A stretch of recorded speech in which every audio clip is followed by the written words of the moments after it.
Welcome to the treasure room.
Ten, 9, 8, 7, 6, 5, 4, 3, 2, 1, 0. Prepare for vault door opening.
Hello, fellow pioneers. My name is Kismet. Sorry for the little bit of a delay there. Darn Twitter or X.com did not want to do my post right, so I just said, well, just roll with it.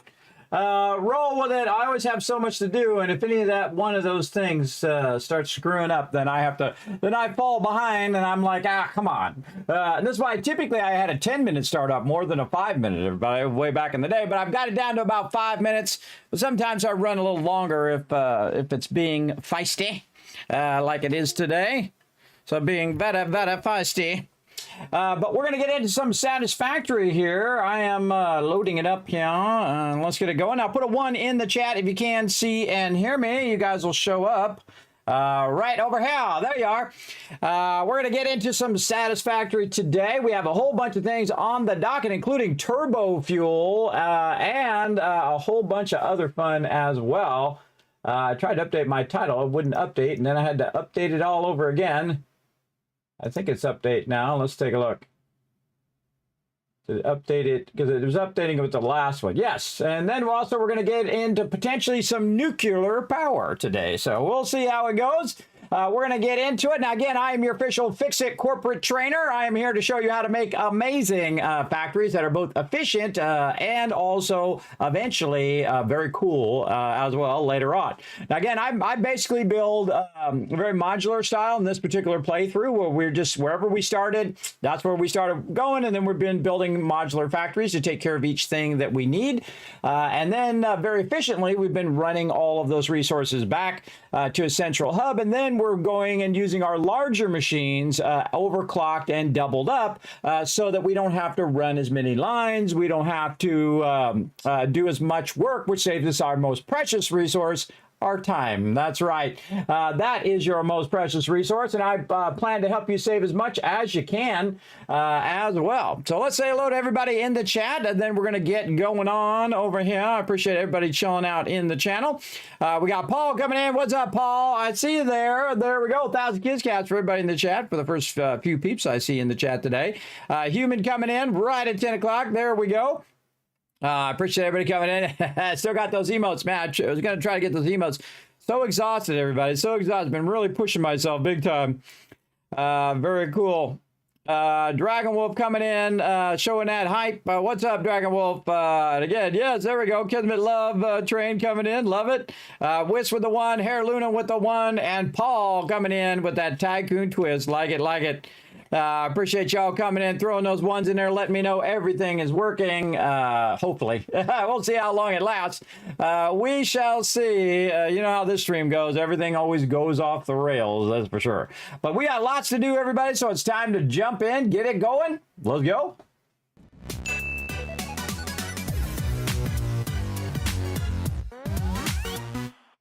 All right, here we are at our primary factory, and as you can see, we've got a lot going on. We've got our backup power, we've got our oil power over there, which we really scaled up last time. We added more trains, so the trains would bring more oil, and we also found a problem with one of our trains, that it was not bringing the oil back and dropping it off. So now we got it all squared away. We can see the trains over there working away, getting that oil in there. Hopefully our power is nice and stable now. Let's go take a look. Let's go ahead and start with that. Get our game sounds on here. Let's see. Yes, that rock solid gray line right across there. That's what we want to see. I remember last time we needed to do more plastic. Yeah, dedicated plastic factory.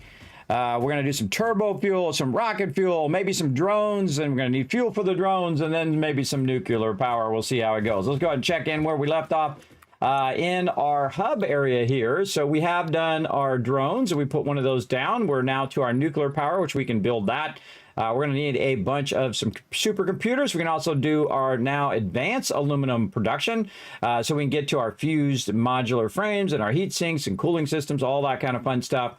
Also, we are able to unlock our miner, Mark III miner. Once we unlock that, forget about it, brother. Forget about it. It's on like Donkey Kong.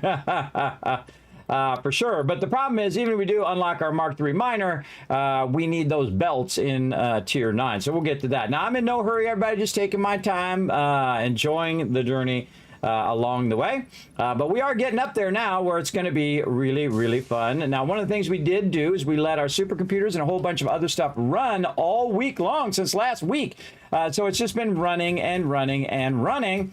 And if we go over here and we go ahead and take a look with what we've got here, let's go ahead and go up here. We've got 2 boxes. Holy mackerel. All right, let's just go to the end here. Oh, I can see them. They're backlogged all the way down the line. So that tells us we got 10 boxes of those.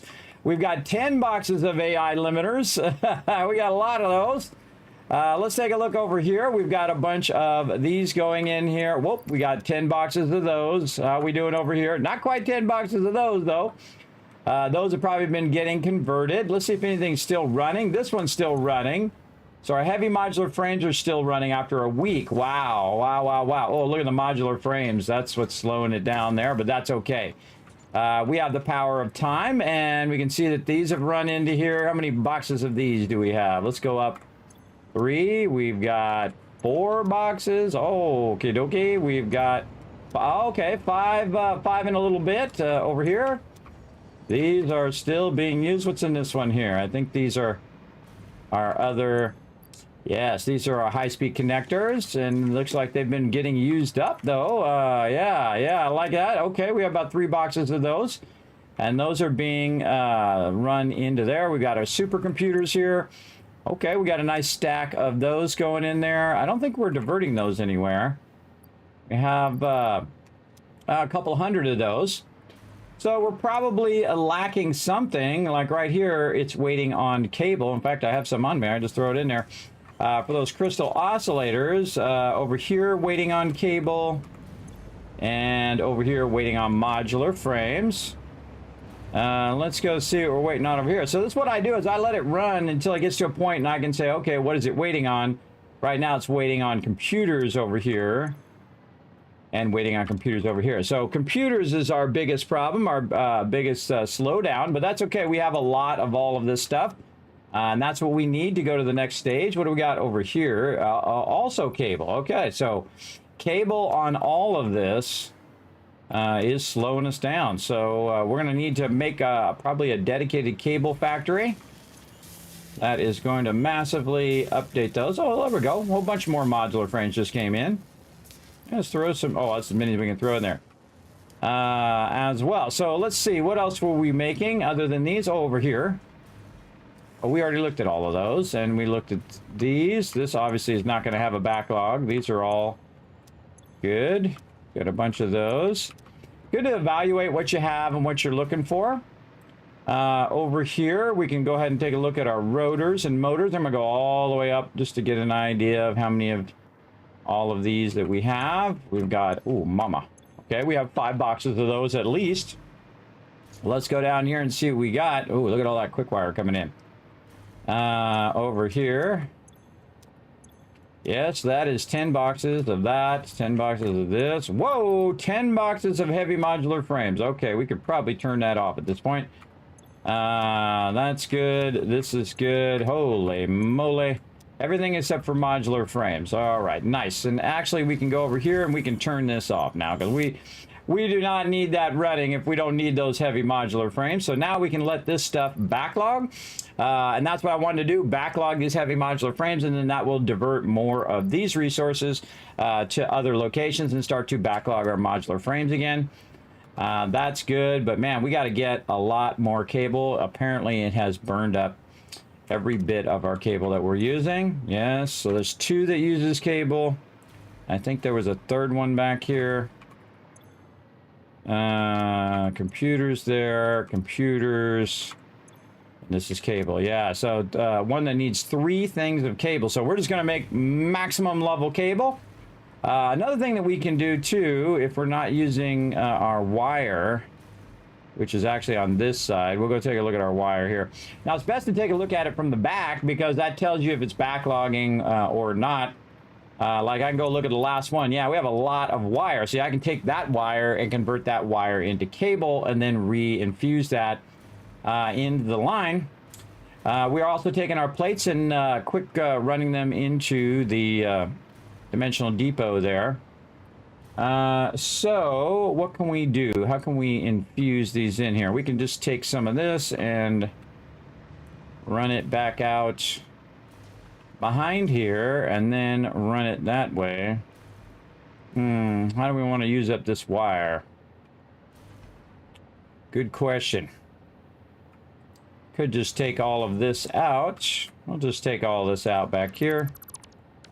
Kind of get it out of the way. Just hitting G to take out all of these things. I'll hit G again on those, and this is one of the greatest things they've added to the game. I don't want to get rid of that one underneath there. Is the ability to limit that, because what used to happen all the time in the past is you would go in and basically you'd end up with you know, removing all that stuff, and you take out your foundations all the time, which totally sucks. All right, all we need is something simple like a constructor right over here, and something like this. And then we'll just take these last bit of boxes here, I think, or maybe we should just take it all. We might want to just take it all here. And we're just going to run this up. Again, 10 boxes of wire doesn't do us any good. I mean, we need this wire later. Right now, it's not going to do us any good. And so we'll go ahead and just do a little bit extra cable here. Now, one of the cool things about this, oh, I should have backed that up just a little bit. Oh, that's okay. We'll just, this is a temporary bypass down here, is that I have the power of time. And so when you have the power of time, you can just run and run and run stuff and not have to really worry about it taking a while, right? Like this, I can go ahead and run into there when that's done, and then basically just take this wire and convert it. Now, the first thing that I would do is, instead of going in and making a whole bunch of these and whatnot, I would just go ahead and overclock it. You'll see me do a lot of overclocking at this stage just because it requires less time and effort. So I'm going to go ahead and massively overclock that. Also going to go over here, I think, to my crystal oscillators and grab our stuff out here. I think our crystal oscillators are fine. And this also will double up on this cable, so this will basically make this go way faster. And so instead of making whatever it was, 85, how much was it? 75. 75, it's now going to make 150, and it's going to take in 150 wire per minute, which means it's going to burn up all this extra wire that I have and am producing. And I'm going to put all the wire that I have in there as well. And then just let that stuff run, and that's going to help a bit with that cable while we're building our actual cable factory, and then we'll infuse it into the main line, and that will bring those cables over here at a much higher rate. Yeah, there we go. And so that's going to help the crystal oscillators there. It's going to especially help our computers, which is what we need to be doing. And then that is going to burn up all those resources. So now, again, whenever you find an issue in your thing, you should set that as the highest priority. Cable factory. Right there. There we go. Because our current cable factory is just to give us a little bit of cable so that we can use it. But we want to make a separate one, which is just going to be absolutely infusing it in there. And that's pretty easy to do, because all we got to do is start with the basics. So we're going to run out here, and we're going to try to find this dismantled crate while we're at it. We're going to hang off the side here to our other factories. And you can see we've got some stuff running up there. We could stack it on there. Yeah, I don't feel like stacking up there. Probably over here. And so we would need to go see what we have iron-wise. I have this all written down, but I can just go ahead and wander over here and take a look how much I'm using. I think I'm using all of this. I think I'm... I'm doing that whole floating away thing like Willy Wonka action. That one's using all of that, and that one's using all of that. Okay, good. So maybe we want to find a node that's not currently being used. I know I had some nodes out here in the center. Oh, look at these water nodes are showing up. Cool. I know I had some nodes right here that I'm not using. And we have some more nodes over here, which I could tap into and just run across to over here. That's probably what I do, because these are way closer than these. These would be a longer run, or I make a separate factory there. I could also run this over to where my copper is being extracted. Yeah, I kind of feel like I want to use these nodes down here. Just kind of utilize all these nodes at the bottom. And these are impure nodes, so I'll probably combine these into a single line. So let's go get those. Now, those are probably the nodes I've used the most out of this entire game, by the way. Usually when you're doing the forest, you do the forest edge here because there's a lot of nodes in one place.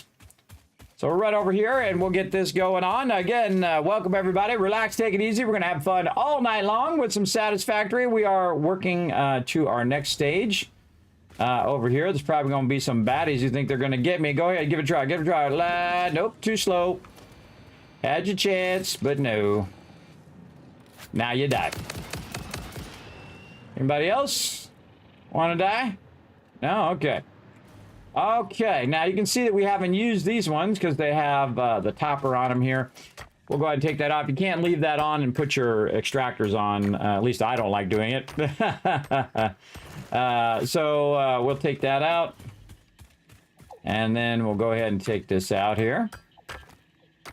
Look at that cool shot in the background. The sky with the spiral galaxy back there. Look at that. Too cool. Neato. All right, so now we got to do is combine these and run them. That's what we're going to do. Very quick and easy. We're not going to do any fancy stuff with this here. We're just going to try to aim it in the right direction, though. That'd be useful.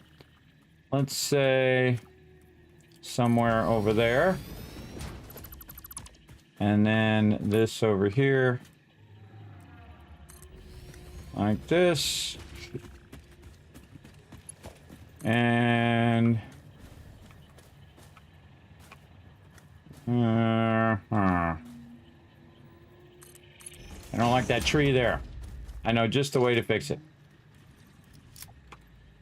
I don't have any bombs. Oh, I do. There we go. Now it's better. Kismet, you're gonna blow up your stuff. You actually can't blow up your stuff, but it's good to think that way, though. All right, no biggie. Just gonna run this over here and realize I've made a splitter and not a merger. There we go. Let's try a merger this time. That's gonna work a lot better. Actually, I think I can get away with one. If I can get away with one line, then I'm all about it. Yeah, a little too long, but I know how to fix that. We'll go ahead, put our Mark II miners down again, and just aim it a little closer. See if we can get... Oh, perfect, perfect. All right, nice. And we'll take this and we'll connect that over there. This one over here. And you can see we're already doing some work over here where we are running our power for our quick wire over on the other side there. And you can see we can just tap into this power. These will start to spin up. Now, I am a big fan at this part of the game to just overclock everything, everybody. Just overclock it. We got 150 there. And then over here, it's just less you have to go and extract and less things you have to put down, and overall it actually in the long run it saves you a tremendous amount of time. Let's put these things away so they don't wander off. We can put these away, put those back in there.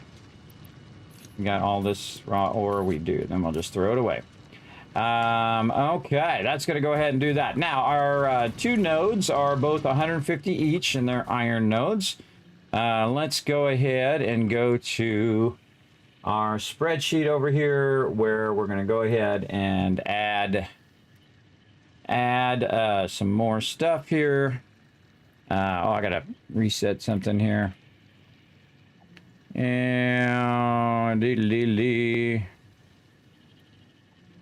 all right, there we go. Okay, we're going to scroll down and we're going to add another node number. Just make a whole bunch of those. Raw iron. And raw iron again. And these are going to be impure nodes. So we're going to go ahead. Put it like this and like this. So at 250% Mark II, we're going to be going 150 and 150. And this is for our cable factory.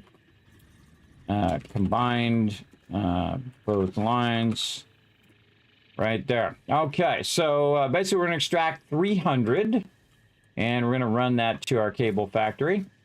And we're going to take this and run it back closer to that other factory so we can stack some stuff on top of there and then just run it over to that side as well. Just run it right to the base. That's going to be way easier. And we'll go ahead and take this out now that we put that in. We'll try to make this all one line, and we'll try to get away from our stuff there in case we need our limestone later on. I'm a big fan of running the first one down below and then the rest of these up above. And let's try to run it around the back side here. This way, when you're riding it back, oh, of course.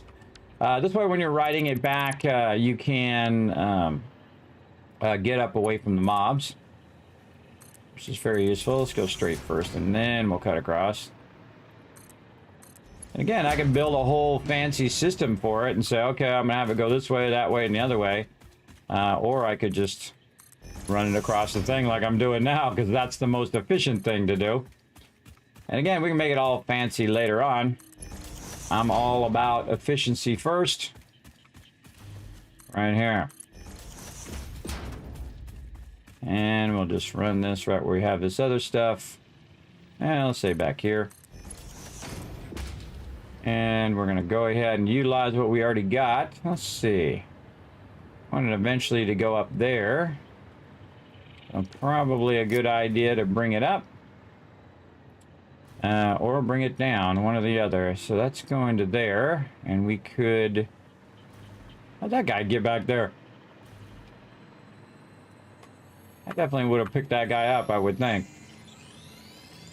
Maybe when I restarted the server, he decided to come back again. Let's actually put this over here.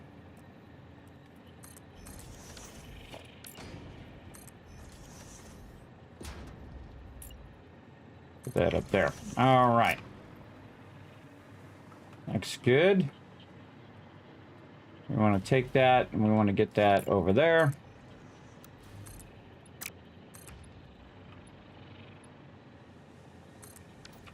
Okay, something like this. And this, you can reverse engineer this, where you go in and... come on. You go in and line it up ahead of time. So we'll just line that up like that. We'll do this. We'll tell it it's going to go in that direction. And then we can bring this down like this.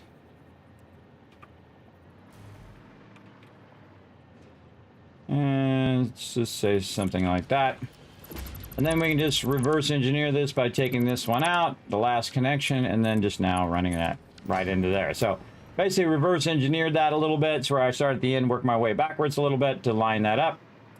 And now that is lined up nicely, and that is now on the grid that runs over here. And we're going to run it this way like that. Very nice. And I love this hover thing, man. This hover thing is the greatest. It is awesome. And we'll go ahead and do a little bit of that. So we'll run this over here. Like this thing that just keeps coming up.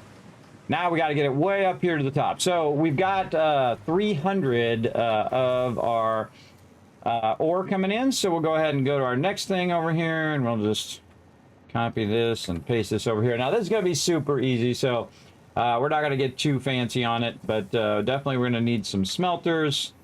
And actually, we could just basically copy this whole entire thing that we just did here.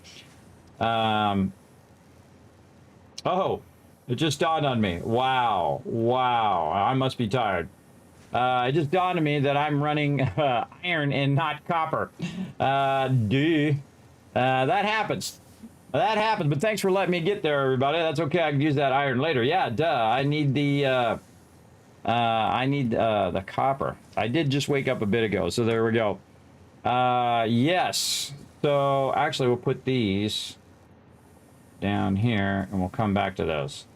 Getting ahead of myself. Getting ahead of myself. Okay, first thing we're going to need is some raw copper. That's funny how I got all the way to that point. But hey, at least I realized it before, because I was going to say, okay, how many things do I need for the copper thing? And I was like, wait a minute, I'm not running copper, I'm running iron. But that's okay, because we have another copper node right over here, and it's a normal node, so we can just do the same thing, except for we just need one node. Let's go. All right, over here. What's up, Fred? I'm out of it today. Let's get it going. Okay, where's our copper node? Over here. Gotcha, copper node. Now remember, everybody. Official FICSIT corporate regulations prohibit backseat gaming. Please backseat when the learn to play sign is lit only. Even when I screw up. And it happens. We'll get into it. All right. Let's get the correct node this time. And we'll go ahead and get our copper node. Our copper node will just do the same thing where we go in, we get our power stuff, shards back out, and we run those in, overclock those, run this into there, and away we go. What's up, Fred? Always right where I'm working. If you ever notice that, he just loves to stand where I'm working. Like, I'm gonna stand right here in your way, Kismet. I hope you don't mind, because that's my job. That's what I do. All right. Now we're running multiple lines today. We are going to come back and use that iron, but getting ahead of myself there. So I don't know why. I was thinking 10 steps ahead and didn't think, wait a minute, I forgot to do the first step. I forgot to do the first one. Okay. And again, we'll just redo this at a time. And we should probably bring that under like so.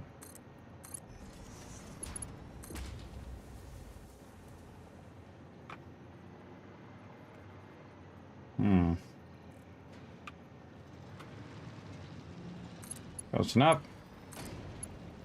Bring that up into there. All right, so that is 300 as well. That's not very straight line. That's 300 as well, so that's what we needed, 300, or really whatever we have. It doesn't really matter unless you're really figuring out exactly all the numbers. At some point, I'm very numbers focused in the beginning, and then at some point I'm just like, hey, as much as you can send me, that's how much of that thing I'm going to make, because I know I'm going to need a lot of it, and even more so later on. So if I can get 300 out of there, I'm taking 300, and then soon I'm going to get 600 out of there as well.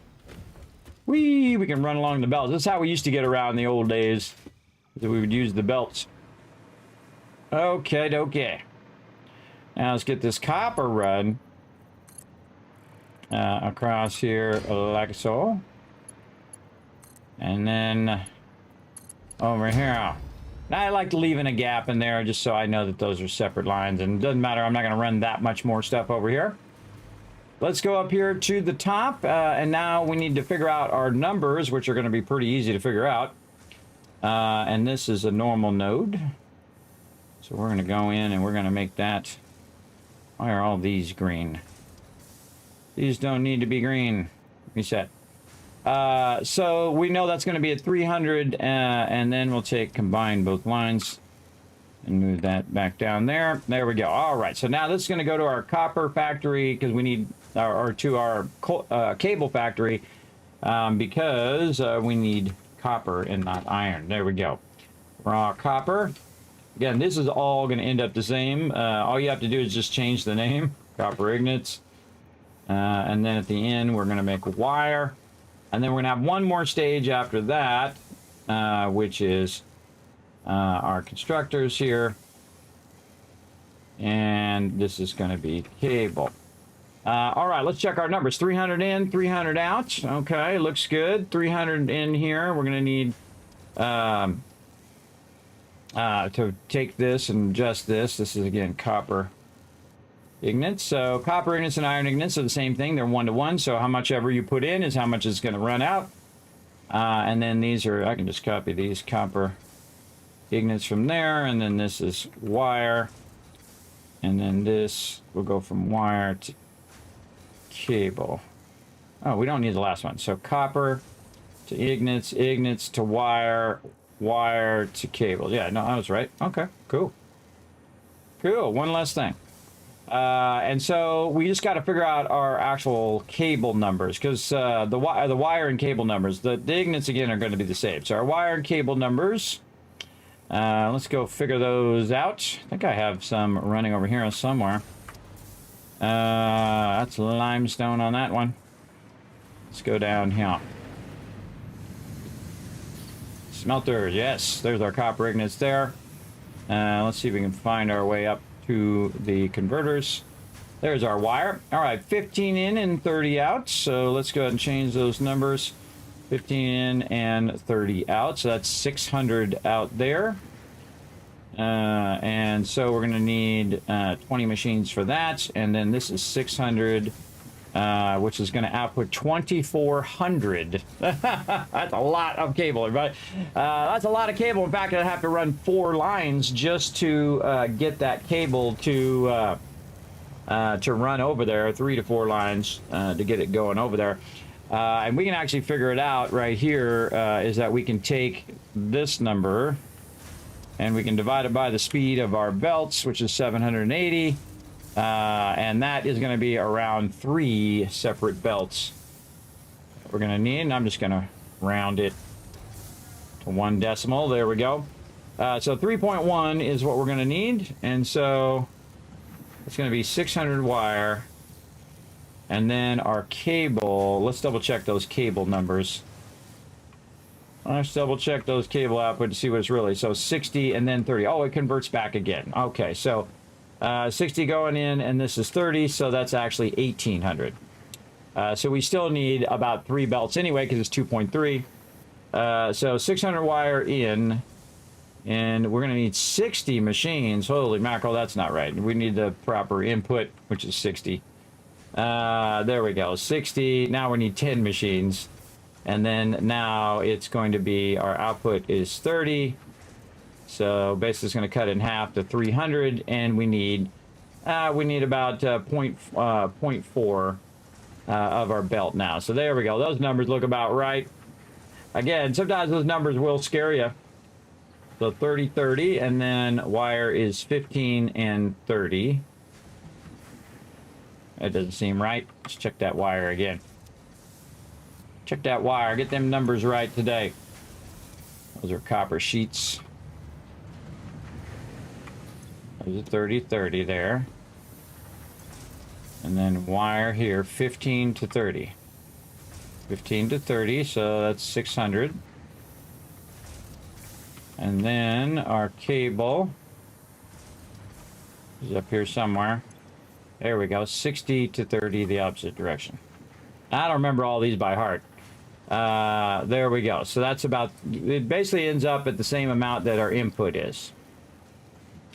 Yeah, so 60 and 30, 15 and 10. This number here is the number of machines. If you guys can't see, I'll zoom in a little bit for you. For those on mobile, you can also, like, zoom in on the stream. As well as you can look at this spreadsheet, by the way, directly. I'm going to throw it in the chat there for you. You can follow that link and check out that spreadsheet. You can copy, paste it, change it however you want. You can't change mine, but you can copy, paste it in your own spreadsheet, change it over there as well. Let's see again, 30, 30, 15, 30, and then 60, 30, back to 300. So our actual output is 300, which is not too bad, not too bad. Now what we need to know is how many machines that we need. So we need 10. So we need 2 rounds of smelters, because we have 8 smelters, so we'll actually make 16. We'll make, let's see, 8, 16. We need 3 factories. What we should really do is take this out and do the number of factories.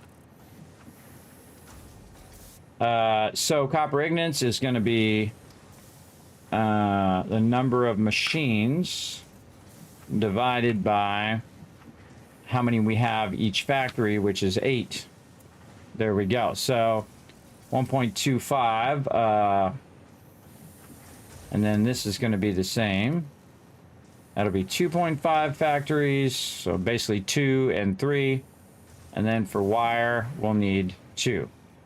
All right, and these we're going to round up. We get this to round up. We'll have to use a rounding function. We'll have to use a rounding function. Round. Round. Like that. Yes, there we go. Oh, it rounded down. No, I don't want to round it down. I'll just make it. I'll just figure it out myself. I'll just type it over here. 2, 3, and 2. Number of factories over here. There we go. So I need 2 of those, 3 of these, and 2 of those. And so that what that does is it tells me how much room I have as well. Let's find our way out of here. Tells me I should have made more doors. Okay, so obviously we don't have enough room there because that's going to hit the top there. This might go above the top, but that's okay because we can always tie that in way at the end. So again, total number of factories is going to be 5, 6, 7. So 7 high. So 1, 2.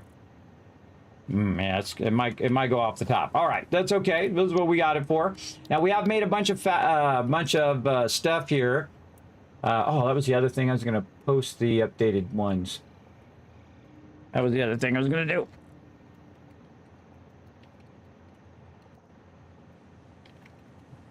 Putting that on my list for this week. Again, try to get to it, but again, always something that pops up that I have to go do instead of the things I really want to be doing. There's always the have-tos and then the want-tos in life, everybody. All right, let's go ahead and do our smelters. And we're going to go ahead and get those started. Now, what I'm going to do is just set this on top of what we're already using, using our blueprints. And probably want the inputs to be a certain way. Just hit H to get an idea. Our input is there, our output is there. Okay, that's fine.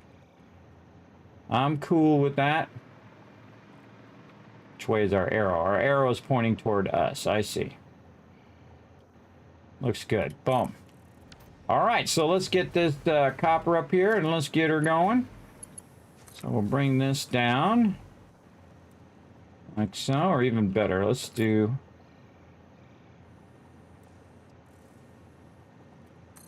something like that, where we... basically, we're going to put a foundation over the top here, and we're going to use that to run the line very cleanly. Let's say right there.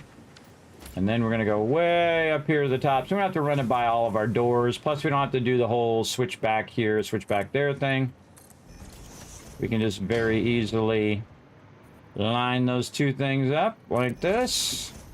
And then we can run it an infinite distance. We can run it as far as we want it to run. Right there. And you can see it's all one piece. So you don't have to, you know, switch it back and forth, which totally sucks. That's sucksors. Like so. Probably should have moved that over because I have another line there, but we'll deal with that later on. For sure. All right, now it's running all the way up here to the top. And we'll run some more power up into here. And I like to do one level at a time because it just makes it easier to get it done. Start to run that in there. We'll start to backlog that copper in there. And start to backlog into the machines and into over there. We also added some power here, so we can go ahead and just connect that power nice and easily. And tell this what it wants to be, copper ignits, and then a lot of copy pasta. Just like that. And this here, and that there. This here. There we go. All right, that's starting to backlog that. Again, how many? See, I've already forgotten. Look, it's just that long, everybody. I've already forgotten how many I needed. I can remember things, just some things that are temporary that are in my brain. My brain just ejects them right away. Get out of there. It happens. It definitely happens. Oh, we're going to have to split that as well. We'll get to that. Let's go ahead and do a blueprint. Now, these are pre-done factories that I've done. These are all tier 5 factories. as well. We want our arrow pointing toward us. Find the arrow here. This thing loves to change the arrow direction while I'm in the middle of doing this. It's just really annoying.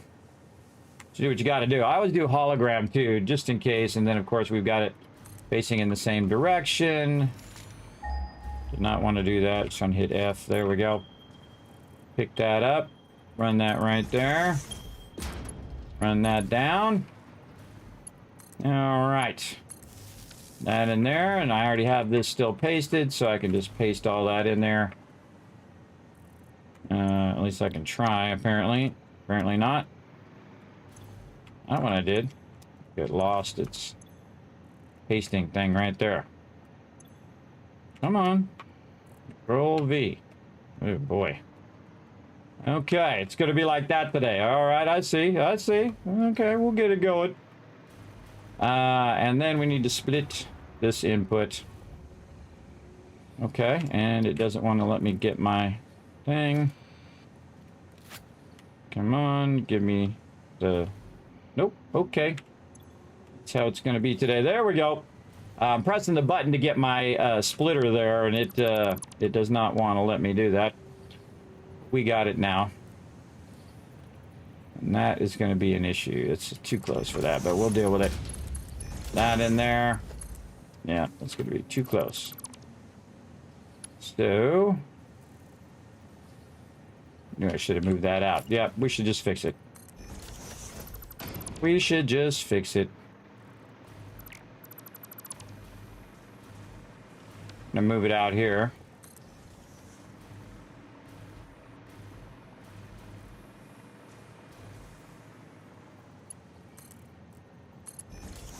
So that allows to go like that. There we go.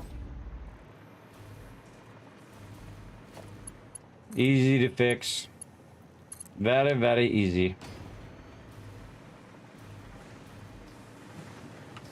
Take this out.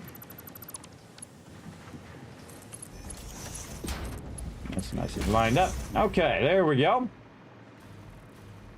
That'll run up. We're kind of running at the same speed now. That'll run up in there. Keep going with those copper ignits. We'll run this up here very nicely. There we go. And again, now we're doing 150 in one, 150 in the other. Now, this is not like 100% efficient because I have extra, but then again, I have a backlog of copper building up. In fact, I have a massive backlog right over there. This is all boxes full of copper, raw copper over there. So I could be using that copper over there as well, but I'm going to be using that for other things later. So I want to leave that as raw copper. And just utilize whatever I have over here. Try to utilize every node to its maximum potential. So that's going to run that super fast, and it's going to start to backlog a bunch of our copper ignits there.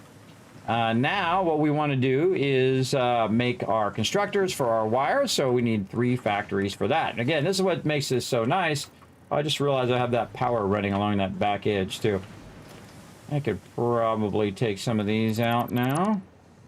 Yes, very nice. And then I don't like it to overlap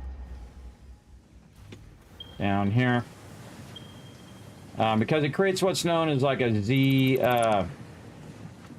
thing there, and I don't like it. Yeah, there we go. We can just take those out. I think all the rest of those are fine. We can probably just take these walls out for now because we're just going to end up doing it later anyway. And I can add it back in later. There we go. Very nice.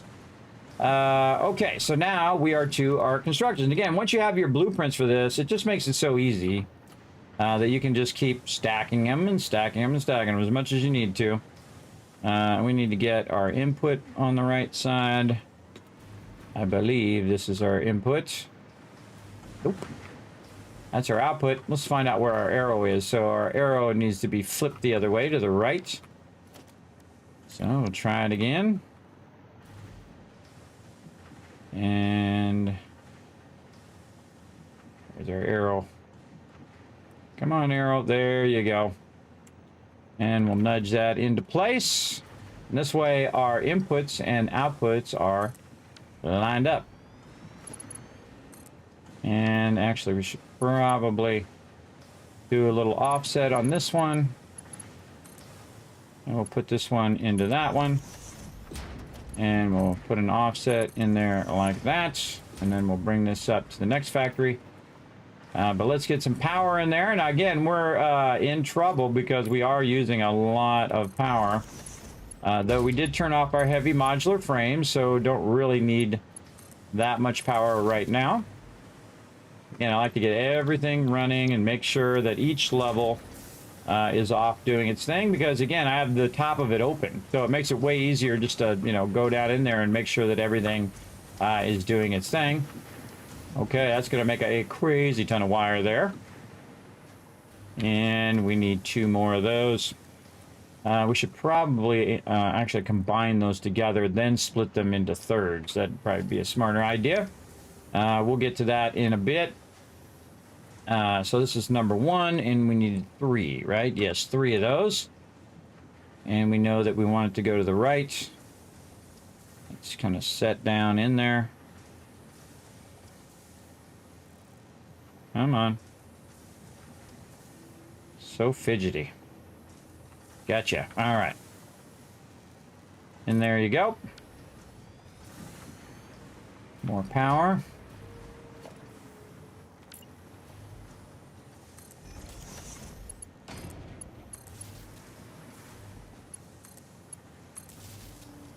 Okay, and then tell all of these what they should be.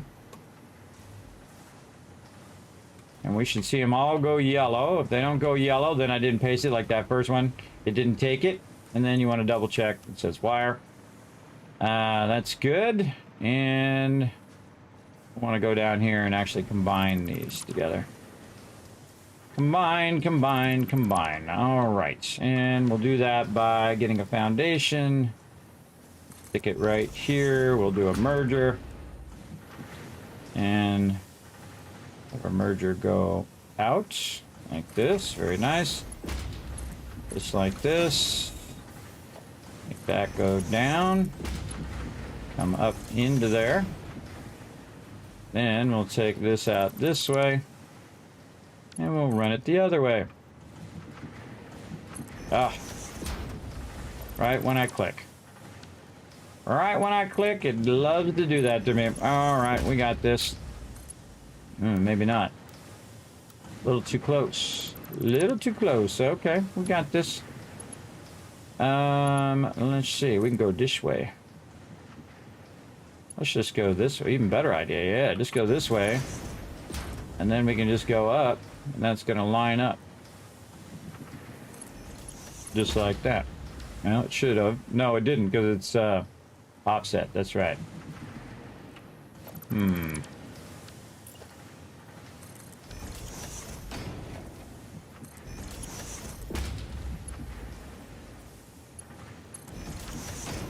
Offset that one a little further. I like it running that way better anyway. Go there. This will go there. That'll come up there and merge to there. All right, now we're talking.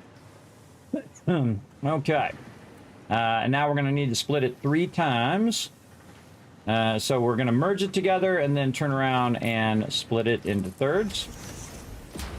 And we're going to input there and run it here.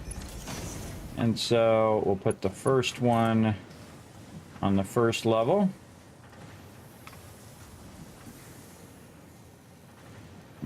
Sometimes hard to eyeball that, but we'll give it a go. All right, nice. That one's running there.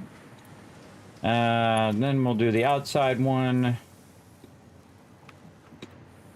Yeah, it does take a little after you put the blueprints down work, but it all turns out awesome in the end. And that one we'll do at the end. Those are all running. We got all green in there, and let's look down in here. All these are looking good. Yeah, looking good. Don't see any reds in there. I'm just looking for anything that's showing red. Oh, back here in the corner. Yep, that one did not take. Okay, there's our wire. Okay, good. Good to double check. It's all good. All good up here. And then one more. And one more around over here. And we'll turn our arrow over that way. Like that.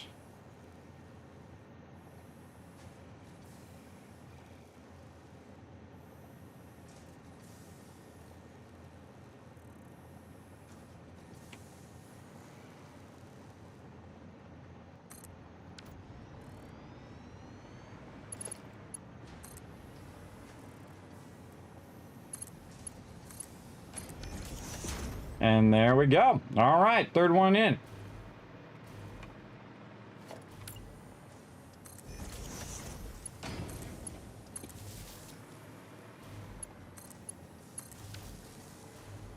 That's in there.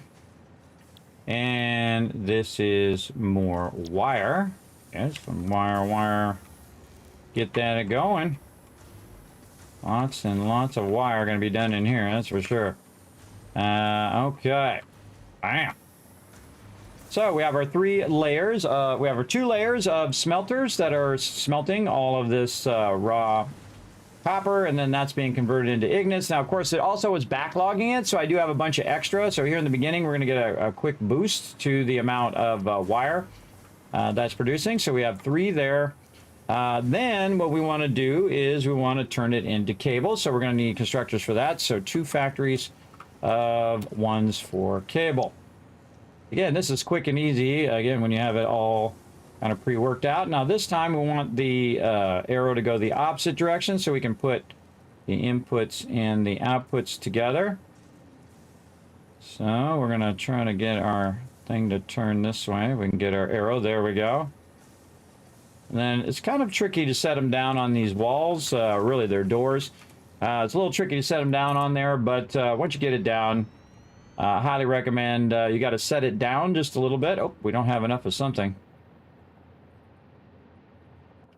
Or no, it's just too low. Okay, we'll go ahead and run that in there. So now the output of this should go into the input of this top part. And more power, so I'll bring that up. Run that into there. And now this is going to be reversed. There we go. Into there. These are going to be cable.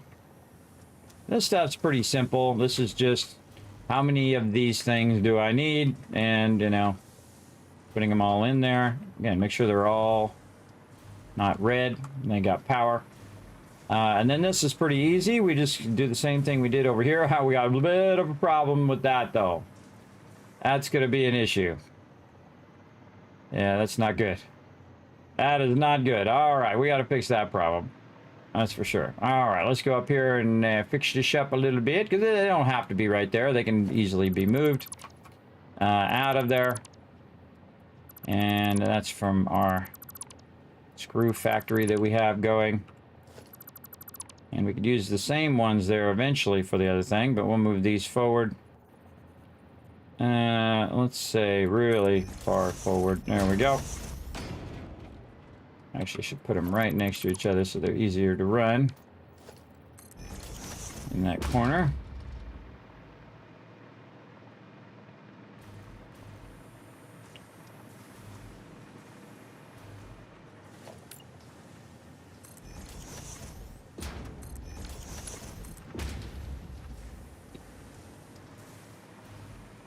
Yeah, it's one of the coolest things of the game, everybody. If you got this lined up, you can just run it as far as you want. So it runs really, really far up.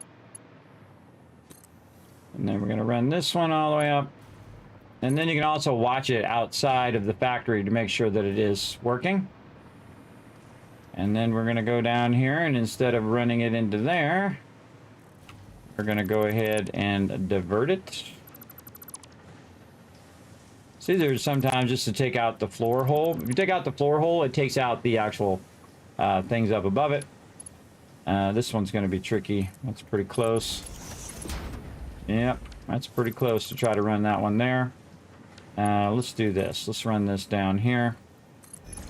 And we'll just do what we were doing. Looks like we were doing before. We were just kind of running that back around. Maybe like this. Run that around there. Good enough. Whatever makes it happen, Captain. And then this one. Nope, too close.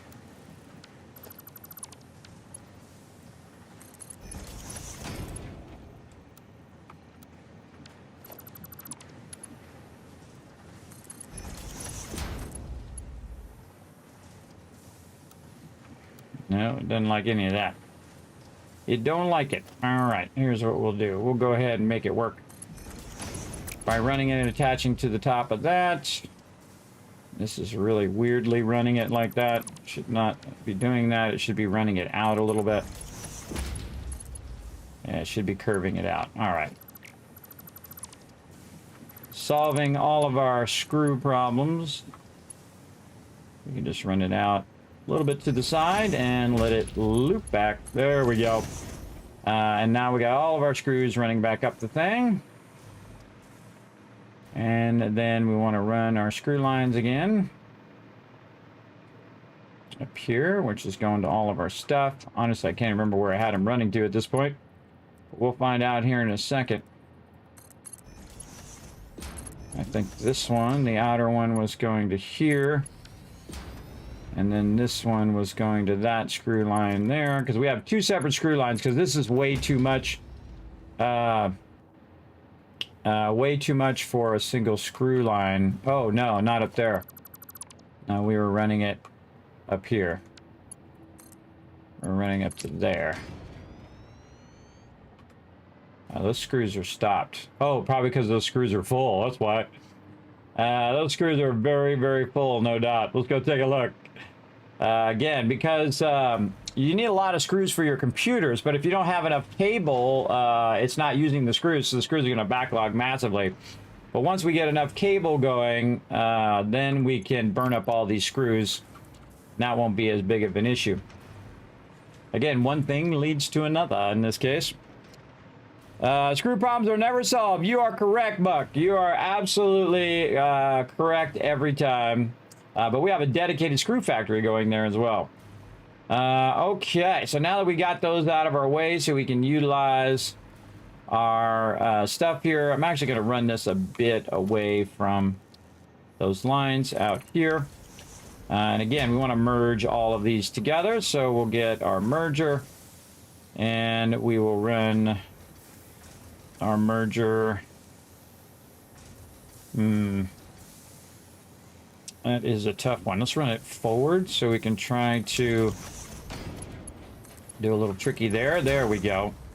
And then this one we could just bring up to the top part there, and this one run underneath. All right, that's what we'll do. And just stick this one out just a little extra. Like that. Bring this down. And we can see that's far enough away where we could try to bridge that gap without it getting too weird. Again, you can make it all perfect and line it all up, but you know what that does? That costs you time. And time is your most valuable asset. It's going the wrong direction. Oh, it was going right. It's supposed to go in. There we go. And now we got those wires merging in there. We got those wires merging in. And then this one over here could actually be nice and close. But you want to re-merge all this wire together so you can get your numbers evenly run. And basically what this is doing is acting as a load balancer. So when you merge it back together, it's unifying the numbers, the total number that you're outputting. So say you're doing, 50, 50, and 50, it'll recombine into 150, or in this case, it'll recombine into 300. And basically just evenly run them into the other two factories up above. So not only am I going to need a merger to remerge those together into a single number, I'm also, what the heck happened there? I added a couple extra things there instead of just adding one. Turn my zooping off. Zoop off. There we go. So again, we need to come out of here and then split this into two. So again, we're just doing a little bit of load balancing where we're kind of maximizing our stuff there. And then we'll run this over here and turn it this way. Line it up somewhat. And then run it into there. All right. And this should be cable, and there. So I just love when it just goes right to work. And one of my favorite things about blueprints is that you just run it in there, goes right to work, doing its job, getting that cable going on. Okay, and the output's going to be on the other side, so we'll run that on the back side there and infuse that into our cable line. Now these two lines are going to fight with each other, though. If we do put them into the auto merger up here, they'll fight with each other. So the best thing to do is to run that line individually as well and run the cable directly to the cable box so that it doesn't overwhelm, because you're going to overwhelm with all of these screws at some point. So we don't want to do that, but we need also some more constructors. So we're going to go ahead and I believe this is the correct direction. And click there. And then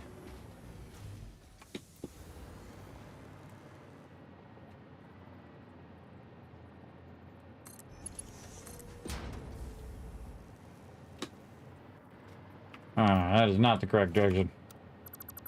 Other way.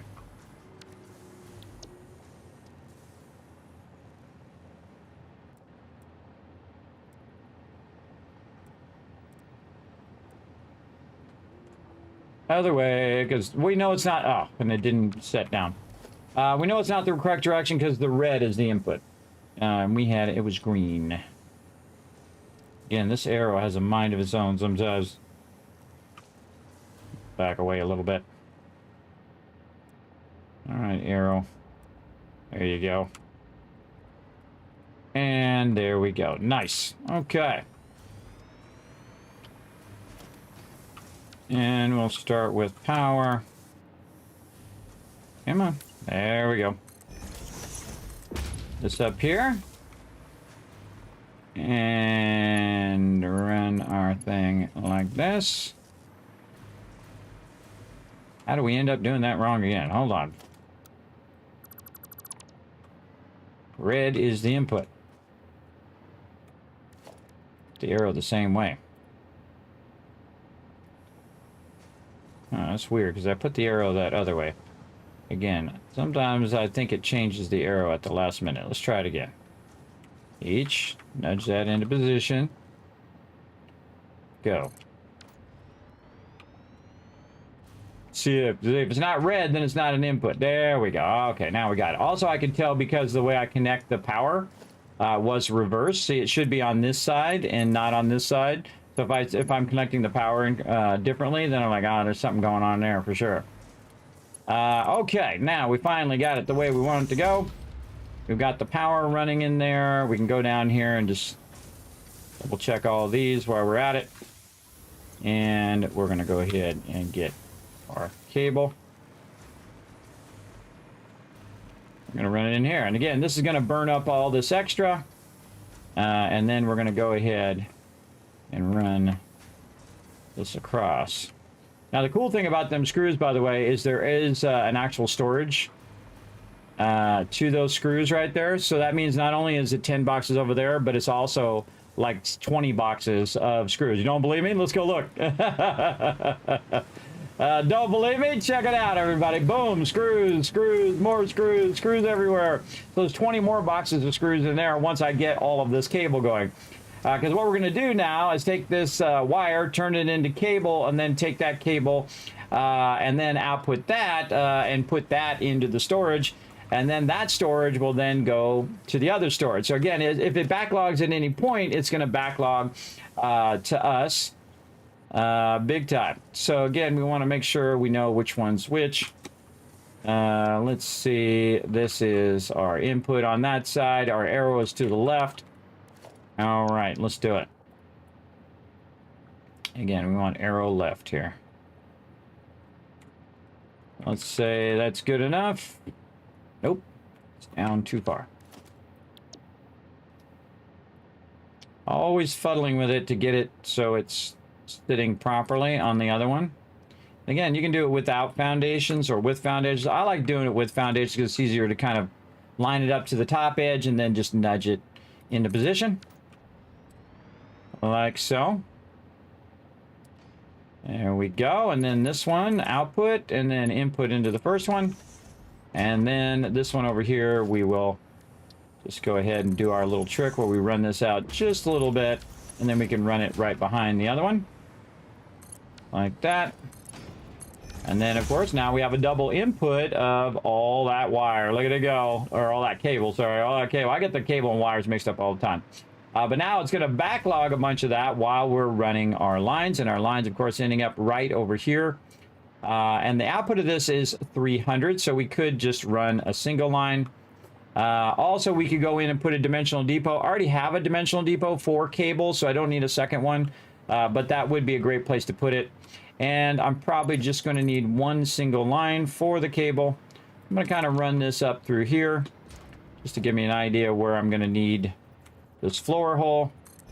Now we're starting to wake up a little bit. Now we're starting to get it going up in here. And again, we'll go ahead and take this, run it into there. I like to turn it. You can actually use your scroll wheel to turn it so you can see it actually moving on the outside. So if I glance at it, I know it's good. And then, oh, what the heck happened there? That is not what I wanted to do. I wanted it just to go into that floor hole and not end up at the top. Yeah, there we go. Okay, and now we want to go ahead and take this, put this up just a bit. And we want to run another line. And we'll run this over to here.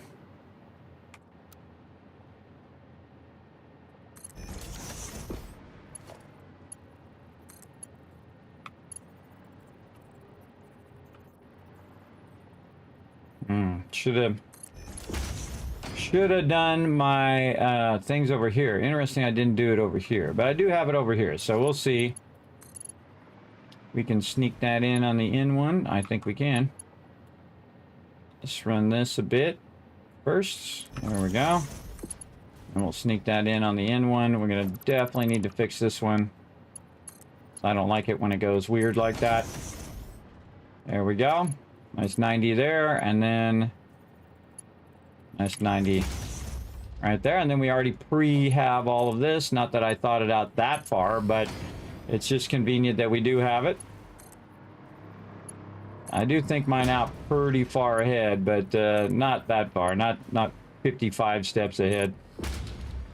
That's a lot of steps. Okay, and then this is coming up right here. Let's take this out. You see that's coming up there. All right, where's our cable over here? And we already have, oh, this is producing that cable. All right, we can take this out now for right now. And we'll put our thing here. Line this up nicely. Stay right there. Run that in there. Put a merger in there for right now. Run this into that merger temporarily. So it's basically just outputting a bunch of that cable into there, keeping that going.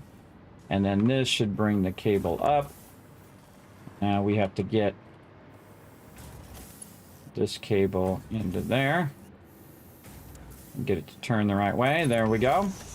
And then this cable goes right into there. And that's it. Now we've directly infused it into the box and bypassing the sorter. And that is going to massively infuse the amount of cable that we have. So all of our machines are going to start back up again. Basically, that's 300 cable running now.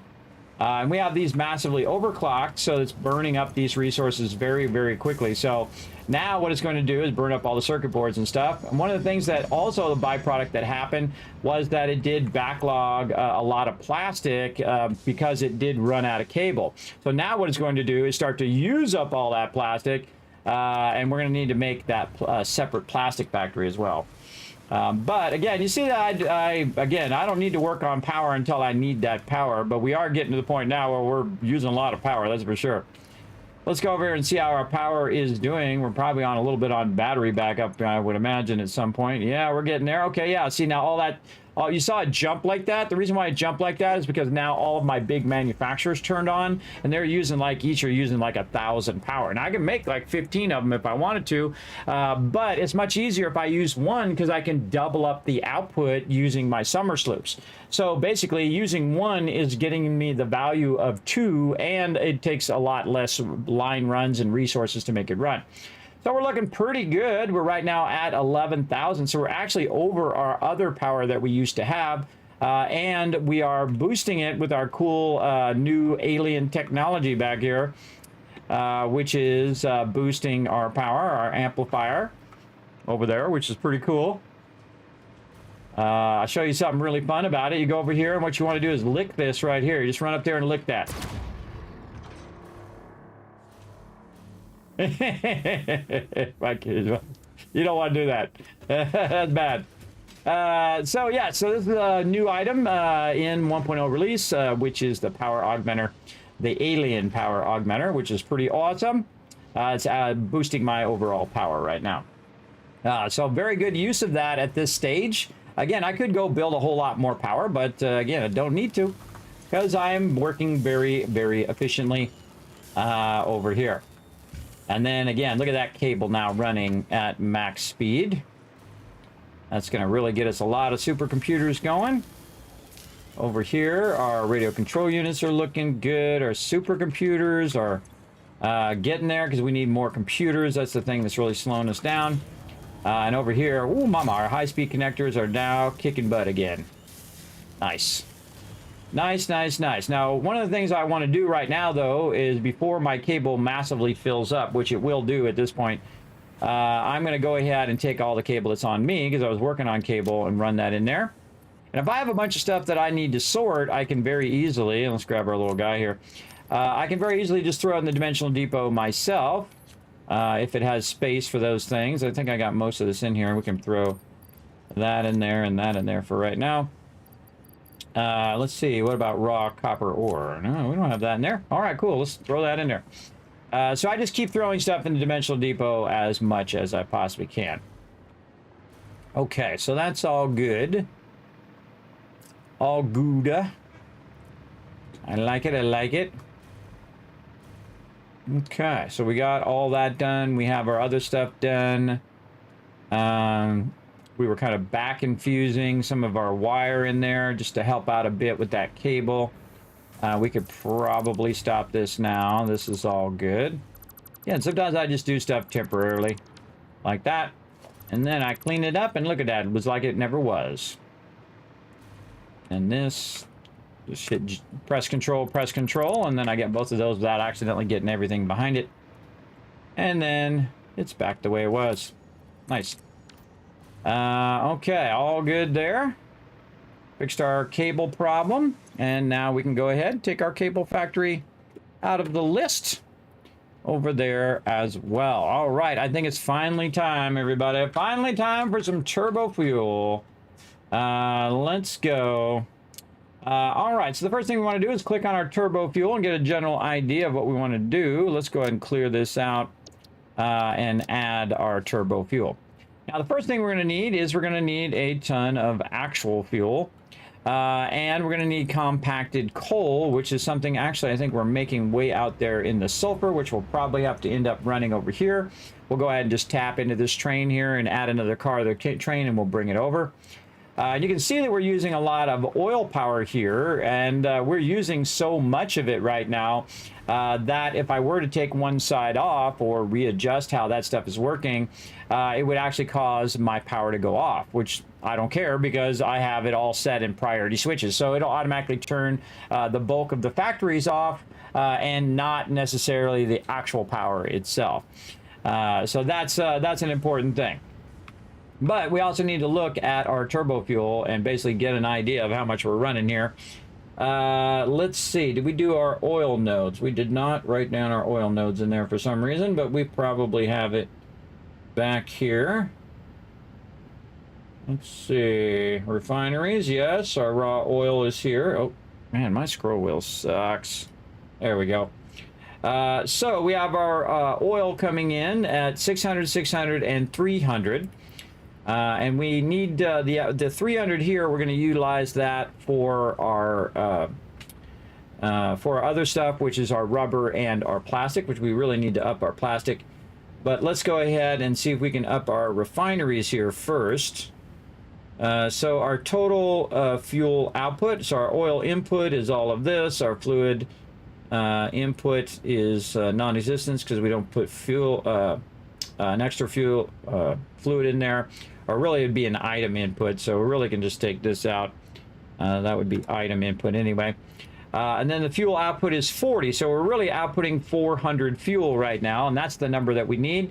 The 400 fuel is what we need for working on our turbo fuel. So let's go down here, and actually we'll go to this one. And we're going to add some more spreadsheets. Now, you can go online, and they have all sorts of things that allow you to do this, but that's no fun. I don't like to look stuff up or do any of that kind of stuff. I like to have it go. This is a new mouse. It is a brand new one, everybody. A brand new one. The Corsair wireless one. I think it's just something to do with the scroll wheel. I don't know. I keep happening to. I keep thinking, hey, I got to fix that. I got to fix that. Figure out what it is. Maybe it needs to be oiled or something. I don't know. Let me write it down again. I'm sure I have it written down somewhere else, but I'm going to write it right over here where I have most of my main stuff. Try to get all that stuff done tomorrow. Tomorrow we're going to work on that, or after the stream probably is when I'll work on it, because that'll be the smartest time to do it. What are we doing? Okay, we're taking this, and we're going to go down here. And we're going to say that the refinery output is for, actually it'd be raw fluid here. Fluid, and this would be 400. Yeah, I think I bought this mouse, I don't know, 3 or 4 months ago. So I don't know what's going on with my scroll wheel, because sometimes it's like I scroll down and then it scrolls back up. Or I'm scrolling down and then it'll go up, or when I'm going up, it'll go back down for no reason. Again, it's not like really fluid. You can see that it skips. It might be because it's wireless, but I don't know. Let's plug it in and see if it's the wireless problem or if it's a mouse problem.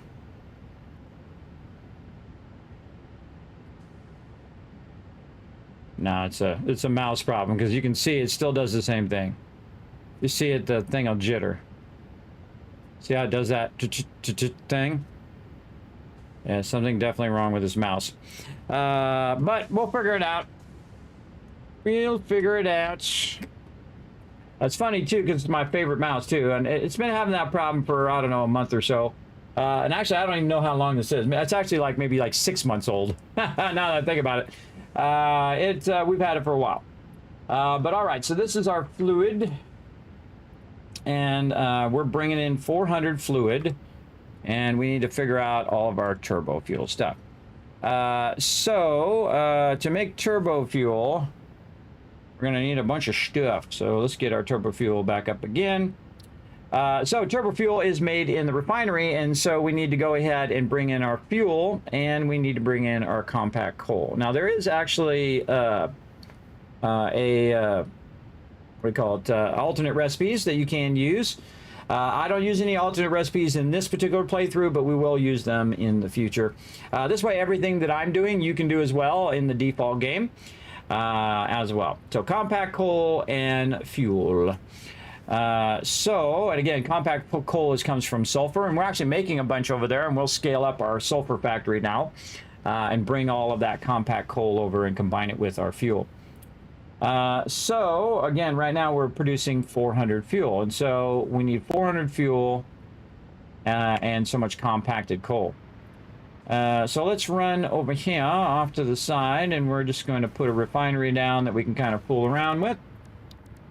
Again, this is the nice thing about setting up all of these various processes. Now I have tons of resources to do whatever I want to do. So down here, turbo fuel. So again, I've already got the fuel process already set to its maximum value right now. Of course, I can also go get more coal or more oil and just use the oil just for turbo fuel, and then leave my oil factory here if I wanted to. But I would just switch over turbo fuel, because you're going to need a lot of turbo fuel later. Plus, turbo fuel does other things that we're going to get to. So it's 22.5 per minute in. So we'll say the input is, get over here, there we go, 22.5. Actually, this should be fluid here. This is the raw item. There we go, or raw fluid. And this is just, what do they actually call that fluid? Fuel. Fuel. Okay, so we need our fuel. So we have our fuel going. Okay, fuel, and then it's 22.5, which we did. Minor output 400. So it's 400. 22.5 is the input. Then we need to figure out how many machines we need. So we're going to take this and divide it by this. We're going to need around 18, it looks like. That's a lot. That's a lot of turbo fuel right there. So we're going to need 18 of those, and then that's going to output... oh, we need compacted coal in there too. Compacted coal. And that is at 15 per minute. So we can actually figure out the reverse numbers. So we'll just say that this number, this one here, we're just going to say equals and then grab that number from up there, because this says this is how much fuel we have, this is how many machines we have, right? And I'm going to zoom in so you guys can see it over there on the mobile. I appreciate all you watching on mobile. Don't forget to hit the follow button, by the way, everybody. It does time to help as well. How many lines per scroll? Mine would jump 3 until I changed it. Oh, that's a good one. I'll definitely check that. I never changed anything from default, and it's been working for a while, and then all of a sudden it got all weird. How many lines per scroll? Yeah, I'll check it out. I'll check it out off stream. I don't like do technical stuff on stream if I don't have to. Okay, so we know the input is 15. We know we need this many machines, and so we can just take this number and times this number, and that tells us how much compacted coal we need to make that run. And again, I like to just do 2 decimals, good enough. So let's just call it 267 compacted coal is what we need to send, because again, you can go forward with your calculation. You can also go reverse just to make it easier on yourself. And then the total output per item is going to be 18.75. There we go. Or the output item is turbo fuel, actually. This we can move over here. Turbo fuel. Right there. And then we can say over here that the number of machines times the total output is going to be 333.323. Now the thing about this is this enough turbo fuel to run our current fuel factories and all of that? The way we can tell is we can go back and look at what our output was here. Let's see, our total fuel output was 400 and previously. So we outputted 400 fuel before, and now we're going to output 333 fuel, except for the turbo fuel is more powerful than the regular fuel. If you go look at the regular fuel over here and you roll over it, you can see the energy value of that is 750. The turbo fuel's energy is 2,000. Yes, let me just tell you that again. So this fuel, 750. This one, 2,000. And we can figure out what that value is in there as well. So let's go down here and just do a little side calculations here on this turbo fuel factory. We'll do some side calcs. So again, this is 750 divided by 2,000, like so. Over here, divided by this. So basically 2.6 times the power of our regular fuel. Then we can also do another side calculation where we go ahead and take this number times this number, and basically that's a equivalent output of 800. So right now we're producing 400 roughly, and then let's just call it 900. So it's basically more than double the actual power value, like that. And there you go. And there you go. So that is going to make a huge difference on our power output. And then when we run this turbo fuel, we'll go ahead and see how we do. Now, one of the things that I am going to do is I'm going to go ahead, obviously, and take this out, because we're going to need a lot of these machines. We're going to need 20 or 18 of our refineries run here. Now, we probably want to do some blueprinting work with that beforehand, because that's a lot of machines to run all of the things. And some people don't even use blueprints. We didn't use them in the old days, everybody, of the game. I know it's like I should be walking with a cane when I'm saying that. In the old days, we did one foundation at a time, and we did not have blueprints, so we had to do every single line individually every single time. So I can do that if I want, but why would I be that kind of crazy person? Because I've already done it before. I don't need to do it again. We're going to definitely basically get our make ourselves something that makes that really super easy for inputs and outputs. So again, and then we're going to need to combine that together, and then our output is this many. So now what we need to know is how much turbo fuel, if we run this with turbo fuel instead of fuel, how much does it consume per minute? And if we know how much it consumes per minute, then we can figure out our overall fuel strategy. But what's going to happen is I'm going to lose all of the power, so I'm not going to be able to run all of my stuff while you're working on it. I'm going to hit G, and I'm basically going to take all of these out here, and bam, like that. And so my power should go off, right? I should lose all of my power, no problem. You're like, well, Kismet, why is your power not going off? That's because I set up priority switches. And so those priority switches right now are doing me a solid, because right now I just lost half my power. Boom. But what's going on right now? It's running off that battery power, and since I have the priority switches, it's automatically going to switch things that are low priority off. Any factories that are low priority or anything like that, it's going to go ahead and take that out. Now I'm also going to take out all these pipes and all this other work that I did. And we're just going to work on one side first, and then we'll work on the other side in a bit. And we'll take all that out.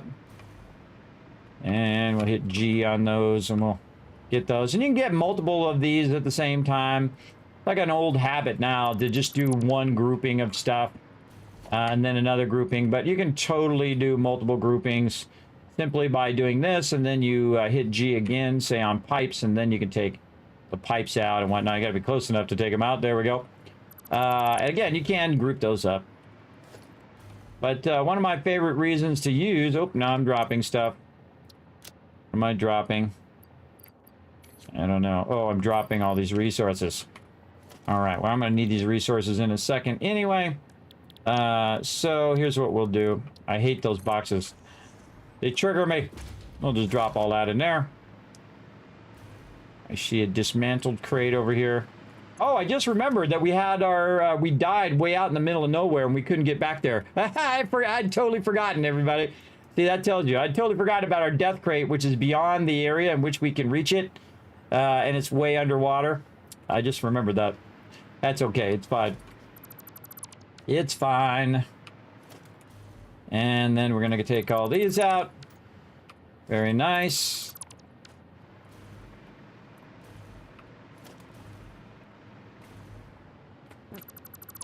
And again, best thing to do, I feel, in this game, everybody, just take your time. This game should be relaxing and not such like a job or a chore to play it. So I don't super rush through the game. I don't try to get to the end as fast as possible and all that stuff. I feel like that's a huge waste of my time to do that. Okay, so now what we're going to do is we're going to work on our inputs and outputs. And the funny thing here is what we're going to do is start doing what I call the flip, where you flip your inputs and outputs the opposite direction. So that, because these are coming out of this, and then now you want to go in here to convert this into something else. I like to leave a little bit of a gap as well. And I would start with 1 and then take a look at my inputs and outputs and try to tap into some power over here. We're just going to run that direct over there. And we're going to go ahead and go to our pipes here. Now, again, I'm using Mark II pipes here, and I can't wait until they add the straight function of the game. They actually did come out with an update, more of a kind of an optimized optimization update for the game. Yes, there we go. All right, now our big problem is that compacted coal. So before we get too much into anything else, we should go ahead and ride the train and get ourselves a lot of compacted coal going on. Oh, we should grab our resources and reutilize them over here. Yeah, our train's on the way back anyway. Whee! Okay, we got some stuff we can definitely get rid of in here. Let's take this stuff back in the dimensional depot. Sort this. Where did that copper go? We could throw that away. I think we're maxed out on these things. No, not that one. That one we're maxed. Let's just try a bunch of this stuff. These were probably maxed. What about this? Yeah, our concrete is not going in there right now. We ran out of concrete. We got to get our concrete thing back up again. Throw these in here. And we got a lot of extra motors and stuff there that we probably don't need to take with us. We'll take all. Put the motors back. Take a little bit of motors. Take a little bit of this. A lot of stuff in here that we definitely don't need to carry around.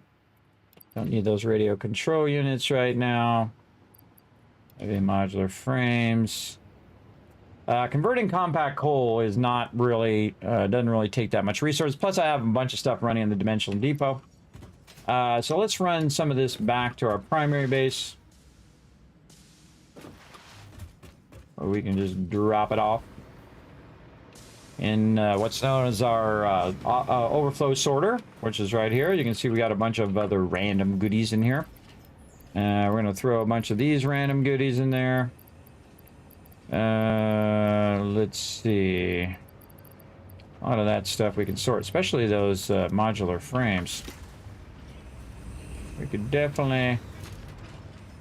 Actually, probably keep those modular frames because we're going to need to rebuild a lot of that. And then some of this alien tech we'll put back in there. All right, that cleans it out a bit. All right, how's our train do? Oh, it just took off. We missed it. We missed our scheduled train. That's how it goes.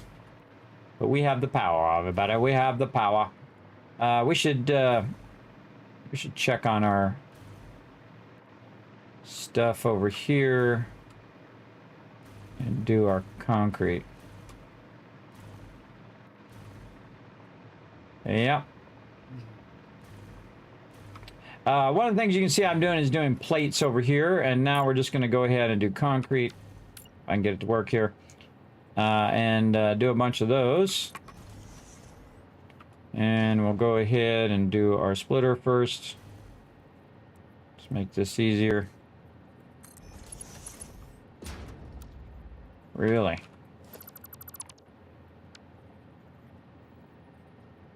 One back. There we go.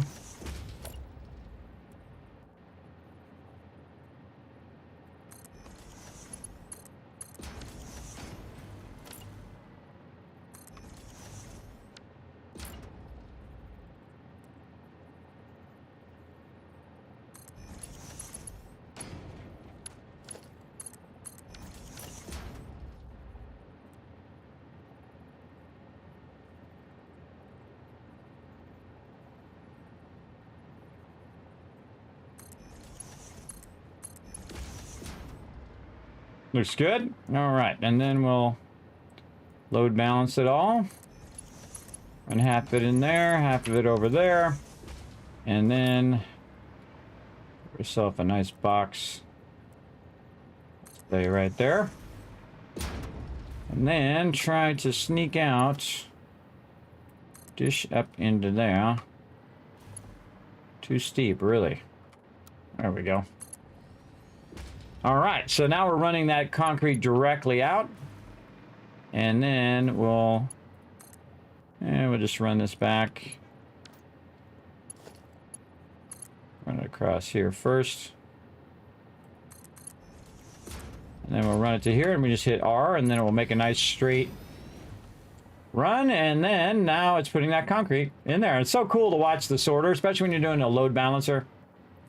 Very, very cool. And again, the two things I use the most is concrete and plates. And so anytime I use up the plates, it automatically kind of supercharge it into the dimensional depot.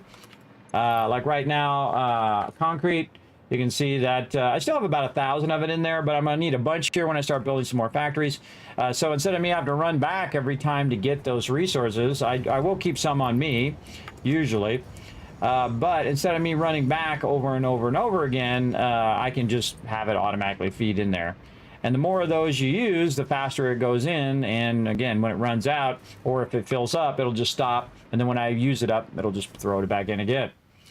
Instead of spending my Mercer spheres on making it go faster or having more in the dimensional depot, I just have more of those because I can have 8 of those for the cost of making it go faster. And that is way faster than making it go faster.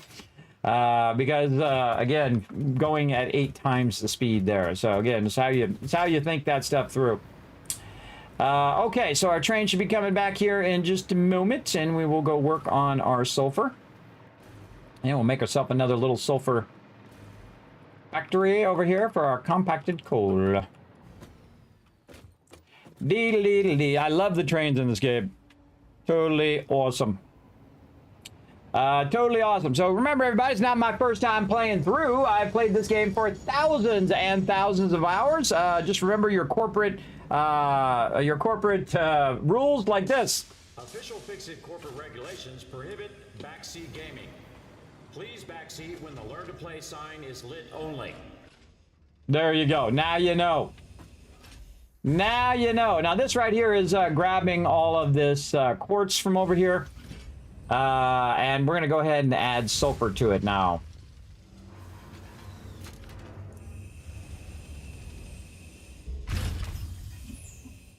And away we go.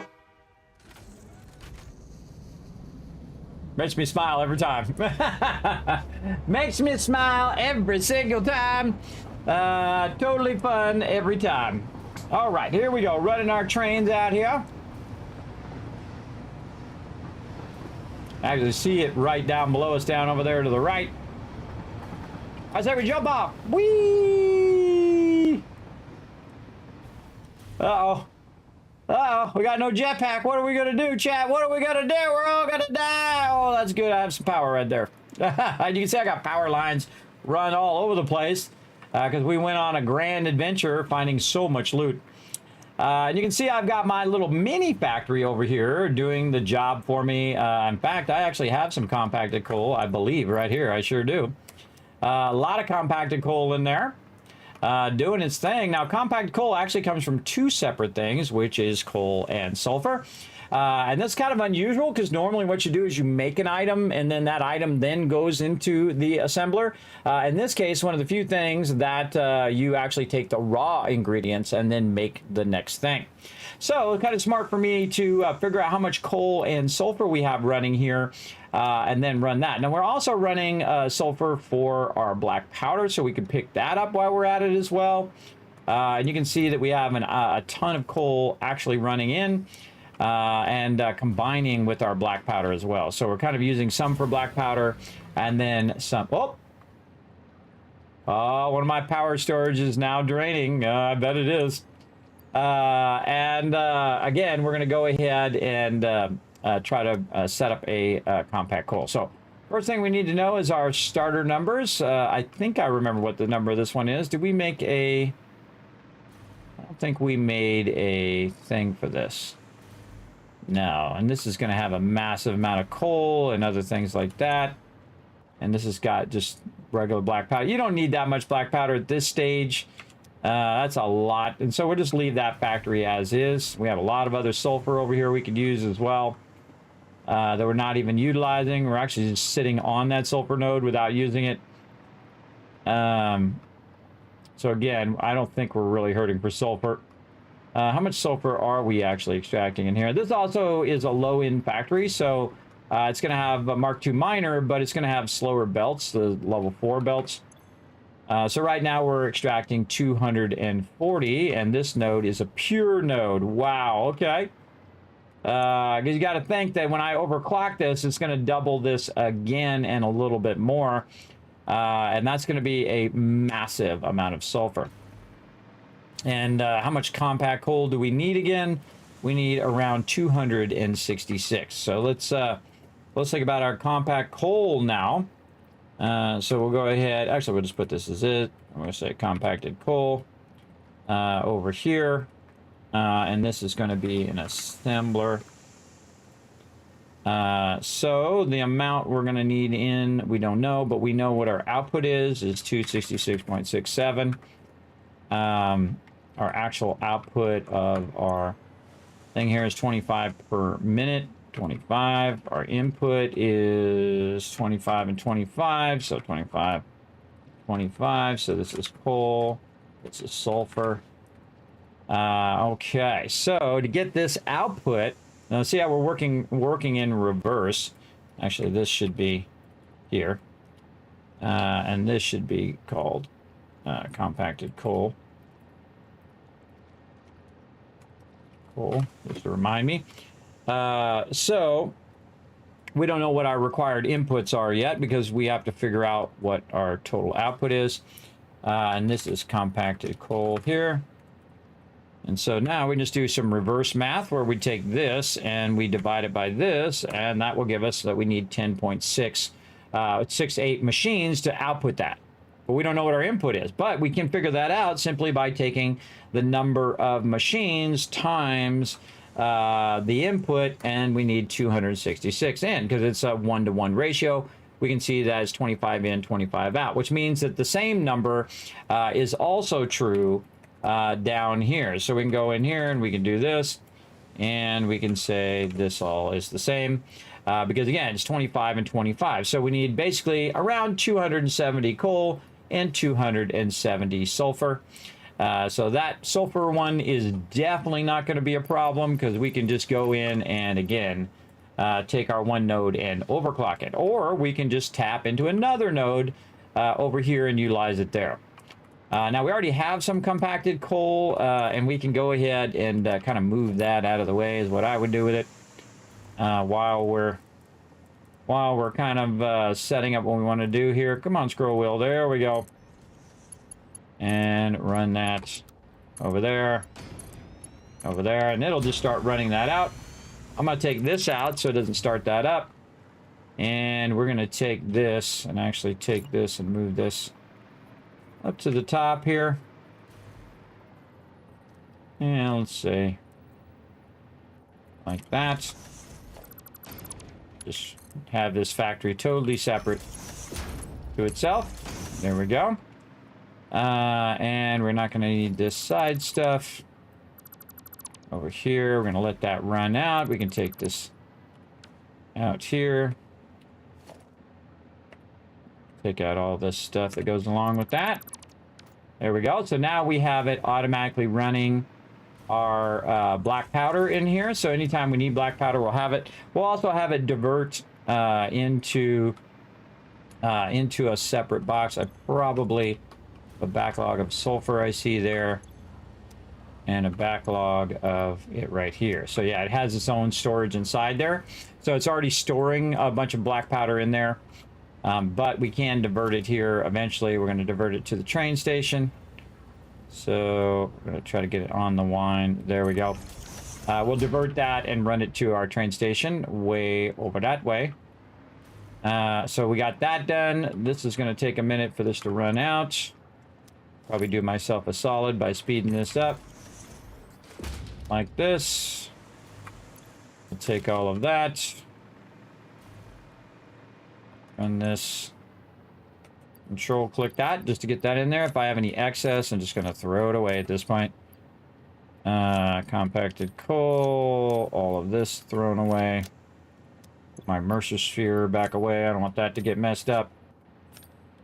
And again, throw that in there as well. Okay, so, and again, we can cut our coal line. And we've got this done now, so we can get these out of here. All right, and that leaves us some room there. We could probably take out a bit of this now. And we'll try to put, we're going to make another factory that's just right here, just for this stuff. All right, now we need to figure out how much coal that we have.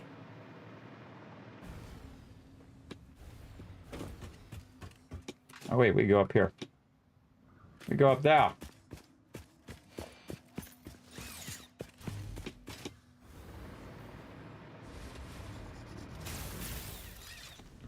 What's up, Fred? I'll just slide down. It's weird, it doesn't make the noise. There we go. Weird when it's not making the noise. All right, now this is 120 over here, so this is probably a coarse node. Normal node, even better. Normal node, it is a Mark II. And again, we need our shards. Pull those out. Just double click them. And we're going to maximize the output of that, 300. Okay, so we got a 300 node. Did we mark this node? I don't even remember ever even writing this node down. Let's write it down right here. Number 19, coal node. It is a normal node. We have it going out at 300, and this is for our compacted coal. So now we know our input is 300. And we're just going to go off that 300 and any extra that we have. We're just going to go ahead and run that. Eventually, we're going to need this gunpowder, though. Where's this node at relative to our base? Pretty far away. Pretty far away from our base there. What are we at? Mark 4 belts here. Now, we don't have to go Mark 5 belts, but I'm going to do it anyway. Let's do it anyway. Nice miss there.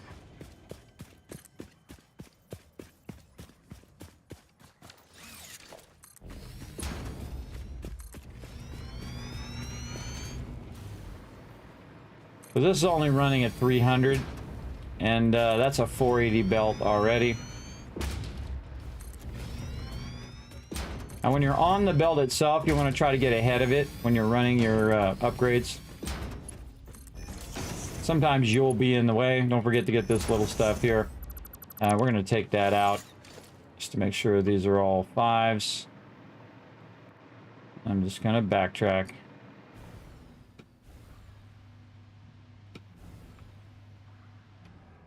I always check it both ways, just in case I missed one.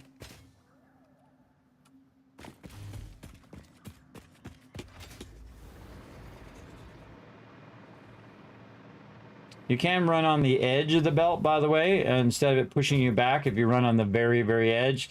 Takes a little bit of practice, by the way, to do that. Because the second you hit that belt, it's going to send you in the other direction. In a very fast way there. You saw me jump down just in case. Level 5. This is a Mark II. And this is 300. Okay, great. Let's go back the other way.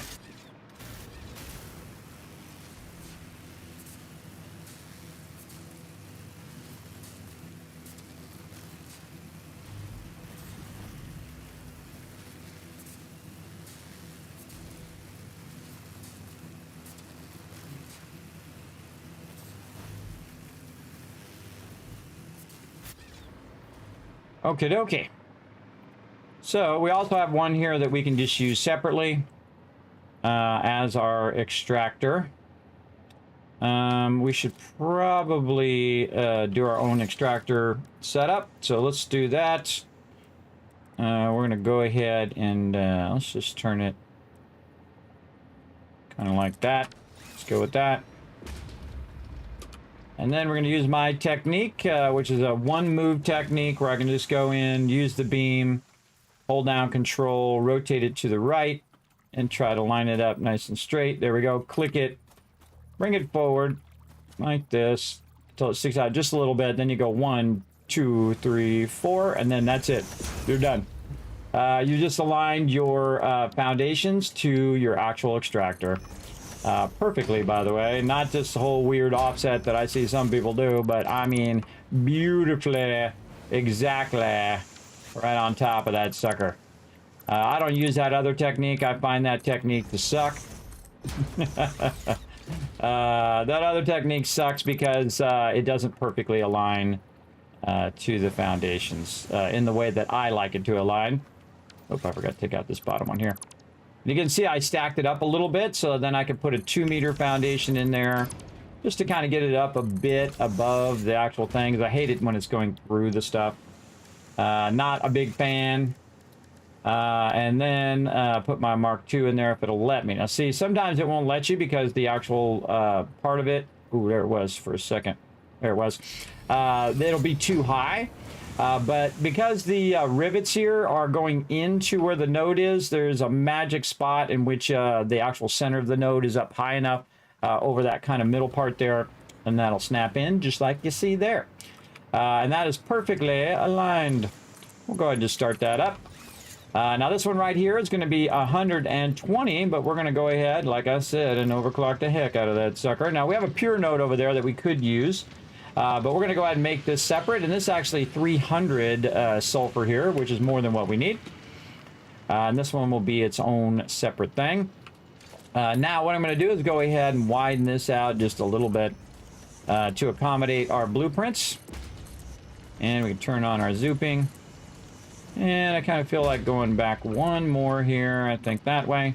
And again, we're going to do a 5x5 because this way it allows us to put our factory stuff on top of it that we've already pre-done. Like that. Very nice. Okay, and then what we're going to... Oh, we forgot our little resource wells down there that we're going to get to eventually. Basic walls around the sides here. I think we'll just do something like this. And we're going to bring this up a bit. Could have made me some wall blueprints. That would have been a good idea. I mean, I don't use walls all that often. Typically, I will build them into the actual blueprint. And it keeps making that noise. It keeps running down. All right, speaking of power, let's see how our power is doing. Oh, look at our battery power. Our battery power's got problems. Now again, all I have to do is take a priority switch here, just to make my power not do that, and throw one down. And so we'll just set it right there. And instead of running this power line from there, which is chaining all the way back to my base, I can go in here and see, we'll run this out of here. We'll run B up to there, and we'll run this into here, and that allowed me to turn this off remotely. This will be black powder and compacted coal. Bam. All right, so that allowed me to turn that on and off. I'll just turn it on for right now. And then I'm going to go to my circuit breaker priority, and then what I can do is I can turn off some of this stuff that I don't need right this second. So I can turn all these off like this, and screw factories and all that other stuff. And that, you'll see that even though I'm way over here away from my power, you'll see that my power is now going to dip way down like that. And then I can also go in and say, you know what, let's go ahead and really cut down the power. By turning off all of these plate factories and limestone factories and all of that stuff. We can turn our biopower off and all of that, and just cut way down on the overall usage as well. But you can still see that even though I took half of my power out, it's still not enough. But it is pretty close there, and it will... Oh, 2 minutes. And it will get down to that stage where it's at. Now, I could have put in more priority switches and also set up my power so that it would dip below that line. So that's really what I would want at this point, is dip below. But it's eventually this power is going to go off of all of that. But I do have another round of backup power, which is I'm purposely letting it run down. So you can see me turn on the secondary backup power, and that will then run the factories as well. So we'll get all that going, and again, we'll see if we get it done in time. Now, we got 2 minutes till this thing kicks me, so I might as well just take a break now. So I'm going to go to the main menu here. It resets itself every day. Restarts the server for me automatically. And also it reminds me that, hey, I have to take a break. Because I am terrible about, especially when I'm playing this game. I get all wrapped up in it, and then 5 hours later, I haven't taken a break, and then my doctor yells at me because I'm not getting enough circulation in my feet. Not getting up and walking around enough. So let's go ahead and take a quick break here. We're going to pull up some words on stream for you guys to de-scramble some words as well. And we'll see if my factory goes off by the time I get back. We'll see, and that's why it's good to have some backup power. Let's see. over here. We'll go ahead and paste. Okie dokie. And we'll see if we can get this all to work over here. Boom, there we go. All right, everybody. Again, we're going to do some words on stream for just a bit, and I shall be back, and away we go. All right, back in just a bit.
back, everybody. How we doing? Oh, man, we need one more.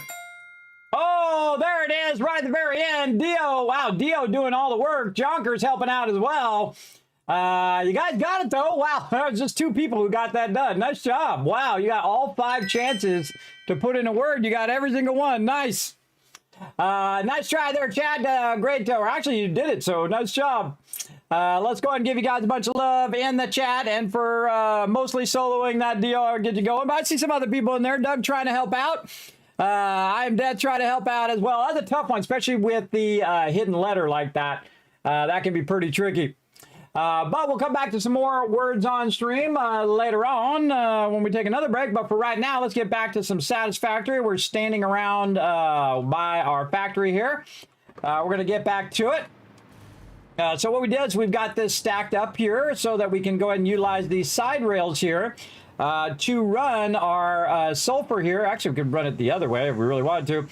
And kind of reverse the direction of this. So let's get in here. Let's run it the other way like this. You'll see why here in just a moment. We're going to run that in there. Now, remember, we're going to skip past the smelters and constructors and all of that stuff and go right to the assemblers. And we do already have an assemblers thing here where we actually have 10 assemblers in here. Our biggest problem right now is plates. Oh, okay. So let's go in and take some of our plates out. And then what I do is I have it set up. So oh, thank you for the raid. Appreciate that. That's Mr. On You. Thanks for coming in and hanging out. What I've done is set it up so the plates go in really, really fast. And you can see right here that the plates are rerunning back in again, even though I just took them all out. It's already got 56 plates in there. And that's that thing that we had done the load balancer on so that it could very quickly put more in there if we need it. And we definitely do. So let's go ahead. Again, we're working on all this other stuff here. I have a feeling that we are going to run out of power at some point, and we'll see what happens. All right, then we'll go ahead and turn this like this. And see if we can just get that to sit down in there nicely. Oh, look at that. It sits right on there like an awesome pedestal. Let's go ahead and click that and see how it looks. Again, we're looking for red is the input. All right, nice. Okay. So we'll go ahead and have to run this out just a bit. In fact, we could go ahead and just line it up, do ourselves a solid here, everybody. Here's what you do. Use the walls to go ahead and line that up off of this one, and then what we do is we just run this to this and then run that easily right to there. So that's very nice, very nice. I like it, I like it. And then we want to go ahead and get this going back over here. Not really there. We want to really tie it over to that side. Let's go ahead and do something like this, and then we'll just run it. We'll tie all this together so that we can turn this on and off as we need. Right now we have it off because it's draining all of our power. And we have some other things that we could have turned off at some point. But yeah, you can still see that it's burning down that battery. And we are slowly diminishing our power. So we have about 2 hours and 16 minutes roughly. This number jumbles around all over the place. But I would say about an hour or so. You see it charged just a little bit there. So 2-3 hours we have worth of power because we're right at the line because we turned all that other stuff off. And that should help us. Okay, and then we need to work on our power. Speaking of working on power, up here. I'm going to just put it over here on the side, which should power all this stuff up. We're going to put a double wall outlet, say somewhere here in the center. Tie this in here, and then it should tie its way down. I believe I fixed that last time. It should tie its way down to all the rest of the stuff. And again, we're just going to go ahead and run this over to this corner and connect that like that. Very nice. Okay, so again, we have our output on this side, and we have our inputs that are going to chain up there, and we have our inputs down here, which are going to work their way up. And eventually need to be connected from the bottom floor to the top floor. That's basically what that is. And you can see I've already got a little bit of a ability to just kind of run that out over there and just kind of go around. Now, I could run it through, but I don't like to do that. So I'm just going to go in and make a little bit of a foundation here. Bring this out just the minimum amount. and then just run that up like that. And then that's going to run any of the excess resources up to the top section right there. And then we're going to go ahead and tell these what they should be doing, which in this case is going to be compacted coal. So we're going to go in here and we're going to go ahead and tell all of these to be compacted coal. I think I got these already. Compacted coal. All right. And then we're going to go down to the lower level like so. See, all of our stuff is good there. And we need to find the other side and go into this level. Put compacted coal in here. We have 2 on this side, 3 on that side, and 2 on this side. There we go. Very nice. You should also say compacted coal. And back out the door we go. Hide that thing. All right, so now we have that, and then now we just need our coal in there. And so we've got a bunch of extra coal over here that's already backlogged, which would be a really nice thing to just take and run. So we're just going to run it off to the side here a little bit, just something nice and easy. Bring this forward just a little bit. Line that up. There we go. And just run this into that. Oh, we can make that nicer. We could go ahead and do straight. There we go. And then we'll run this back into here, into this factory. Like so. And then take the primary amount of it and run it over here. Probably should have moved this one over just a little bit more. Let's do that instead. Let's take this and move this over to there. I'll make this one into the second input instead of the first one, and that just makes it easier for us to run this across to that input. Don't really like it running across my doorways though, so I'm going to go ahead and do something like that. Bring this down just a little bit. See how we look across here. Looks good enough to me. All right, now all that coal that we have backlogged down here is going to instantly flow in here. We need to be able to turn this particular one back on again and keep all the other stuff off. So we just go right here to the power switch. We can flip this one switch on. And now we're just running this one factory, and all of our other factories currently are off. So we're going to go ahead and let that run like so. Remember, we also have our biofuel that we could utilize, all sorts of other power that we could utilize if we need to. But what we want to see is both of those running in nicely. Oh, I don't see that running up the thing, so there's something funky chicken going on there. Let's try that again. There we go. All right, so that should go in there, and we should see some green lights. Oh, and one more up. Those are going up between them, so that's working good. And we should some green lights up at the top here. Come on, there we go. Let's check them green lights. 3 green lights over there. That's good. And then over here, 3 green lights. Notice that we didn't run any more power because that power is already connected between both levels. And we'll go to the top level here. We'll take a look at this. It's not red, so that's good. We can see something's coming in. In fact, I can just feed whatever I've got on me into there as well to give it kind of a little bit of a jump start.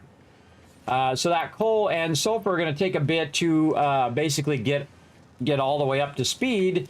But that right there is 10 of our machines. And let's see how many machines that we actually needed.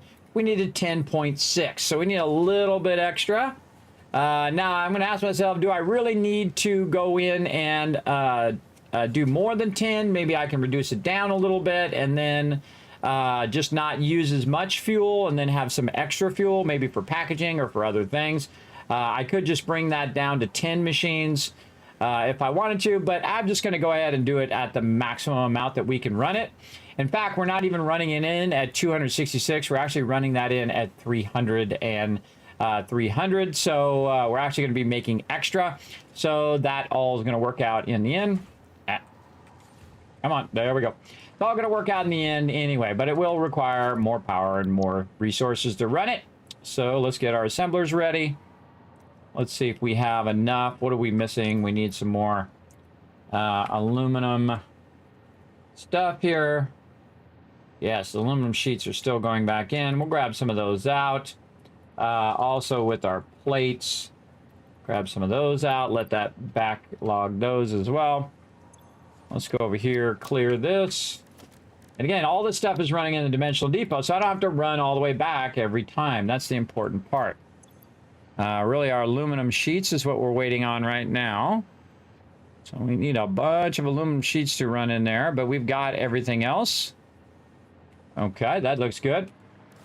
So while we're waiting for that, though, we can go ahead and think about how we're going to run this from here to the train itself.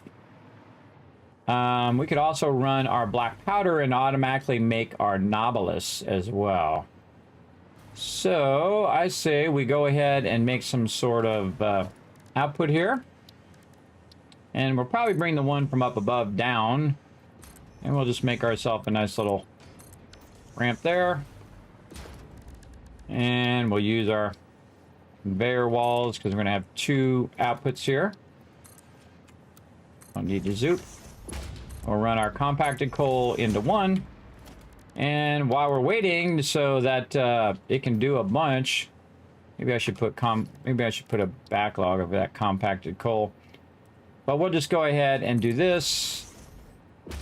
And add another one here. I'll set this one a little bit forward because it's a little more awkward for that to get there. And that's just going to backlog a bunch of that compacted coal so I can get it going while I'm getting all the other stuff running. Then we're going to run all of this across here like this.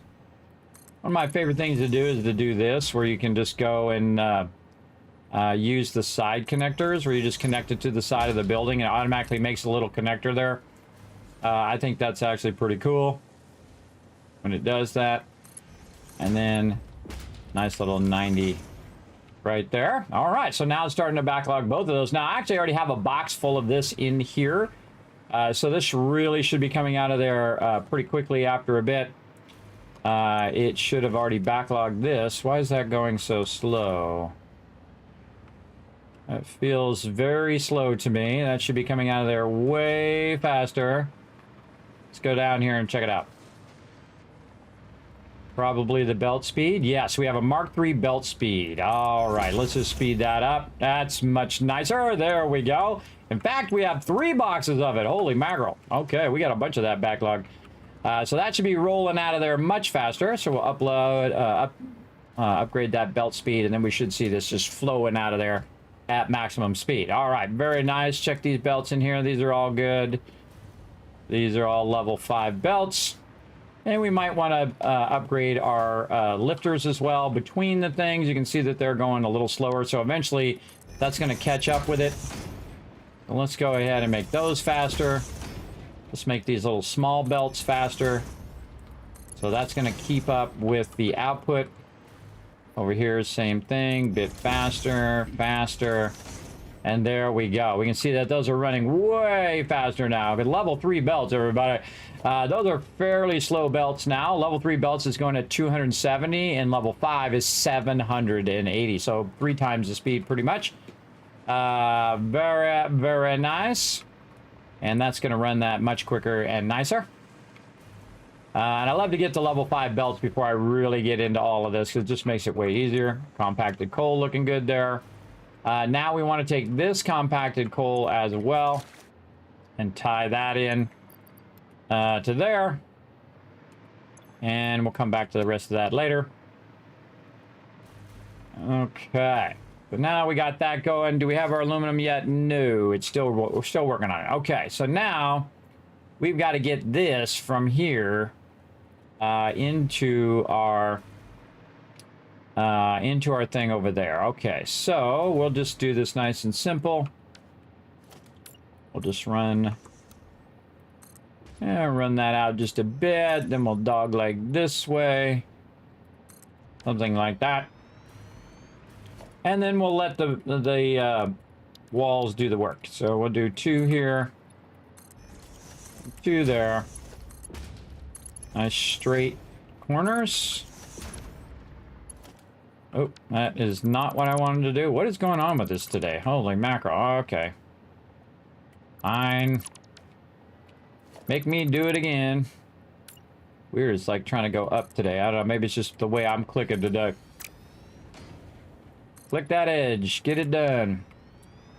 I'm definitely not leaving it like that. That's for sure.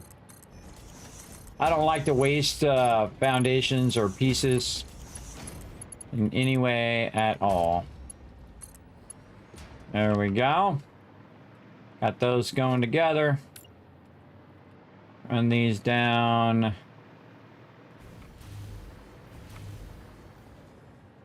I'm feeling right here.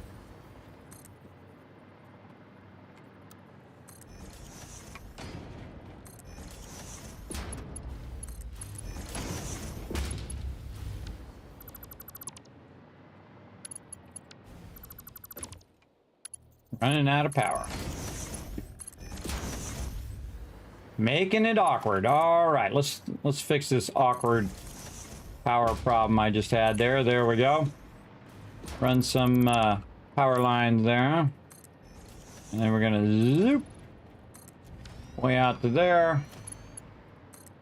And can't quite make it there, so we'll just go there and there. Oh, that is not straight.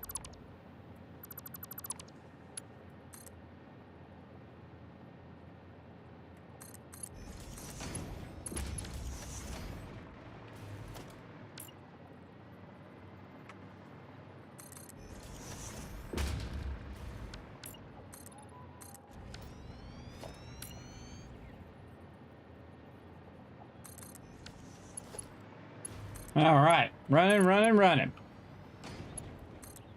Letting this get going over here. So this is for nuclear power? No, this is actually for turbo fuel. The compacted coal is for turbo fuel for right now. We'll get into nuclear power later on. And because we got a to-do list over there. Oh, you can't see it because it's scrolled up. We got turbo fuel we're doing right now, and then we're going to be working on nuclear power after that. So this is turbo fuel in this part, and then we're going to be doing our nuclear power later on. So again, want to get started with turbo fuel. A lot of times I'll skip over turbo fuel and just go right to nuclear. But that's my personal preference. But in this particular playthrough, I'm going to do some turbo fuel for you just so you can see how it's done. 1, 2, 3, 4, 5, and 6 right there. Very nice. And we'll bring this little side power up. So again, so we're not dipping down like that, which is totally awkward every time that happens. You get used to being able just to hover around. It's really nice. And what I'm doing is I'm bringing both of these elements back toward the train station, which you can see over there.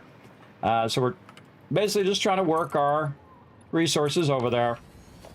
And I'm just kind of making them nice here on the foundations. While we wait for our aluminum to show up, because we want to go in and make ourselves another thing here. Oh, this is going to be close. Oh, perfection. Perfection. And you see I'm just turning the corners, and every time I turn the corners, I love using the straight function because it does this nice 90, which I normally would have to put in a whole bunch of the conveyor poles and, you know, make it work via conveyor poles or half go and then half go, and it's like 3 separate pieces or 2 separate pieces that make that work. Now you can do it all in one piece, and the reason why that's awesome is if you come back later and you want to upgrade them, it's a lot easier to upgrade. 1, 2, 3, 4, 5. Perfection. I love it when it just lines up nicely. Like so. Okay, getting there. I say we could probably go out a couple more. Let's bring up our power here before I forget. In fact, we could just pull the power from down here now. Run it up here. Run along these edges. Let's use the thing that we like to use over here. Now we're going to end up with a massive amount of knobless soon, everybody. That's why we're taking this black powder over here to just have it do it for us. But again, if you don't want to cut down and use the stuff, Just throw that down. That'll clear it out. And then maybe try a little Kobe action over there. And... ran away. What a wimp. I'm gonna grab this power slug while you run away, sucker. Thanks for the free loot. Later. Okay, where we want to run this? Probably on the outside edge there. I should probably go over there and angle it how we want it to end up here. Let's see, we're right about here. That's a little bit of a guess, but we'll see how it works out. Try to eyeball that. No, a little bit higher, I'd say. Maybe here. Yes. Now, these are on 2 separate grids. They're not all working off the world grid. And, you know, this stuff's actually fairly easy to convert from one grid to another. You just go ahead and leave yourself a little bit of space between the two, and then just bridge like this. No big deal. Just bridge it like that. Easy.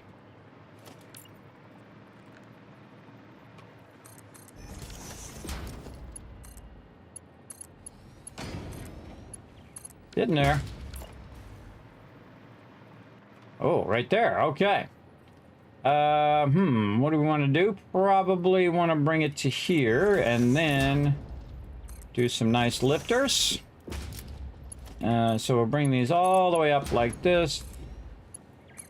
And we'll think about what we want to do up there. Probably want to run my lifters on the outside so it gives me a little extra room. Let's run the lifters right above there. And of course, all the power that's running up this thing right here is allowing us to just kind of float around right now. Make sure we set that the correct direction, always very important. Then we're just going to go straight up as far as we can. And we're going to put this down. Again, remember, lifters can go an infinite amount of distance if you're using floor holes, which is pretty cool, if you think about it.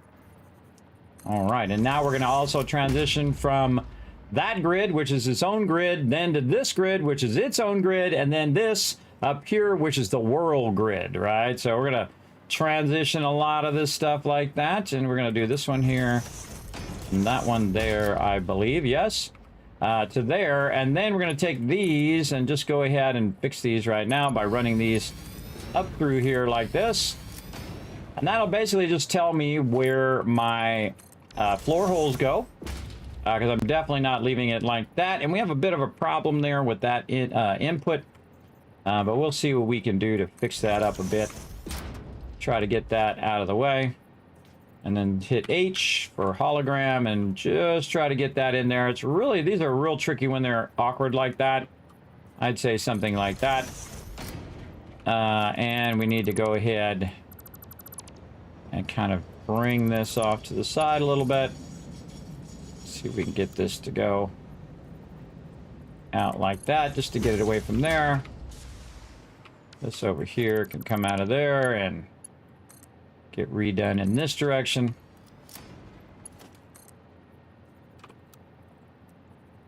Doing all sorts of moving that around, but that's okay.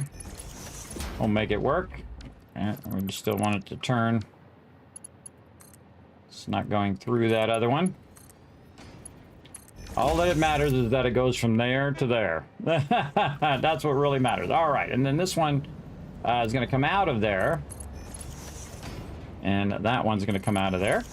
We're going to add more train stations for it to actually take both things as we go. Now, we got to connect this whole bottom part. So we very easily just click this and see if it allows us to connect it into there. Maybe. We'll see. Doesn't look like it. Doesn't look like it's allowing me to get that one. Let's try this one. That one we did get. Okay, that one. This one, not so much. Which is weird, because I thought that would be the one that we'd actually get better. All right. To nudge that one over just a little bit. I'm going to take this out. Take that out. And we'll see if we can get it this time. I don't know. I kind of feel like that's where it was before, but let's try it again.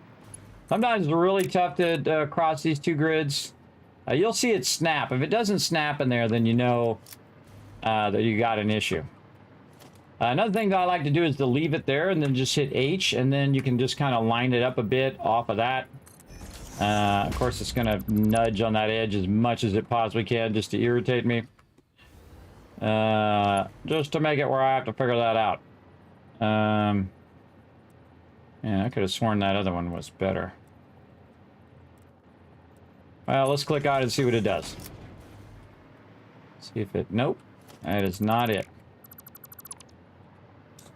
Just keep trying.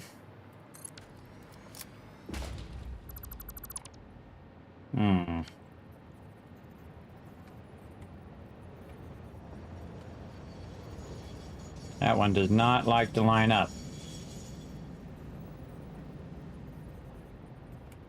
Okay, we'll do this instead. I don't like it that close to that anyway. That's kind of annoying. So what we'll do is we'll just go ahead and bridge it underneath. Kind of like this, and then we'll turn this one that way. We'll just run it around. And we'll run it this way a little bit. And then we'll just run it back. There we go. As long as it ends up in there is the most important part. Now these two are already lined up, so these should be able to grab these pretty easy. So we'll go down. We'll try to grab that first one. There we go. And then we're going to go up here. Not enough aluminum sheets.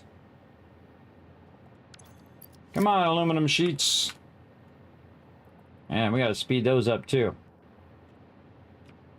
Yes, we might have to run back for some of those because those are going way too slow. We might need to put that on our Mercer Sphere stuff here.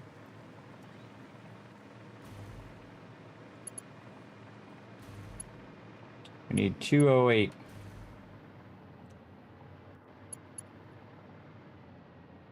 Boom. All right, we should see the stuff coming up. Yep, there's our compacted coal. Very nice. Where's our train at right now? It is back over there. All right, we'll try to catch our train on the next one. And probably set up some aluminum to run in a bit easier. Hide our little thing. All right, time for a train ride. The straight tool is so nice. Yes, it is so awesome. They're going to add it for pipes as well. I can't wait till they add that. It's going to be amazing. Gonna be awesome. If they just add a foundations tool that is based on the railroad track. So it's the same shape as the foundation from the side. It's the same thickness as the foundation. But what you can do is do arcs with it, which would be amazing, everybody. That'd be awesome. Absolutely amazing. I mean, you can do it with the train tracks. Why not just turn it into a foundation tool and let people go crazy and go creative with it? I mean, obviously, you can make arcs and angles and all sorts of stuff with the train thing. I think that'd be awesome as a foundation tool as well. Hopefully one day, we'll see.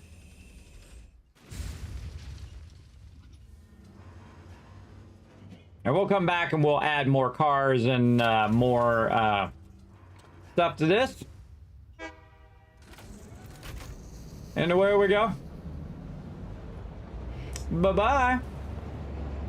Let's go pick up some aluminum, and we need to get our aluminum going a little faster. There's a great trick, too, when you're trying to do multiple of these, is you already have the template. So I'll show you a great way of very quickly doing the same thing. Of course, we could also blueprint it as well. Whatnot, and we'll get back again. Our power's still off, everybody. Still off all this time. We cut our power down by half, but we have our priority switches we can turn off, so it's not burning out so quickly, and basically allowing us to extend that time in which we can take it out and work on it. Now, actually, we could have just left it there, fixed that part first, but I'm just doing it as an example so you can see what happens. Okay, so we want to go ahead and take some aluminum. We want to run it over here since we already got this established. And what we can do is just use the template that we already have right here, the Dimensional Depot. Just bring these up a bit. Oh, actually, that goes to that one. Why don't it go this one? There we go. Like this, like this, like this. Then grab these and bring these up. Now, the thing is, you don't want to just bring it up by one. You actually want to bring it up by two. Like this. Because that's what happens when you stack stuff on top of each other, pretty much. And get this one here. The nice 90s. Like this, and like this. Stack this one up a couple times. And use our straights. I don't like to leave extra pieces, so I'll take that splitter out and just say that the belts are holding that stuff up, or it's attached to the back of the machine or whatever. But I don't like to leave that like that. So we'll go ahead and just do this. We can't quite get it to go directly there. It's a little too far. So we're just going to go ahead and do a little bit of this. A little bit of that. All right, now all we got to do is get that aluminum sheets in there. Now we have a ton of aluminum sheets over here that we can grab. We're not really using it for anything else right now. So I'm going to take a bunch of this out. Like so. Put it in my inventory. But if I don't want to take all of it out, if I want to leave some for me, which I typically do, you can go up and try to tap into the top of it and just get your overflow, like from your second box here. Which you can see a bunch of them are flowing in there now. But I can also just go ahead and put this up on top. Now, every time you do something like this, you're adding to the spaghetti, as they call it, of your factory. But I like to do this and then come back and fix it later. That's just me. Again, in the moment, it's very useful to just run that all the way like that. And there we go. So now we're tapping into the overflow of the back 5 boxes and not all of the boxes. So I'll still have plenty of aluminum for me. And as you can see, it's running down and then using the load balancer to perfectly feed it into 4 of those. So now our aluminum is going to be feeding from now on and forever way faster into the dimensional depot than before. Now, also, I can help it out by dragging this into here, but it's already working on that. I can probably let that stuff run. In fact, I can let that run. I can put my Mercer sphere back in and put this little guy in there. These things back in there. This back in there. Etc. Put my other things there. These are maxed out. All right, we just throw that away then.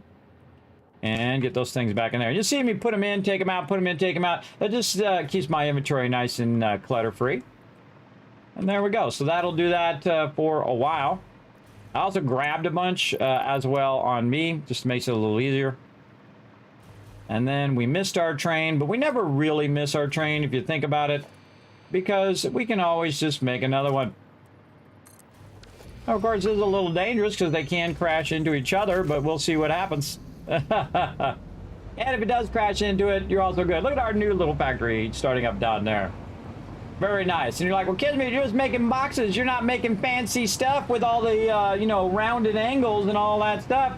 Yes, that is very inefficient. And as someone who's your official corporate trainer, I am required to tell you not to do that because it wastes company funds and time and salary. Well, you don't get paid, but it still wastes time. And it is very inefficient to build fancy stuff when you don't even have all the basic stuff running yet. So again, if you get lasered from space, it's not my fault. I'm trying to prevent that by teaching you how to do it very, very efficiently. But if you want to do it, I'm not going to tell them. I'm not going to tell corporate, but you do you. Me, I'm going to do me. I'm going to do what's most efficient because that is what's mandated by the home office of FICSIT to put efficiency first. And that's what we are doing. We are putting efficiency first in everything that we do. And every way that we can. There we go. All right, bring up that black powder. That's all looking good. That'll get up here in a second. And now we need to bring our train back and stop our train a bit out here. So we'll go ahead and kind of watch it for a minute here. All right, summer sloop thing, get out of there. And hide that weapon. There we go. So wait for the train to come back just a bit.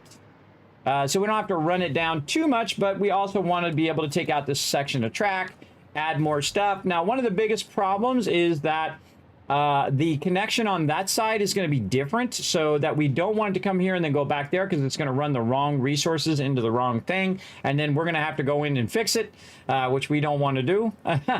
We don't want to go in and fix that, that's for sure. Yes. Well, they already announced that they are going to do the straight tool for the pipe, so that is confirmed. That is confirmed directly from them, which is awesome. But I would love to see this. All right, so now we got our train coming in. We can go into our train here, and we can turn off self-driving. And that'll bring it pretty close. And let's see if it stops before this length of track, or I might have to move it myself. Ooh, so close. Look at that. Look at that precision, chat. Look at that complete and utter luck. I can say I really did that perfect, but I don't trust it. I'm going to move the train back just a little bit anyway. Run that back just a little bit. There we go. But that was pretty close. That was a really good guess. All right, now we're going to take that out, and we're going to go ahead and work with our train stations. So we're going to go in here and now add a few more train stations. Now, what's going to happen, everybody, is the fact that it's not going to have enough... oh, we need our foundations over here, so we can add more foundations like so. Boom. Cool thing is, they're also already going to be red. That's right, because these are my train foundations, which I use red as my primary thing here. What is going on over here? Hit H and nudge that right under there. There we go. So that just allows me to widen that out a bit if I need to. Most of the time I use 2. A lot of people use 1. I don't like the fact when you jump off the train, you're standing right on the absolute edge. That freaks me out every time. So I like to have a little bit of room on the side so I can jump off the train. Really only need the room on the right side. So you could, in theory, just offset the train track onto the inside. And then when you jump out, you get over there. But I just use 2. That works for me.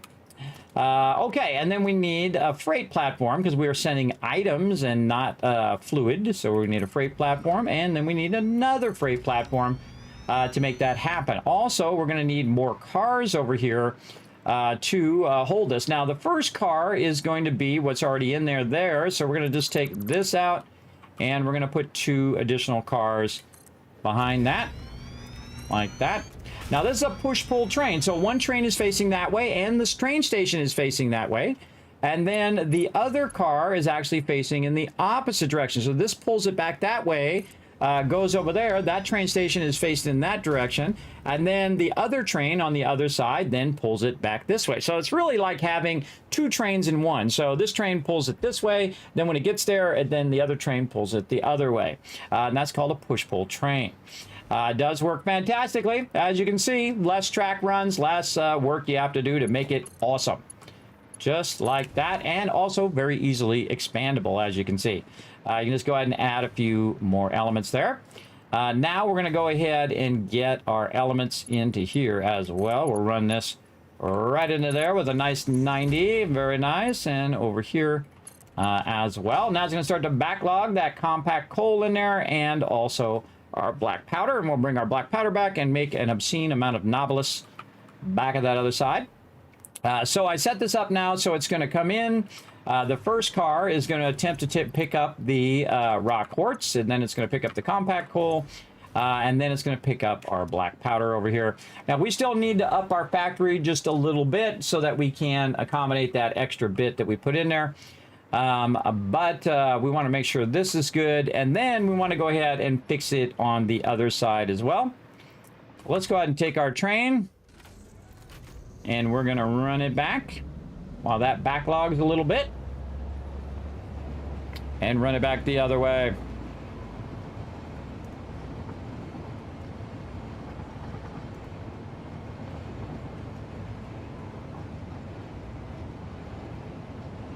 There we go. Agree on the foundation arc. At the very least, it would be better if they let us pick a pivot point on the block rotation around, like the edge or corner of the pivot center. Well, you can actually do that. Not officially, but you can actually do that using your more advanced techniques, which I will show you on how to pivot those blocks. But I think the having the tool, which already is basically is an arc tool, would be awesome for making rounded foundations, because you could actually just change that profile to be, say, perfectly rectangular, or you could make it where the edges are at like this. So now it's kind of you know, beveled on the edge, or you can make it rounded on the edge, so the edge is rounded all the way down. Just imagine all the amazing things you could do with rounded edges, or straight edges that are straight beveled like that, or chiseled as they call it. And you can do all sorts of profiles, and you can make it rounded on both sides, so it's actually rounded foundation instead of a perfectly rectangular one. There's just so many options in which you can do, and you already have the technology to do it. It is already in the game. All you have to do is change the style and the profile of the actual tracks themselves and make it into a foundation tool versus a track tool. That would be amazing. That would be huge in the game. It would be massive if I could just click on this foundation and then click on this foundation and it just did an arc around there like that. It would be amazing. Amazing.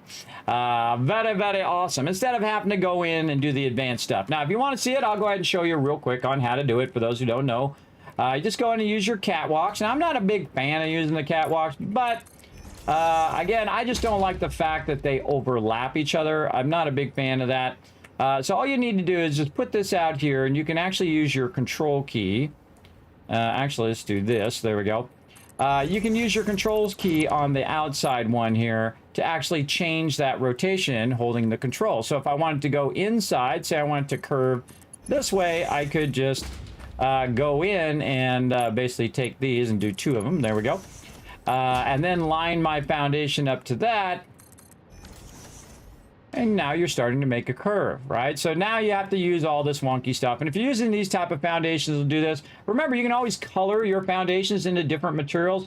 Now, I never really do. If you use like concrete or whatnot that doesn't have these kind of lines in there, it does look much nicer and then looks like a rounded path. But why? Why should I have to do that? Why not build it into the game, and then you already have the technology to do it, where I could just click here and then adjust the angle, and it would be whatever angle, or I could have a half block, a quarter block. I could have angles. I could make angles around buildings and things and paths and all sorts of stuff. It would absolutely unlock a lot of magic in the game, I think, if they added that. It'd be pretty amazing. Now, if you're using also half foundations, you can make the arc even sharper. So you could just do every other one and then do it. Now, I don't use half foundations most of the time. I don't bother even to unlock them. I don't unlock stuff that I'm not really going to use. If you notice, I haven't unlocked everything. I have like 300 coupons in there. I could unlock everything in the game if I wanted to, well, except for some of the rewards, awards and stuff. But I could basically, I could unlock all that stuff, but I only unlock the stuff that I'm typically going to use for something, right? If I'm going to use something, sometimes I use my beam supports. One of the ones I use the most, metal beams. Ladders are really great. Road barrier, not as much, because I do find that the metal beam is more versatile than the road barrier, and especially when you're lining up your extractors and all that kind of stuff. So these are mostly workarounds that you do to make things work. And you do a lot of the stuff with this stuff in here is these are the advanced tools, the architecture ones. This is what everybody uses for kind of tricking in it, just like you would in Fallout 4 where you put a rug down. You can't put the thing there, but if you put a rug down and you put it on the rug and then you move the rug, then you can put it where you want, right? A rug is an advanced tool. I know, it's pretty crazy. To basically override that clipping and override that thing when you're trying to put something right next to something else or try to align something. And the same thing in here. Use a lot of these for aligning. Another good example is you can use this for bridging between. If you hold down Control and I click there, you can see I can go down, I can go at an angle. But I can also rotate it in such a way where it is now angled like this. And say I want to do something cool out here, I'll go ahead and put my beam in there. There you go. Come on, you. There we go. And I can rotate it. Oh, I got to click it first. Come on, you. Oh, my scroll wheel. There we go. Then I hold down Control. I can rotate it. And then I can make it really long. Now, one of the things that people don't realize is this, how powerful that is. And you're like, well, so what? You rotated the pole. No, what I did is I rotated the foundations. So I can use the foundations to snap to these pieces, see? And then I can basically adjust the angles and all of this of all of these pieces if I want. And basically just attach this and then attach that like that, make it go up. I can rotate that piece if I want it to go like this. And again, so I can go in and I can do all sorts of advanced stuff that has to do with that. I can set that up on top or underneath. I could rotate it and try to align it in different ways to that thing. Especially using half blocks are really good. But you get the general idea. So you can do advanced things with that particular piece, and you can rotate them, especially if you're doing like advanced kind of embellishments of buildings. You're rotating and angling a lot of stuff as well, which is really fun. Really fun to do. So that is that's what I would suggest for more advanced stuff. Also a great way to bridge from one angle to another.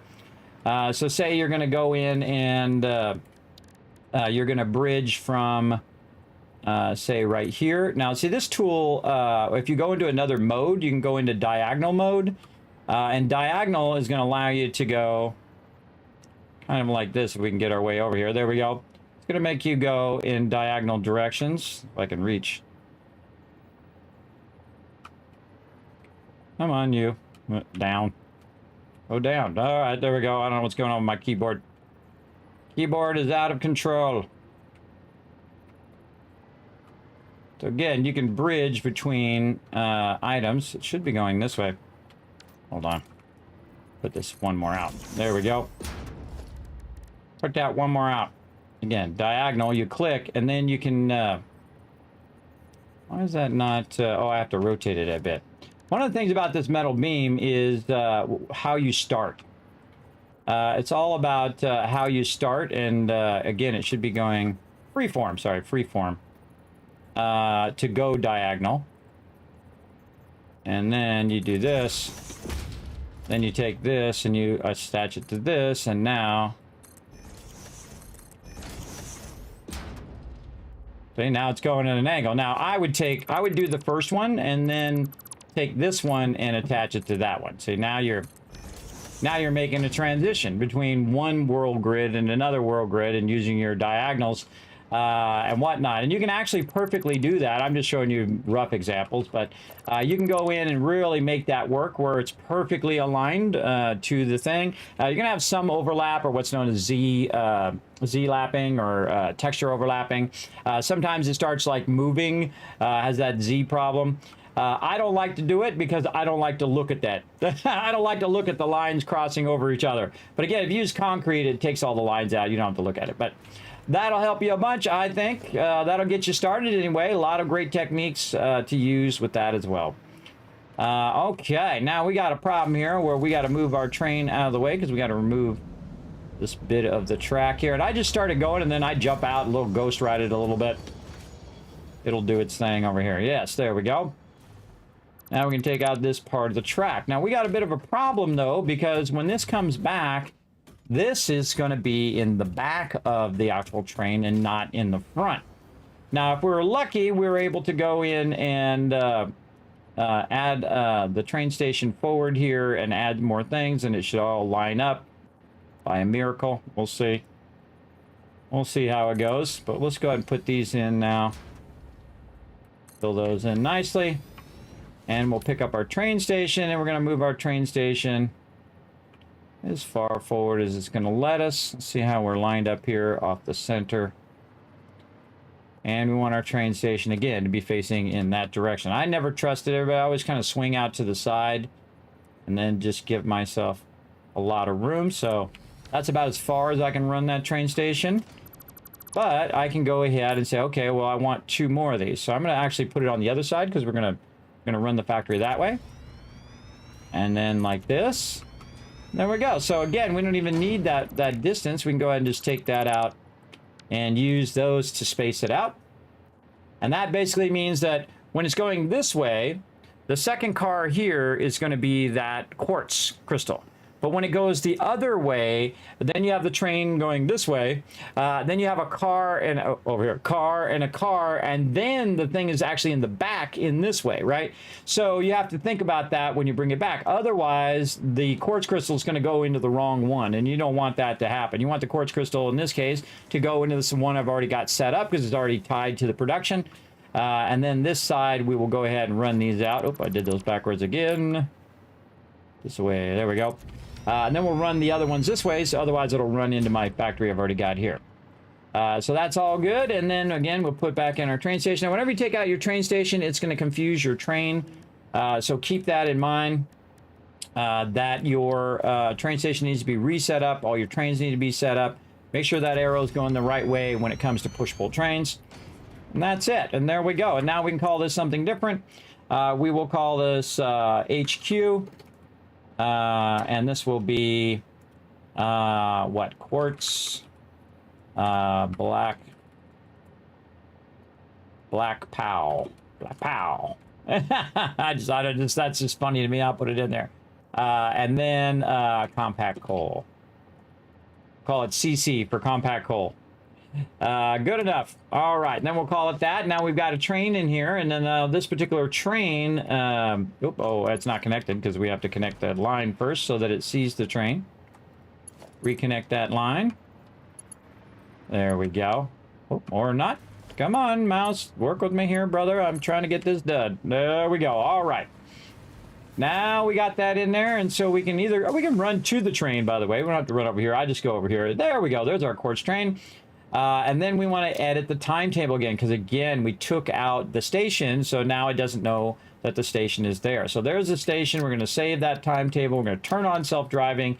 And if we did it all correctly, the train will go ahead and run itself automatically over here. Now, one of the problems with sometimes with the trains is they get confused because I've taken the track in and out or whatnot. So what I like to do is, we took the power out. That's what we did.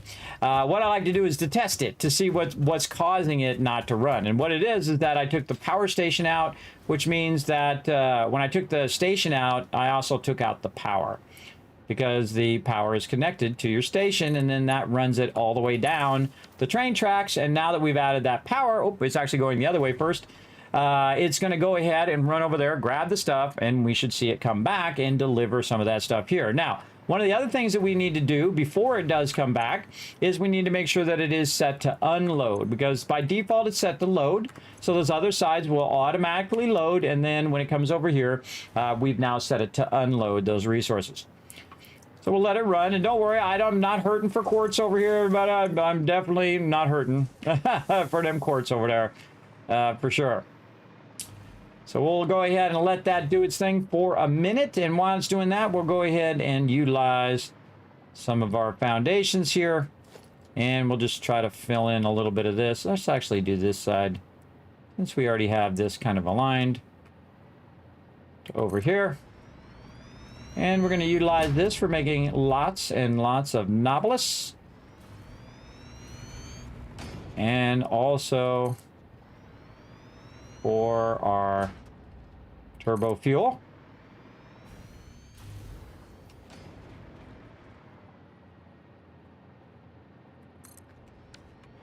Very nice. One of the first foundations you want to do, everybody, is to...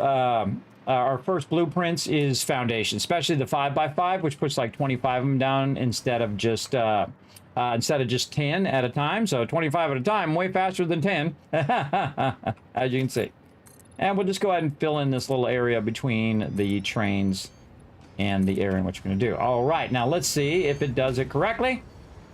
Let's see. All right, our trains are coming in. I can check it before it picks it up, by the way. If I get it right before, I can see that the quartz is in the back. We've got the compact coal, and then didn't quite get it there, but that's the black powder there. And now they will feed into their appropriate sides. So one should go this way, and the other two should go that way. There we go. See, not that hard, especially when you leave yourself some room to expand later, which I knew I was going to do. Again, I do think that far ahead. I do leave a little bit of room in my train stations to add more. And if I had to, I could always move it back and then just move the quartz input and all that. Now it's just going to do that endlessly. It's going to go back and forth, backlog all of that. Now we should see that stuff here, and then our compacted coal right there. Very nice. Okay, now we want to go ahead and probably start a bit with our stuff here. We want to make sure that we don't encroach in where we're eventually going to have our fuel generators and all that stuff out here. But I just need to do a little bit, not a lot, a little bit of my Nobilis here. Well, let's go over here and see if we can automate this. What else do we need? Black powder and steel pipe. Okay. Where are we running our steel pipe over there? We might have to tap into some steel pipe. I'm sure we're running it to something over here as well. But again, we don't need that much. We just need just a little bit. So I'm going to look at where my output is there. And again, I don't need to have a big old factory with 20 of these. One of these is more than enough. And I kind of feel like we'll go off the top one. Like this. Just to get that very nicely in there. Then we'll say Nobilis. Like this. And then we're going to do ourselves a huge solid. Actually, let's do our lower and then upper. So we're going to do our lower. Like that. Actually, let's do a storage and then a lower and upper. That sounds even better. Let's do this. And then we'll just do our dimensional depot. That, even better. Okay, and then this is going to come out of there, go into this box, go into the dimensional depot. When it fills up the dimensional depot, it'll backlog into this box in case we need even more. And that's it. Just one of these is all I need, everybody. I do not need any more. Now, I could have actually made the Nobilis back on the other side. But if I ever need black powder, I also have black powder over here as well. Another thing that I can do is backlog even more black powder by just simply putting another box right like this. And in case I need some, I know where it's at right over here. Now, I don't need to make a whole nother thing for black powder because, again, I don't need that much. But we want at least some of it in there, and we've got our power in there, so it's going to run the black powder. Now we need some steel pipe. Now, this is where we use our logistic level, where we can go ahead, put in our lifter there. We'll see what we got underneath here, and down we go. Look at it, floating in the middle of the air. Whee! All right, let's go ahead and run over here and see if we can tap into some of this pipe runnage that we have going over here. A lot of things running along there. Various things. You can see we got all of our stuff running all over the place under here. Very nicely. Ooh, okay. We have our plastic coming through. All that's looking good. Nice, nice. Okay. I don't see any pipes down here. I could have sworn I ran them somewhere. Oh, I think I see them over there. Could have sworn I ran them somewhere. Yes, right here. Okay. We got them running down that one there. And they're probably diverting into our thing right here. Yes, okay. So that's diverting into there. And that's a little tricky to get it in these little tight spaces like this. This is going into our manufacturer. And there we go, this one. And I can go ahead and just try to put a lifter there. And the problem with the, splitter there, and then with thing, it's going to hit this other belt. And I don't like that, so I'm not doing that. So let's go over here, see what I'm doing. And run this back and see where we're doing this. Yes, right here. See, we got a nice split there. We could probably use that on the outside. Yes, run that on the outside. Okay, so we're going to go ahead and take this. We're going to run this down a little bit. Man, back that up just a little bit so it's not clipping. I don't like it to clip. Sometimes I let it slide, but not very often. I try to get that stuff to go. Okay, we got to go a little bit more down. We're going to go like a half step down just so we can run it in between those two belts there. Again, what happens is this starts to get messy very, very quickly. But we can go ahead and just run it down here. What do we care? We can't see it down here anyway. That's the most important part to know, is that you can't even see it down here. That's going to be not how I like it, because it's going to be right in these other belts. What can we do about that? We can do this.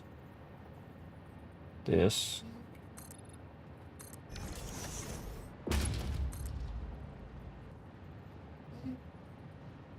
Make that go just above that one and see if we luck out right there. Wow, okay, nice.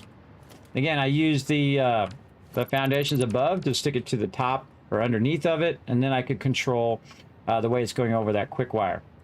Okay, look at all these resources running. Pretty awesome. And then this way.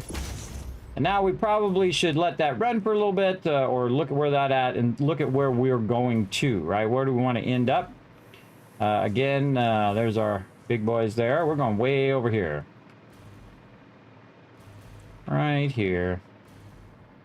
And so we know where that is now, so now we want to go ahead and find our thingy. There we go. And we just need to get some of these into here.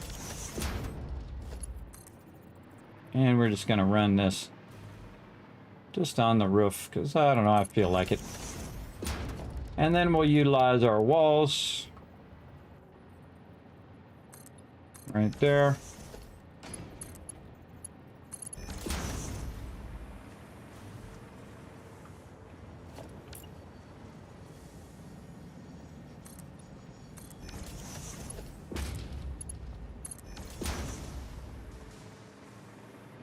This is going to be a fun one right here.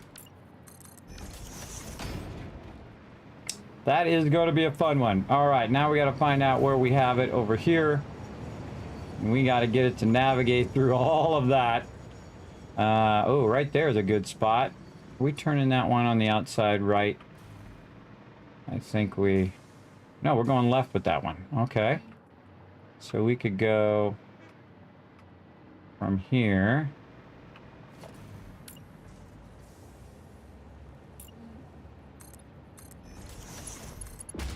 To this one. And we'll use that one.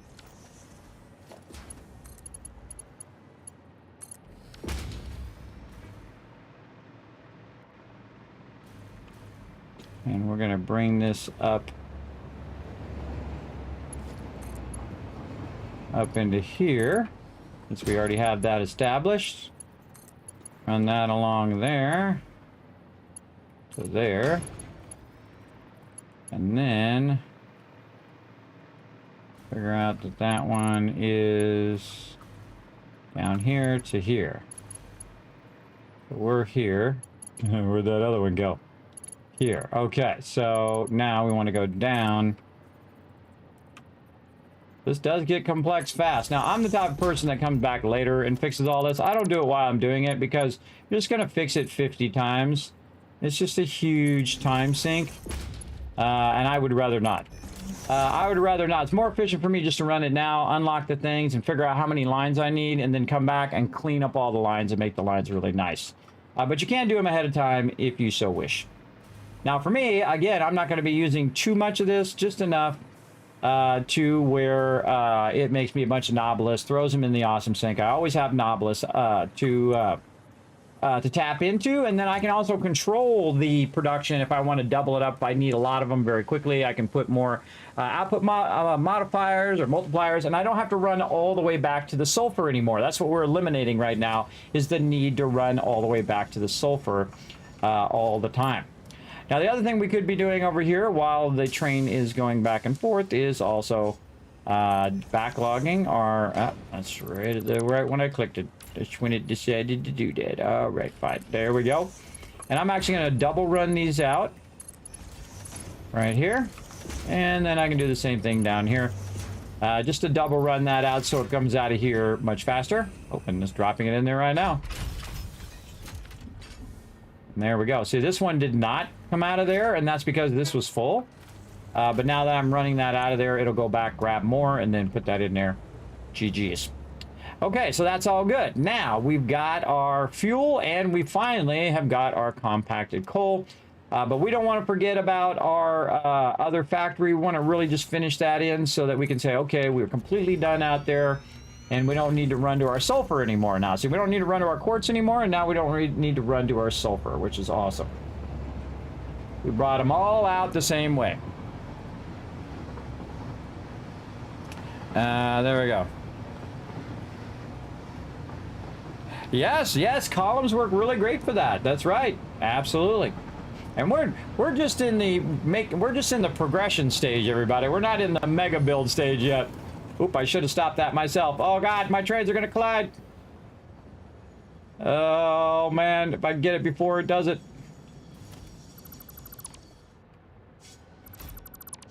Whoo, saved it. Saved it. All right. Another cool thing about this is I don't have to go the other way I used to go. I can just now just fly off the side. It'll hold that electricity for a little while as I'm going down. When you get close to other electricity, it'll save you. Boom, it'll kick in your hover pack there. And look at it go over here. Very nice. And again, we want to get this compacted coal going much nicer up here. We're having a sulfur problem right now, I can see. That sulfur does not seem to be running at full capacity. It's probably because we took it out. Oh, I took it out and did not put my power things. That's why I always watch those lines. You're always checking and double checking. Because again, I took it and I turned it around. So now it's not at 300. Now we can crank that up. And now that's at 300. Now it's going to go faster. Now we're going to have more going up this way. And now all of that is going to be cranking up. And look at those going green. Very nice. Okay. We want to go ahead and put one more level on. And where's our inputs on this side? Right here. Okay. So we'll go ahead and get our assemblers now. And we should have enough to put these down. And we'll rotate our inputs here. Like that, I bet. Let's give it a go. And it looks pretty good. Lined up. Sure is. Let's do it. Man, we just did a whole bunch of things, everybody. We just fixed the train. We just built a whole factory around our compacted coal. We adjusted how our black powder's working, and now we have our black powder running to us.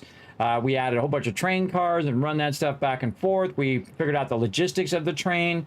And now we're just putting some final touches on our factory here to just up the production and just to get rid of any excess that we have, which we have a lot of excess over here. There we go. We're going to go ahead and just split this right here, run this up to this other input right over here like so. Up a little too low. Try it again. Try to be at the level to try to, you know, eyeball it. There we go, nice and straight. Same thing down here. We'll want to go ahead and split this a little bit. And this one's a little tricky because that one's a bit closer, but yeah, it's not going to quite reach all the way up, which is a tragedy. But we know how to fix that problem. Here's what we do. We get our foundations. We run a foundation down there somewhere. No, I don't like any of that. Here's what we do. We take this one out. We go ahead and run this out.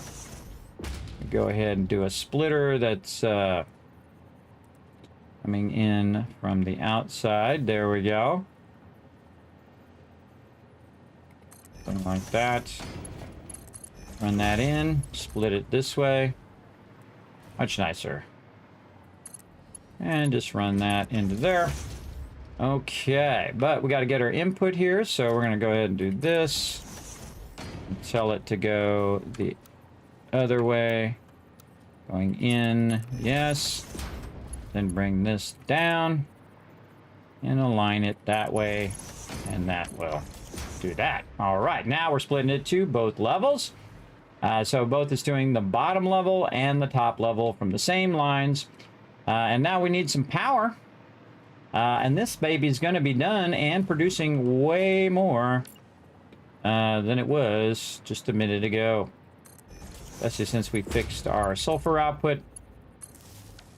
Right there. And then we'll run this over there, which will get these going. And then we'll say compacted coal. Right here, coal and sulfur. There we go. And then we'll paste all of these like so. And then we'll go down another level. And we'll do the same in here. Pasty, pasty. Oh, pasty. There we go. And that's going to start to fill up Start to utilize that resources. And there we go. Green, green all around. Like it, like it. We need to go to the side to chain it from the lower level to the top level. Oh, wrong one right here. There we go. Like that. And then our foundation. Run this out just a little bit. Run that up. And now we have the 2 levels running. So the bottom level and the top level. And we should see some coming through. Yes. And we should see some coal coming through. Very nice. Now, again, this is way more than what I need. I only really need 11. And I put 20 instead. And the reason why I do that is because in the beginning, it's going to backlog all these resources, all this coal and sulfur and whatnot. And so then you can burn up all of those excess and just basically quick start it even faster for sure. So down here, we're just going to go ahead and hit E to switch this around to a merger. And we'll just go ahead. It's a little bit at an angle, but that's okay. We'll make it work. Run that in there, and then that's going to run that down, merge that with the compact coal that we already have. And that is going to be a tremendous amount of compact coal. And it's going to go ahead. You can see, look how much it's running now, everybody. Look at that.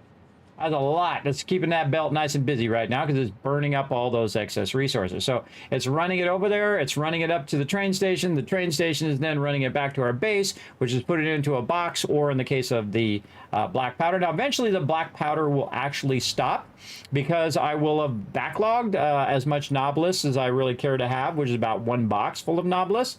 And it will backlog all of that, and then what will happen is the black powder will backlog from the train station all the way down this line, then back into the station there, and that will stop using coal in there.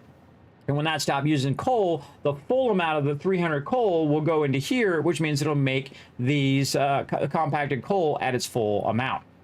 So you got to think about that forward direction and then also the backward direction. So purposely letting it do it. Now, I'm also running the black powder itself in the dimensional depot in case I need that. And you can see here that it actually has a bunch of backlog of coal that it is burning up right now as well. So using that coal up and then our sulfur running at maximum power now. All right, that all looks good. We got her done. We are out of here. Another factory complete. And this will allow us to get to our turbo fuel. And very rarely, again, do I do turbo fuel. Normally, I just jump over turbo fuel because nuclear power is so incredibly powerful. But turbo fuel, they have made turbo fuel do new things here. And you're like, oh, Kismet, what are the new things? You got to wait and see as I play through the game. I know what they are. I know what they are, so we'll get into it for sure. Over time. And again, I'm in no hurry, everybody. There's people who have already played through the whole entire game. I'm still playing my 1.0 release version because, again, I'm playing only a couple days in Satisfactory and then playing some in 7 Days to Die because two of my favorite games of all time have to come out and release in the same year within a few months of each other.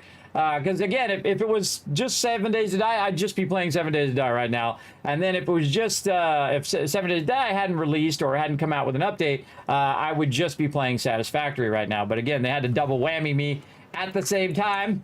But such is the way it goes. And there's so many games that we want to play. Look at this. Now our factory has balanced itself out again.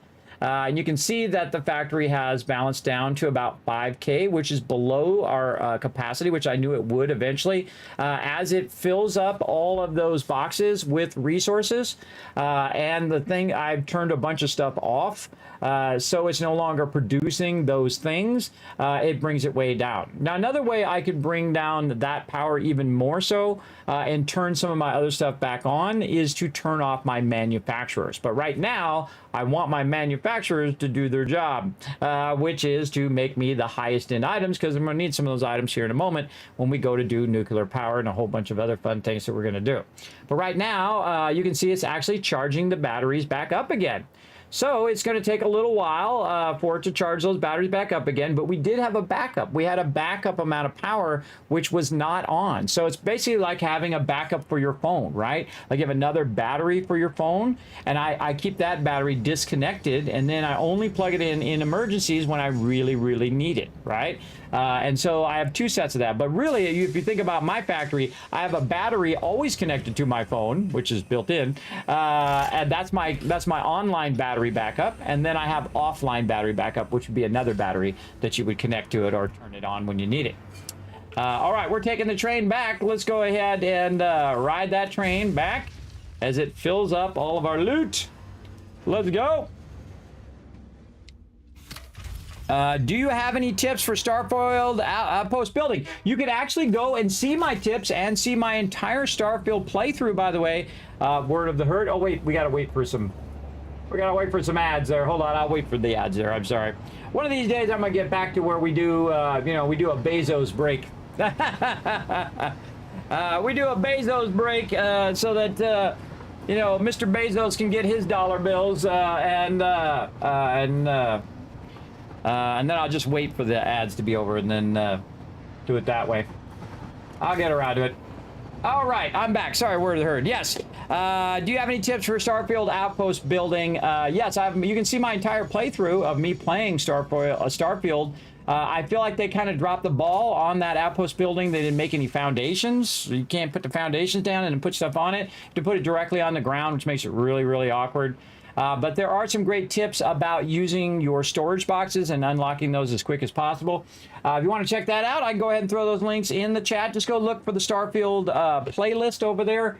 If you want, I can go ahead and do it because I spent a lot of time here, but I really spent thousands of hours organizing my YouTube and saving every single stream there in its entirety, everybody. I'm one of the few people who do that, who do every stream in there. In fact, I actually saved my stream in multiple places. I actually recorded locally. I'm also recording the local footage separate from me and separate from the stream, as well as I'm recording to Twitch, to YouTube, to what's the other one, Facebook, where else, to Twitter, and to Trovo. I think is it Trovo or Kick, one of the, I think Kick now has VOD. So all of that is available for you to check out. But I'll run over there real quick here and I'll grab it for you because I have it up over here. I can just go look at the playlist just to save you a little bit of time. I'll go ahead and see if I can find it real quick here. Let's see, did I do a Starfield? Yes, I did, right here. Look at me go. Look at me being my bad self. All right, I'll throw in the chat for you. Starfield.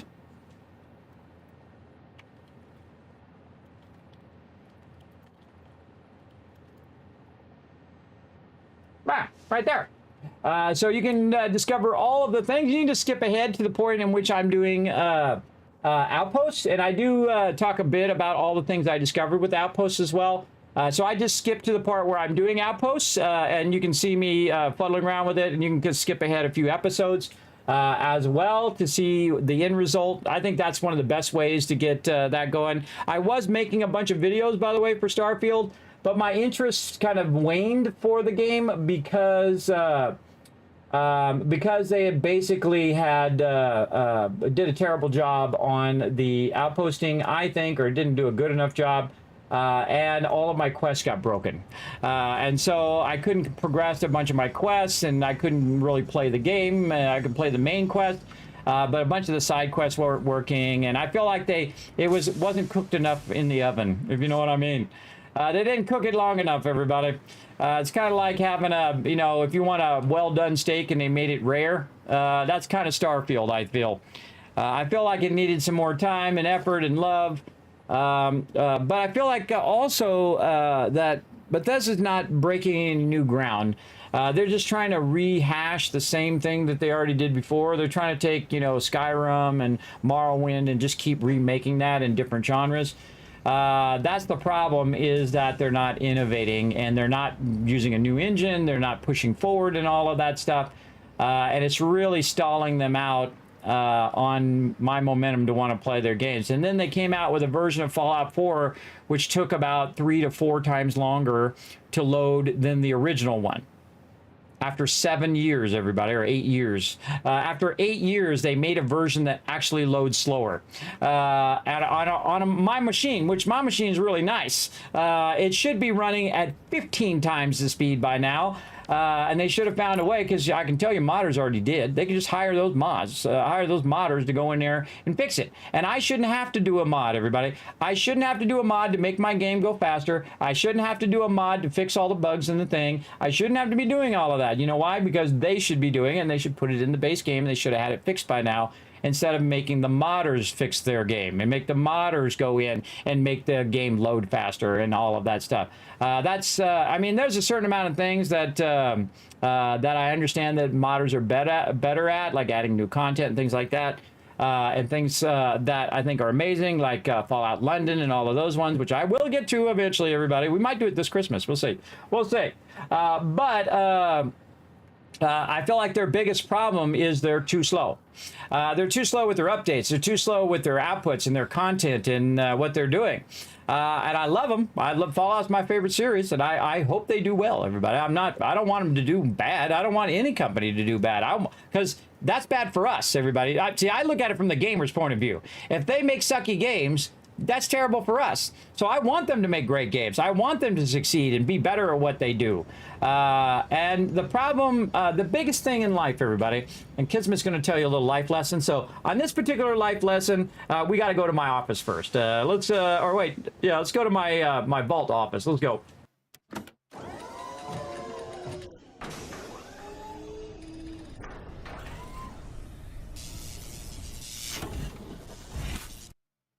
Whoa, okay.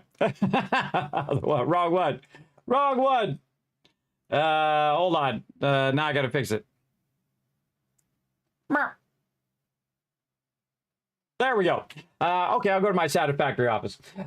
So sometimes my thing has a mind of its own. One of the things that is the biggest problem with a lot of people, everybody, is the fact that you have to recognize there's a problem. Right? You have to recognize there's an issue. And if you don't recognize that issue, both in your life, in your personal life, or in your business life, or with a company, or whatever, if you can't recognize that there's an issue or there's a quality problem, then it will never be fixed. And I feel like that's Bethesda's biggest problem right now, is that they don't want to recognize there's an issue. There's an issue with their community. They're like, they're just putting out a little bit, and every update they come out with 76. And I let them slide a long time, everybody. But every update is a bug-ridden update. Every update is broken. Every update has to be output and then fixed after the fact. And so they come out with something, it's broken, it doesn't work. And I can see every single thing because it streams right to my Discord. I have all the news going there. And so this is making me feel like, why should I waste my time? Why should I play games and play the latest update? What I should do is let them do an update and then come back in a month when they have it fixed, or 2 months or 3 months or 6 months, and come back and play it then. But by then, I'm already playing something else. And that's their biggest problem. And they don't have the ability to iterate, to fix, to change stuff. You look at a lot of indie devs right now, everybody, like Enshrouded and Eco and what else? 7 Days to Die, Satisfactory. They're iterating, updating, fixing, doing amazing work. They're doing incredibly awesome work. And they go, you know what? This is a problem. Let's fix this problem. And then they fix it. They go and they get it done. They're not sitting there going, oh, well, there's no problem. Everything's fine. Everything's fine. Just like that meme, right? The whole thing's on fire. And they're just like, everything's fine. Everything's fine. I feel like that's their biggest problem. So the first thing in anything in your life, everybody, like my case, I have a problem with sugar. Right? I have a big problem with sugar. I am addicted to sugar. There is no other way of saying it. I like eating sugar. I eat candy and ice cream and all of that stuff all the time. And I've been doing it for way too long. And only recently have I stopped sugar. Now, sugar is a hard thing to stop because it's in everything. But I'm not saying you got to do it. I'm just saying for me. Now, it's taken me 20 years, everybody. 20 years to get to this state where I'm like, do I still want to be overweight for the rest of my life? Do I want to die early? And the answer is no. I have basically crawled my way to where I am at now. I have spent 10 years trying to get healthier and try to feel better. And I'm finally to the point where I don't drink soda anymore. And right now I am weaning myself off of sugar for the last 3 months. I've had no sugar this month and also in October. And you're like, Kismet, October, that's like Halloween. That's like sugar month. Nope, I had none. Zero. And that is just pure force of will. And also, I know I'm weak, so I don't buy it. I just don't have it in my house. I don't have it around. And I don't go places where I could buy it. But every moment I'm thinking, I sure want to run to Sonic and get an ice cream. And every moment, because you just constantly think about it when you're not having it. Now, I can have it anytime I want. That's what I tell myself. I say, I can have it anytime I want. I can have soda anytime I want. But do I want to have that weight back? Do I want to have that 10 pounds? If I just drink soda, everybody, I gain 10 pounds within a month. Just drinking soda, because I also drink like 44-ounce sodas. That's why. But even if I drink a little bit of soda, I'll start gaining a bunch of weight. And if I eat a lot of ice cream and candy and just keep doing that, eating 4,000 calories, even just once or twice a week, that affects me. So you have to recognize there's a problem. Now, recognizing the problem is the first step, but it doesn't get any easier. The hard part is you have to do it. You have to have that mental power that says, I'm not going to eat a whole bag of peanut M&Ms today. That's what I tell myself, because I love peanut M&Ms. I love M&Ms, the regular M&Ms and the peanut M&Ms. They're my favorite candy. Of course, I love me some Snickers as well. And I've eaten every type of candy. I think I'm 54 years old. Imagine how many things I've sampled in my life. All the different types of candies, all the different types of chips, all the different types of, you name it. You go in the store, and I could probably tell you 99% of the stuff in the store, I have tried it at one point or another. Even like, diet food and stuff like that. I've tried all that stuff as well, because, sometimes you have no food in the fridge, and you're like, the diet one. Okay, I'll use that one. I've tried all of that stuff. And the thing is I don't want to die. I'm done. I'm done being sick all the time because of my own choices. And again, you got to admit you have an issue before you can solve it.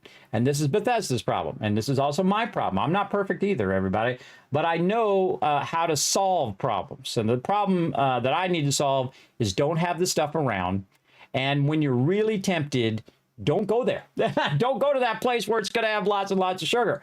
And the problem is, like, when you're an alcoholic, everybody, when you're hanging around and you're in recovery and you're hanging around a bunch of other alcoholics who don't care about you, because you know how they don't care about you? Because they're drinking around you. And you're trying to get sober because you have an addiction, you have an issue. And I don't blame people that much, everybody. I blame the people who make those things, who make cigarettes, who make, alcohol and coffee and all of those things. Those people make them, and they are addictive. And it is like a terrible thing to watch people die to drugs and alcohol and all that stuff when they have no control over themselves. Again, I can say, oh, well, it's everybody else's fault, and it's because I have so much candy, and my wife buys candy, and kids have candy.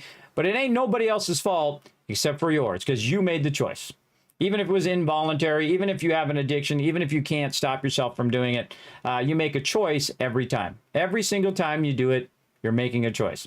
And there's no one else to blame but you, because it's your responsibility. There ain't nobody else out there going to do it for you. And hopefully you have somebody you can turn to. And if you don't, there's a lot of places you can reach out to. Remember, there's a lot of people going through the same thing as you right now as well. And I got my cool little app that I'm using called Lose It, which is really great, by the way. I highly recommend. It's like $30 a year or something like that. So it's like $1 a month. And I put in my weight. I'm putting in what I eat, and it automatically knows how much calories and whatnot. I'm doing fasting, and I've lost 11 pounds in a month. So I've lost 11 pounds so far in a month. Now, the only thing that I need to do now to lose the weight, and not even exercise. I don't have to exercise because I'm fasting, and I'm losing like, a quarter of a pound, half a pound, full pound within a week or so, right? And then it's just so many weeks to do 30 or 40 more pounds. So 40 more weeks. And then there we go. Or it might be 80 weeks, because if I'm losing half a pound a week, then it's going to be 80 weeks, whatever it is.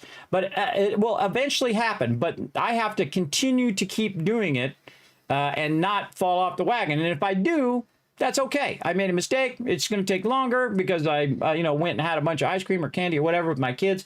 But it's not to just completely stop. Say, oh, well, I did the one thing, I'm going to give up.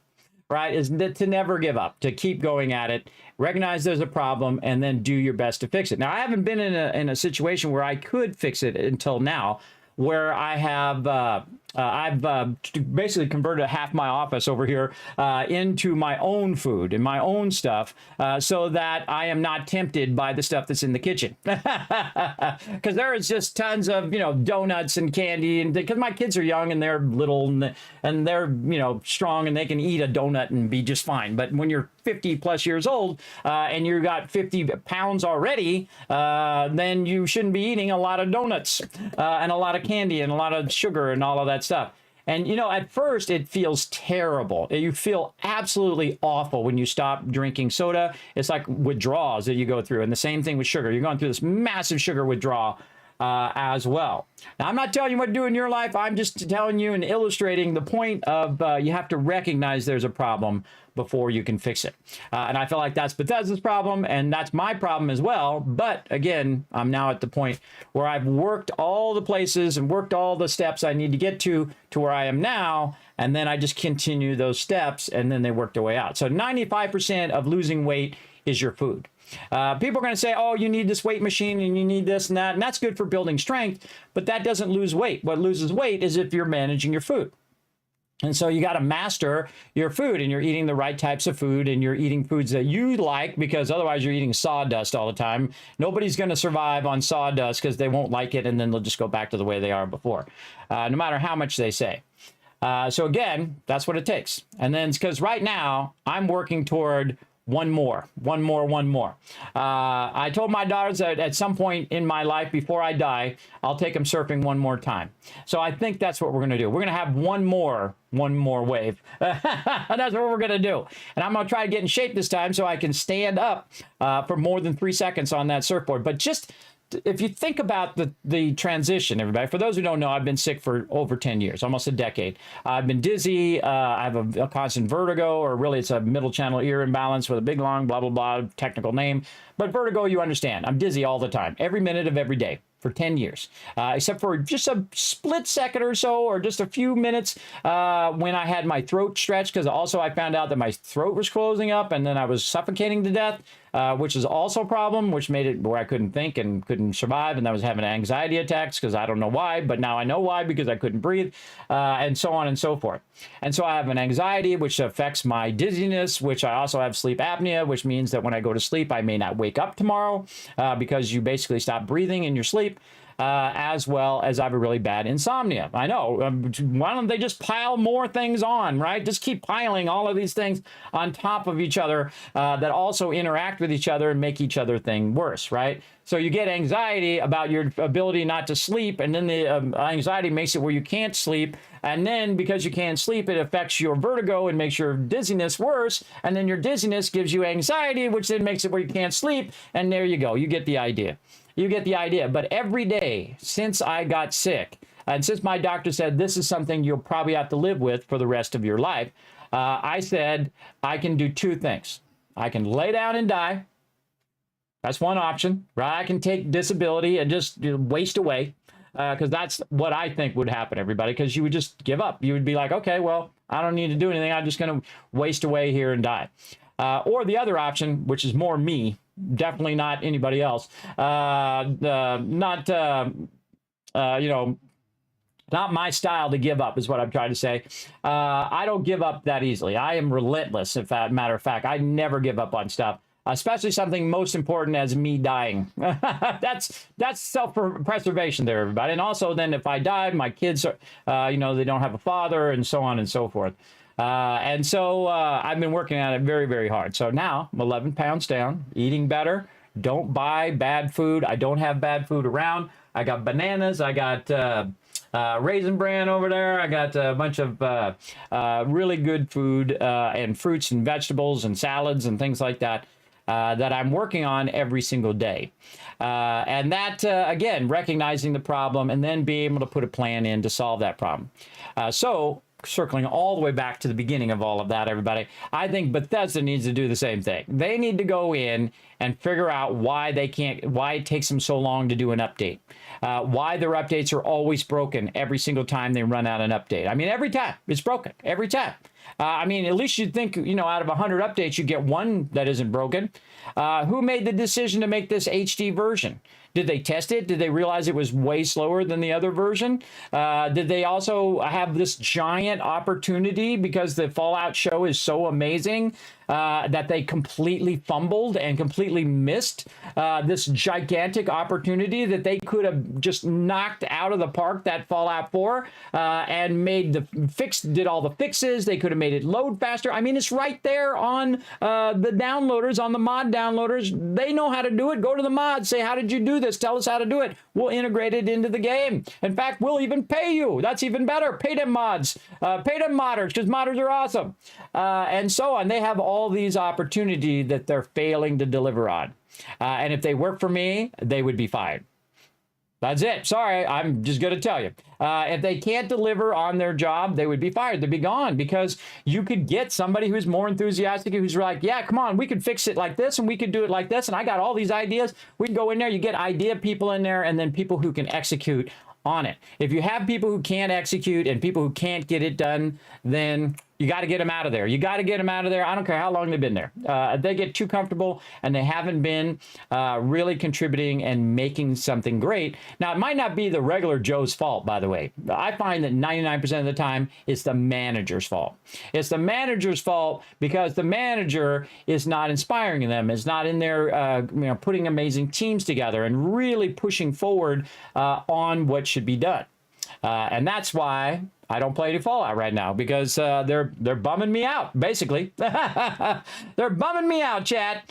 And again, it's my favorite franchise, and I love Bethesda as a general. I've met a lot of people from Bethesda who are amazing and incredible. And, you know, I don't blame the average Joe for it not being good.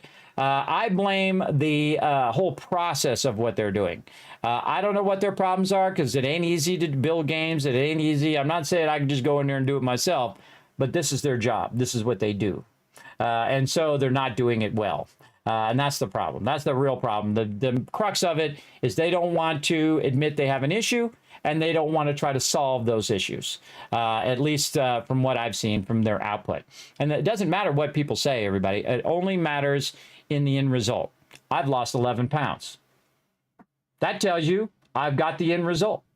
Now, how did I do that? Well, I stopped eating bad food. I went off of sugar. I started having salads and dinners that have very low sugar content. I started eating in a certain window, and then I'm very consistently eating in that window, and then I fast for 16 hours, and then I do that again and again, and then I break that fast to also work on building muscle, and then do it again, and just do it again, and just do it again. If it works, it works, everybody. Again, it works really, really well. For me, obviously. Now, I've already lost 50 pounds on top of that, too, by the way. Many, many years ago, I lost that 50 pounds, and then I hit that plateau. And now I'm trying to get below that plateau of where I'm at, usually about 175 to 185 pounds. I was 230 pounds. I was 130 pounds for most of my life. In about age 25, I started gaining a few pounds. And then by the time I hit 40, I was 230 pounds at 5'9". That's very, very dangerous. That's how you die. That's how you die when you become that overweight. And then I got sleep apnea, and I got all the problems. I started having all these issues. I could barely get out of bed. I couldn't even get to the bathroom. I had to crawl to the bathroom because otherwise I'd fall. And when you're at my age, you don't want to be falling. Falling equals like death sometimes. Or you end up in a wheelchair or whatever it is. So then I had to work on that. And then I had to work on all these other things to get to the point I am now. But I recognized there was an issue, and I worked on each issue that I could until I got to the stage I'm at now. And sometimes it'll take a long time. It'll take a long time, everybody. But look what I'm doing now. I'm doing long streams, 7 days a week. 6, 7, 8, 10, 12, 14 hours. When I started streaming, I could stream for about 30 minutes, maybe 2 hours max. And then I become so dizzy and so ill that I have to lay down on the floor of my bathroom. I'm not kidding. I lay down flat down, stomach directly on the cold floor, and lay there for hours or pass out. And then I'd say, okay, let's see, get up and see how much we can do next. And then we get up and we just kind of keep pushing that limit of line back.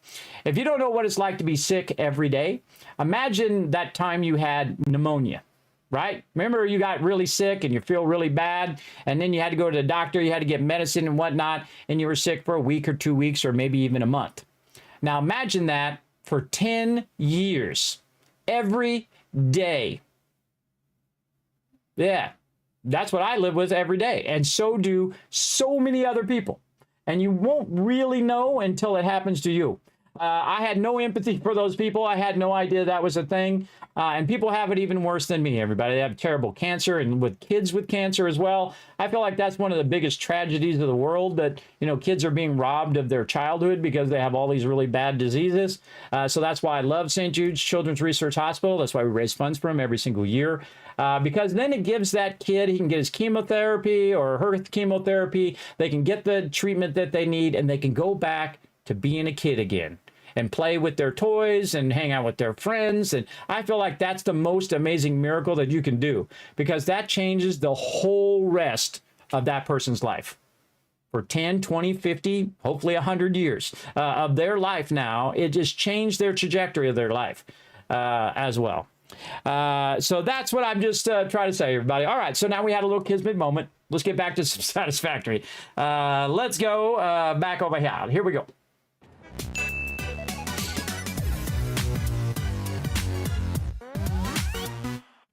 That's a perfect time. I heard my train go off. A little love train going off there.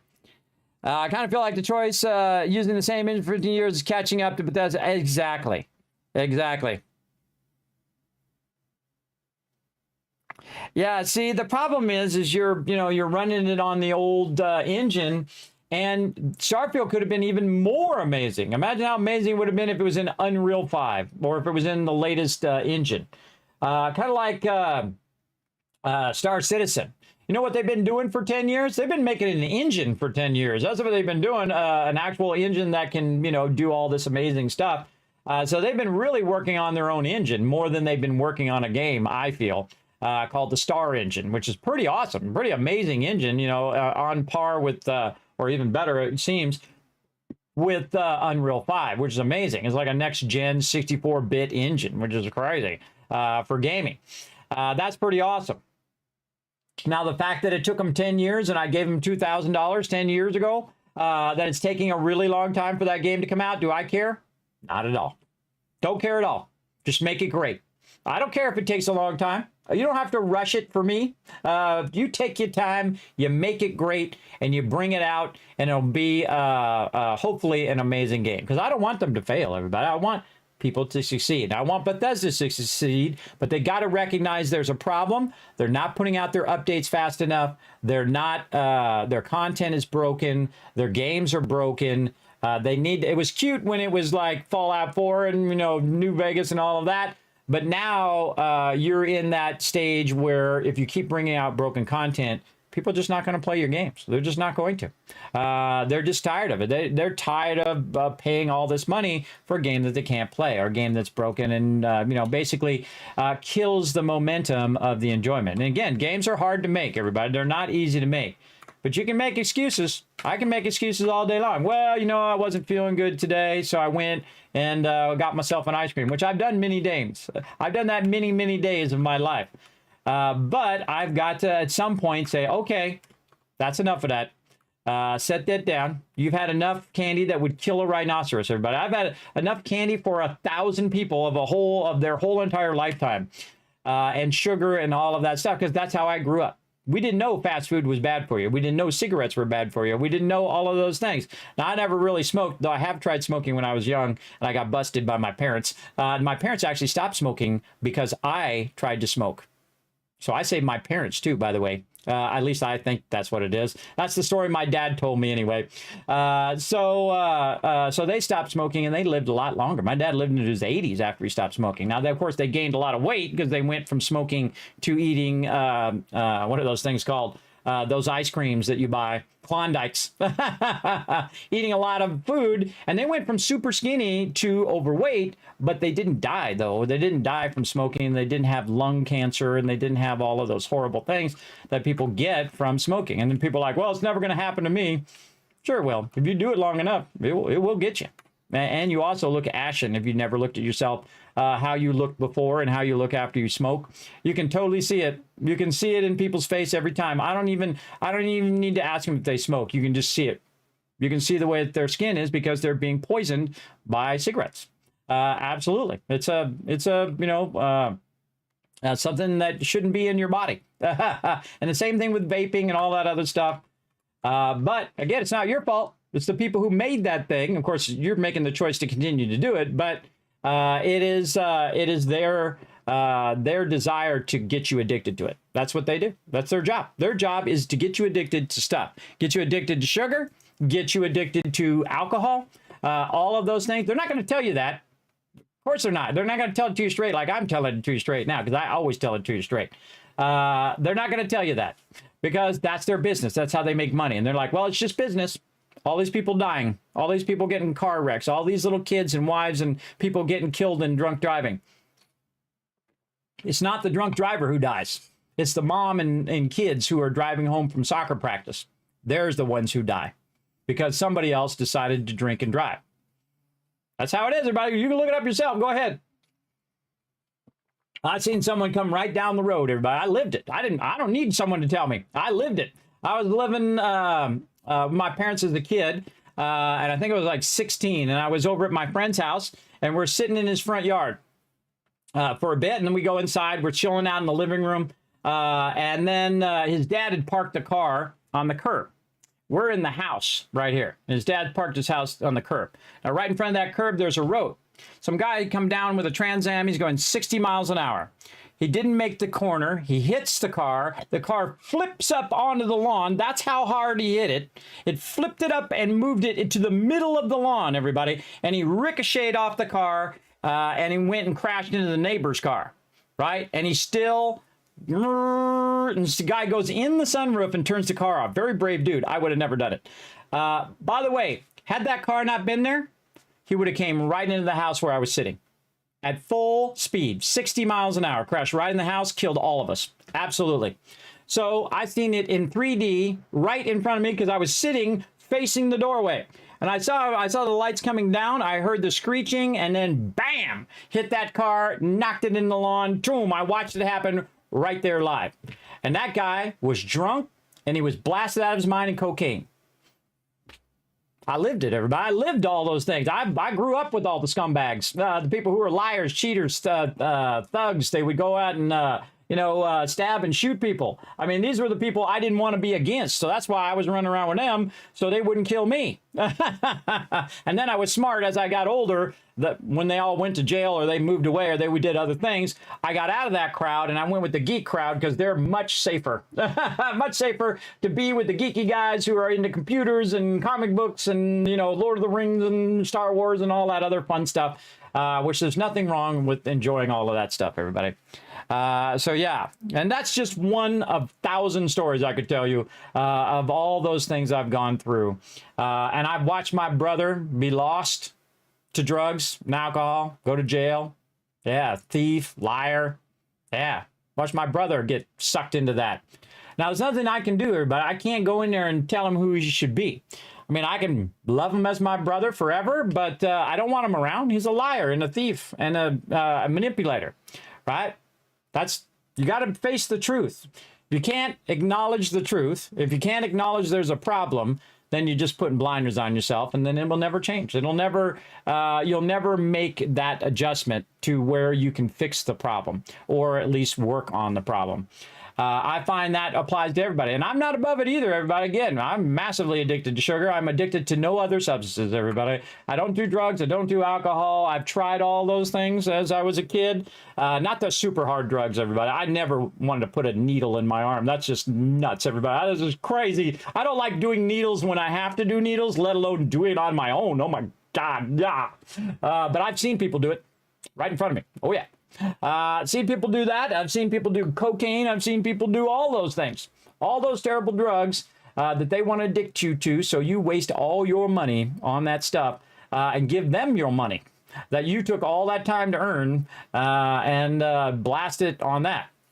Now, it's your life, your choices, everybody. I don't take away people's choices, but I'm just saying from my point of view. And in life, everybody, you can have different points of view from people and not hate them. I know it's a crazy thought. It's an amazing, amazing revelation once you realize it.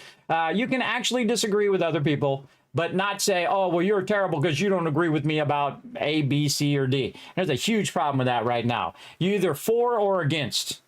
Now, the great thing that makes America great, or any country or humans in general great, is when we can work together as a team. When we can do something like, wouldn't it be amazing if we went and like had the ability to fly to outer space? Oh, wait, we did that. Wouldn't it be amazing if we took a whole bunch of countries and we worked together and we made a space station and we could go up to the space station and do science experiments and try to push our knowledge? Oh, wait, we did that as well because we worked together. And we're doing even more amazing stuff right now. We're launching rockets and catching rockets that are the size of buildings right now, everybody, on the first try. That's pretty crazy. That's amazing. They're making robots right now. The stuff of science fiction of my day is reality now. And they have robo-taxis now where you can just push your button, taxi rolls up, it auto drives itself. You say, hey, take me to the store or to the bar or take me to wherever I want to go, to my friend's house, and bam, it takes you over there and it drives you there. That's pretty amazing. That's not going on in the future. That's going on now. Like one of the things I used to read is the comic strip Dick Tracy as a kid. Now, of course, it came out way before I was born, everybody. But you know what that is? That's just right here. That's this Apple Watch. I can go right now and talk to somebody through the watch. That was impossible in my day. People thought that was crazy. They thought, nah, that'll never happen. But right now, here it is. You can do it right now on this watch. And just one of 1,000 other things, everybody. Cell phones are another amazing thing. See, the thing this is, it's not just a phone. It's a bunch of different things. It's a camera. It's a phone. It's a stopwatch. It's an egg timer. It's 1,000 other things. It's your alarm clock. It replaces like several $1,000s worth of items that you would buy separately in the old days, like alarm clocks and things of that nature. And it all is into one thing now. And I use it more for an egg timer than anything else. I mean, a $5 egg timer. That's what I use it for. There you go. I know it's it's actually harder to quit coffee than it is to quit alcohol. Some people say that's what they tell me. I don't know. I don't drink alcohol anymore because I get very dizzy. So I'm not like a holier than thou. You shouldn't drink this and you shouldn't do that and you shouldn't do that. I don't think preaching to people like that is the way to go. I think the best way to go is just say from your point of view, from what you've experienced and what you've been there and lived it, as opposed to just, all theory. I've been there, everybody. I've paid my dues, if you know what I mean. I've been around. I've done these things and seen these things happen. And I know the end results, and it's usually a dead end or death. That's how that stuff ends up. Always, without exception. No matter how much money you have, no matter how much fame you have, no matter anything and everything you have, it always ends the same way, because we're all in that same destination. We're all going to die at some point, unless they unlock the genome and some of you get to live a lot longer. Hopefully they do that by the time my kids are my age, or even better, if they do it in their 20s, then they can unlock and live for as long as they want to live. For me, I don't know if I'd want to live forever. I'd want to live for a long time, though, because there's a lot of great games coming out. I'm waiting for that new Fallout. Hopefully it doesn't suck. And hopefully that new Elder Scrolls don't suck as well, and they put that in a new engine. But we'll see. There you go. What is Saltbot throwing down? Saltbot trying to tell you? Don't worry. I got the power to override Saltbot. Here we go. There you go. Yeah, Dick Tracy. Yes, he had a yellow coat detective. Yes. Yes, I read all of those. I always thought those were amazing. I like Dick Tracy, Spider-Man, of course, all the Marvel stuff. I read all the DC stuff as well. My favorites were like Thor and Iron Man and all of those. which Iron Man, by the way, used to be an alcoholic in the comics. If you didn't know that, he lost his whole business because he was an alcoholic. And then the bad guy, which if you've ever seen the original, the Iron Man movie, that guy actually took the whole thing over, and then he got sober, and then he came back and he took back his company. Spoilers for the comics, everybody. Spoilers. See, I remember that. I remember reading those comics and reading that whole thing. Now I got to think, I'm like a 16-year-old kid. I don't know. I'm not out drinking alcohol that much. I can't tell you too much about that. I don't want to incriminate anybody in those days. But yes. And so again, those stories is why I like Marvel. Marvel's more grounded in reality, and the people have flaws. They're not just, omnipotent, right? They don't have just like infinite power. And I feel like that's a lot of problems with those other Marvel shows that came out with, where the people are just super OP, right? It's kind of like the Star Wars, where what's-her-face is super OP from the very beginning. She doesn't really have that much training. She has a little training in there, but I always feel like that the whole thing they should have done was done a whole training sequence. Like in Empire Strikes Back, they do a really good training sequence in there, but I think they should have done the Jedi Academy training sequence. They showed more of the training of stormtroopers than they showed the training of Jedi, which I think is ridiculous. And the pod racing, I watched that movie for free, by the way, when I went to the Star Wars, The Old Republic Guild Summit. We ate food and we watched Star Wars and whatnot. And I was like, oh, we got to watch this pod racing. Not a fan of that pod racing. It went on forever. There's so much more they could have done in there instead of that pod racing. Gotta live that. Live that experience. GTA 6. That's for sure. Yeah, I know people who are car thieves. Yeah, they're in jail for it. Yeah, car thieves in real life. Yeah, like GTA in real life. Thieves, hold up convenience stores. Ultimately, you get caught. Ultimately, you go to jail. Ultimately, it'll ruin the bulk of your life for that. But some people, that's how they survive. Again, what can I say, everybody? I'm poor too. I've had lots of money. I know what it's like, and I know what it's like to be super poor as well. I just try to do as much as I can each day. Try to keep on living. Get one more day. See, I'm in the stage. See, some of you are in the stage where you're young and you're like, oh, well, I got my whole life ahead of me. I'm in the stage where I'm just trying to get one more day every day. And that's the stage I'm in my life. So, and I just tell it to you straight in the chat. I don't BS, lie, cheat, steal. I don't do any of that. I don't have to. I don't need to. I don't have to. I just tell the straight story from my point of view. So there you go. Yeah, so I think it's pretty amazing to live now, everybody, because there's so many amazing things happening, and we don't even know what we're doing with AI. AI is just like advancing on its own at this point. We don't even know how it works. Sure, I'm sure nothing is going to go wrong with something that we invented that we don't know how it works, and eventually it'll be 1,000 times more intelligent than any human being, and then it'll be 10,000 more times, and then it'll be 100,000 more times, and so on. That quickly, it'll be so much more intelligent than us. It'd be like the MVP, or not MVP, MCP, the MCP from Tron. A little flashback for you. The Master Control Program. I hope we don't get one of those. I hope that isn't our future AI. All right, let's get back to Turbo Fuel. We had a lot of side talking there. We got to get back to get it going. Yeah, one day you'll have robots, everybody. I don't know if I'm going to still be around by the time you can buy a robot. And plus, those robots are like $30,000. I don't think I'm going to be buying any robots anytime soon. Yes. I'll wait till they come out with like version 5, except for in iRobot, version 5 is the one that came out and like tried to kill everybody and take over the world. My logic is undeniable. That's the thing that most reminded me about that movie, everybody. My logic is undeniable. No, your logic sucks. It's just like the Institute too, everybody. The Institute wants to replace humans with robots. It's like, wait a minute. You're a human. You know that you're eliminating the need for you, right? Is that your plan? And that's why it's hard for me to side with the Institute. It's just fundamentally a flawed idea. Sure, humans are flawed and humans are prone to war and all sorts of bad things, but you're part of that species. So unless you're trying to extinct the human species, then you should watch out what you're doing with AI, right?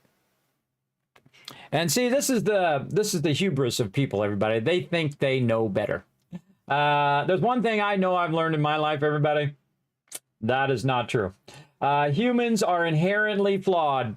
If you can't recognize the problem, you can't fix the problem, right? Humans are inherently flawed. They screw stuff up all the time, big time.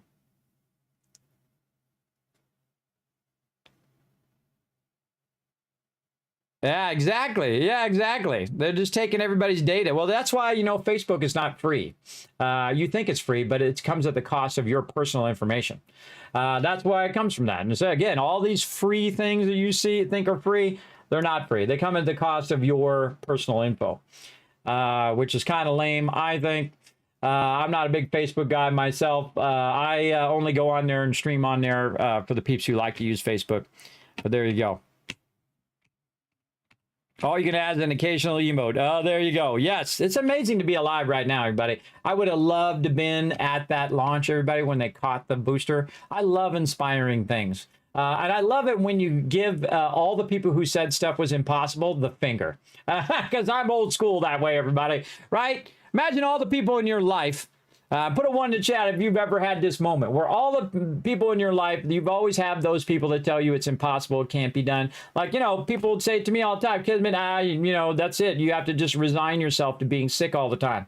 No, I don't. I don't have to resign myself to being stuck in the bed for the rest of my life. I've got to get up and work at it every single day. That's it. You got to have that work ethic that's ingrained in my generation. You worked at it or you died, everybody. That's where I came from. When you have your parents. Your parents are like, hey, you know, you survive on your own. You need to learn how to, you know, just throw you to the wolves, basically. You need to survive on your own, brother.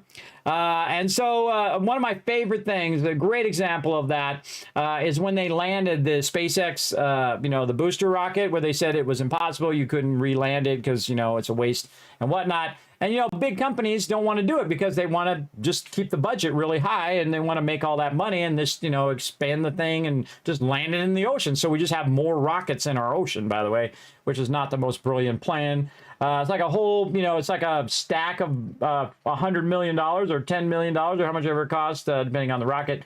They're launching all that cash into space. And then they're just throwing that cash in the ocean. So then they go back and they landed it. And they said, look, we did it. And then they said, you know what?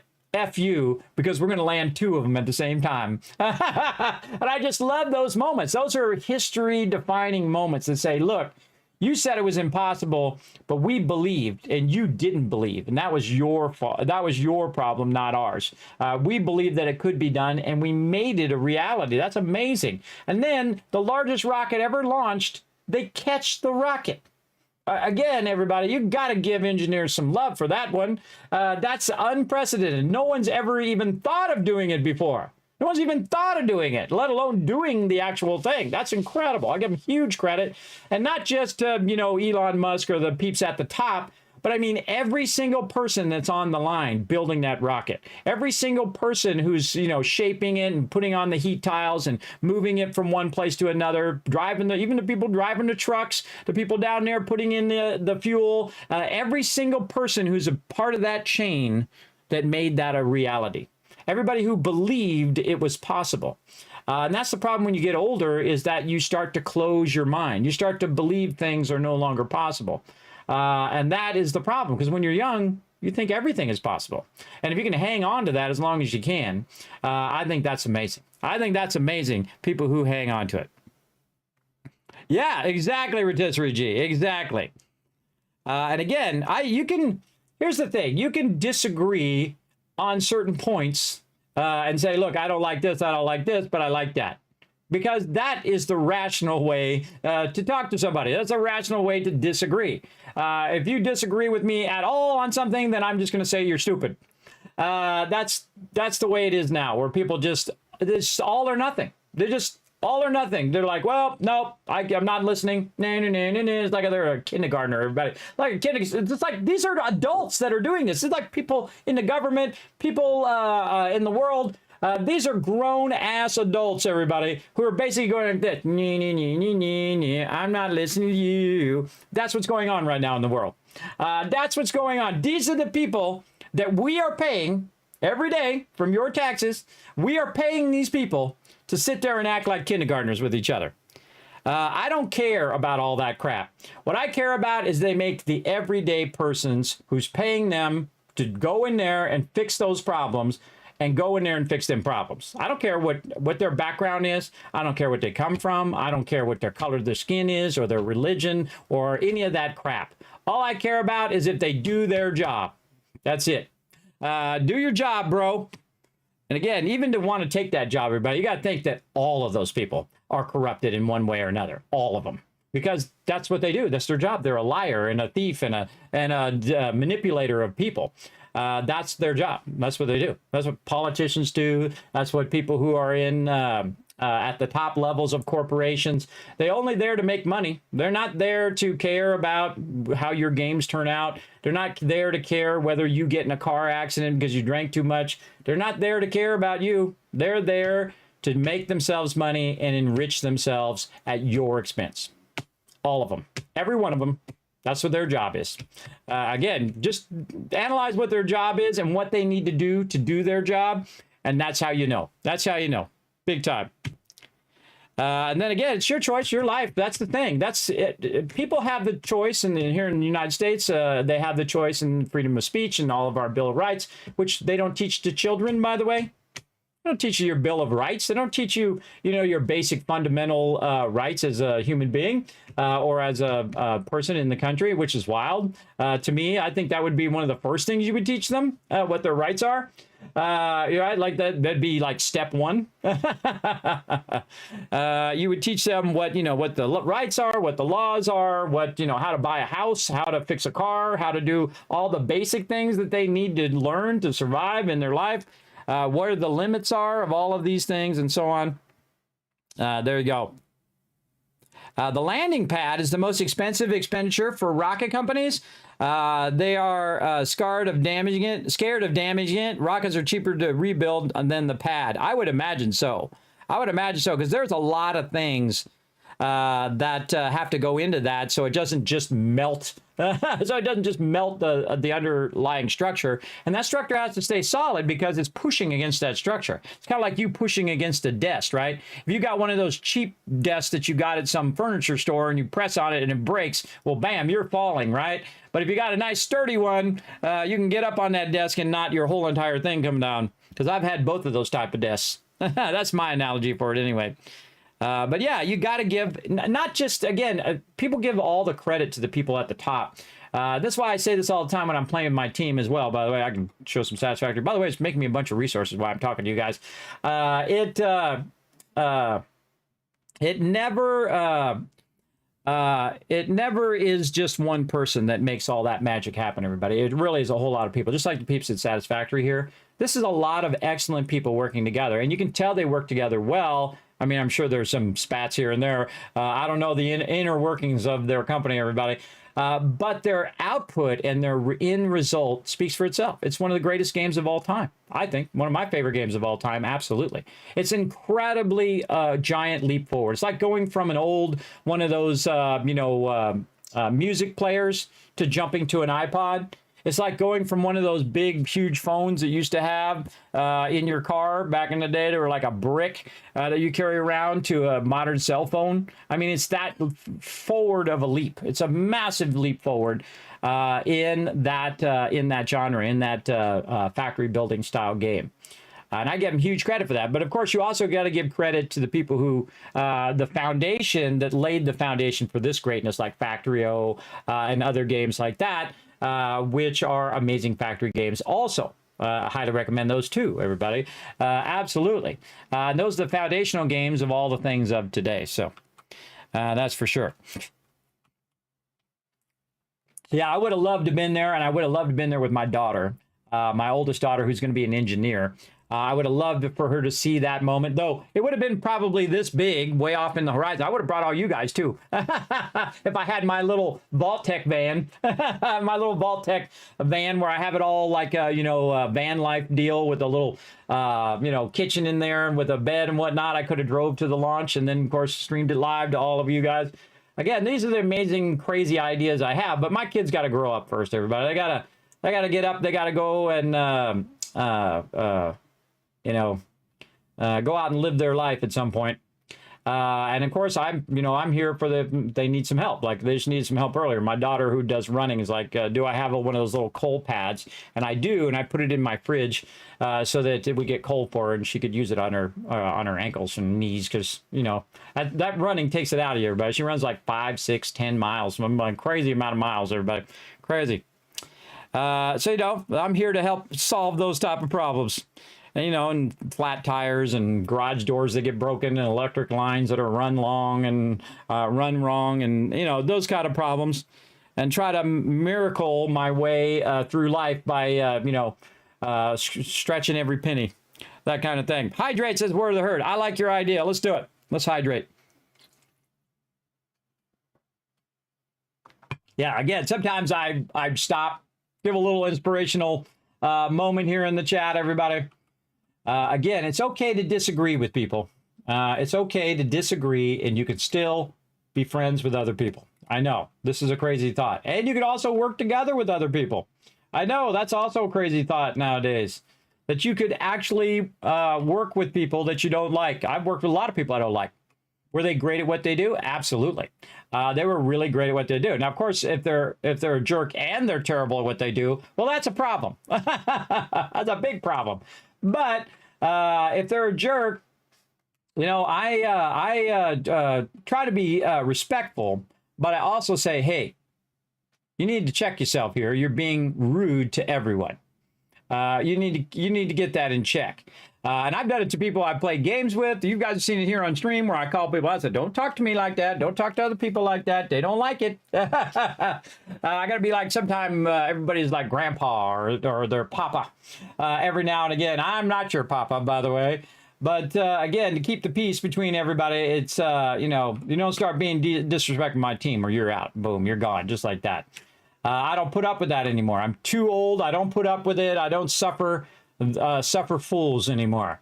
So if you want to be disrespectful and rude and obnoxious and all of those things, I'm just like, oh, you go do your thing. That's on you. If you want to disagree with everything I have to say, that's perfectly fine. You go ahead. But I don't want to be part of it.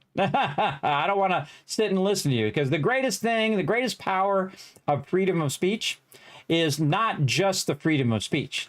People have the freedom to say what they want. Like I can say anything I want. Also, if I say the wrong things, I also have to, take the consequences of those things, which I will. I'll take those consequences. But also, you have the freedom to not listen and not care. And not care about people doing crazy things. If people are doing dumb things and they're telling you who you should be or why you should be who you are, you're uniquely you. I don't know how you are. I don't know how to tell you how to be who you are. You have to discover it. That is actually what life is about. You discovering how you want to live and how you want to be, and your decisions that you want to make. And no one's going to make them for you. Well, sometimes they will. If you make bad ones, they'll make a few decisions for you, like the police showing up at your house. That's not good. But mostly it should be your decisions of what you want to do, what your choices are. Me, I don't want to be sick anymore all the time. I don't want to be overweight and sick all the time. I'm getting close to 60 now. I'm going to be 55 next year, everybody. I actually can get my senior discount. I made it. Well, I haven't made it yet, but I'm getting close. I'm getting close to that senior discount. I've tried. This way, as my dad once told me, the reason why they give you a senior discount, like when you go to the movies, is because you're going to fall asleep halfway through, and then you're going to have to come back and watch it a second time. And that was true, because he used to fall asleep in the movies all the time, which is hilarious. Hilarious. Anybody ever seen their grandparents fall asleep in the movies? Or their father or mother fall asleep in the movies? Put a 1 in the chat if you've ever seen that. Or your friends, too. Another great example. That's how you know your friends are getting older, if they fall asleep in the movie. That's for sure. I've never fallen asleep in a movie myself. I just leave the movie. If it gets that bad where I'm dozing off, I'll just say, I'm out. I'm out of there. All right, we got to get this compact coal over here. Let's get it going. Okay, one of the things we want to do is take this compact coal, though, and just... do we have a thing for this already? Dimensional Depot? I don't remember. So we're just going to run that compact coal in the Dimensional Depot anyway. And then we're going to go ahead and make another box and bring this forward. There we go. Okay, now we're going to test this out. Let's just go ahead and make a quick little line run here.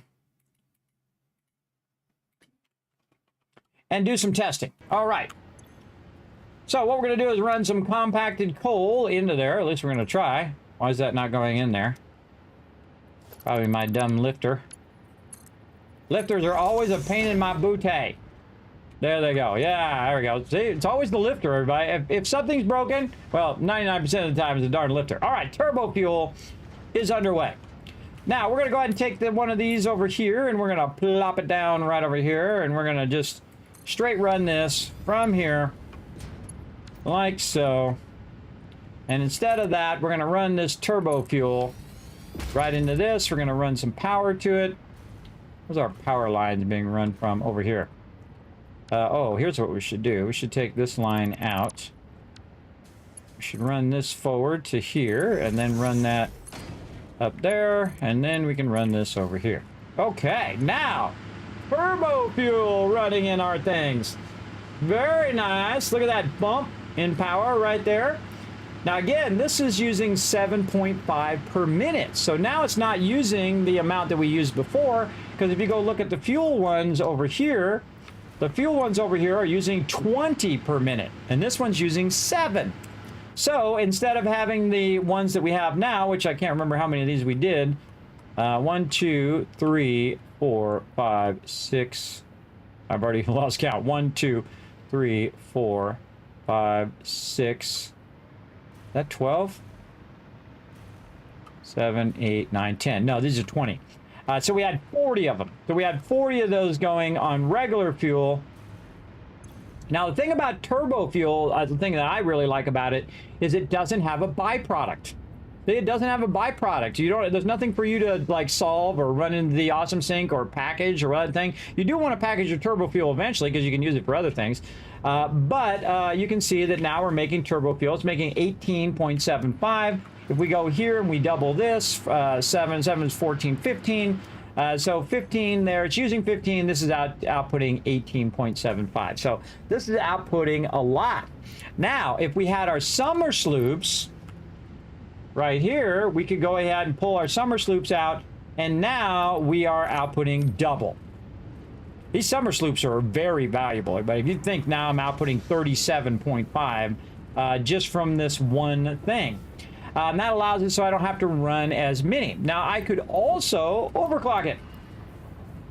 Now, when it comes to power, everybody, I find that overclocking power is one of your best overclocking options, especially inputs for power. Like I have my oil overclocked right now, and I have 300 oil coming in, and then another 600 and another 600.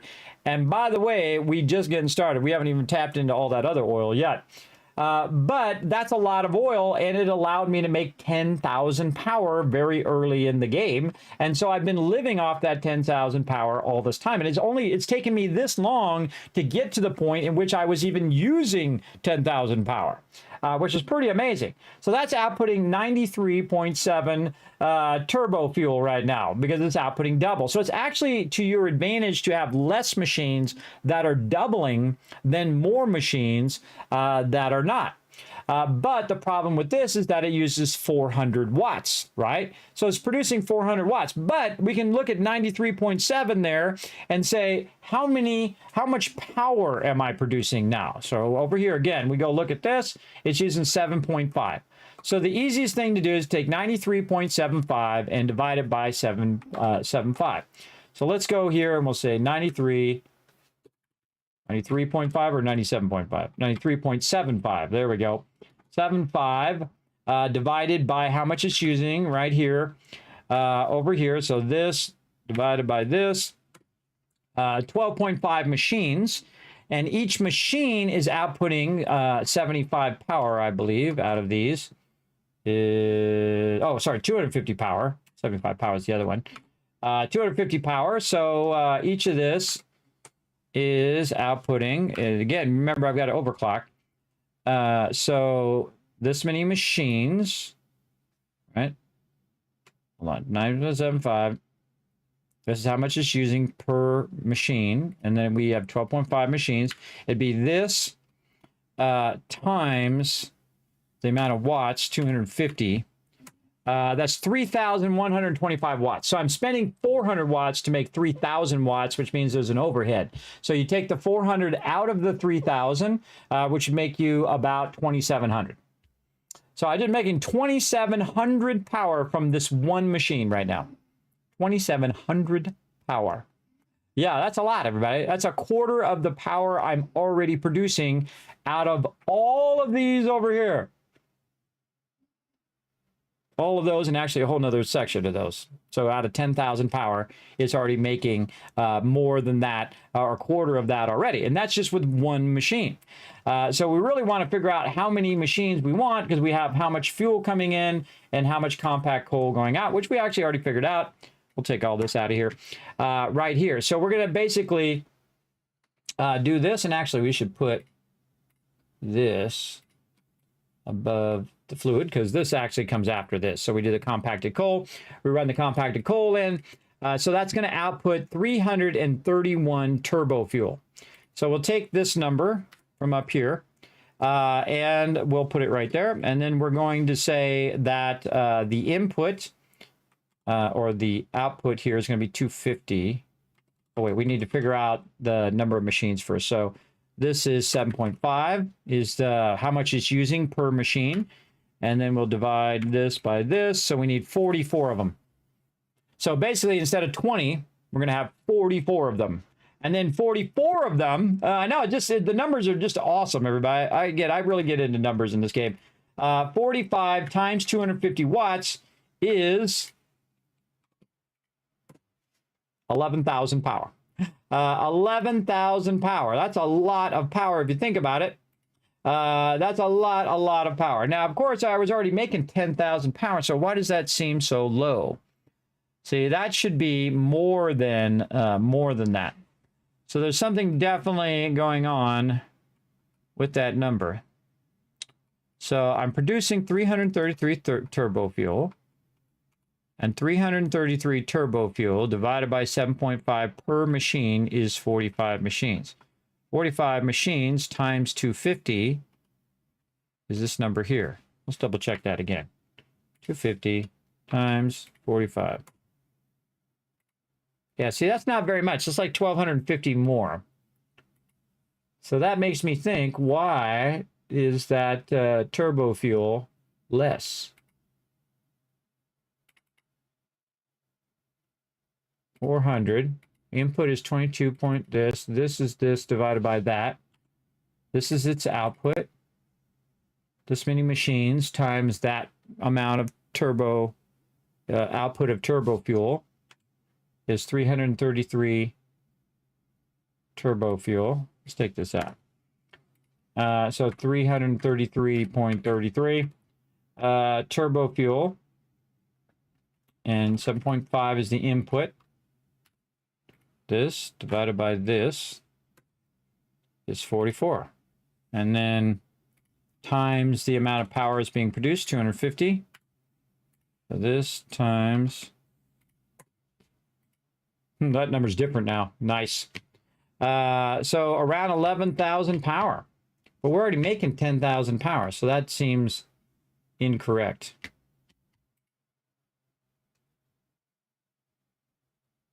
That definitely seems incorrect.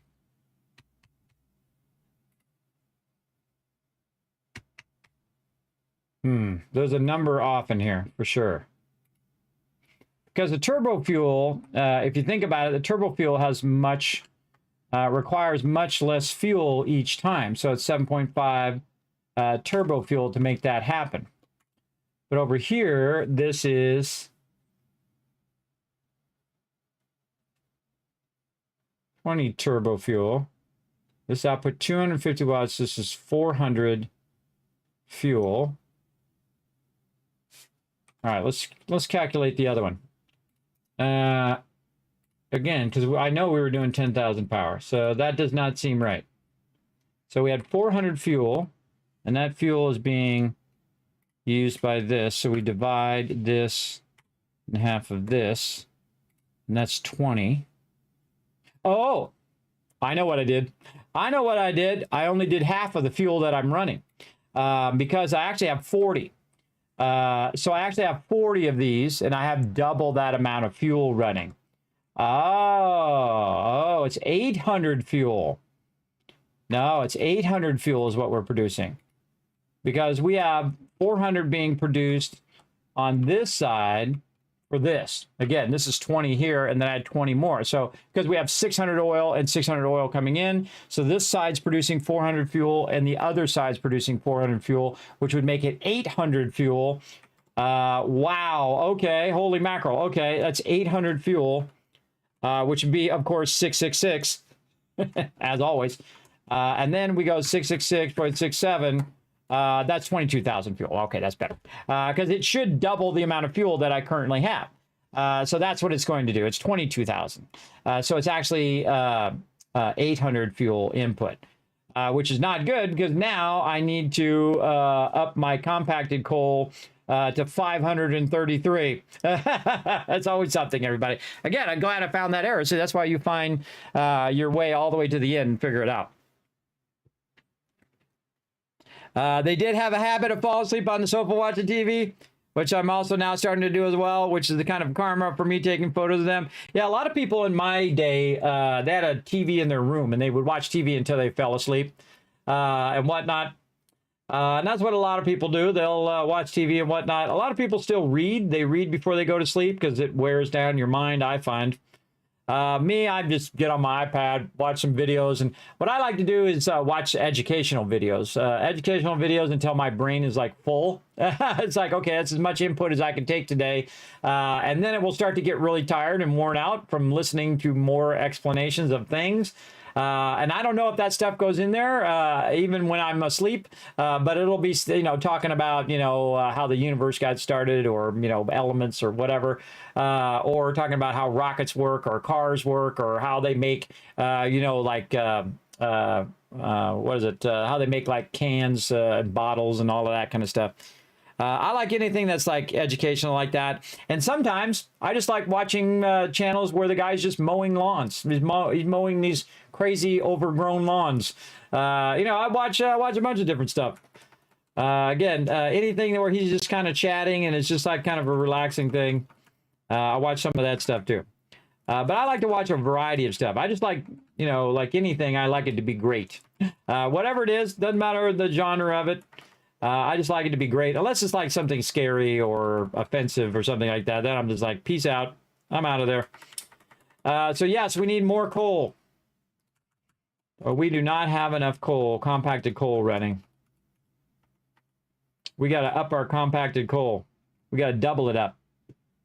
Okay, see, that's why you take a break and you think of something else, everybody, and then you come back and you can look at it with a fresh perspective.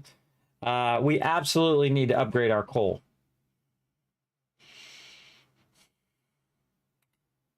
Yeah, so we need to get to 533. So we need to be 533.3 right here.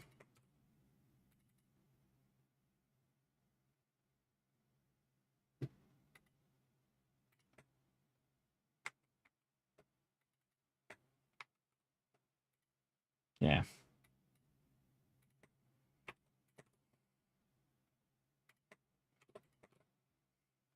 Yeah, so we need, we need that with sulfur too. Oh. Yeah, we got to double up on our current sulfur and coal. Double up.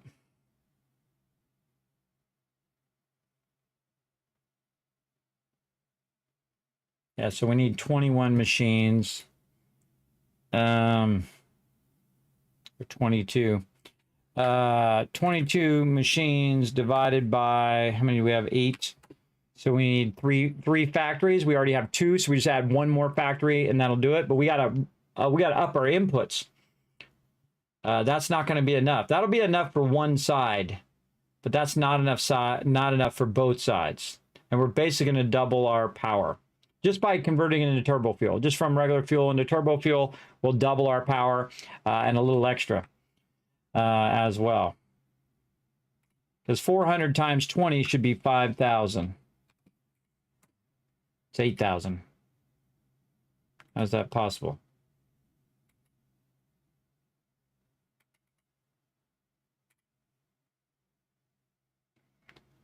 No, we need 250. 20 times 250.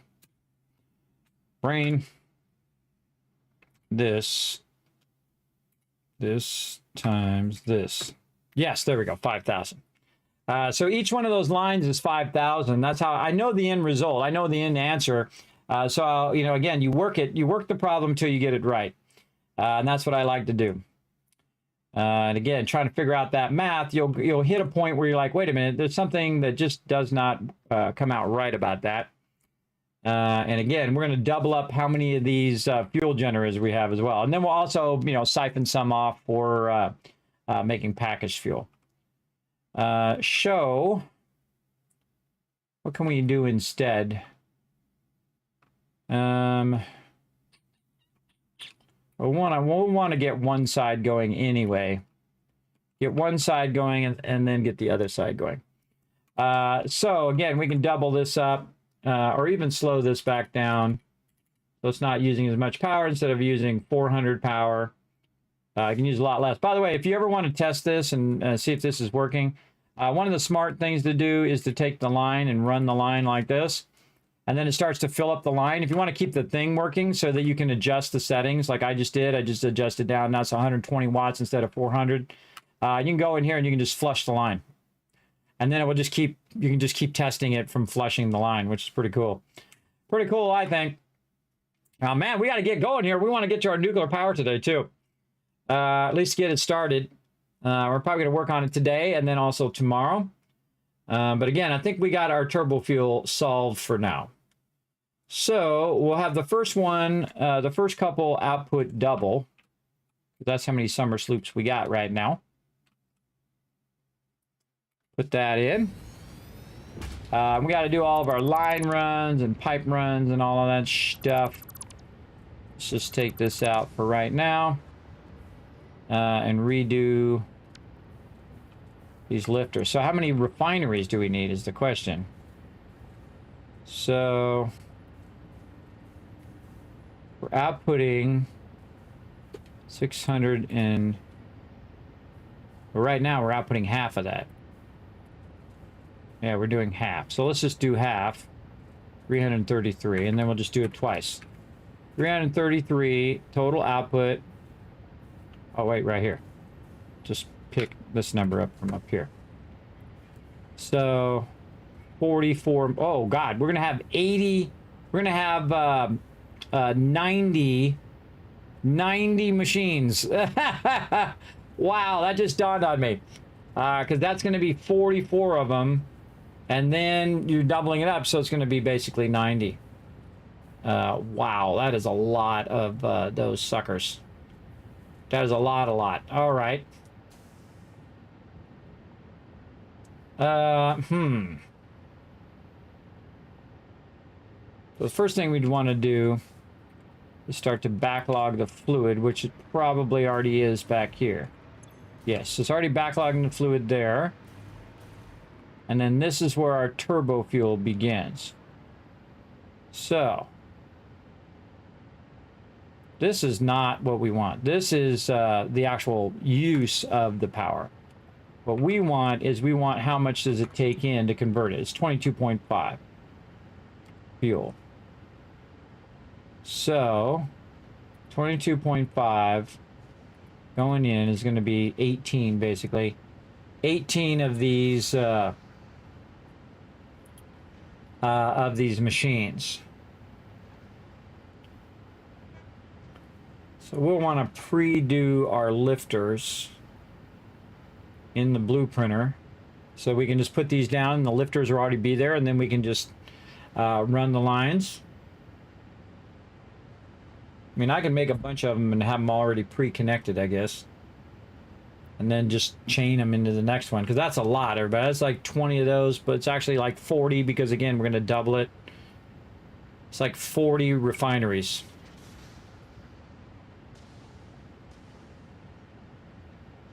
And this is why I usually don't do turbo fuel. I go directly to nuclear power. Though nuclear power isn't that easy either. Again, turbo fuel can be amazing. And basically double your power for about the same amount of stuff. So again, we need, for just this 1/2, we need 18 of these. So we should probably do them in groups of 4. Let's go to our blue printer. Let's see what we can do on these refineries.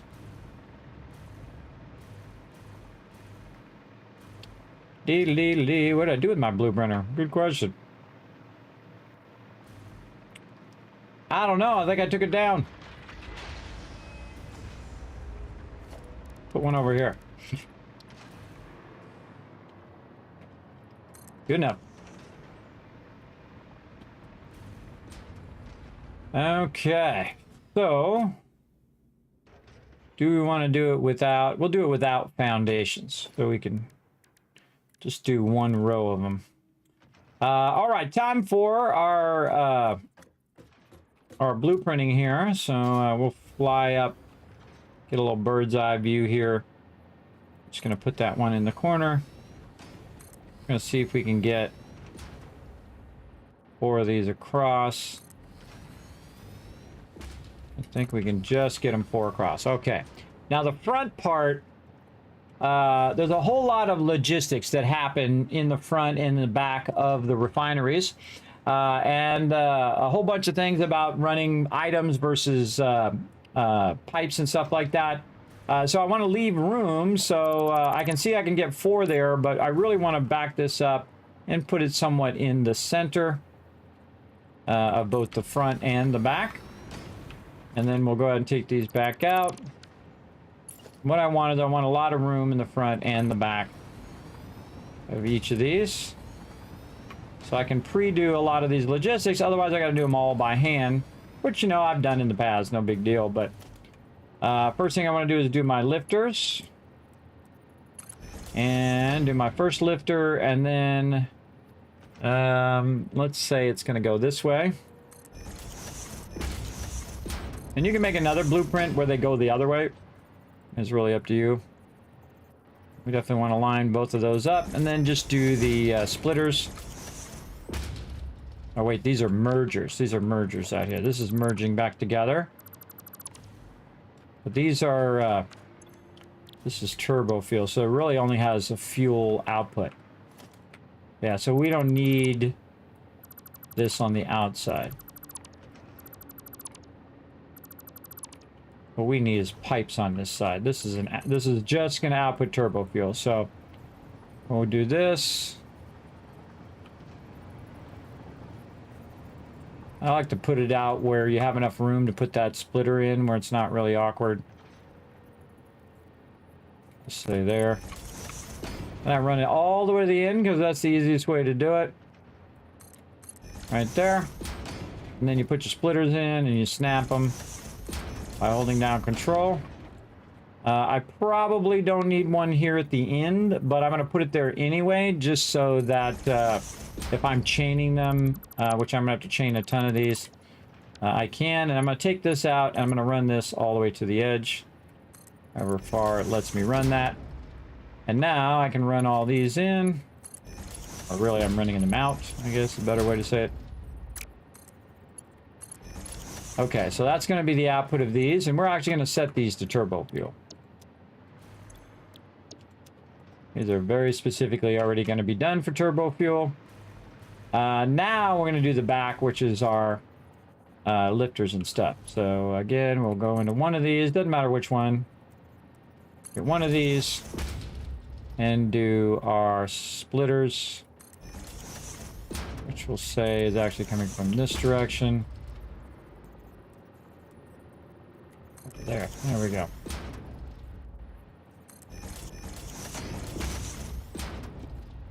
This is way easier if you're up like this, by the way. You can kind of see it a little better.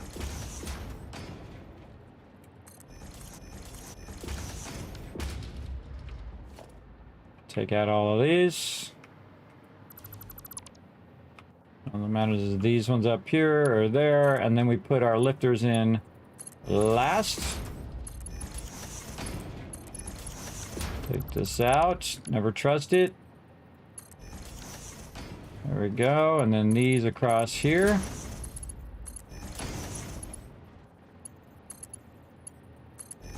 And then this allows me to go ahead and chain it to the next one and the next one, because it'll come in from this side, and then I can chain it to the next one, and so on. And then also with all of our input of all of our fuel, let's get that in the blueprint. I'm gonna go out to about here and turn myself a nice little 90. I can't wait till they add that straight for pipes. It's gonna be awesome. Run that along the back there. Same thing here with the snapping.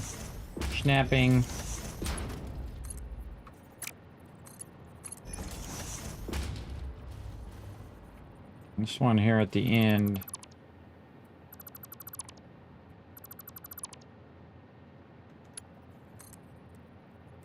Go all the way to the end. There we go. Again, we're going to be chaining these. So we want this to actually keep going to the edge, and then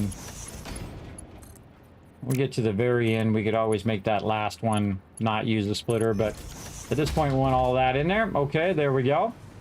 And our input is this side. We can input it here, or we can input it more in the center so that it spreads out and automatically load balances itself as well. Very, very cool. And we have this all done. Very nice. Now the only other thing is my headphones just like pop out of my ears. Weird. We can go ahead and do our power too. So let's say right there. The heck was that?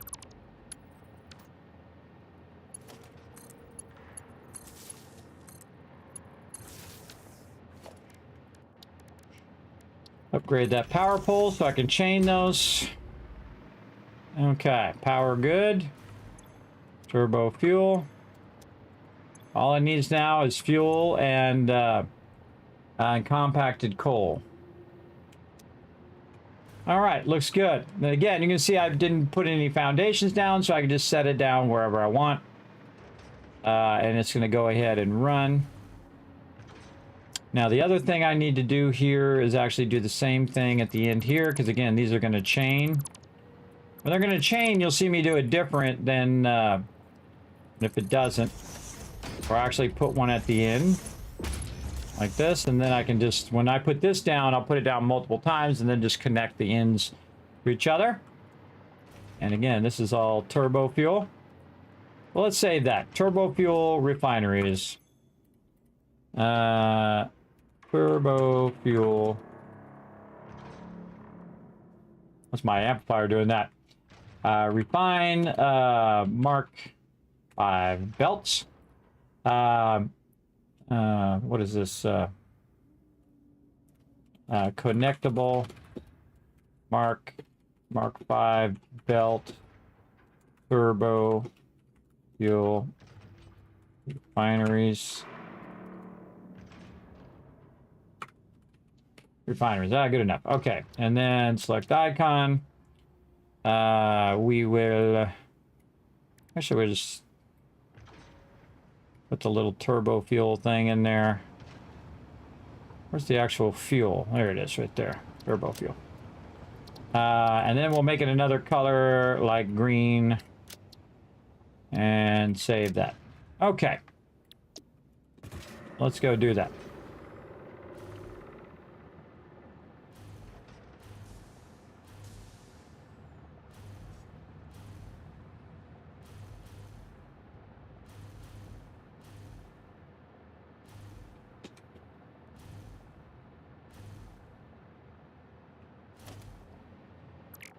Take this out.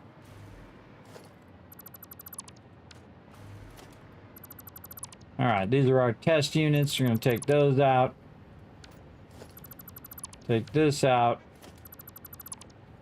Disconnect all of this. And just to make this a little easier, we're going to go ahead and use our colors here. What do we want to use? Good question. Maybe something like this, and then we'll just say that, or maybe like a red. Like a dark red like this. Which just shows me the separation between my fuel and my turbo fuel. That's just for my use. All right, turbo fuel. Here we go. And this is the front, so this is the wrong side. We need the inputs. So the arrow should be forward that way. We'll hit H to try to line up the piping. Like that. And we'll go with that. See how we like it.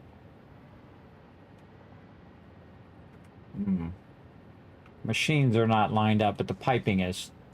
We'll just do it based on the piping. Okay. Now we bring the fuel over. I should run through all of that. That should start that firing up. We can go ahead and chain the power, which was out here somewhere. What was that power? Oh, okay, it was on the other side. Of course it's on the other side. I'd expect nothing less.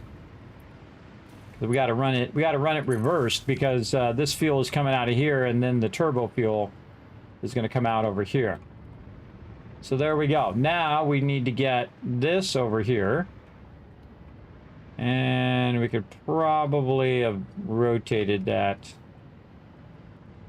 Yeah, we should have rotated that.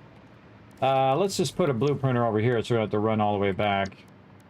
Should have done that in the first place.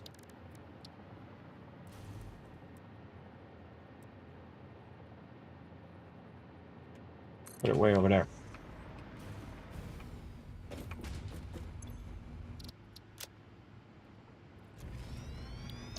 Let's fix this blueprint. So the input right here we should turn so it's a little easier to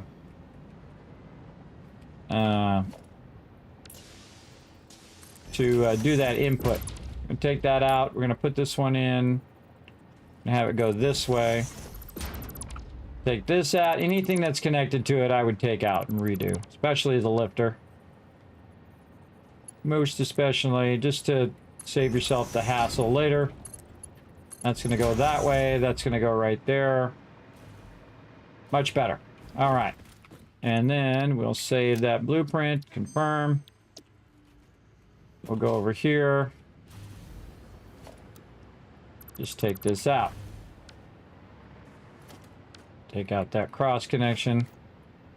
Come on, game. Come on. Stop doing whatever weird thing you're doing. I got things to do. Go. There we go. I couldn't turn myself off of blueprint mode there. Sometimes it gets a little funky. Again, that's the output. We want the arrow facing away from us. Hit H. Line up that piping. Go. And we can color this like all red or something like that. That's another way of seeing it. You know what? I think I will do that.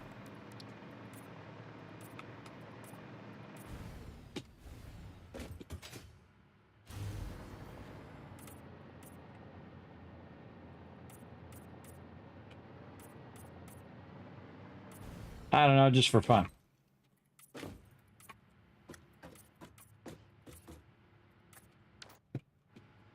All right. Save that. That'll make it really obvious that it's turbo fuel. You'll see.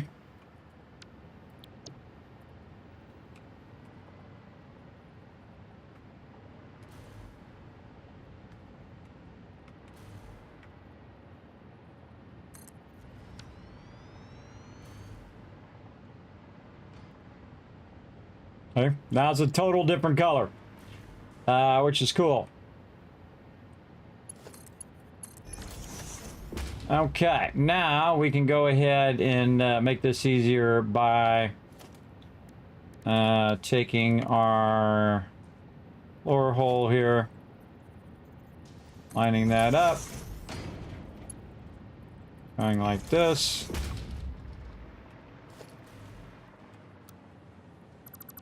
Take out this stuff we're running along the ground here. Completely a messy deal there. Take this and run this down. Okay, very nice. Whee! And go under here. Look how much faith I have in myself, everybody. I'm just dangling. Dangling over the thing there.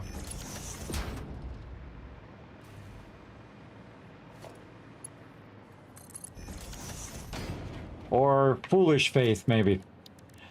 Foolish faith in myself. All right. Let's say here.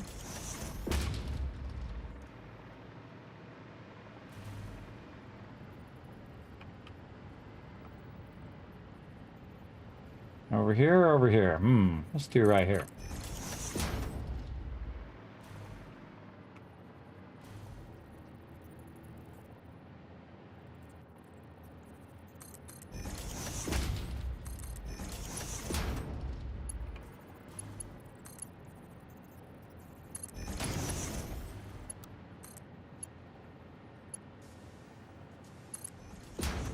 It's totally the wrong way. Wrong way. Did that backwards. And I didn't make it straight. There we go. Going that way.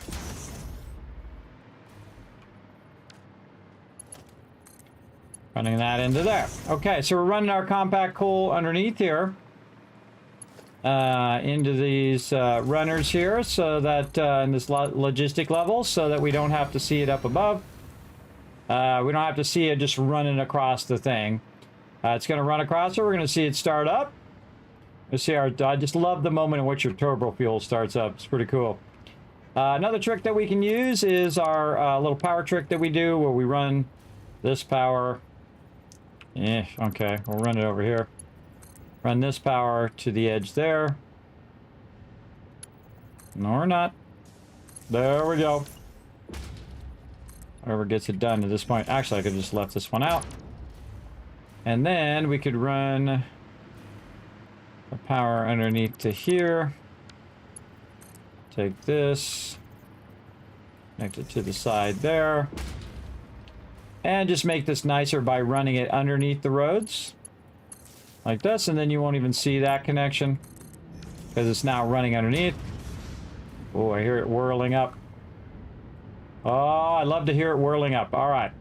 Now this particular one, I don't need the end cap, so I can just take the end cap off, as well as I'll just revamp how this first one is, just because I'm that guy who likes to have it just so.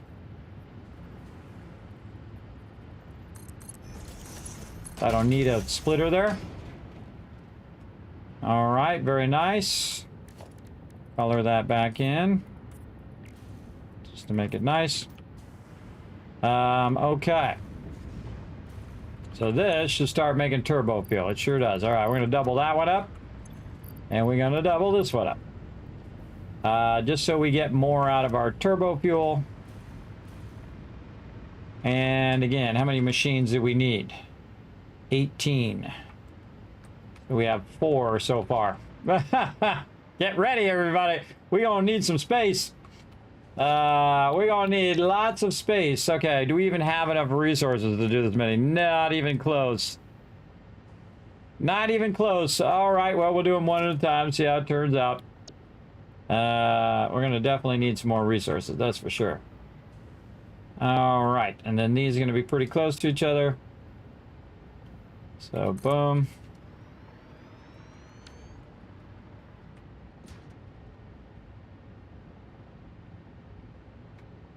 Come on, there we go. Connect those together, connect these together. Run that power.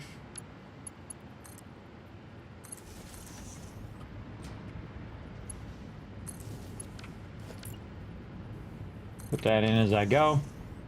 Now these are running. We'll connect our belts together. Oh, see, yeah, that's why I had that, because I was going to chain it down the line. That's okay. We'll just do that. Okay. And now this one is doing turbo fuel. Very nice. And so now we have 8. 16. We're going to end up with a lot of these. Okay.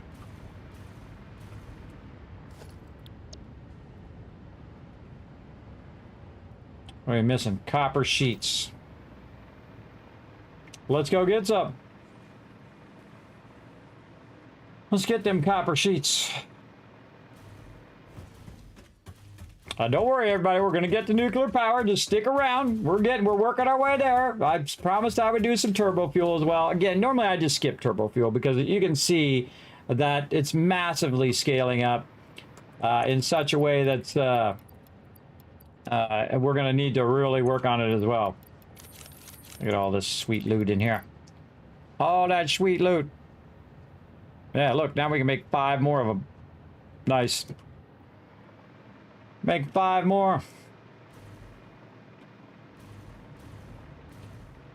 Yeah, if I have 4 per factory and I need that many, it's this many machines divided by 4. So I need 5 of these total. And I have 2 right now.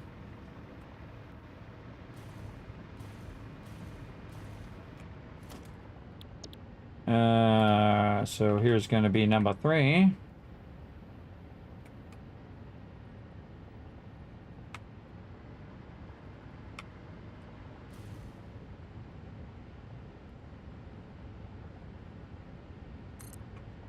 Number 3. Let's just do it as we go.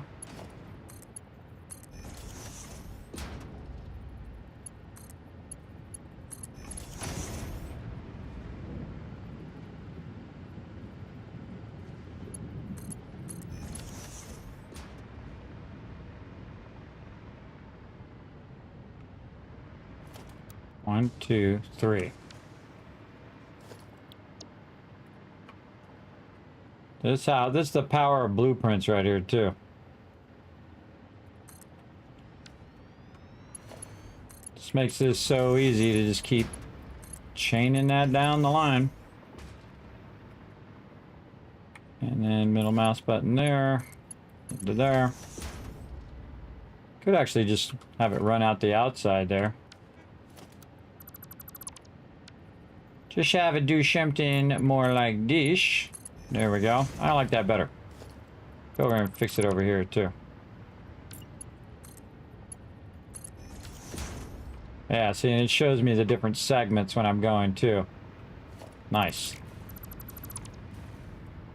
Okay, and again, while you're working on it, you want to really start this up. Let me just go middle mouse button. You really want to start this up, so start to backlog all the pipes and fill all the pipes with the resources. Big time. So we'll keep the power rocking. Let's get this power in here.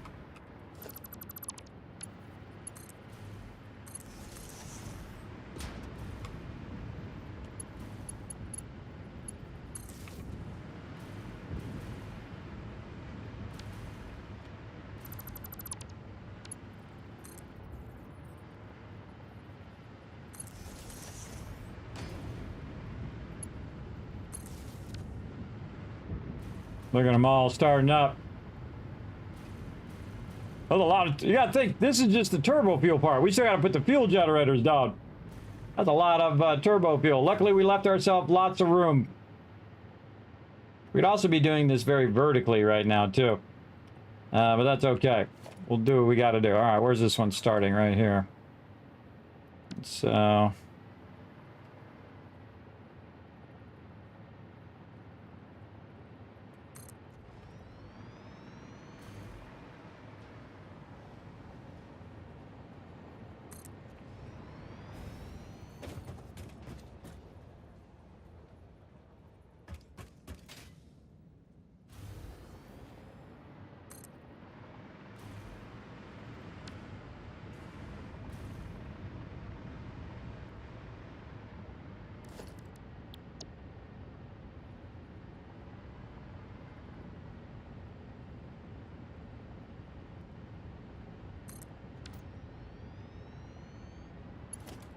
Ah. Nope, thought I had it. Did not have it. Do it again.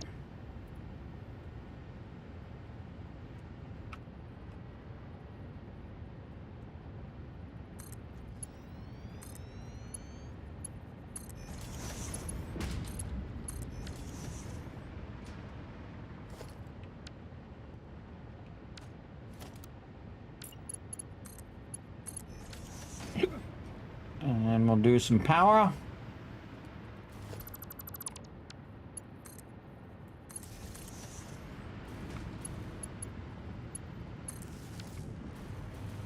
Yeah, look at that turbo fuel. Go, everybody. Go, go, turbo fuel. Go, go, gadget turbo fuel. All right, very nice. Gotta get some fuel down here at the end, though. We gotta get that baby filling up. Fuel's going good. Fuel. Not fuel. Oh, I screwed up. I screwed up on every one of these. I missed a line there. That was my bad. That's why you double check this stuff. I'll fix it on the blueprint, but I'll just leave this as is. That's just an easy fix. All right, now we have all those going, but let's fix that on the blueprint for when we make more of these. Right there.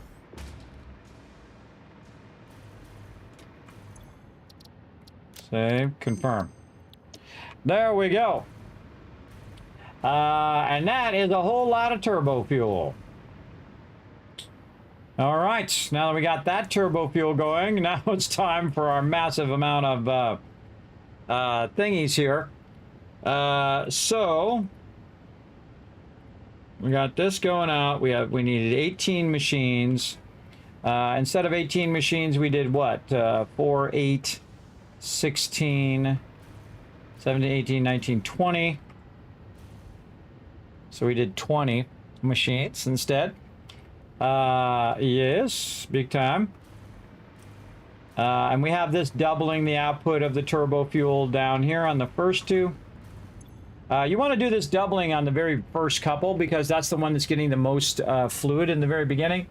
Because I have it chaining, and the one at the end is the one with the least amount of turbo fuel. So again, this one's doubling up that turbo fuel over here at the very start. If we look at our numbers, we're outputting 333 turbo fuel.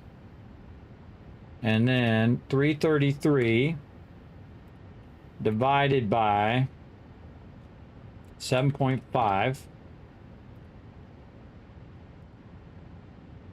Delete that out of there. I'm 75. Oh, the input is 75. So we're getting our output of our turbo fuel, 333. It's going to burn up 7.5, which means we need... How many now? Yeah, 44. Okay, that was the same number we got before. Okay, so basically 45 of our fuel generators over there.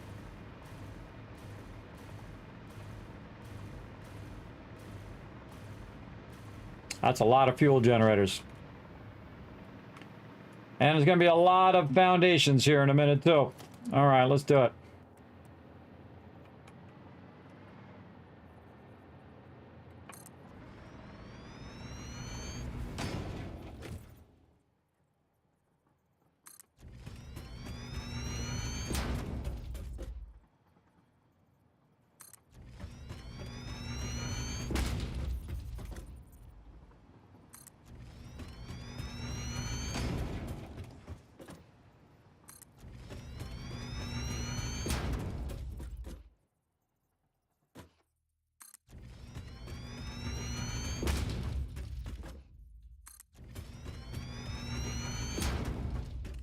See how close we get. Wow, that's pretty close. That match just kind of worked out. Nice. Nice.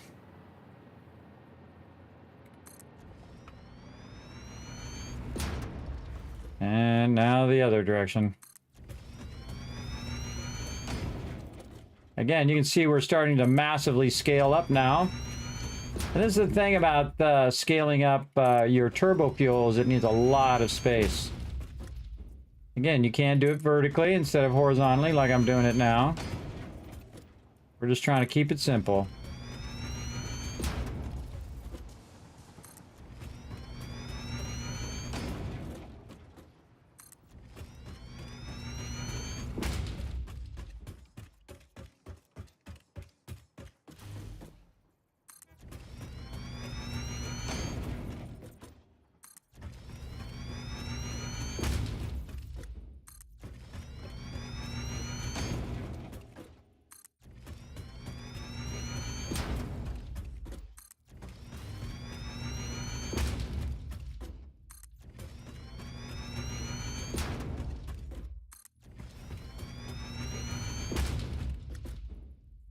Oh.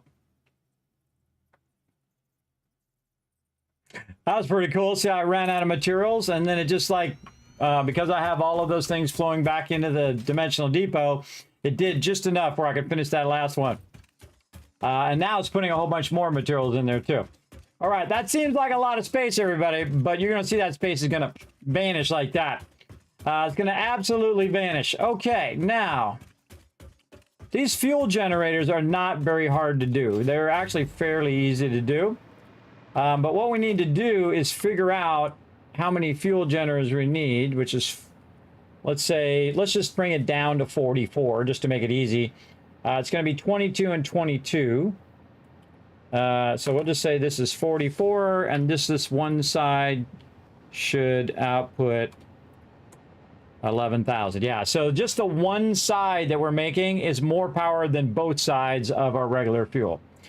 So very nice. Okay, so we got that done, and then all we have to do now is just run the thing here. Now this one here at the end, we can just remove that. That's excess.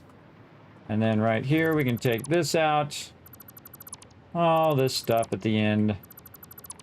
Just to clean that up nicely. No need to have any of that excess stuff there if it's not going to really serve a purpose.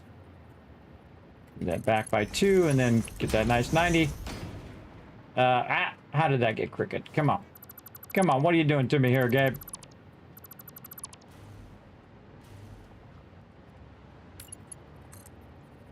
Nice and straight. 2 back. Into the thing. There we go. Okay, now we have an insane amount of turbo fuel coming out of here. Big time. And again, this is 18.75 times thing, which is only 300, but it's more than 300, so we should use our 600 pipes. So that should be good. Now, what I would do right here is definitely put a fluid buffer in. Absolutely. I consider it more of a fluid balancer than a buffer, but buffer's a good word for it too. And then we'll start to let that fill. And we're going to color this red. So we know that is turbo fuel. Okay, now for a lot of these. So we're going to do 22 and then probably 22 again. So we should create 2 lines. I think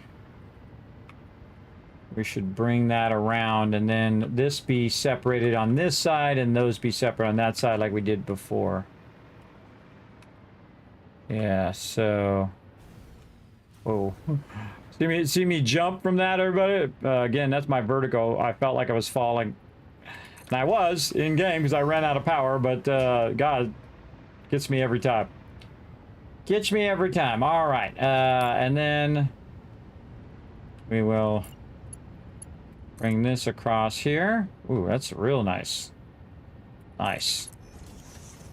You know what? We're going to bring it all the way. Bring that all the way out.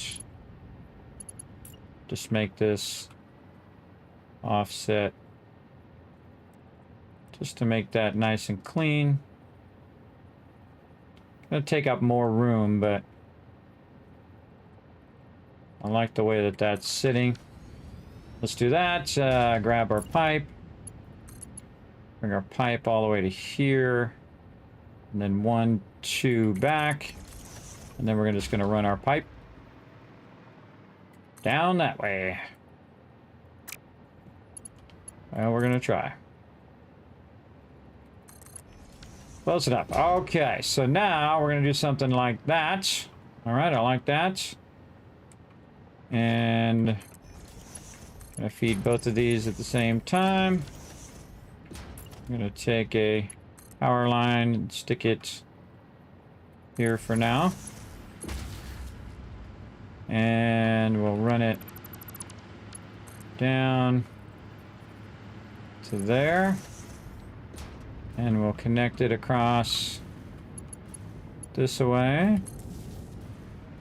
See how our power is doing right now. How's our power doing? Look at that. Look, that is pretty sweet, everybody. How I made that go really down with the priority switch. So it's really low right now, but it's still collecting all of my oil and all of that. And still keeping my power on. And then I have my backup power, which the actual battery power has been charged all the way back up again. That's why those priority switches are amazing.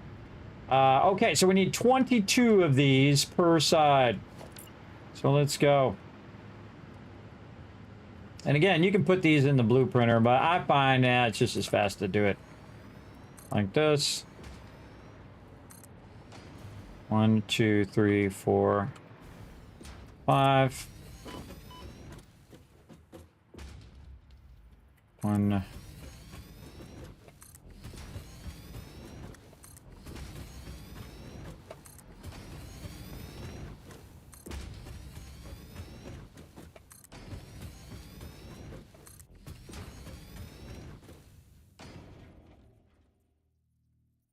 Out of motors.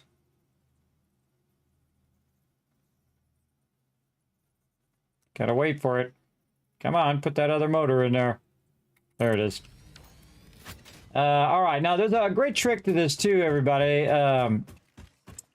Is to put a wall up where you have your separations. I'll show you what I mean. I like to do them in groups of 5, you know, because those are easy. 5, 10, 15, 20 kind of thing. 1, 2, 3, 4, and this is 5. So whenever I have a separation here and I'll say, okay, this is 5, so I don't have to recount it again later, I'll just put a wall up like that, just to make it easier for me to see. Now, of course, the pipe's going to run around to the outside of that wall or potentially run into the wall, but it's just there so I don't have to recount them over and over and over again, especially when I run out of material. So 1, 2, 3, 4, and that's 5. And 1, 2, 3, 4. 1, 2, 3, 4, 5. That one doesn't quite line up, but that's good enough. Turn our zooping off. 1, 2, 3. I only got 3. Okay. Right there, that's 13 so far. But we are needing a lot more. Let's clear this. We're going to need a lot more of those. So let's go to power. Fuel generators. In fact, we'll just put this in here as we have 13 now. This is going to be 33. Let's just say 33. And let's just go grab the resources that we need before we get into it. And we're basically going to make 1/2 of this be as much as both sides were before. Delete. We can probably take this stuff off of the blueprinter now.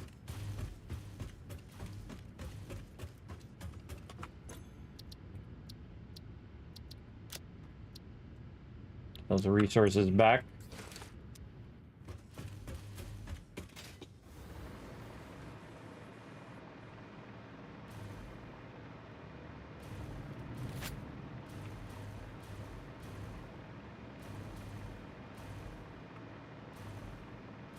Motors.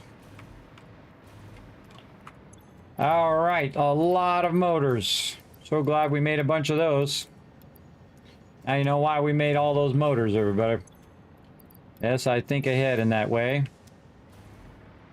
Again, sometimes this is so much stuff that you can't even put in your inventory. It's too much. It overwhelms your inventory. This we can get rid of. Compacted coal we can get rid of. We've got a lot of all of that. Get rid of that. We can trash. Put that away. Put these away. We're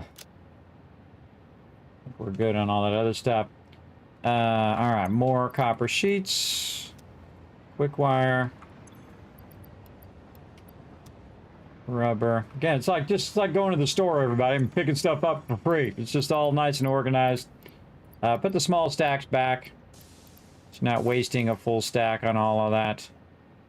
And there we go. We can make 33 of those. And also why I'm doing that, by the way, it's running all that stuff in back into the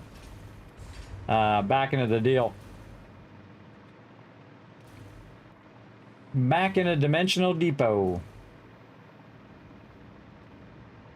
We building some big stuff today.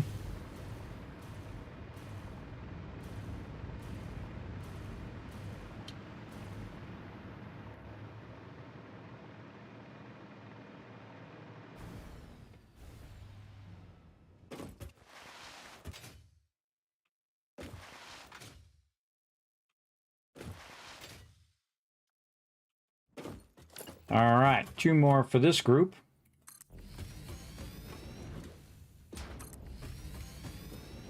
Okay, that's a group of 5 there.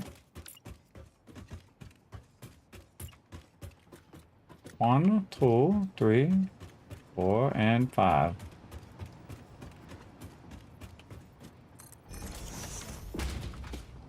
Okay, now I can just count the walls instead of counting the thing. So that's 5, 10, this is 15. Right?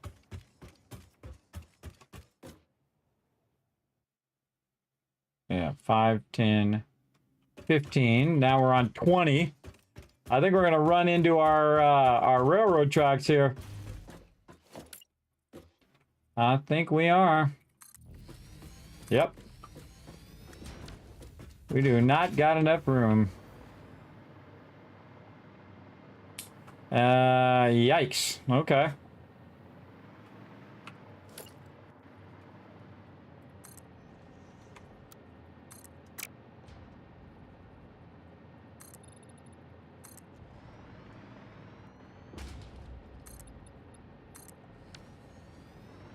So what do you do when you run out of space?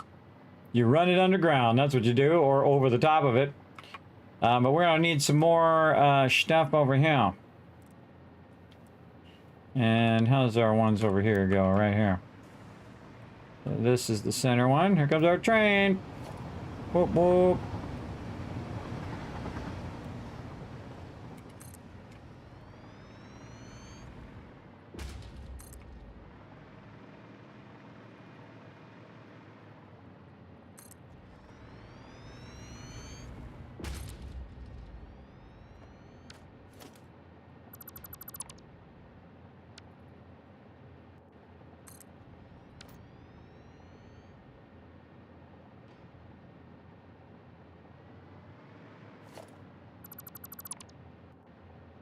Heck are you doing? Kind of weird highlight there. Whatever. Whatever. Okay, so we're 2 over here. And we're going to jump the train tracks.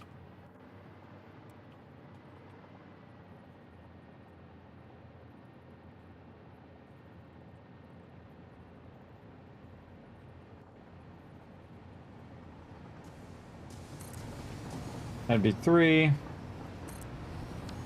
4, 5. So that's 20.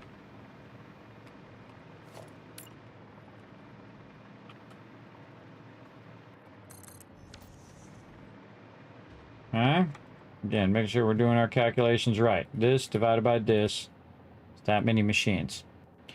So we're just going to do 44. So this is 20. And then we need 2 more.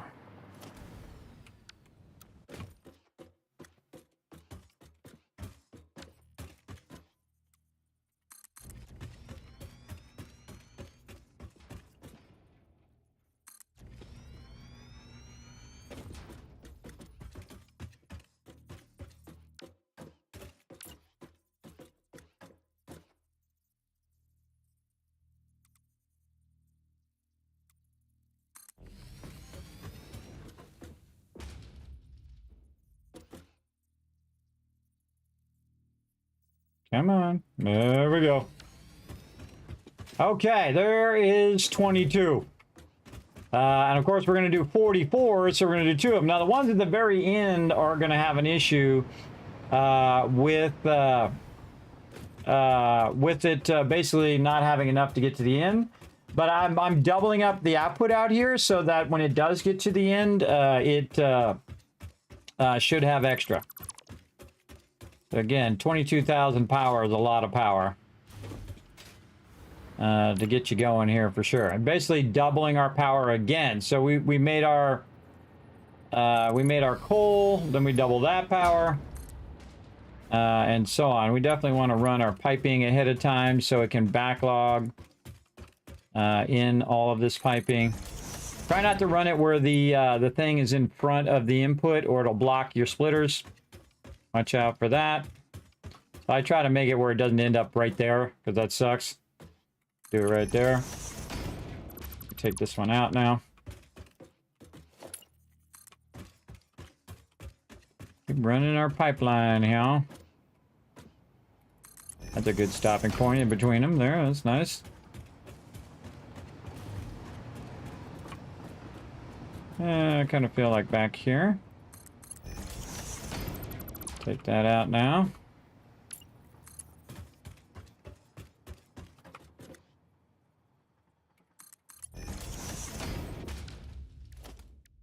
And then we'll get our pipe hole. Now these have been notoriously bad through most of the early access. So watch out for these floor hole things. I'm going to outset it just a little bit more. There we go. But we're going to give it a go and see what happens. So we're definitely going to need a pump to make that work.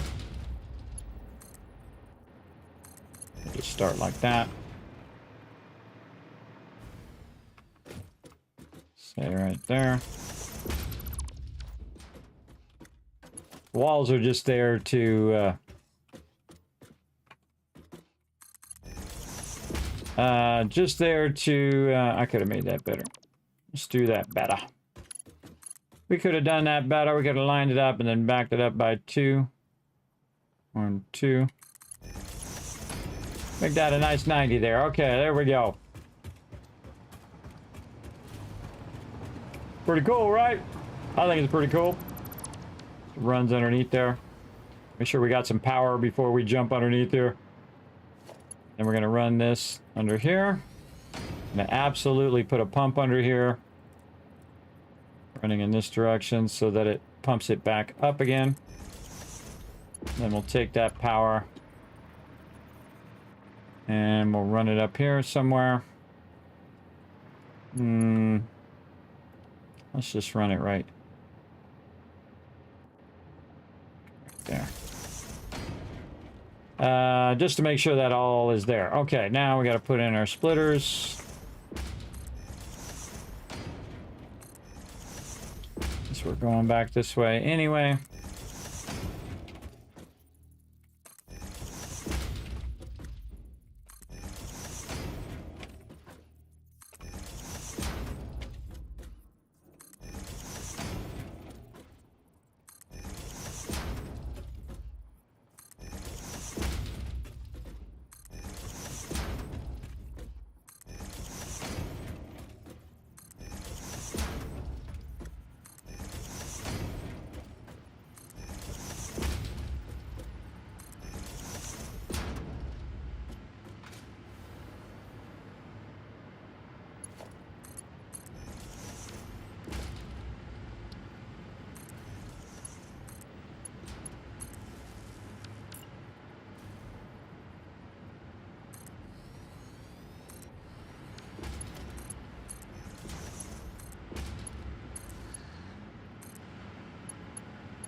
Connect those power lines.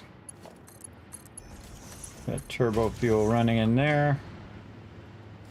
This one's already connected. We're at this one. And so I leave the other side out just to kind of show me where I'm at when I'm running stuff. It is incredibly helpful to try to figure out where you're at in that moment. And then just do them one at a time as you go along.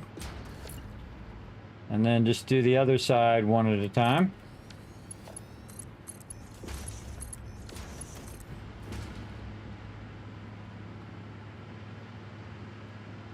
And we'll upgrade these.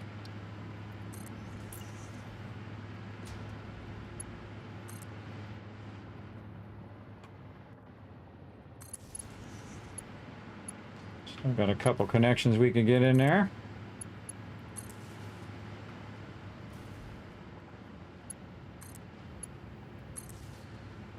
Okay, very nice, very nice. Keep it rocking.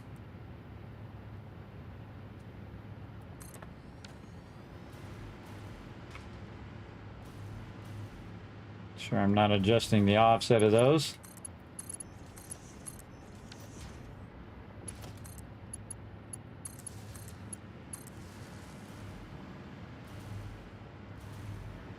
Okay.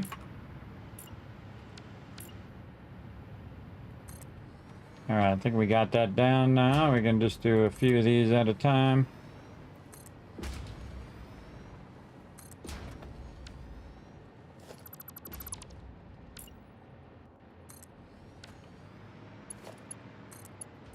All right, now's when we speed up. I think we got it down now. Let's speed up and make it happen.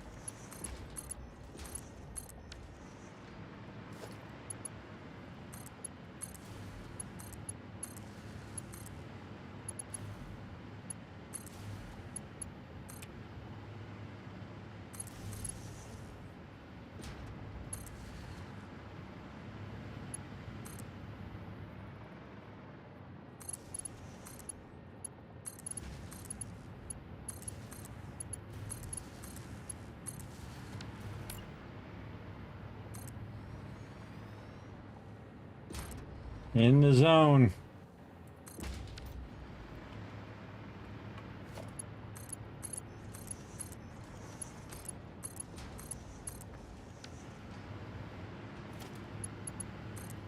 One more there.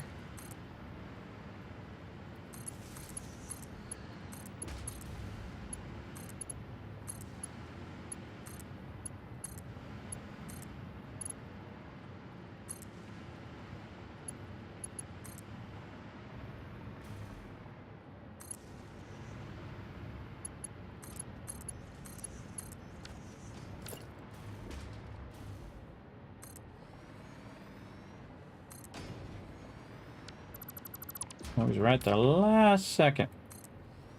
Holding down control and I click on it and it still snaps out of position.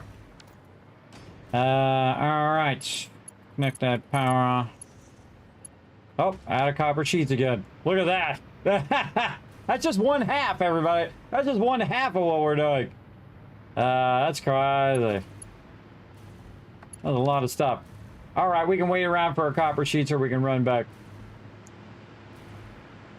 I don't feel like putting a hyper tube there. In fact, I think I will.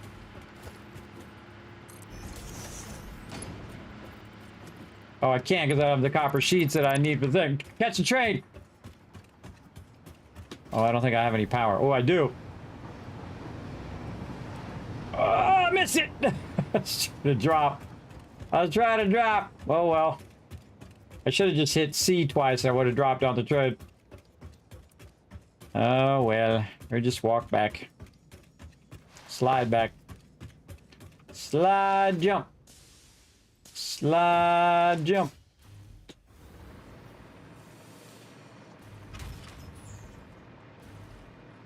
I never mind running back and just taking my time as opposed to always being in a hurry. I mean, it's more efficient, obviously, time-wise to use hypertubes and that kind of stuff, but then also it takes time to make the hypertube, so... Like, how many times are you going to use it before it becomes effective? How much time should you spend making it versus using it? I mean, if it's way out there, hypertubes are awesome, especially when you don't have your trains.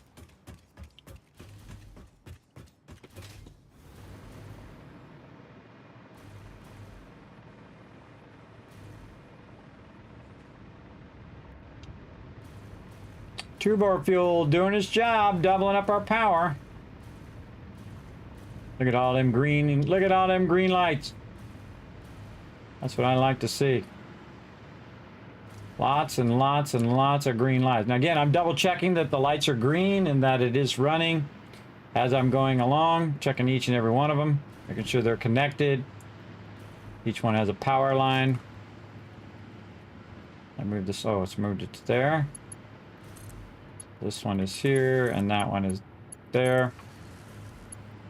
All right, connect the rest of these in. Again, the further down the line it gets, the more starved it's going to be for fuel. Big time. And these usually don't start up unless you connect some sort of power to them. Actually, I could just run this one back. Ah.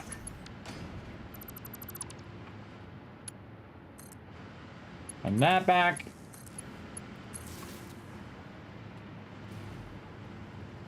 Oh, too many.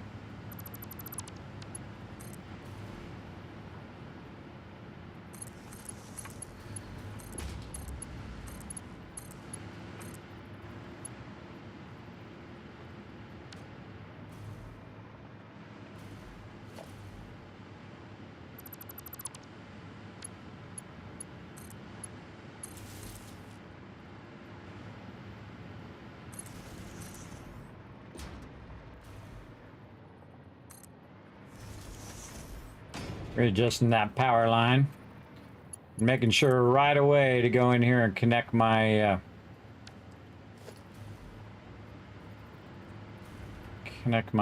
thing down here. Is my pump on?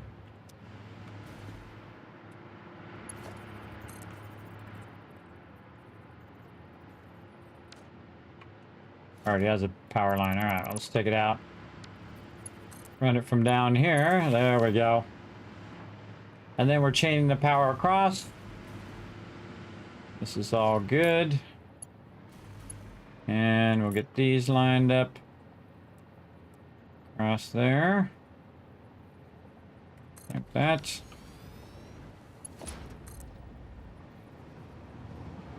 And we'll put it there. Train coming by. Let's get our cross connectors in. Oh, these are not snapping. No more snappy. Well, they need to fix that. Holding down control. There it goes. Those were not snapping properly, but I'll make it work.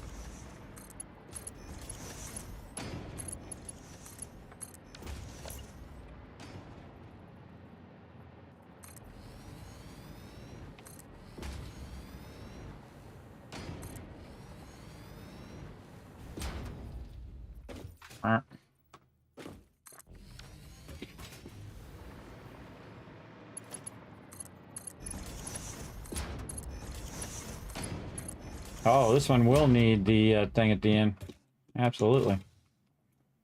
Definitely need that thing at the end. All right, let's go and get these all powered up.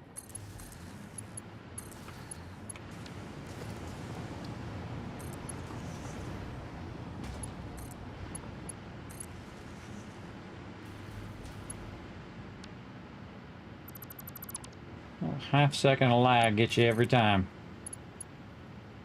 Come on, there we go.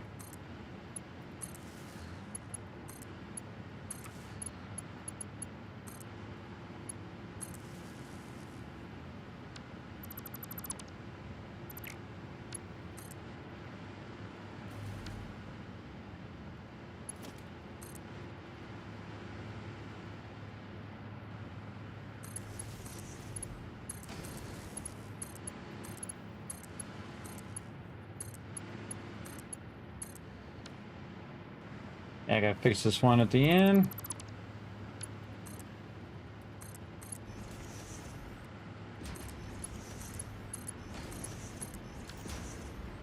And there we go. All right, so that should be pumping fuel through there. We have our pump running there. I definitely, look at that, cool. We definitely want to go back and put some pumps through here as well. Pumps in and then pumps out. When in doubt, add some pumps.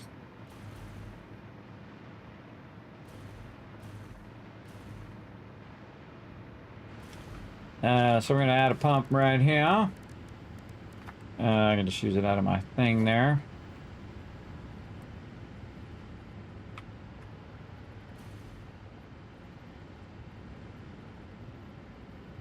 Put it right here. There's our power right here.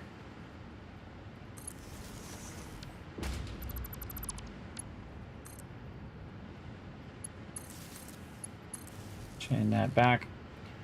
Okay, so we got that pump there. That should help it a bit. Let's put a pump way on this side. It's kind of halfway down.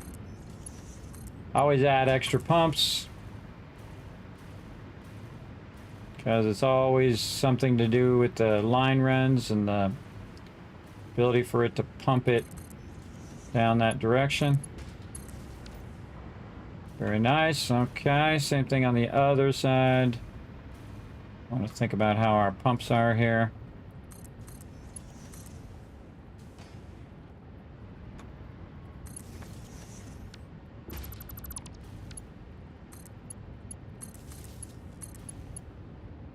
Let's go to that pump. Okay.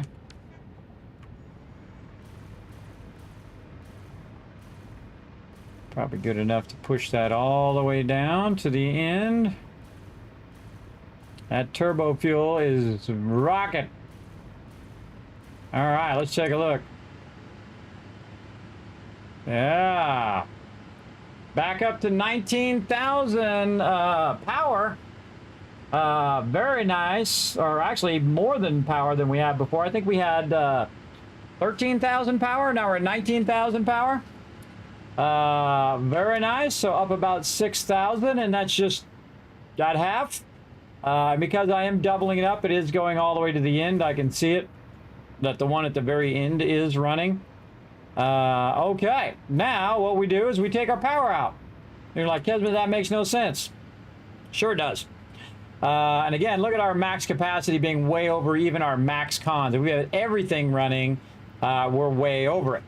Now, what I'm going to do is take away some of this power, but we could go in and get our priority switches and turn some of our stuff back on. But we'll just wait ahead, wait till we take all this stuff out over here. So let's just get all of this power removed. Again, this is fuel power versus turbo fuel. And we'll take all that out. Get these pipes.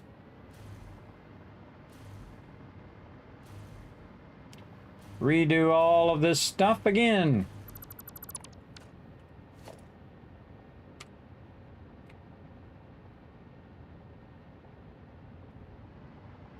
Uh-oh. Uh-oh, dropping stuff. There I go again. I don't need these resources, so I'm just gonna stick this over here. For now, we'll just drop all that in there. In fact, we'll make 2 boxes. Drop all that in there. I hate these boxes. Ah, no boxes. Won't drop no stuff. Nope.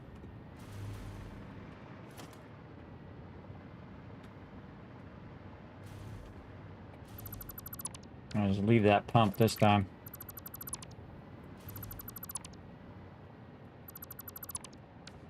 Yep, another box.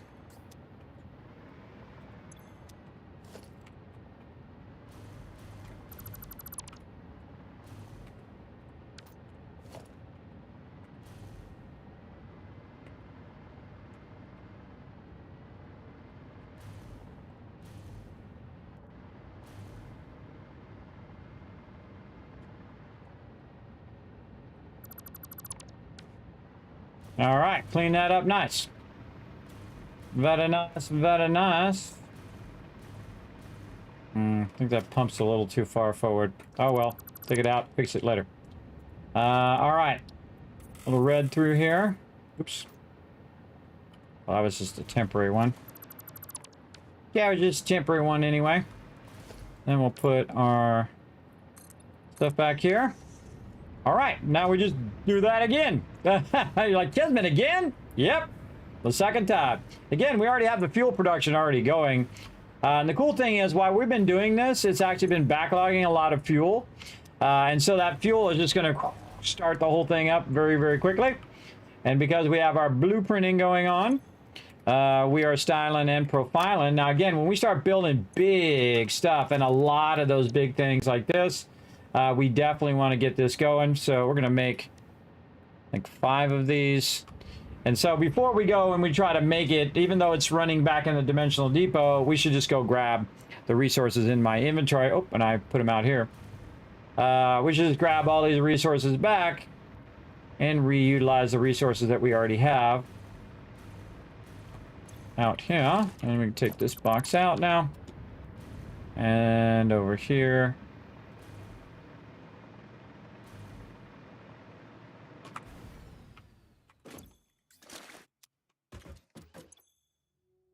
Oh, yeah.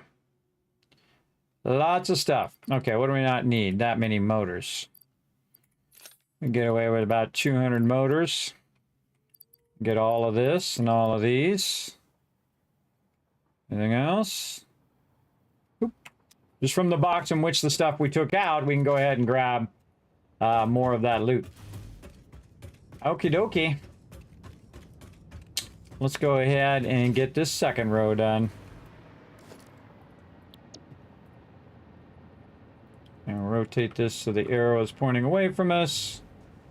And we'll get it close. We'll hit H. And we'll see how we did.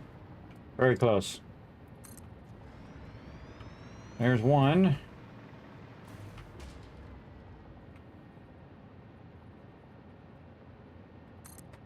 Two. 3.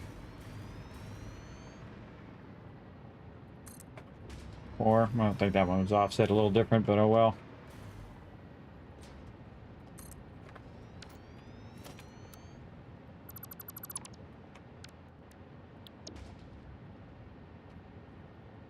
Always has to move it at the last second.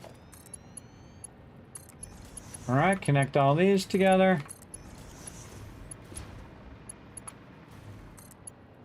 Don't want to miss any of these lines, that's for sure. Connect all the fronts.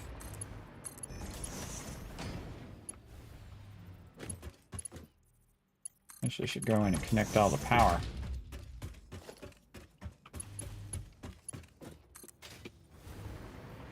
Oh, I just siphon off that power right there. Boom. And these will just run like this since we already have the power poles. Nice and easy.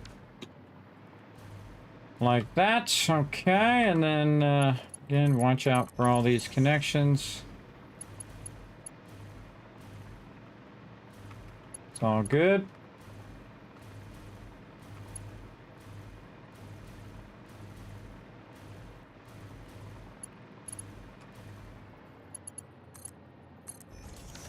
Okay, now all of our connections in the back for our belts.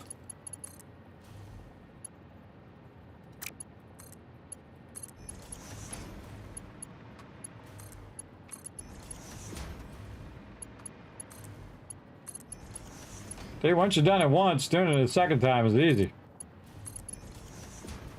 Easy. Okay.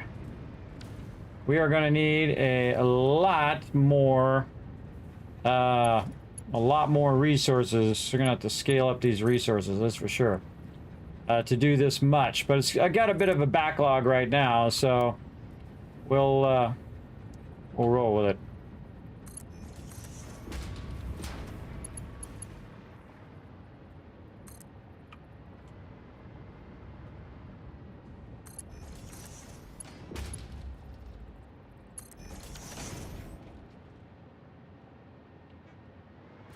Okay, it's looking good, and we need to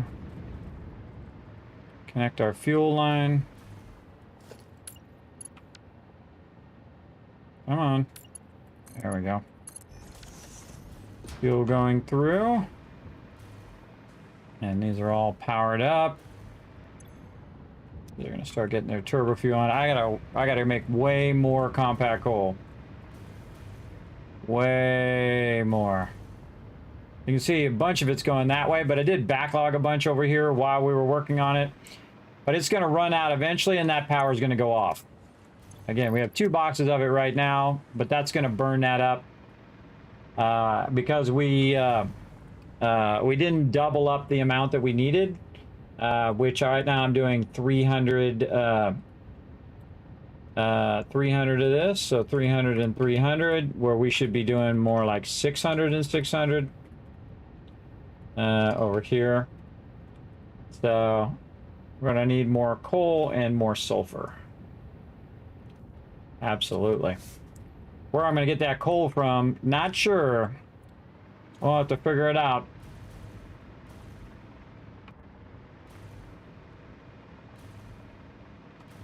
Again, we'll go to the end here.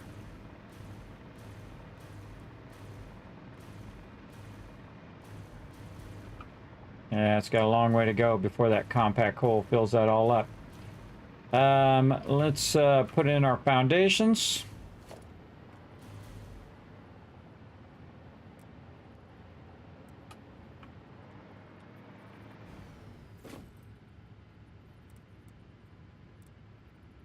Come on. Going big today, everybody. Going big, big. Now, again, we're going all night long, everybody. We're going to start... we're going to try to get this done, and we're going to start on our nuclear power today.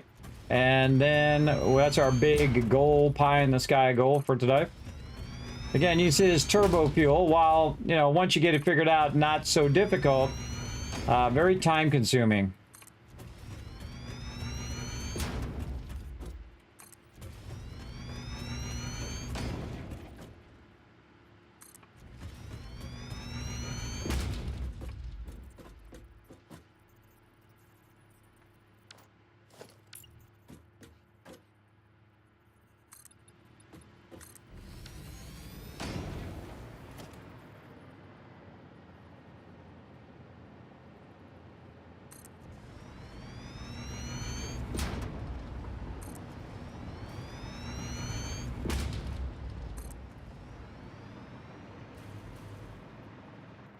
Since we're already here, we might as well put these other ones in.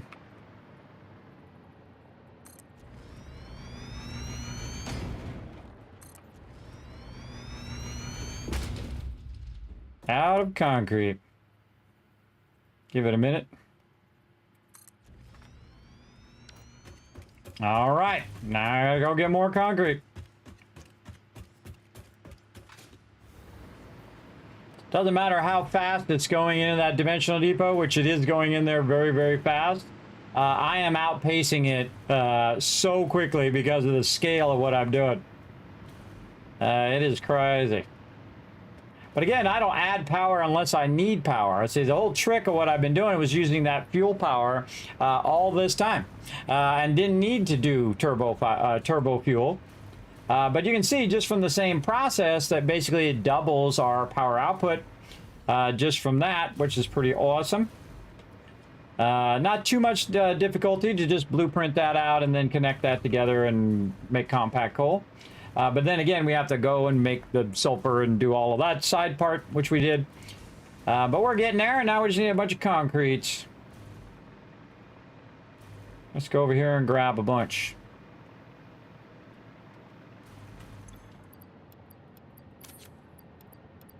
Actually, we just grab all of it, sort it, put the last couple stacks back just to make sure we got enough room there to do what we gotta do. Running back.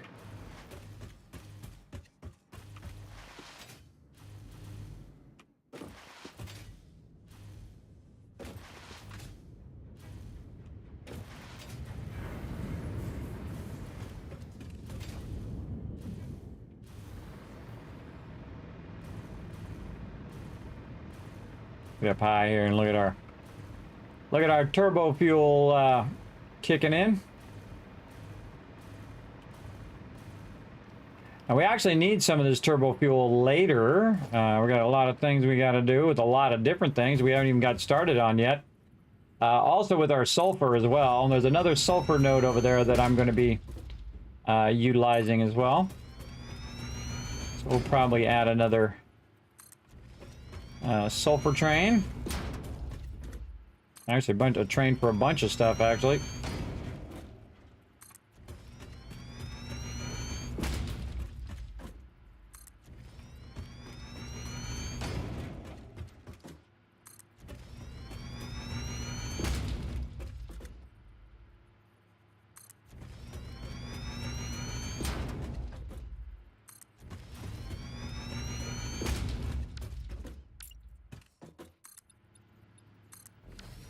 All right, got our foundations in.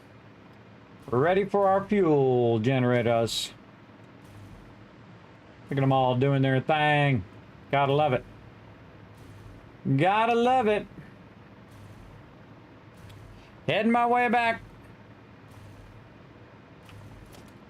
Hey, again, once you understand the process, you know, it's just a matter of time and effort. I find. I think this I'm going to make one connection. Right here. Just one connection all together, straight into the fuel buffer. Oh, made two of them. And the thing, normally I would make two, by the way, but one is good enough. Again, this is going to act as a fuel buffer and then basically make a bunch of extra fuel while I am doing the rest of this, which is very, very useful. Okay, and this time I'm going to go ahead and line it up on this side so it's lined up nice and straight off of the fuel buffer.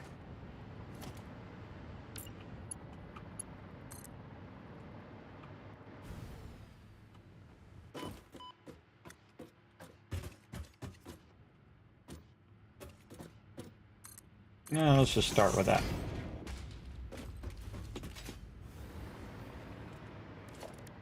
And here we go. Okay. I don't need everything to be perfectly symmetrical, by the way. I find perfectly symmetrical to be fairly boring. I do it the way I feel like I want to do it in the moment I feel like doing it. I know, crazy. Crazy idea. I think we're going to get a little closer on this one. See how I like that? Why is that offset and that offset not the same?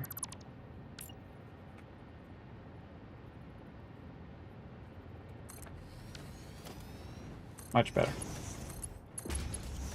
Much more better. All right.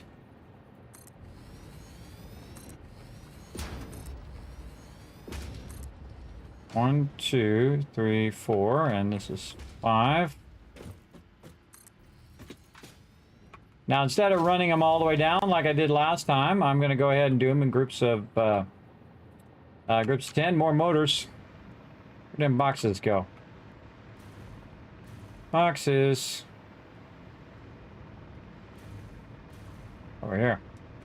I'll do them in groups of 5 so that they're easy to work on, and then we already know how far down they're supposed to go, so we can just go ahead and just kind of match across like we're doing right now. It's the opposite's kind of a little bit closer, but you get the gist. It's how long it's going to run already. So again, we don't have to count it out and figure out the distance and fix all that like that. We can just do this. And so this is going to be the first 10. We're going to be doing 22. So we got 10 here, and then another 10 per side, so it would actually be 44. So this is going to be 10 here, and then 10, 20, 30, 40, and then the last ones. Okay, so we got that going in. We need to start our power going. That's what we need to do over here. I'm just going to connect it back right to there. Then we're going to upgrade this power pole so I don't have to do as many poles. And we're going to start some of this power rocking and rolling. This should be 6, and then run this way forward.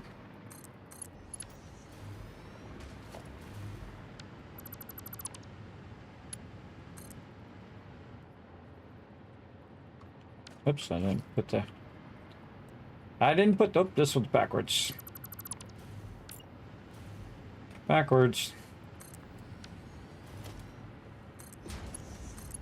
Gonna be in the zone for a bit today, everybody. Again, this stuff just, it's not hard. It just takes time.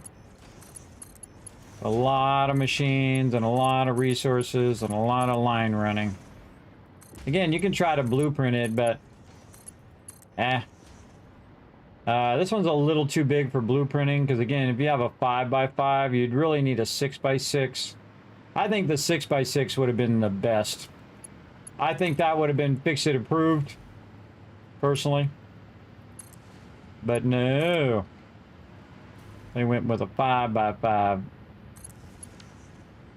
Alright, so make sure we got all of those plugged in. Yes, all looking good. Okay, now we're going to do these. Right here. Get more of these in. Hopefully the correct way.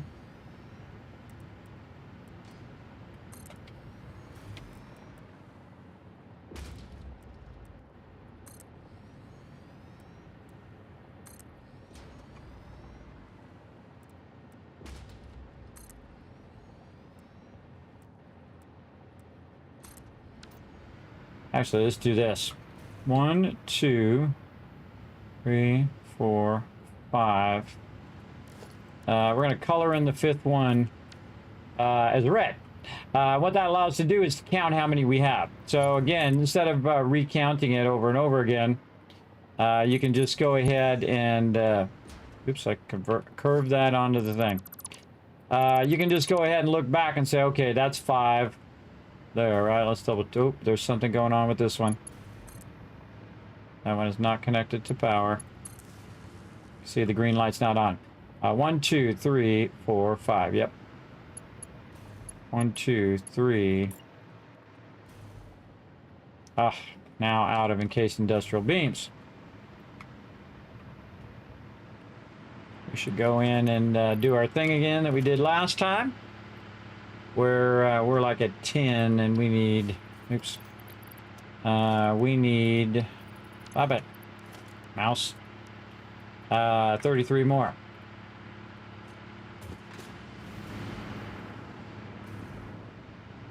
Back here and grab some more of these resources.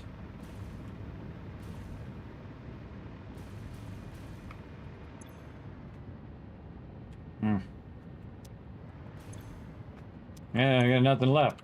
All right, let's just take this one out. Take all this out, sort it a bit. We need a lot of this rubber. Don't need that much, I don't think. We need a lot, though. Oh, actually, we have just enough. Okay. Quick wire. Man, we need a lot of stuff. More stuff I think we can fit in our inventory. All right, let's sort all that in there. Oh, we don't need that much concrete right now. That's what we don't need. We need this. We need these motors. We need maybe a few aluminum sheets. Bunch of quick wire. I have 2,000 and I need 1,650. Close enough. Encased industrial beams, do not have enough of those. And more motors. All right, let's go grab some.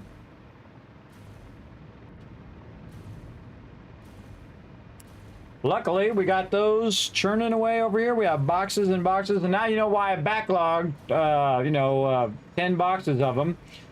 Because the scale of what you're building just goes way up. It massively scales up.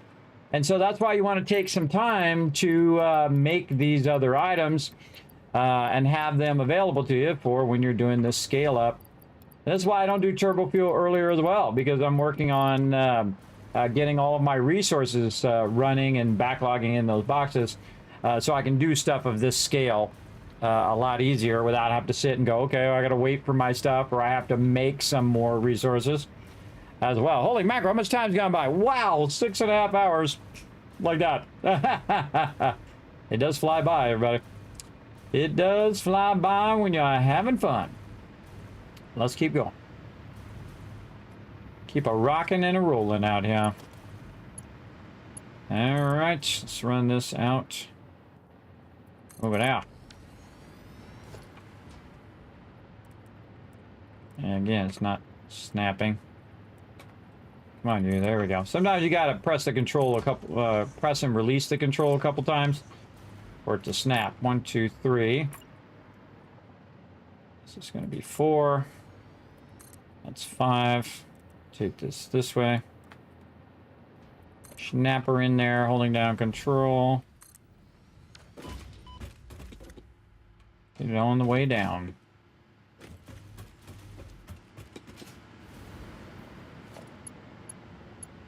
Oh, I put my cable down. D.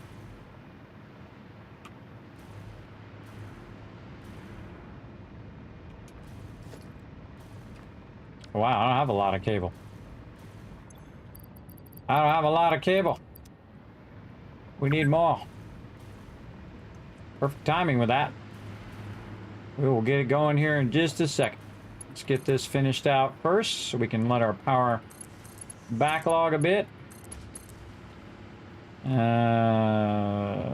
Which ones are not connected? These are all connected. Okay, those are all connected nicely. Let's get these in here.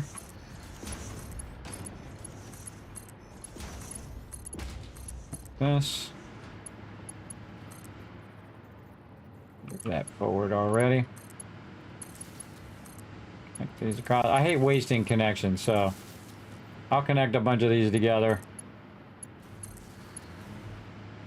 Just to make sure they're getting used.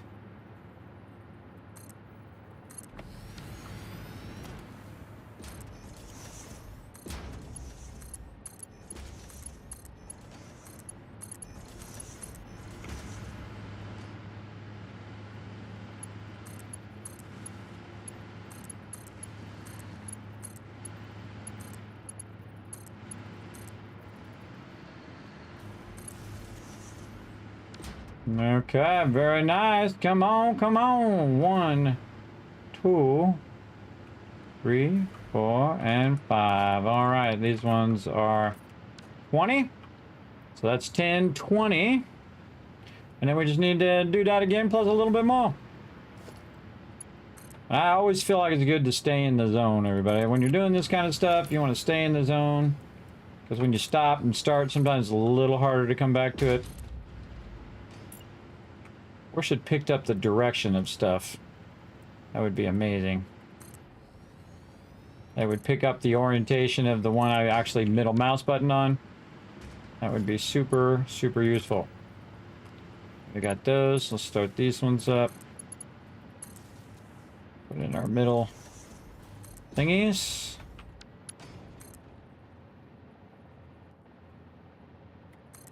Run that way out there. I do them in about 3 because if I go out too far, I lose my power and then I'm not floating around. So just do like 3 and then add 2 more. Oh, that is not what I wanted to do there. There we go. Okay, and power over here. And to there.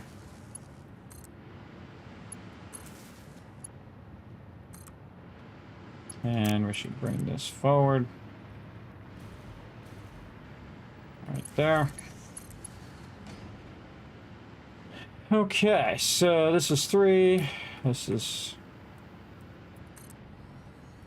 5. And again, you don't really need to count, but I tried to just in case I screw something up along the way.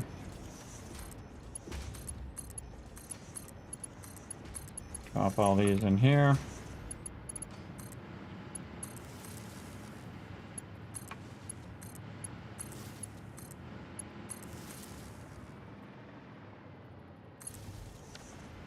Okay, it should be another group of 10. 1, 2, 3, 4, 5. Okay, looks good. Go. This one needs a power connection. It's already got a power connection. Now it's just waiting to fill up. Green lights all the way down. Very nice. Okay. And then, so this is 30. Double checking. 10, 20, 30. Yeah.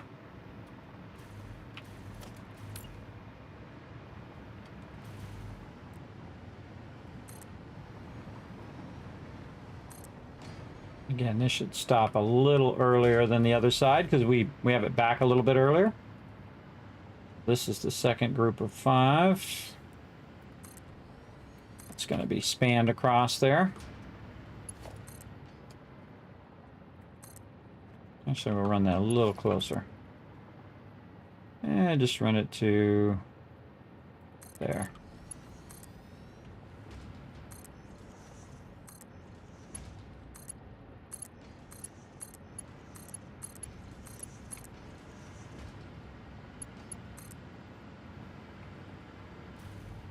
Those are already connected.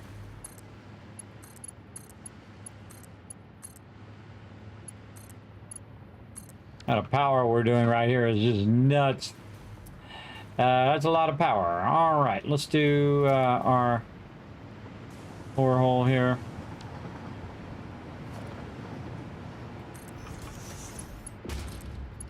Again, these floor holes are kind of dodgy. These will just line up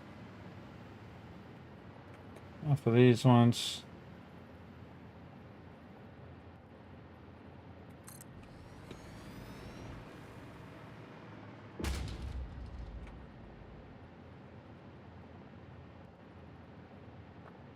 All right.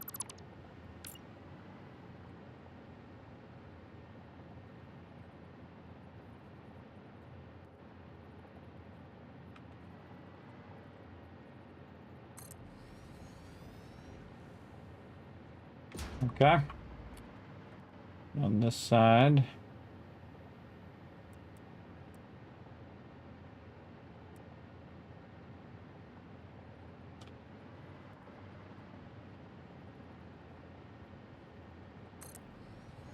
Do something like that. Then we'll do our floor hole here. And we'll just run this to the end. And we are almost there. Almost there, that is for sure. Okay, we got to bring our power down. We're gonna run our power underneath as well. Oh, I don't have any wire. No wire running in there? Wow, no wire or quick wire in the awesome sink. That's crazy. I mean, in the awesome sink, in the dimensional depot. That's crazy.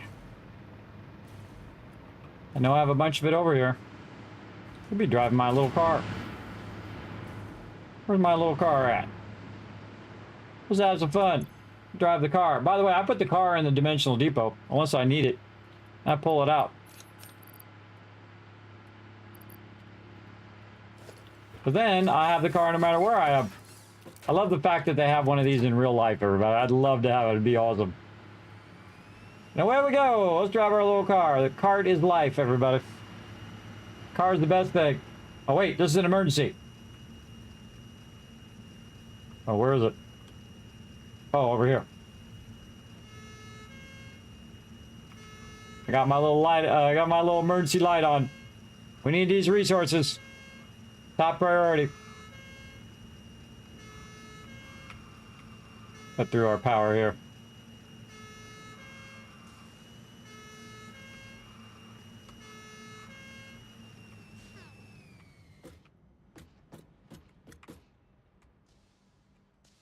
Come on. Pick it up. Okay, or be really super awkward about it. Jeez, okay. Awkward. Put it back in there. All right, get some wire. We've got a smidge. And it might be a little too much. But something we can do while we're waiting. Road in the dimensional depot.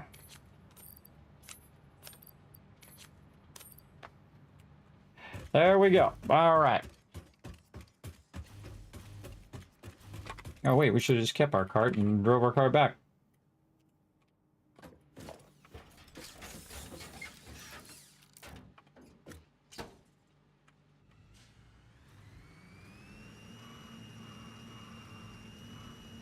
We let Kismet drive. This whole thing cranks on foundations and is awful on sandy roads. It is not good. Again, I should have probably left myself a little drive gap in between these, but we'll just pull in over here and see if we can get away with going under. Nope. Nailed it. Nailed it. Alright, oh, I was going this way. Going this way. Okay. Load all the way to the end. We're almost done. Turbo fuel.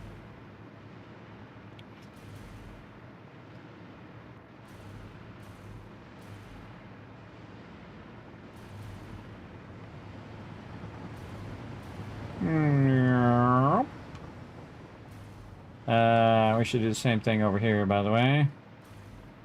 Just go right here.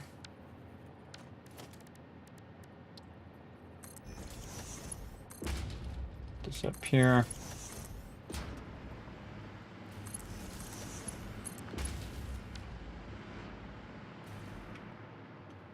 And we're gonna run this from here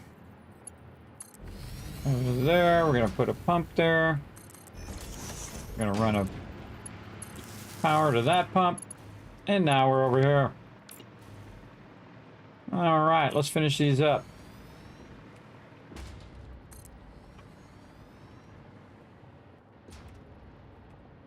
Doing a lot of turbo fuel. I think this is probably the most turbo fuel I've ever done. I don't do a lot of turbo fuel. Again, you can just go straight to nuclear power. I mean, you'll see the difference, everybody. We're doing all this work.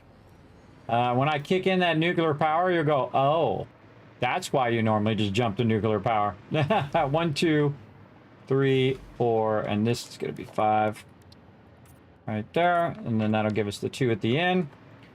So this would be 40, 41, 42, 43, and number 44. Nice. Nice, nice. All right, let's put in our junctions. Again, everybody, we're going to keep on going. I'm streaming big time, a whole lot, every day, all the time. Streaming, streaming, streaming. Up in here. Oh, those are not aligned or something? What are you doing to me here? Oh, there's a thing in the way. Yep. The way I ran that is the thing was right in the way. I can't put a splitter on it.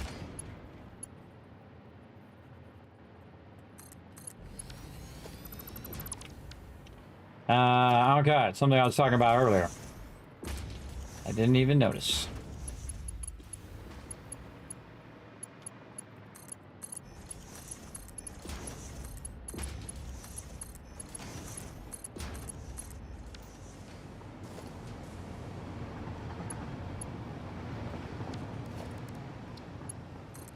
Right there. There's power in here. What? Now I'm out of cable. All that cable. And I'm out. Should have ran that cable into that sucker as well. Alright. Get our car here.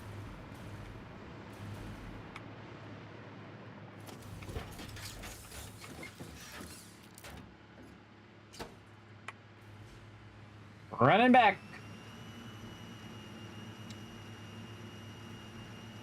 Yep. Turbo fuel power generation. Just upgraded from my fuel to turbo fuel. Getting it going on. And welcome to the stream. Just remember. Official FICSIT corporate regulations prohibit backseat gaming. Please backseat when the learn to play sign is lit only. Yeah, there you go. For all you new peeps, welcome, welcome. Thanks for coming in and hanging out. My name is Kismet. I've played through this game almost 50 times or more. I don't know. I lost count. I've played since it first came out. I've played every single update since. We've done some small builds, some easy builds, some efficient builds, and some mega builds. We build all of them.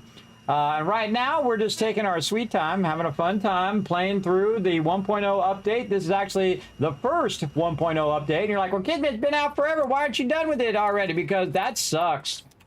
No, thank you. I'm not going to rush through it just so I can say, look at me, I'm the first person dead. Nah, I'm good. I'm totally good. Wow, it is still using up all of that wire. Holy mackerel. Why? Oh, because we turned our wire off. That's why. Yes, we got to turn our wire back on again. That's why it turned off the wire and the cable. So let's get to our priority switches. I forgot to turn this back on. I was going to do that a minute ago, but I forgot. But that's okay. All on. Let's get all this back up and running. Here we go. Full factories back up to working, including our cable factory over here. All right. Now, the great thing is we are on a server. We're on a mega server from the awesome people over at G-Portal. You'll see them pop up there at the top from time to time and whatnot. So one of the things about this, what am I doing? G-Portal. You get 10% off on your own server if you want. It's like a couple bucks a month, and then you can let it run 24/7. Mine's been running over 1,000 hours since the game came out in 1.0. Pretty awesome. Pretty awesome. All right, so all of our factory is going to start back up again, and we're going to see a huge spike once that those extractors start going. We're going to see that go whoa, and right now we have 22,000 power. So when we started, we had 13,000, and what we did is we took our fuel production, which was going into fuel generators, and we converted them into turbo fuel. And the way we did that is we used sulfur and coal, and we made our compact coal, and basically made a bunch of compact coal and combined it together, and then ran it over here. Look at all these nobelis it's making for me over here. Yeah, I can just keep on doing that, brother. Keep on making them nobelis. We're going to have some fun with those at some point. And so basically this was about half this length before. And now what we're doing is we are basically doubling our power, because the thing about turbo fuel is that turbo fuel has more energy power. So if you look at how much power it outputs, it's 2,000 megajoules. I believe that's what that measurement is. And this over here is fuel is only 750. So 750 versus 2,000, right? And so basically we went from about 10,000 power that we were just using for fuel, and then we took that down, and we took it down one half and then the other half so we wouldn't completely lose all of our power. And then what we did is we replaced this much. See, normally you have just this much for the fuel. This is all just doing the fuel part. And then we converted the fuel and combine it with compact coal, and now we have a bunch of turbo fuel. And then that turbo fuel can run way more of the fuel generators than we could before. We could run about 20 fuel generators before per side, and that's about 40 fuel generators. And each side of this is 44 fuel generators, so we're running 90 versus 40. So that's more than double, everybody. That is a lot. And by the way, I also cut it down a little bit just so it would have extra fuel and wouldn't be going up and down and up and down. Sometimes I just cut it a little short. It's fine. Do I need 22,000 power right now? Not even close, everybody. I mean, I'm probably using max cons is about 16. So not even using that much power. And we don't really need to build too many more things to get to our nuclear power, which is going to take a very small amount of power for all of a sudden an exponential amount of power that we're going to have. And normally I skip over the this fuel so that I go straight to the nuclear power. But let's go in here and see why this is not running, because I can see that it is not running that through. For some reason, it is not coming out on this other side, which drives me crazy. You drive me crazy. Darn floor lifts. Darn floor lifts, sometimes they suck. All right, let's go ahead and run it again. Come on, there we go. See how I fixed that? I took that pipe out, I put it back in again. That was it. That's how I fixed it. It's always something, everybody. It's those floor holes that do it. I blame the floor holes. Let's keep going now that we got the ability to run our power here. And we are almost done with our turbo fuel. We got it done in one night, everybody. That's a pretty tall order. But we are now, by the way, I'm not even done putting my my power in. I'm still running the power. So we are going to have a lot of these babies running. All right, what are we at now? Wait for these last two to kick in. It's going to take them a bit because it's going to be real starved for fuel at the end. But it'll get there. Now, one of the things that I suggest you do, on one line, I have it doubling up the fuel on two of the refineries way at the beginning. So what I'm going to do is figure out what I did with my car here. Maybe I could just be using my car or make a hypertube, one or the other. Because I'm going to be running from the one end to the next, testing all the stuff. So I like to use my little cart. It's not as fast as using a train. I can build a train right down the center here too and use that. Just run a track and just use the train back and forth. Don't even need the station. Just run the track. Very fun.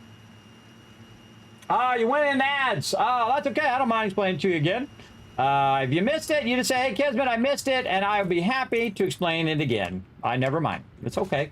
It's okay. Yeah, sorry, Jeff Bezos is trying to stay in business. And so is Twitch. Blame Bezos. That's what I should get a t-shirt. Blame Bezos for ads. There you go. So, as you can see, we are doubling up a bit of our stuff here because we're using our Summer Sloop multiplier. Now, what I'm going to do is at the beginning there, I was just building up a bunch of extra on this side, but I'm going to use the Summer Sloop on this side to double up this one so that it has that extra fuel beyond what I actually calculated. So I know it's going to be more than enough fuel for everything else. And then I'm going to do the same thing on the second, because these are really two separate lines that have two separate things of oil coming in and two separate running, but they're basically identical in the way that they work.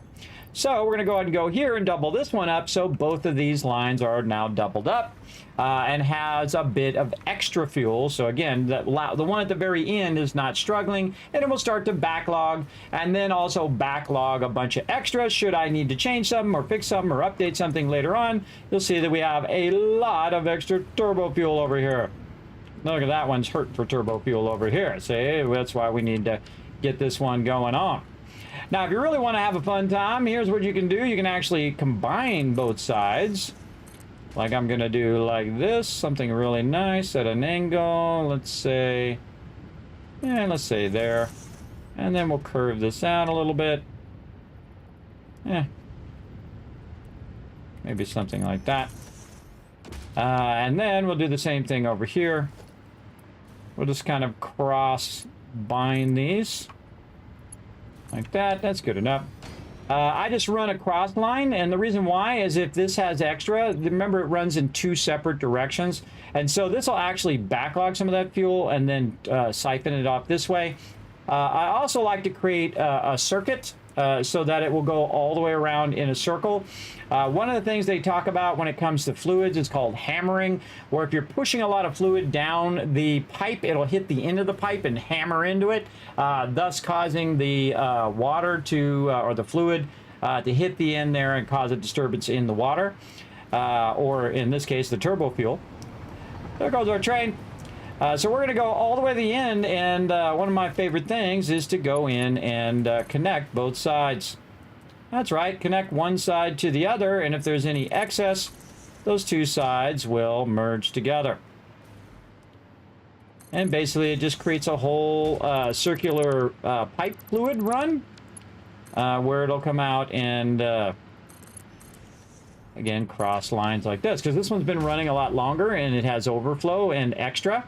And that overflow and extra can help you get the ones here at the end that are struggling to get started and struggling to get filled up, nice and filled up, and then it will auto balance itself if you did all your numbers correctly. In my case, I brought the numbers down just a little bit and I doubled up a little bit on the first one. So I have a bunch of extra turbo fuel over time, but a great way to super start it, and then also just have that fluid just flowing in a circle the whole time. Pretty cool.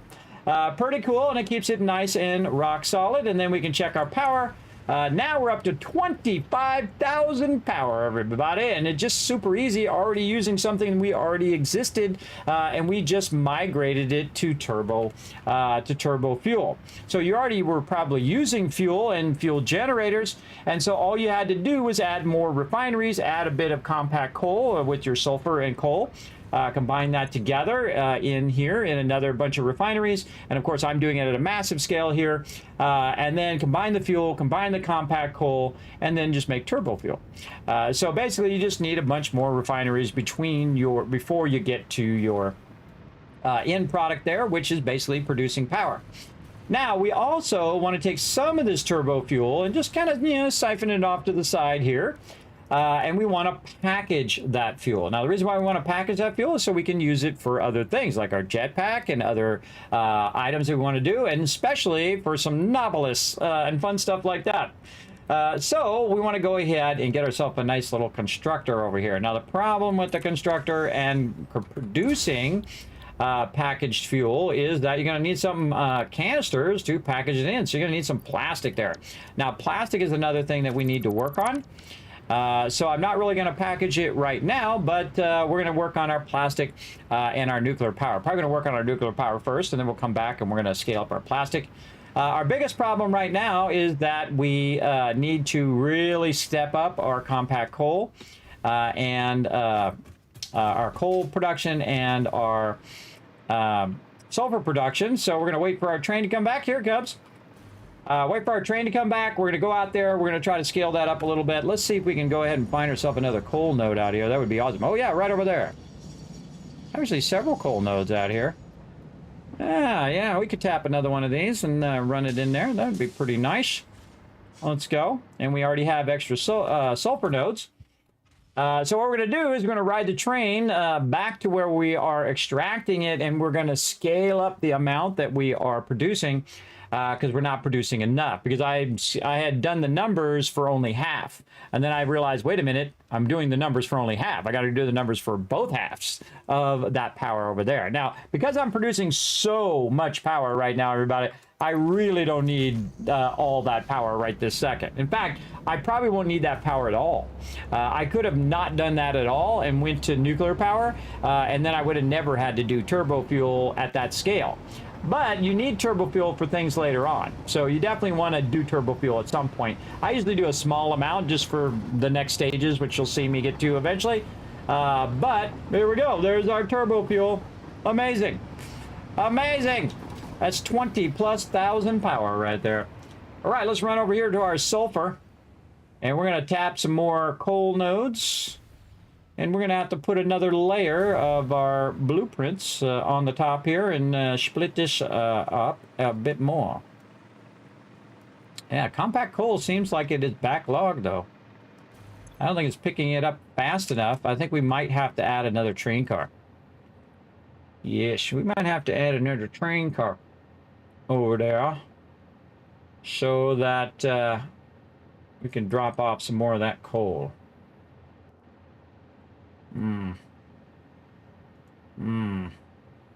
Good question.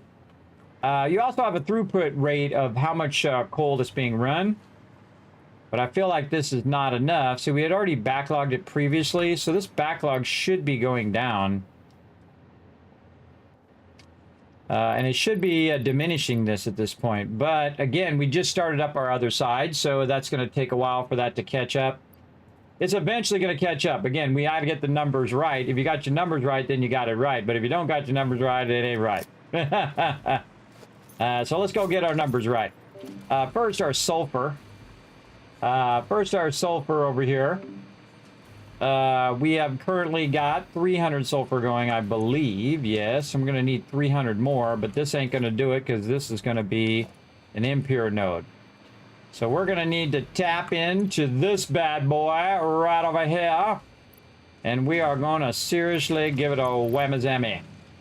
Let's do it. What level is this miner? It's a level 2. Good. All right. So we're going to go to Dimensional Depot. We're going to get our power shards out of here. And we're going to overclock. I love overclocking inputs. It is one of the greatest ways to do it. Pull this out just to get it fired up. There it goes. 600 per minute. Nice. Go, baby!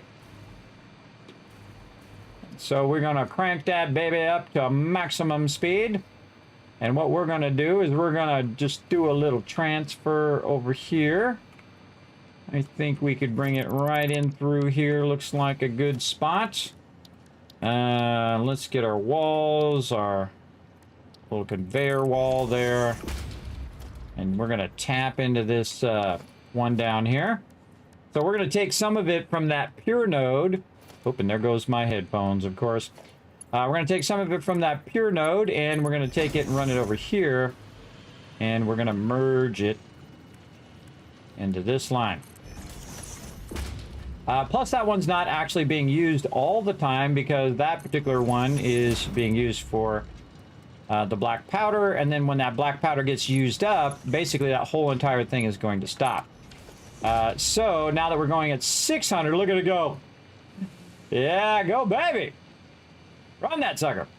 And then this is running at maximum power. Now the same thing with our coal. We can see that we have gaps in our coal because it has now burnt up the coal. Again, eventually it's going to run out. Right now we're just slightly ahead of the game, but when that coal runs out, it's then going to start to happen all the way down the chain where we run it out of this box and we're running out there and we're running out there. So we're just going to start to run out over time.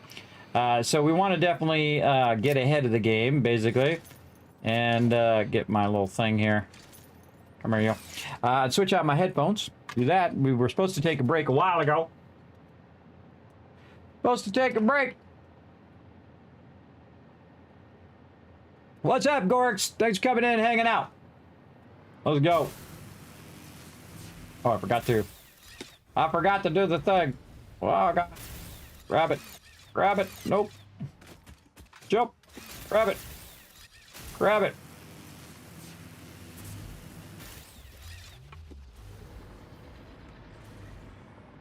Land. There we go. Hold on. I gotta switch my headphones over here. I love these wireless headphones, but it is a little annoying to have to switch them, but it's better than wired headphones and having that big line across the top of my head, like Tim the Tap Man. I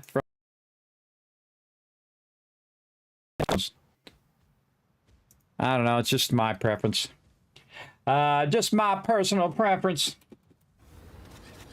All right, there we go. Now I can hear it. All right, here we go. Vitally important to hear this game in certain points of the game.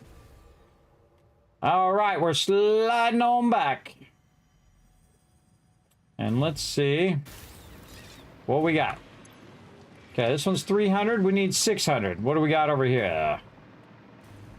Kind of nodes we got. Oh, normal node. That'll do it. All right, let's go. Miner extractor. I'm not going to build any foundations or anything like that. Unnecessary if it's way out here in the middle of nowhere and you're not really doing much with it. Totally unnecessary. Gonna start that up. I'm gonna overclock the heck out of that sucker. There's 300, and then we're just gonna do a little merger. And maybe we'll merge up here. Run that around, turn that straight off. Close enough. Boom, and that's it. Fixed. Just that quick. Got her done. Nice, 300 over here. 300 over there. That's 600. Cranking in there. Now see, this one's a little backlog, so it's going to take it a minute to catch up. And then we'll start to see a slight gap in there. Yeah, there we go. Should see a slight gap every so often because this belt is 780. And this is at 600. But we can see this is all right next to each other because it's going to burn up that excess. Dee-lee-lee. It's going to flow in here like crazy. Like crazy. Look at that sucker go. Go, baby, go. All right. Now, another thing we need to do is speed this up. I can tell you already that's a low-level line. See, I have the Mark III right there. I can see how slow it's going on this one, but I would zoom in away on that one. Boom, go, baby. Come on, let's go. Let's get these lines going faster. No stinking slow lines in here. We're gonna come in here and we're gonna do a lot of bada boom. And then bada boom there. We got this coming up. We got this going across. Let's get this popping and locking. Let's get this coming out of there faster. Let's get this lifting faster. Let's get these ones upgraded. Right there and right there. Other side, same thing. Get it coming out of there faster. Faster, faster. We need faster over here. Let's go, let's go. Whoa, ho, ho. Look at it smoking now. Look at it smoking out of there now. Go, baby. Very nice. Same thing over here. We probably don't need that to go any faster. I can see that that's taking its sweet time to make that. And that's okay. No rush there. But we need to think about this. That's faster there. This is a 5, 5. Yeah, look at it. Look at it swarming across there now. Lots and lots of good things going on. Up in here. This one's going up into the second one. Okay, and we need one more of these factories. Let's get that in, and then I think we're definitely going to be more than good enough. All right, let's turn this around this way. And let's try that. Nope, down too far. Close, though. Close.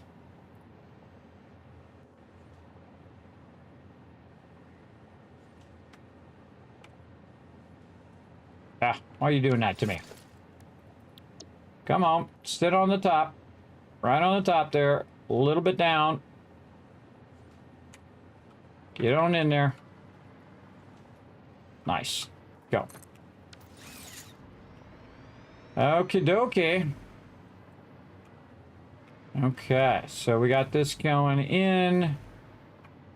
Splitting in 2 directions, which is not good. Because we're going to need to split in 3 directions now. We're going to need this one to go all the way to the top here. So we're going to make some little tricky stuff here. We're going to put this here. This one over here. And we're going to run this up and this way. Then we're going to switch it back the other way. And then we're going to run it up here. Which is going to tell us right where to put this floor hole. And let's see. Over just a little bit. Looks good. Take this out. Take that out. We don't need to do that whole switchback thing. That's ugly. What we wanted to do is just run in a nice straight line just like that. Again, you can override that by using your floor holes because it'll go an infinite distance, which is cool. We got a problem down here on this coal, though. This coal is turned in such a way it's going to make this difficult. So what we want to do is take this out. We want to put this on top of here as a splitter. We want to take this out. We want to take this and put this under here. We want to have our input be on that side now. We definitely don't want to leave this lifter in here. Absolutely not, or it'll just get screwed up. Oh, let's take this out. That'll just get screwed up, so we'll fix that. Like this. Very nice. And then the same thing over here. Oh, that's okay, because that has a little bit of a gap there. Let's go ahead and take this. We're going to run that around in there. Nice. Then we'll take this. Same thing. We'll go this way. We'll go back that way, and then we'll go this way. And then we'll put our floor thing in. Grab our floor hole. Floor hole. There we go. Put it right where that one is. Take that one out. Take this and this out. Run that all the way up from down there, and now we split it in thirds. Very nice. Why did I turn this one that way? I should have turned it the other way. Let's do that again. Turn that so I can see it against the flatness of the building, so you can see it just going up when you're working on it. Very, very useful. And then we go ahead and run this out just like this. Run that in there very nicely, and then over here, we might have to go out just a little bit on this one. We'll see how it goes. And nice. Yes. And there we go. Now we have 3 of those factories going, more than enough to make our dreams happen here. Let's go ahead and get our power up here, though. And we're certainly not hurting for power, but we will be in a minute if we don't get this scaled up to the proper scale that we need for both sides. There we go. Okay, and we're going to need these to be our compact coal. There we go. And you unlock the compact coal, by the way, in the MAM. That's how you unlock that, and it is very useful for this stage right now, obviously. Those are all running good. That's our level. Here's where they are. All right, let's get all those looking good. These over here looking good. All right, do your thing, brother. Yes, I love to see it go green. Go green, baby. All 3 of those green. Nice. Okay, going out here, checking the top. Are we green up here? Oh, we got to bring it up from the side. That's right. We got to run our cross connections, which are probably over here. Yep. From our various levels. We got to run it up from that lower level there. We've got to put in nice foundation there. Run this out real nicely. And run that up. And connect that in there. All right, now it's going to go green. Let's see that green. Let's see that green. Let's go, baby. Go green. Again, it's going to take a minute for it to run it in there. There it goes, going green.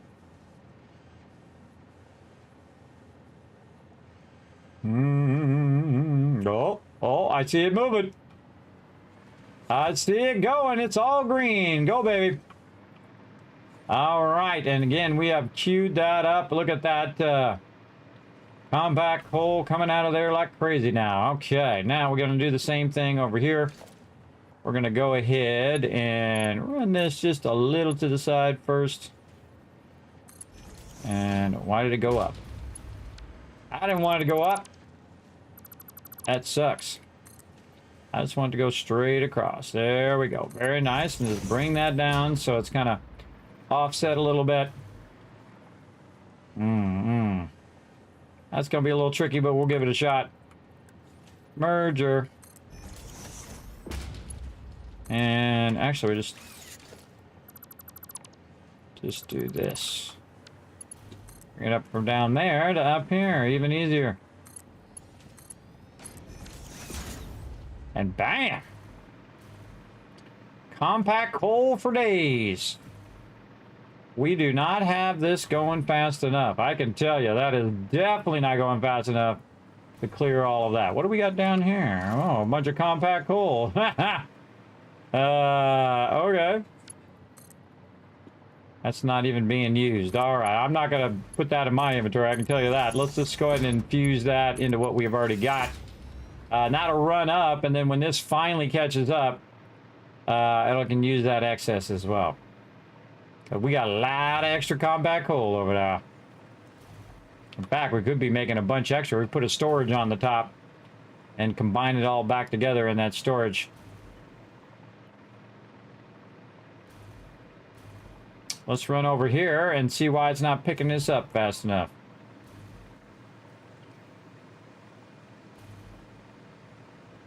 Going up. My train station is way up here, as you can see. I like to have lots of room for my logic levels. And I also like to be way up here where I can just run trains right over the top of everything. And again, if I run in those trees, I just cut those trees down. Only thing I run into is some of the higher kind of things that stick up way in that far side. But we're not over there right now, though we have been all over the place. We even been to outer space. We rode on the little thing, went to outer space. It killed me, and then it flung me clear across the map where I can't even get my stuff back. And that's okay, because all that stuff was mostly stuff I can just get again. No biggie. No biggie. Okay, so this is definitely filling up, but not fast enough. So we probably need to add another one here. Maybe we should add it to the front this way. Yeah, and then we can add it to the back of that one. That's what I'm feeling. So we could go ahead and add another one here. First thing I'm gonna do is wait for the train to come back. Oh. It's wild because we could see the train before, but now we can't even see the train because all of our power that's running out there, which is pretty cool. Pretty awesome. Not even close.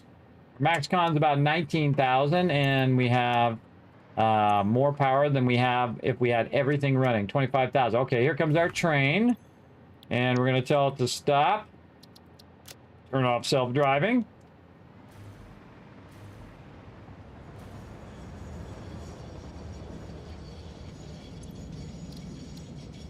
We've turned it off.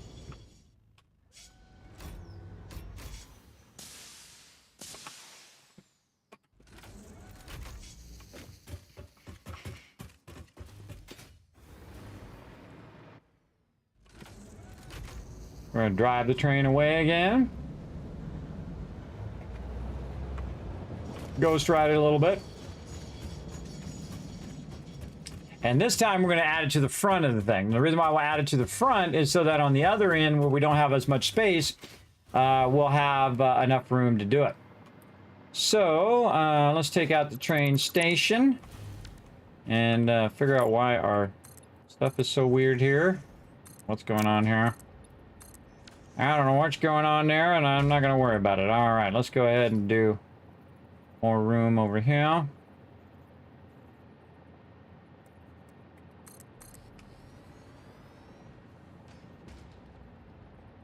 So touchy. Okay, and I guess we'll just fill these last ones in. I use red for my trains typically. So we'll take one of these and we'll plop it right here on the front. This side. Put our train station back in. Down here, number 3. Or make sure our train station is going that way so that our train matches up. Make sure that we have power running off of the train station.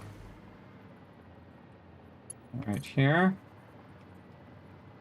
Can't remember if I ran this power down or up or what. See, we have our power over here.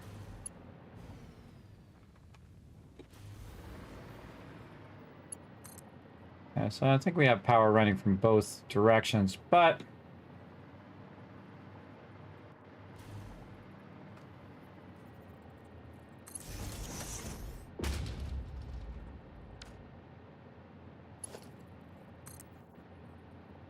okay, what are you doing here? What are you doing to me?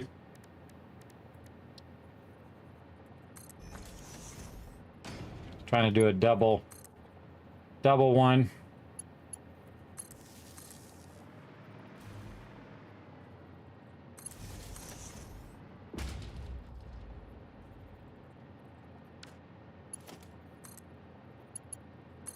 There we go. All right, so I just kind of doubled up where I ran the thing to the station as well, even though it's getting power from over there. Kind of doubling up and then also doubling up down to the power in the other direction. So when this is connected, it'll run that power down below. A good little double up in case I'm working with power later on. Okay, so that's going to get that. That's going to get this extra train. So now I got to add an extra train to this side. Extra cargo. Extra cargo here. So let's go to train set. Get my train set out. There we go. Add another one here. Vitally important to think about both ends of a push-pull train, because remember, it's going to be reversed on the other side. Vitally important to think that through, because otherwise this stuff's going to end up in the wrong stuff. Okay, so I kind of feel like we want to do a little splitty split here. Let's go for some split action. Maybe this way. Yeah, a little something like that. Yeah, a little shum. We're going to split that, and we're going to run that into there with a nice straight split. All right, so all those stuff that cannot fit into this one is going to run off into this one, and now it's going to bring 2 whole loads of that back, Otherwise, that power is for sure going to go off. It goes. I'm sure that's like a location. So this is our quartz, compact coal, and sulfur station. Close enough. Right there. Let's do our timetable for our train. Now that we got to add our station we just changed. There, save changes. We definitely don't want to turn on self-driving yet, or it'll mess up on the other side. So we got that going. This is going to automatically load right here. By default, it'll load that in. You can see it's filling up. Another trick to do, by the way, is just take a bunch of this out of here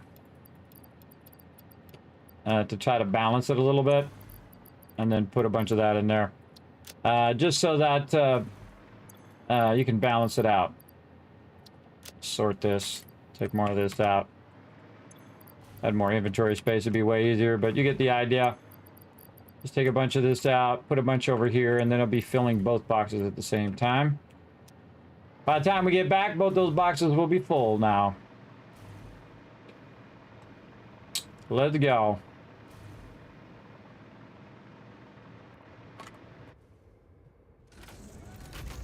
Go for it, choo-choo train! Again, we're also trying to get this going before it uses up all that compact coal. And it will. It will at some point.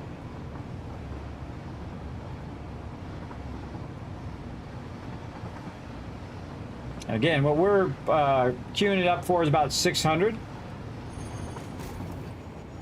I love just to ghost ride it. It's really fun. Also, it's easier if you just run it into the station, because then it instantly stops. And then I can pull it back out of the station.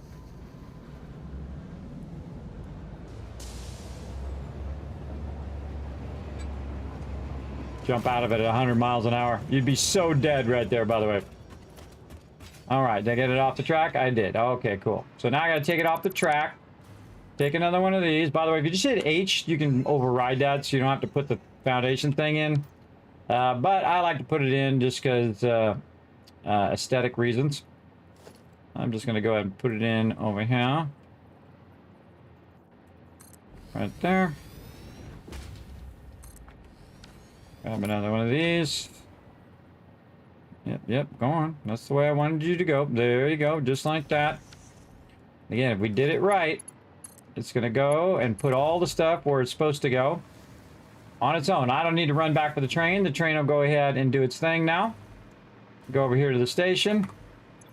And click my train. Turn it on. What it's going to do is go right here to HQ. So it's going to pull into here and drop off its loot. Now, we did it correctly. The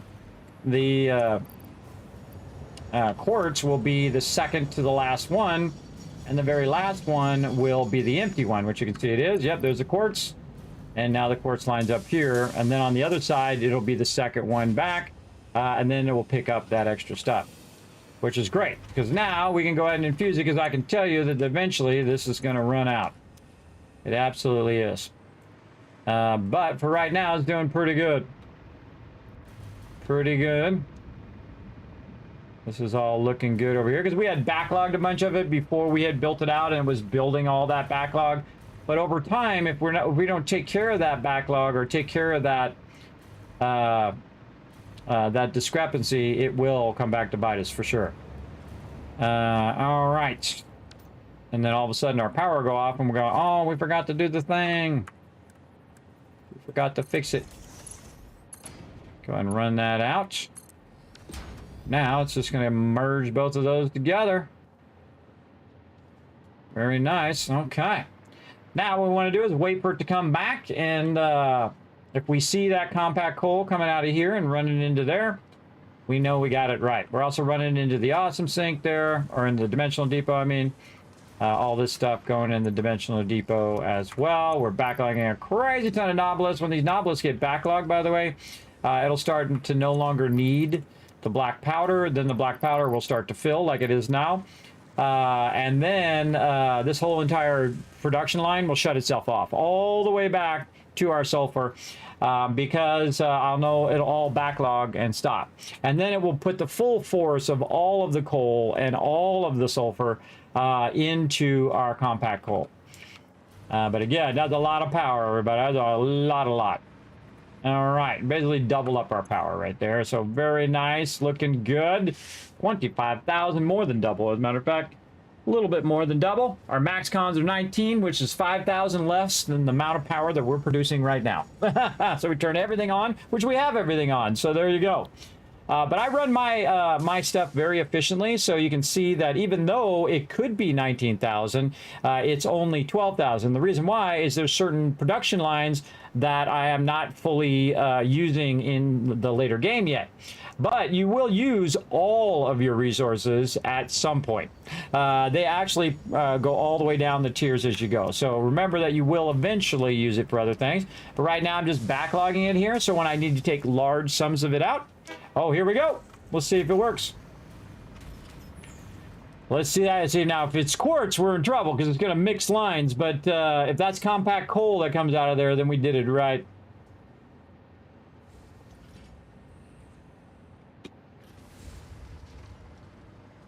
Oh, we didn't set it to unload. Oh, hold on. That was my bad. Just realized that.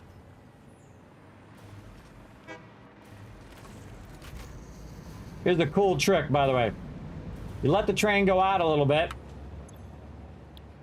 And you say, train, go to this one instead. Edit timetable. Oh man, I forgot how to force it into doing it. Turn off self-driving. I could just edit the timetable.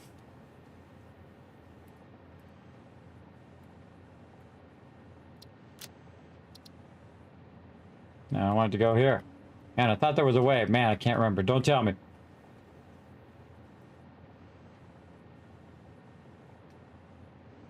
I can't remember. I can't remember. My brain is having a brain freeze. The option or control click. Thought there was a way to change it.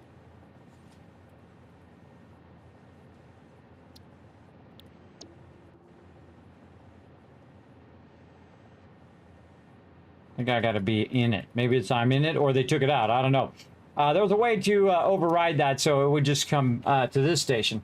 I could also get in this thing and manually bring it over and tell it to unload. But that's okay. We'll just wait a minute. We'll just let it run, come back, do its thing again. Man, I can't remember that. It's going to bug me, though. Don't tell me. That was like you right-click or you option-click or something like that. It overrides it. But it's on the way now to us, so we'll check it out here in a second. Look at this turbo fuel. Got some serious turbo fuel going on over there. Okay, what do we get done? We got a bunch of stuff done today. Holy mackerel, we got turbo fuel done. Look at that. That's the one thing we got done. Turbo. Oh, and we also got the other factories going too, which we didn't really put on the list. The sulfur, the Nobilis, all of that stuff. Looking good. Now, I don't like to leave until I actually physically see it work. If it doesn't physically work, then I need to go and fix it. But no quartz came out, so we know that's good.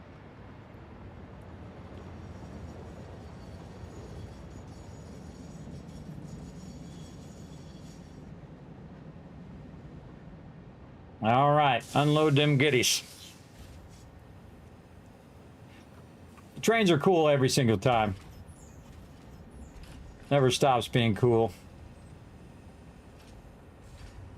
Especially when one container goes one way and the other containers go the other way. That's cool.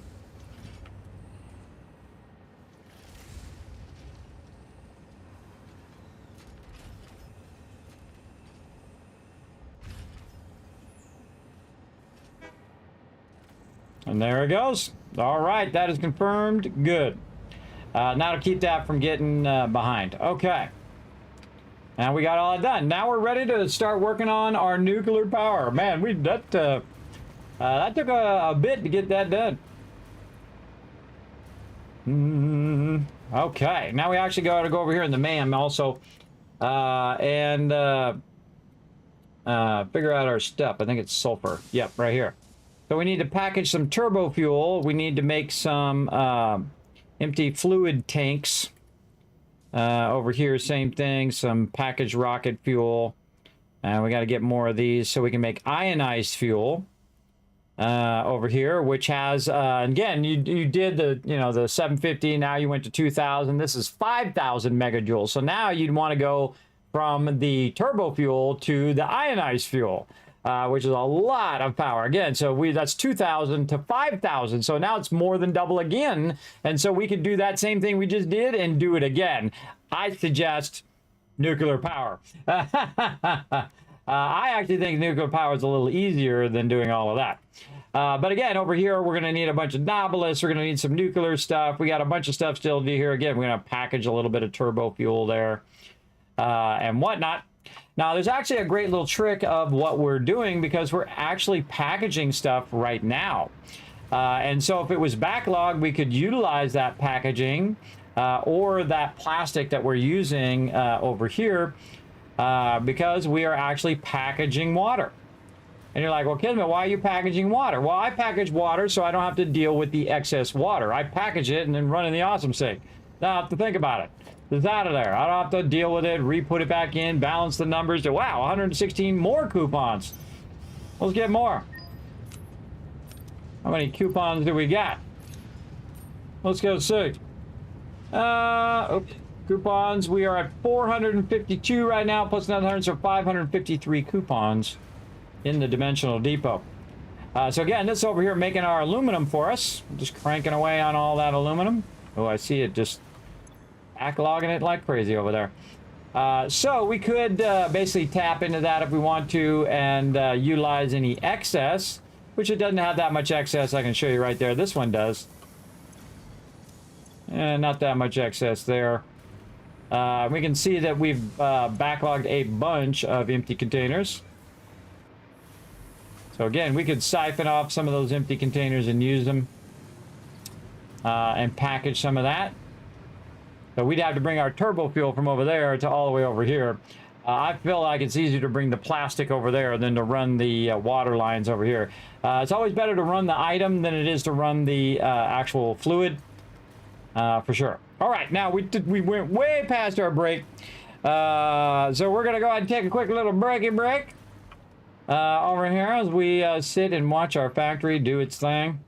We're going to go ahead and bring up words on stream for you. Bam, right over there. We're going to take a little bit of a break, and then I shall be back, and we shall be doing some more. We're going to start on nuclear power, which I absolutely love. We're going to have to get our uranium suit ready to go and our uranium filters, and we're going to figure out the whole process of getting all your nuclear power going. And we're going to scale it up massively. You think 20,000 power is a lot. Wait till we get our nuclear power going. Then we're going to have enough power for the whole rest of the game, everybody. Again, once I get my nuclear power running, I'm not hurting for power at all.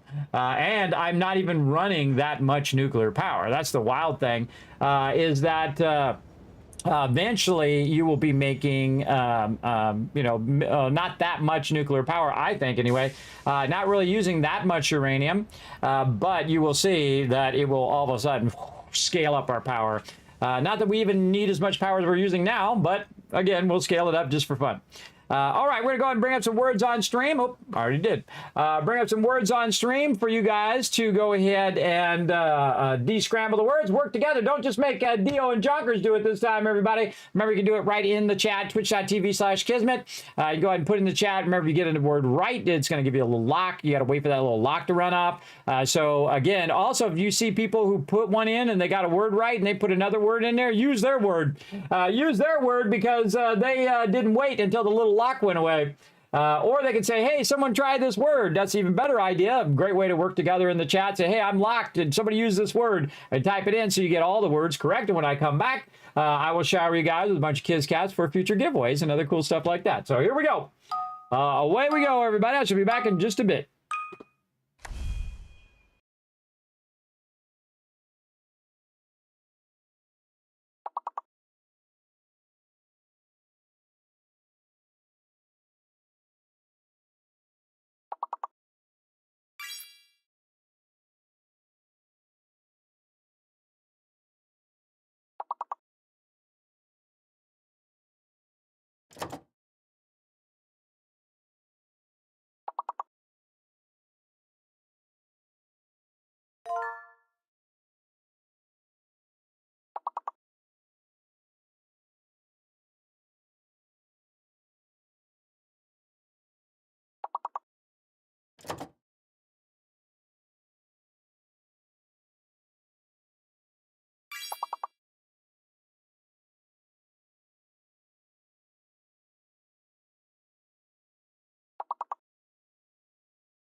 All right, I'm back, everybody. How we looking on this one? Oh, look at this. Oh, you guys are on a roll. That was good timing.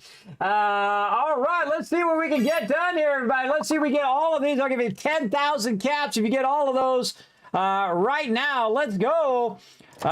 This is an R or an S word there. Those look like all S words over there because you can't put anything else after it. There's no other letter after S. So those all got to be S words on the second row. Oh, man, what? I don't know. I'm just going to start making up words. All right, let's start making up words for you guys. Try to help you guys out. Soul with 2 L's. S-O-T-L. S-O-R-S.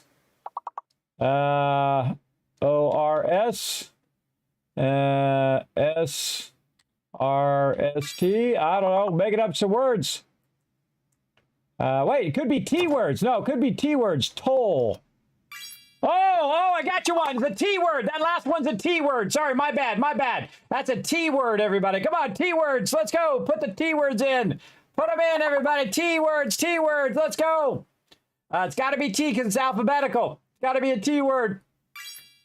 Oh, rotisserie G coming in with the elbow drop. That was a tough one. Holy mackerel. Tor, that is definitely an earned 10,000 caps right now. I'll put a 1 in the chat if you can see it here. Let's go. That's 3,000. That's 4. That's 5,000 caps. 1, 2, 3, 4, 5, 6,000, 7,000, 8,000, 9,000, 10,000. Right there. Caps for all of you for crushing it.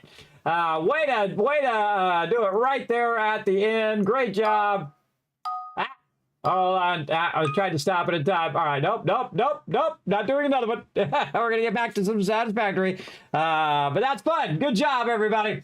Good job. We got her done. All right, back to some Satisfactory. We're going to at least get started on our nuclear power today. We do need to get our plastic factory and rocket and all that other stuff going. But again, we're going to try to take some of this stuff. Put all that sulfur in there. Yeah, put that sulfur in there. What's this? Compacted coal. Throw that in there as well. I like to just throw random things in there that I find. Those are maxed out. Throw those in there. Go! Yeah, let's go. Way to crush it, man. Way to get it going on right at the end. Okay, so again, remember to save those caps up or use them up, one or the other, everybody. Again, if you are the caps leader at the end of the year, AO number 1, you instantly win. That's right, you instantly win. But if you don't think you're going to be the caps leader, I suggest use them suckers up. We got a lot of giveaways and other fun things are coming up, so get ready. During the holidays, we're also going to be raising funds for St. Jude's Children's Research Hospital. Help out all the little kitties. Get them going. Whoa, I just noticed that is crooked. These two right here are crooked. Out of all of those, we got 2 crooked ones. I think we got to fix it. I never even noticed it till just now. We'll get it fixed.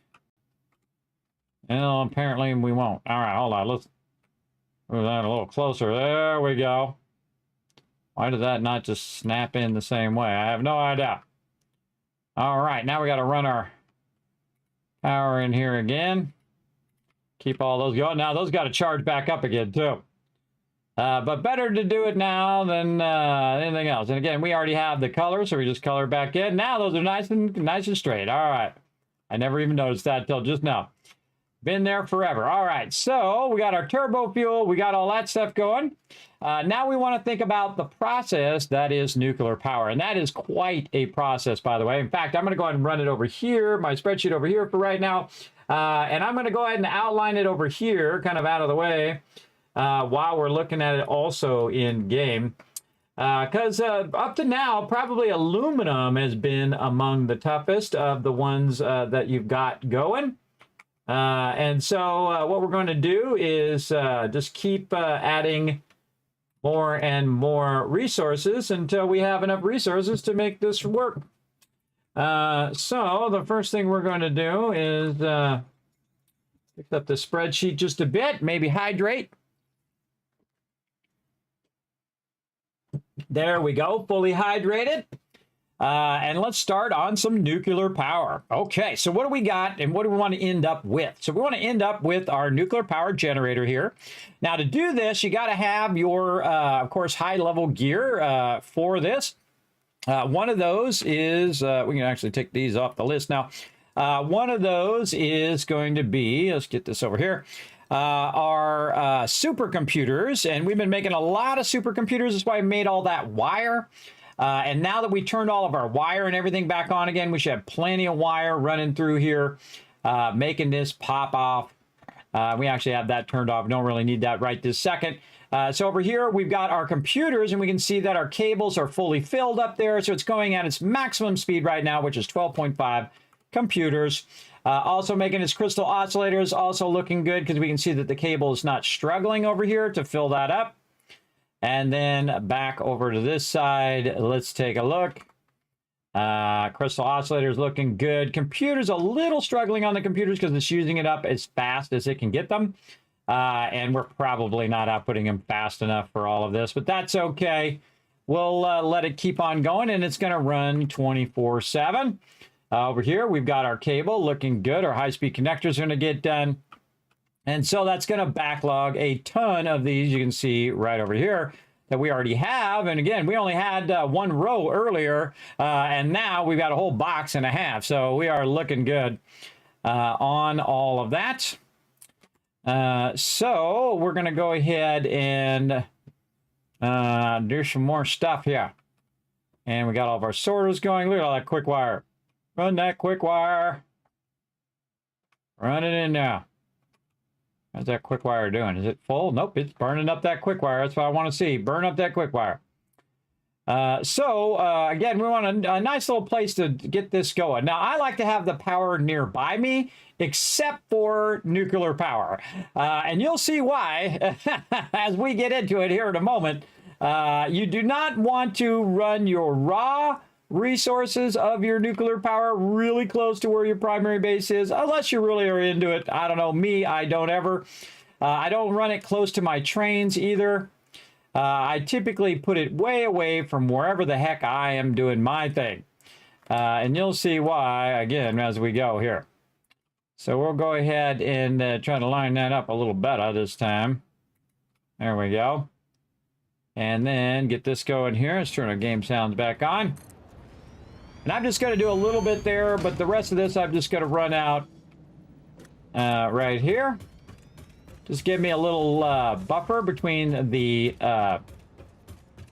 train and where we're going to put our nuclear power. And then we'll go ahead and get over here. Try to line this up nicely. Probably some power or something on the outside of this, but we'll just go with it.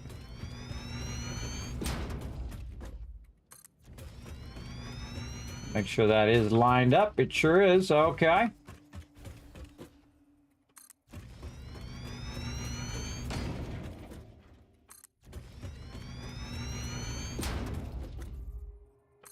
Again, now you see me scaling up. I'm not doing small projects anymore, everybody. I'm not doing, it's not like I need 100, cement. I need like thousands now, and thousands of this and thousands of that other thing. I need a lot of all of that stuff. Like that. Okay, so we're going to back that up just a little bit. Now, it doesn't matter if we just throw our nuclear reactor over here, but I'm just running this out a bit to make it easy for me to run stuff. And I'm probably going to run some power along this outside here. If I remember, I should probably do it now while I'm thinking about it. Let's go over here and check our power. Over here, yes, perfect spot. Right over here. Let's go ahead and upgrade this power pole outlet. Right there. And then we're going to run this under here. Go around it. There you go. And just kind of attach it right over there. And that we don't need the high-end one there. We can just go with the smaller one. We'll just transition to the smaller one. There we go. And then we're going to run some power down the center because we're going to be using a lot of this power to make this stuff work. I love running it on the side because eventually you just make it disappear. You don't have to look at it. It's awesome.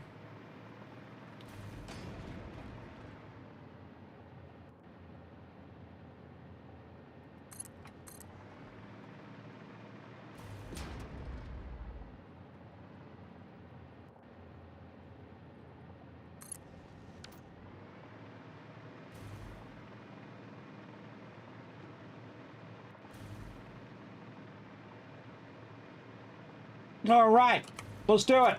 Build a nuclear reactor right here. Bingo.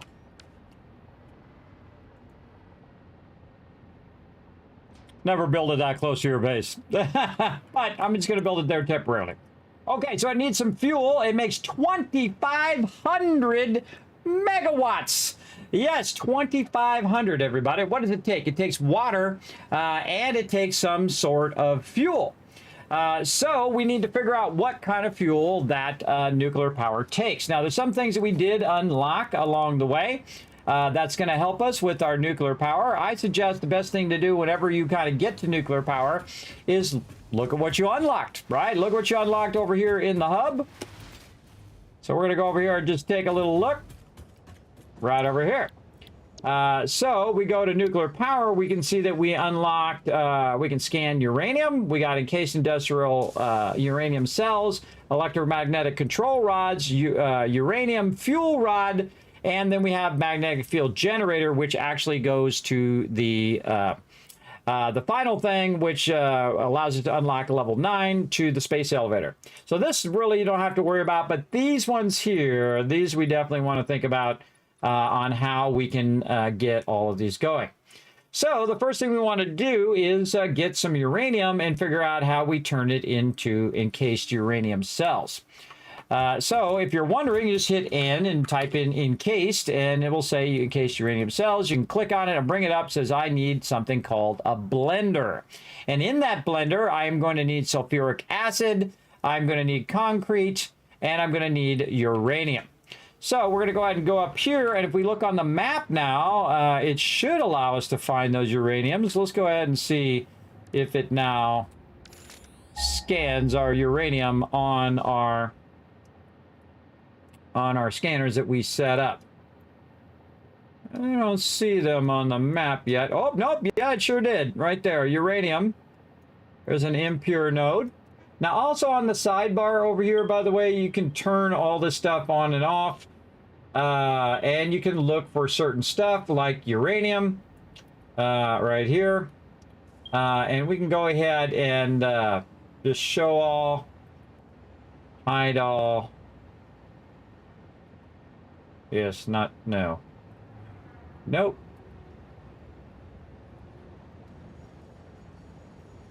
Hide all on compass. Show hide all of this. So I think it's already locked out. All right, so we're looking for uranium.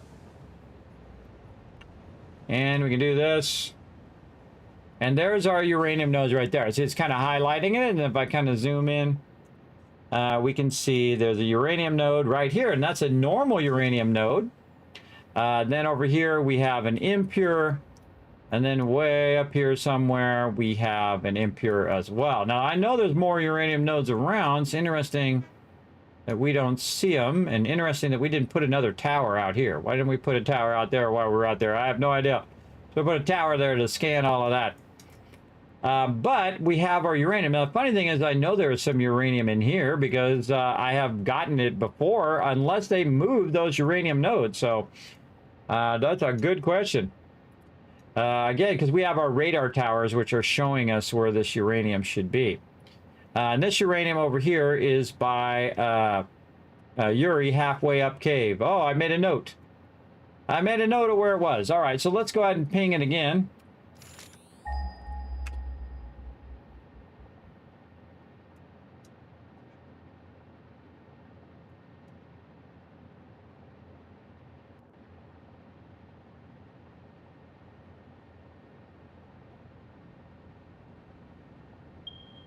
There we go.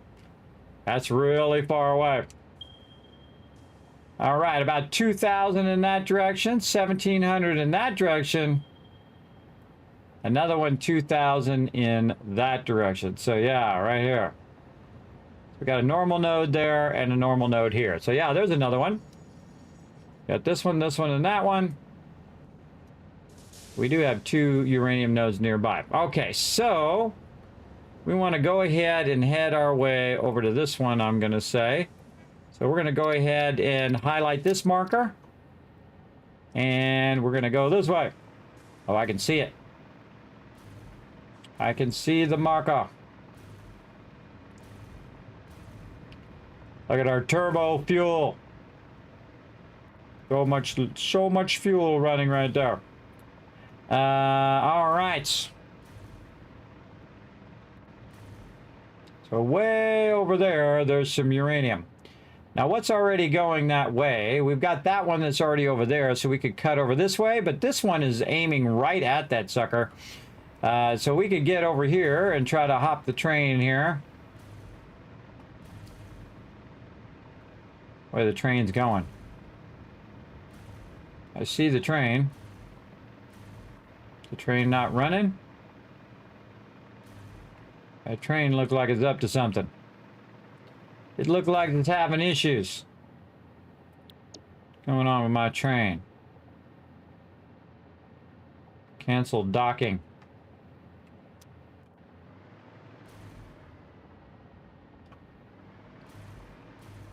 Huh. That's weird.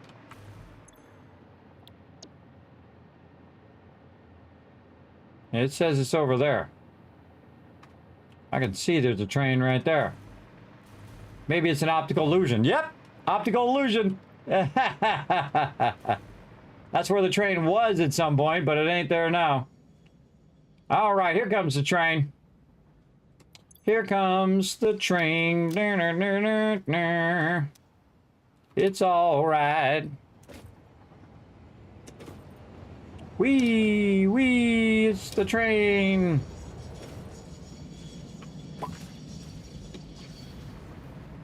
All right, let's get on the front of the train. Let the train do its thing.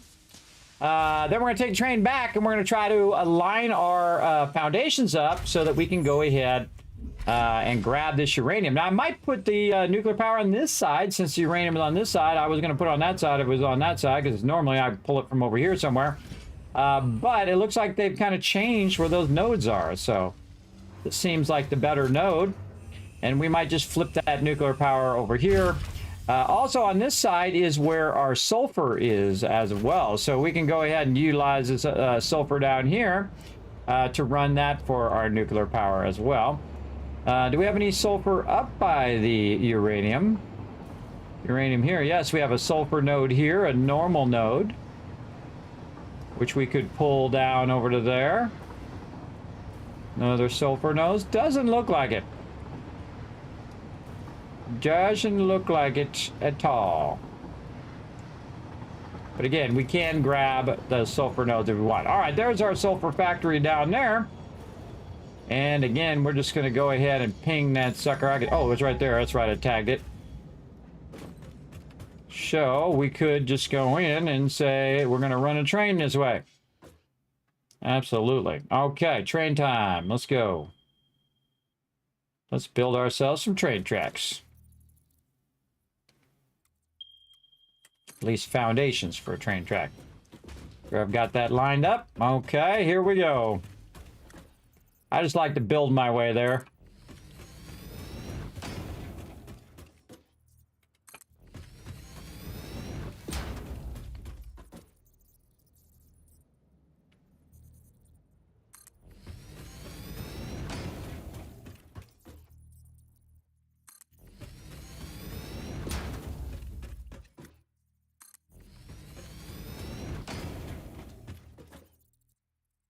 Always seems closer than it is.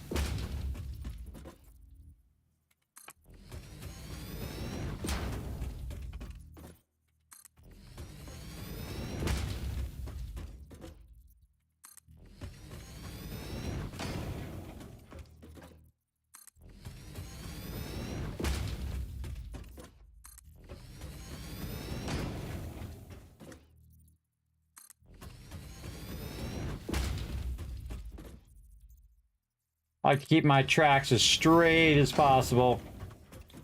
I have a feeling we're going to be pulling a lot of sulfur and running it over here.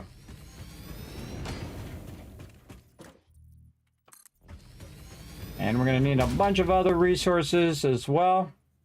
And we're going to separate most of those resources and just have it dedicated to nuclear power.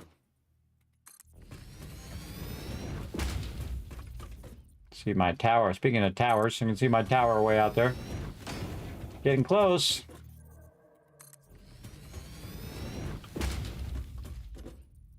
It was down in that cave down there. Is that where it was? Let's find out.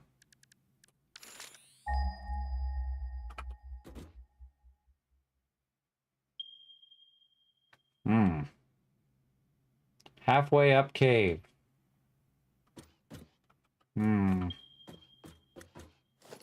Let's keep going this way a little bit.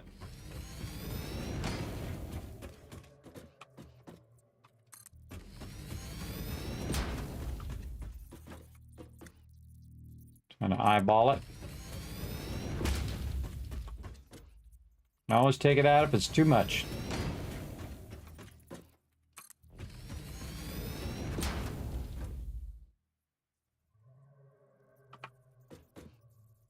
Probably a cave opening over there. All right, let's go sideways.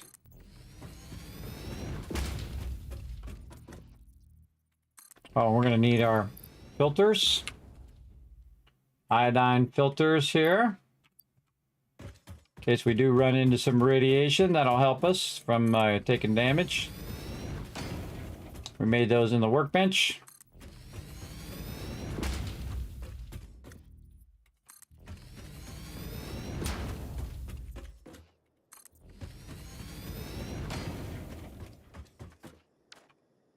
Okay, we got to find our way down.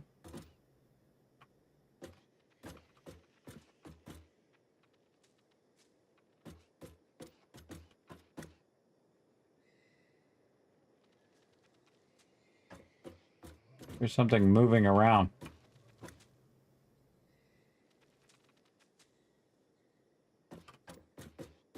Oh yeah, big old spider over there.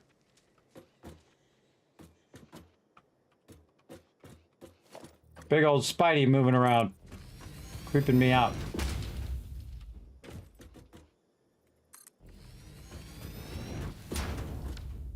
All right, supposedly it's underground right here. I don't see us running any power poles through here.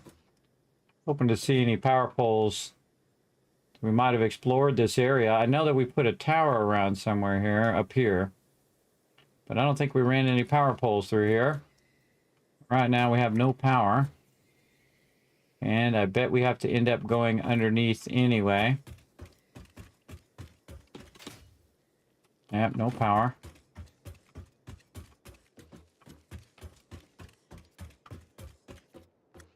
Oh yeah, look at them over there. They're thinking of jumping at me. They're thinking about it. Get our weapon out. I don't have enough ammo. Ah. Ammo. Lock and load.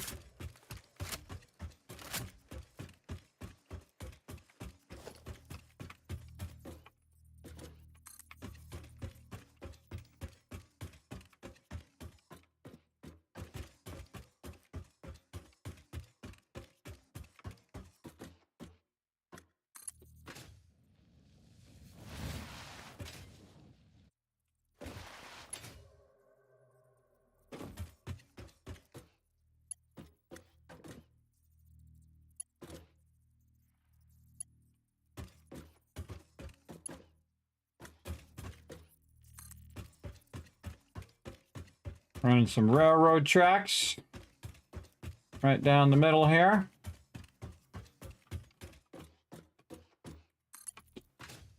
See if we can get this kind of shorter corner here. I think we're gonna have to go back just a little bit. We're turning here, so it should be 2 to here.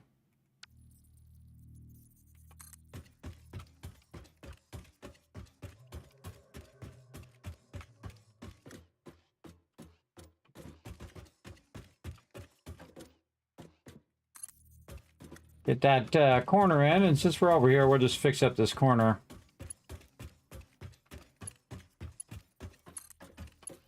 Yeah, that's got to be back too.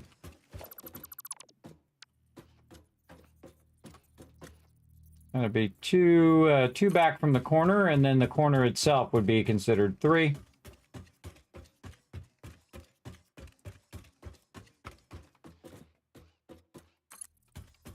All right, there we go. Now we got our proper corner in.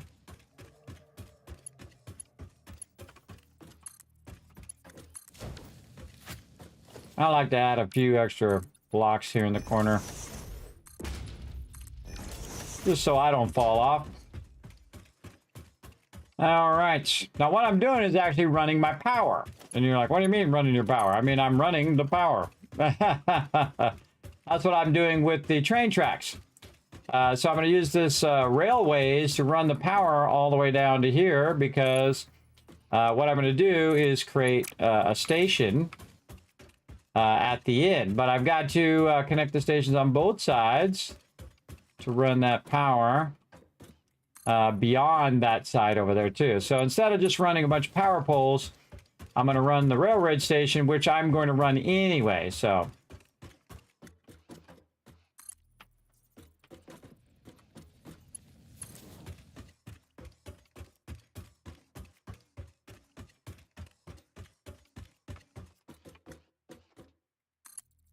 I do this even in lieu of hypertubes, so I can just use the rail system instead.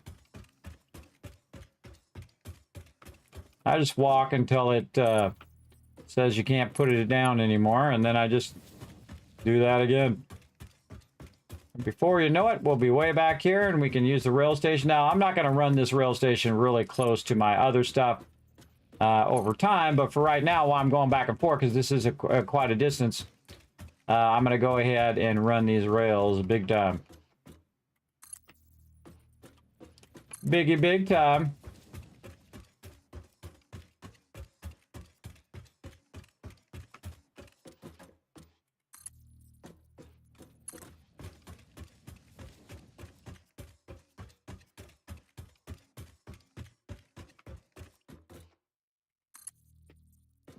All right, that's probably good enough. I'll go ahead and put this in. I'm going to hit H so I don't have to put the side ones on because I'm feeling lazy. And then put that right in there. All right. And then we're going to chain this power from the outside here up to here. Come on. There we go. Right up into the station. And now that has power all the way back there.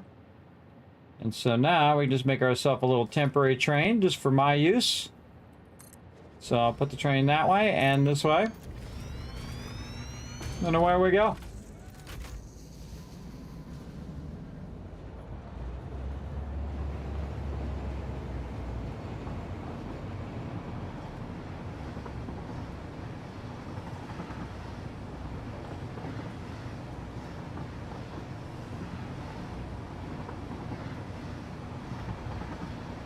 I don't think I've ever used this uranium over here at all. Not that I can remember. Again, I try to do different things each time. I just don't do the same thing each time because that's too easy. That's too easy if you just start like in the most optimum place where it has a bunch of pure nodes and stuff like that. That's for noobs. That's for noobs. Or if you just feel like it. It's up to you. It's your game. You play however you want.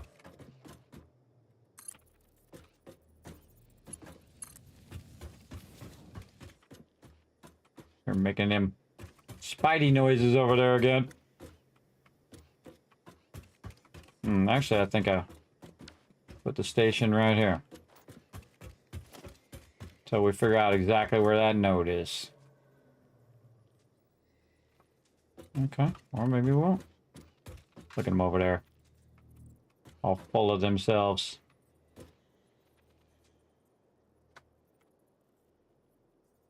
Good enough. See if we can reach this. All the way. Yep. Okay. Now we have power. Now we're going to irritate these guys and laugh in their face as they fall to their doom. I'm just going to hang over the side here. What's up there, Spideys? Go ahead, jump for it. I dare you. Come on, I'm right here.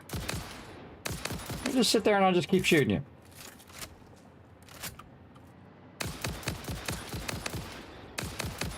Oh, you're making it too easy. God, they're creepy. Things are so creepy. Oh, look what we got. We got some fun. Oh, I wonder what's in that little thing over there. I don't know.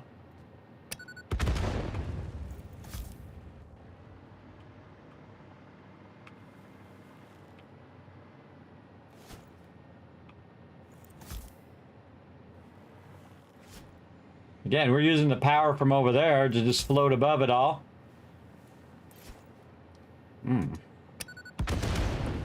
Firing minds want to know. What do we got over here? Definitely something going on. And then I can go ahead and use my power of the electric pole to float around some more.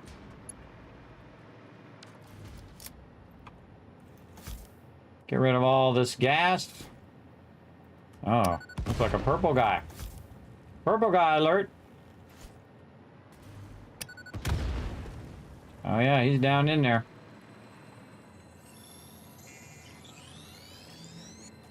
Gotti. Get my loots. And I'm a floating fool. Alright. So somehow I got in that cave though. I'm surprised I don't have any power over here. Somehow I figured out there was a cave down that way. And instead it was halfway down the cave. How did I get in that cave is the real question. Let's run some power down this way. That's how I get around, man. I just float around because it's awesome. I just float around. Trying to figure out how I got down there. I bet you it's from that cave down below. Alright, let's go down and check it out. Well, look, Fred's down there already. He's like, yeah, Kismet down here, brother. Like, just come down this way. Easy mode.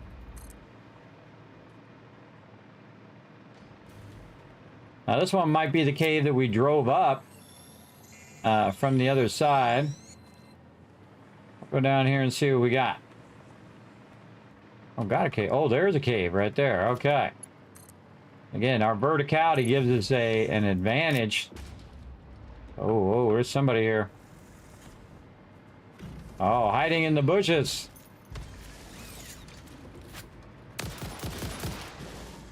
Gave yourself away there by shooting at me.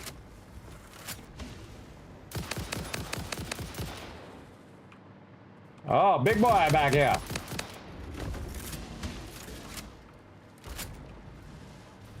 Bunch of them. Wow, look at them all. Whoa, whoa, whoa, too far away from my power.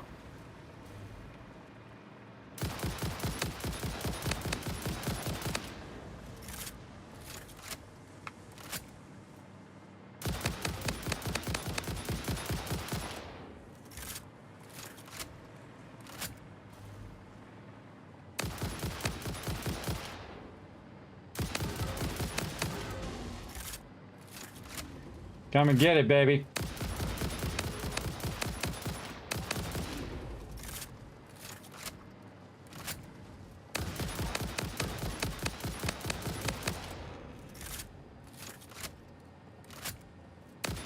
Shoot you a few extra times just to be sure. Get those remains because they're just going to disappear anyway. Alright, they're guarding something serious in here.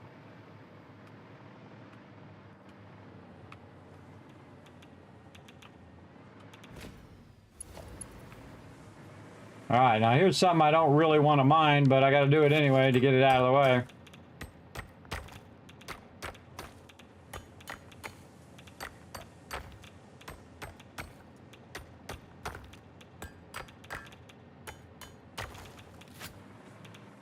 Then I'm gonna go over here. And then I'm gonna drop it. You do not want that in your inventory. You don't ever want that in your inventory. Alright, we got a cave back here. Let's see where it goes. Oh. Up to the side there.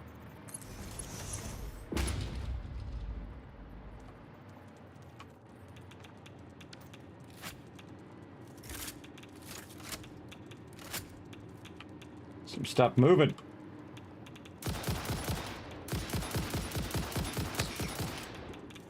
How are you not dead?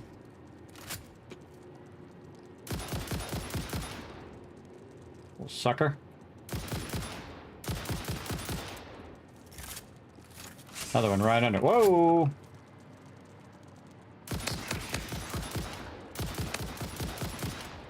Out of you little suckers.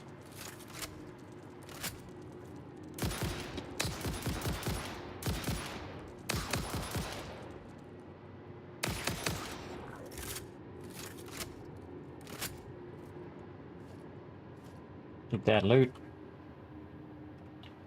A lot of you little scary suckers in here. Gotcha.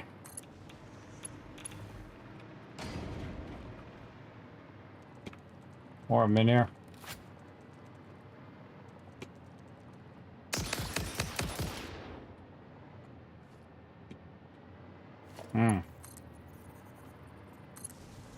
Oh boy, big boy. All right, I'm out of here.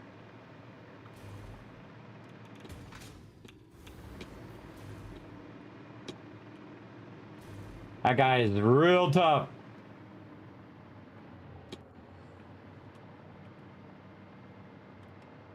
Real tough there. Get my barrel nuts out.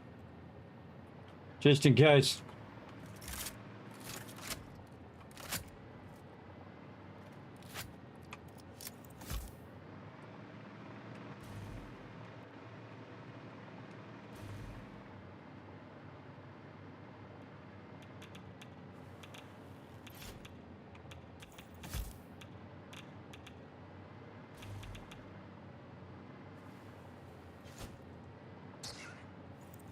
Right on him.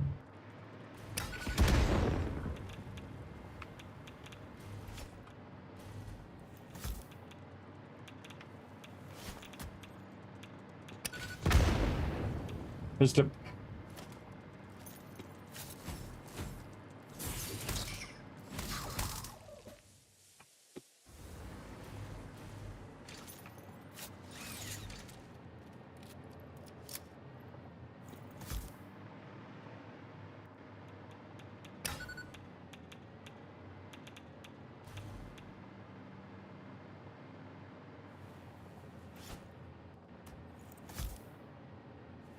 Getting my exit plan in place.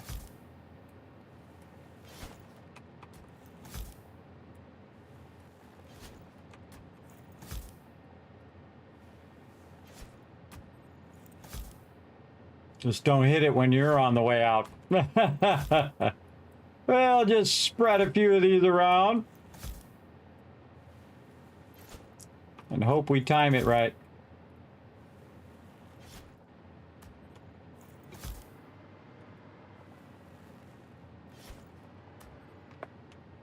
Okay.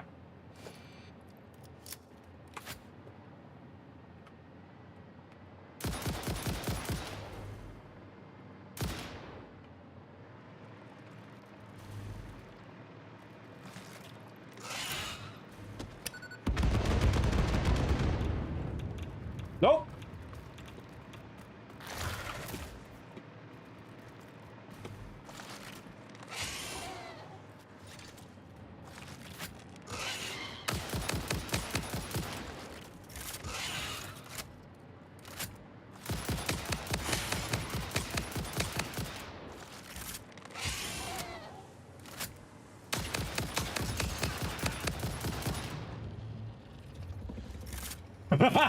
Those ones are really scary. Those are like the toughest spiders in the game. Those suckers have killed me a bunch of times now in this playthrough. Not this time. I outsmarted them. All right, let's see how many more are in here.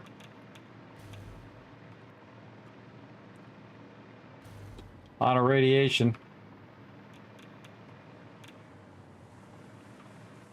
Oh, that's it? Just the purple guy? Just a purple one in here. All right, I thought it was gonna be our node, but apparently no. Okay. Well, we tried. And we tried. All right. Not what I needed. Not what I'm looking for. I think it's from us driving up inside the mountain. I bet you that's what that is right there.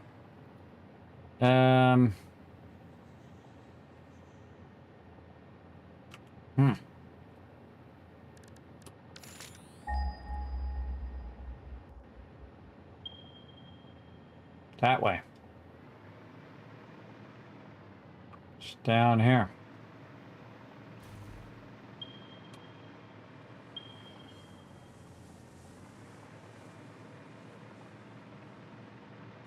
Yeah, it's not, there's not an entrance over here. But we did find some other cool stuff.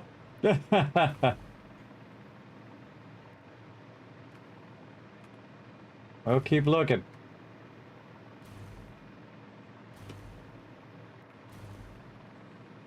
All right, I say we run this way and we see what's that way. Here we go again. Now we're gonna get into all of this. How are we doing on time? Oh man, time's flying by. Here we go again, everybody. We're gonna get into a bit of exploring.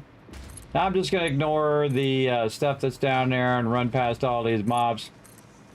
I'm trying to figure out how I got down in there and how I figured out there was uranium down there in the first place. Look at this.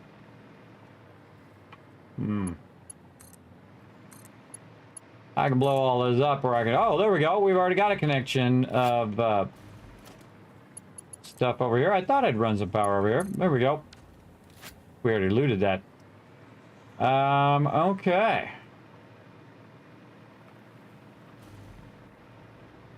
Yeah, I think we went behind the waterfall or something.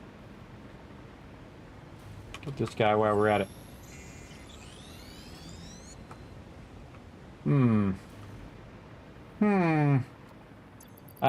Speaking of doing stuff, let's put all this stuff in here.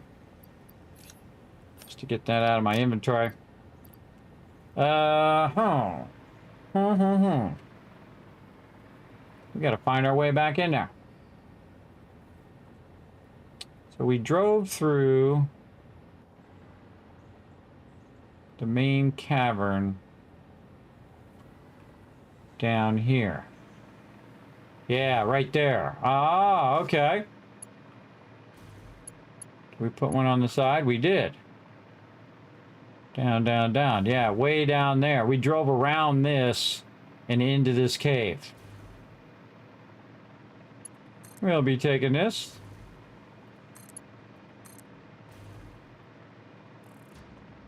We'll be bringing our power with us.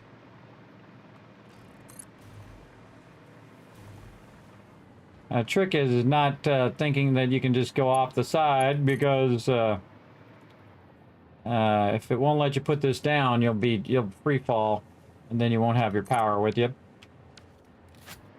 Down we go. Oh yeah. Oh yeah. How are we gonna get it out of that cave? To run it out of that cave. There's a top part of the cave right here where we came out. Yeah. Yeah. Came out of the cave and was doing a bunch of stuff over here. So we'd have to go in the cave to get that one. So I thought it was going to be real easy, but I think it's like halfway in there, and then we'd have to run it out.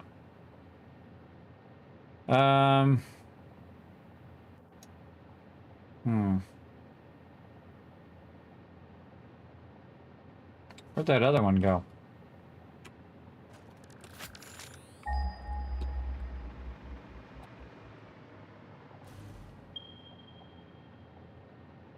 This one in here, and I thought there was another one up this way. Oh, over here.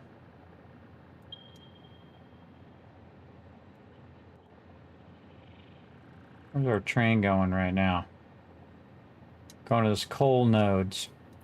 So we could go to the coal nodes and grab it that way instead. Yeah, I don't like the way that this one's laid out.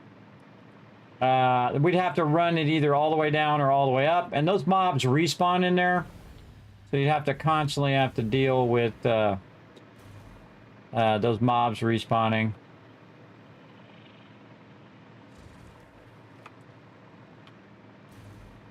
Going up. This is my elevator. See? Going up.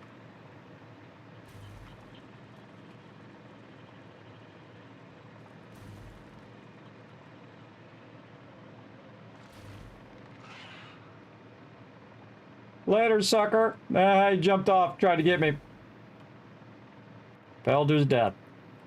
All right, let's go this way. We already got a whole network of these that we ran around while we were looking for loot.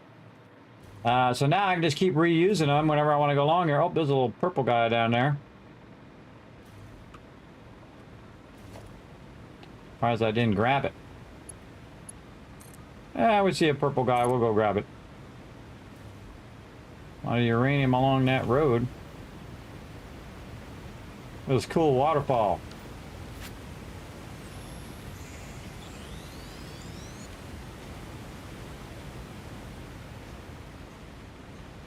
Guy's gonna take a shot at me. Let's keep going this way. Ping that again.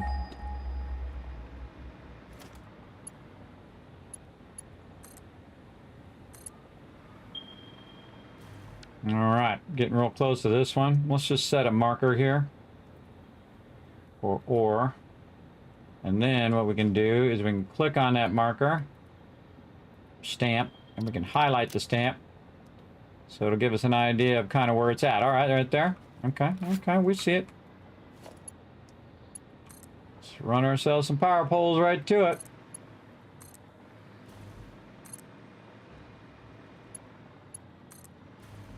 And we just float above all the bad guys.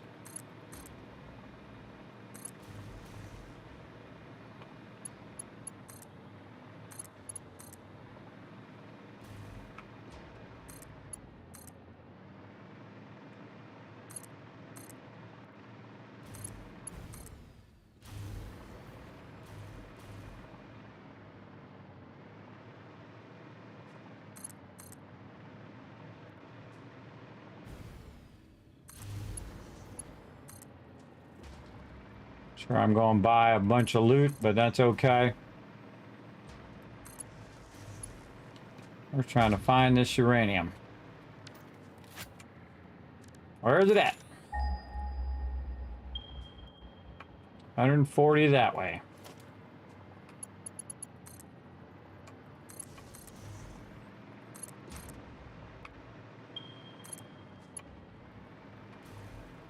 Oh, and now I see it. So there's a bunch of spiders guarding that sucker. That is for sure. All right, where are we at? We're over here. Our train is here. We can just run our train up. Or we can just run this across now that we already made this. Let's make that whole line separate. Let's run that straight across. And up to here. So, let's do it. First thing we're going to do is prep our uranium. And we're going to see if any spiders want to get rowdy.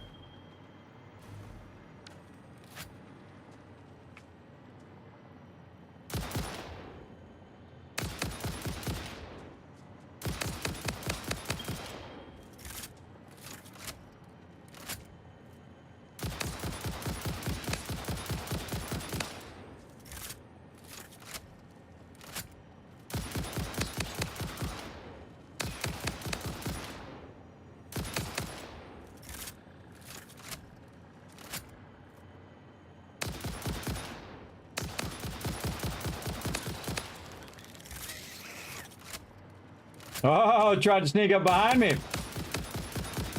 Good try there, guy. Hey, can't jump up high enough to get me. But I can get you. You keep trying. Keep trying and dying. Get them big ones first.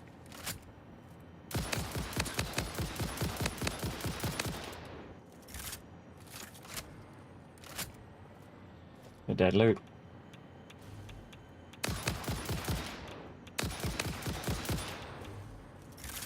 All right, who else wants up? Anybody? Bueller. Bueller.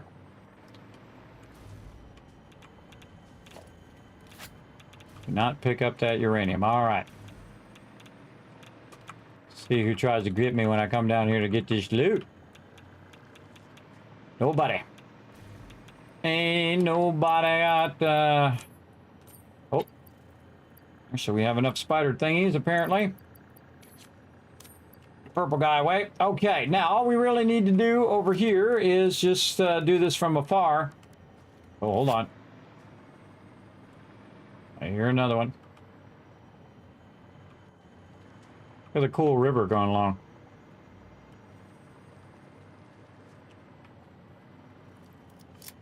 All right, we might have to clean this place up a little bit.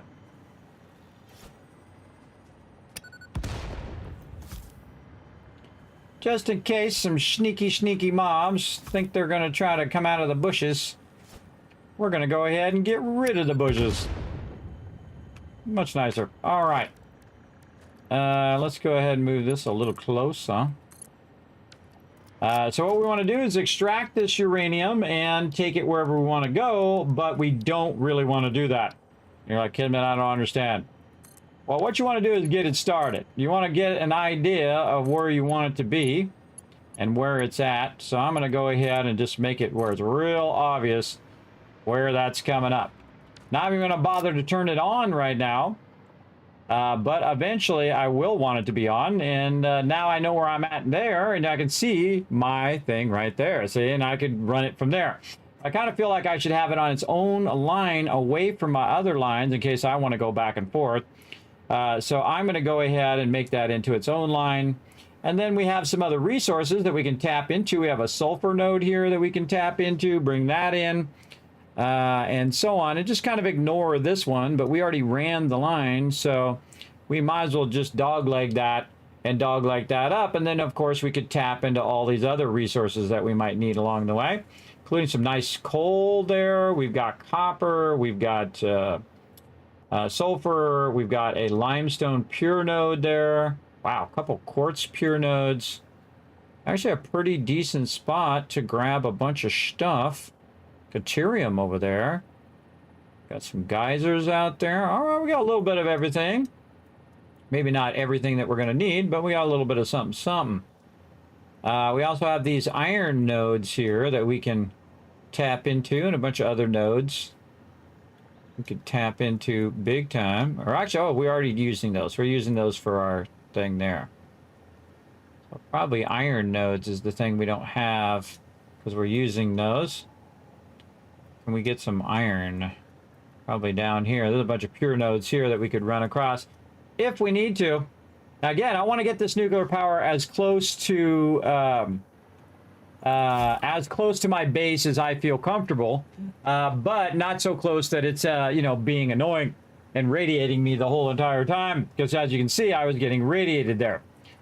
So this is quite the undertaking that we're going to need to do for sure.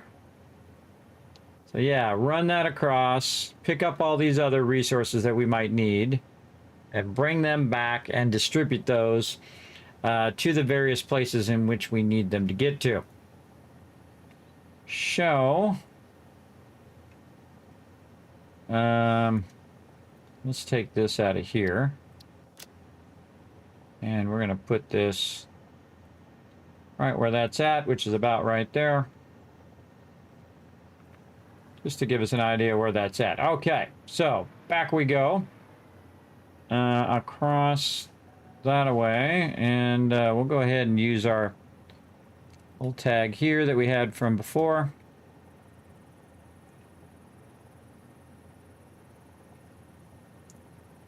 Come on. Click the thing. Click the sticker thing. Come on. Nope. We're not going to do it, are you? Okay, go out of the map. Back in the map. Try to click the thing. Come on. Click it. Click it. Click the thing. Click it. And click this one. There we go. Click off on something else. All right, highlight that marker. Try to see where that marker is at. This way. Straight across. Okay, let's go. Oh, I see it there now.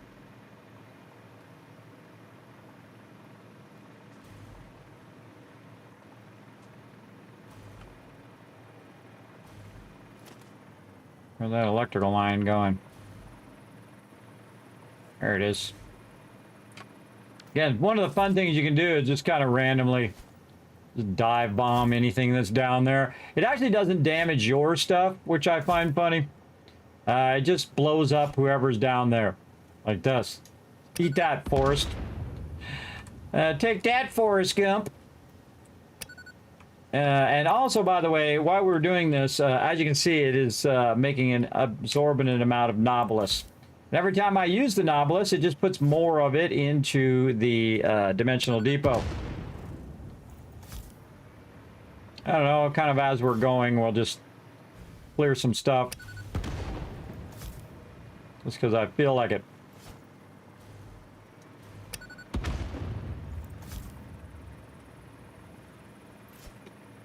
That's not even close.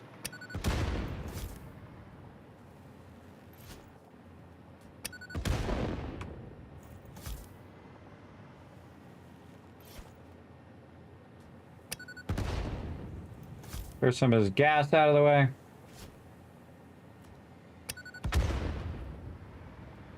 Okay, where did that go? That way. We'll just cut our own trail here.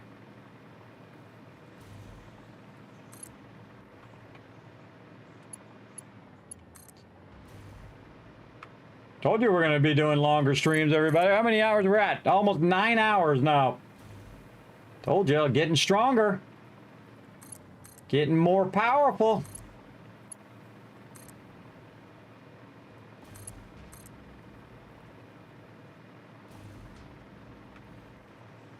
And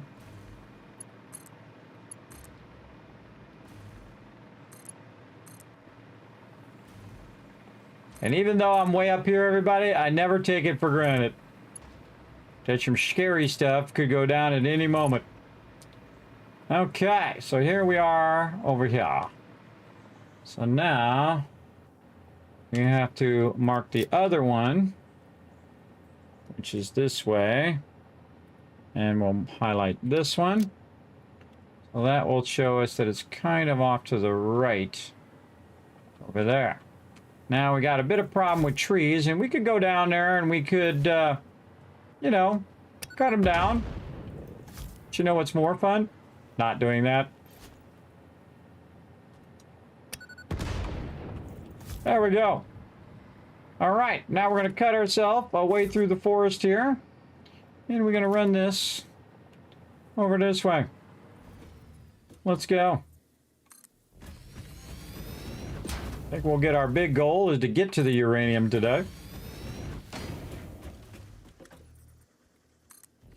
Oh, I see some more stuff causing trouble.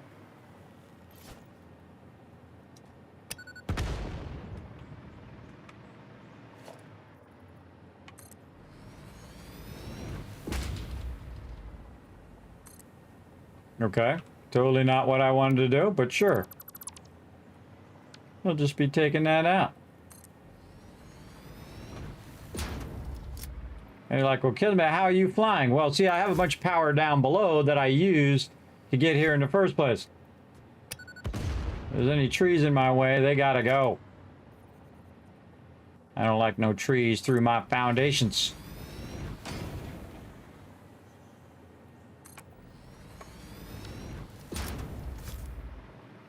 Get out of here, trees. Darn nature. I'm just kidding, everybody. Don't take it as serious. Some people got a problem with sarcasm.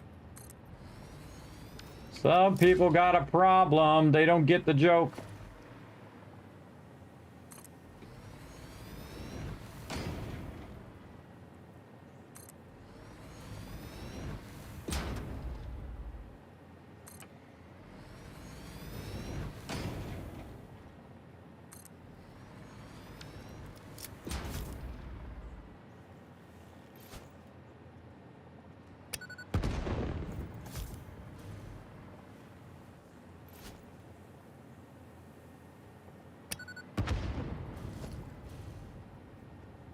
This is so fun.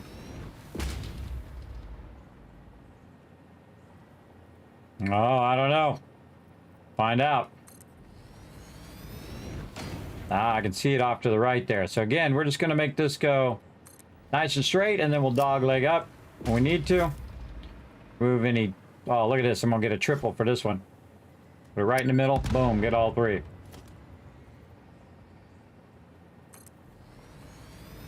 Now the cool thing is after we run this, we won't have to rely on the actual poles. We'll actually have the train tracks which will supply power.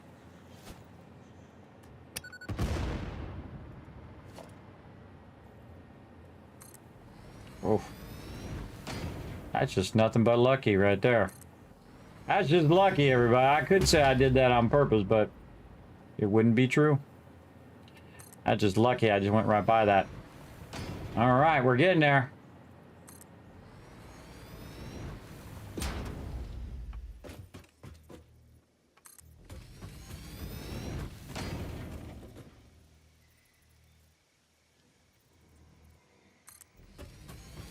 The first thing I do is I figure out where my uranium is. And that's what we're doing first. Figure out where uranium is, and even if it's... Again, you can run these at angles too and double it off. I don't bother. I just put it nice and straight so the train can go as fast as it possibly can. And then I turn a corner and then go as fast as I can. We definitely want to miss that mountain thing there. I think we're getting good and lined up. Yeah, look at that. All right, and let's rotate this way. And now we're going to go this way.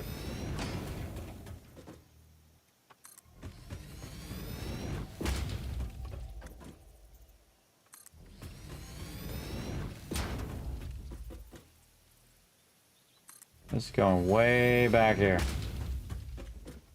I don't remember ever using this node out here, but I could have used it. I could have. Also, this train can pick up a whole bunch of other resources along the way and just bring it back to us. And all we got to do is do that. Nice. Okay, and now we're there. And now we're there. I didn't see that purple guy, but I'm gonna go for him now. Let's get him. All right, Mr. Man. I see you over there. Go ahead. Jump at me, I dare you. Come on. What you got?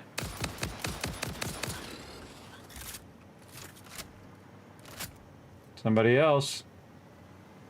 Because that one is dead.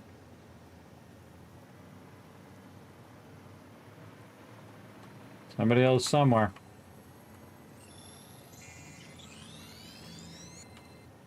You're so sneaky behind all these bushes. But not for long. But I have a lot of Noblas. I literally thousands of them now. And so we're just, you know, cleaning out a little bit more of the forest here. Ba-boom. Watch him for him being sneaky. Okay, so there's our uranium. We're looking good. We can run it over here to the station. GG's. Okay, now we also need our blender right over here for our sulfur.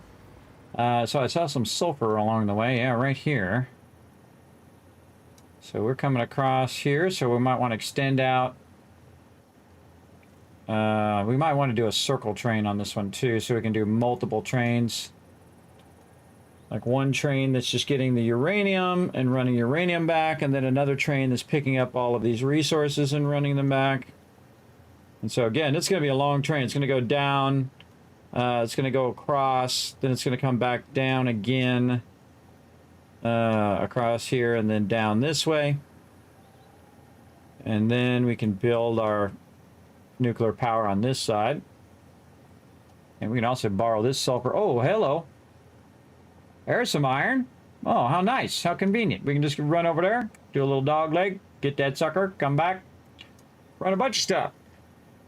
All right, because we're going to need a bunch of everything, of course. Man, we're finding a lot of these purple guys today. A lot of these purple dudes. Where's our thing?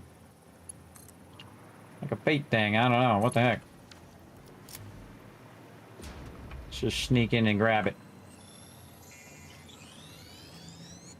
Thank you very much. I shall take that. And we'll put them in the dimensional depot.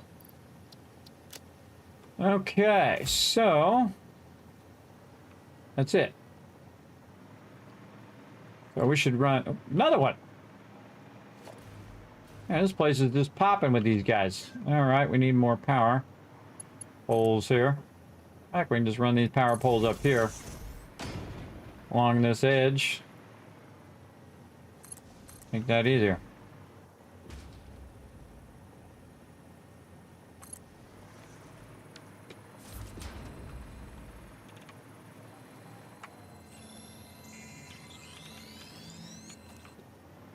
Or just blow up that uranium.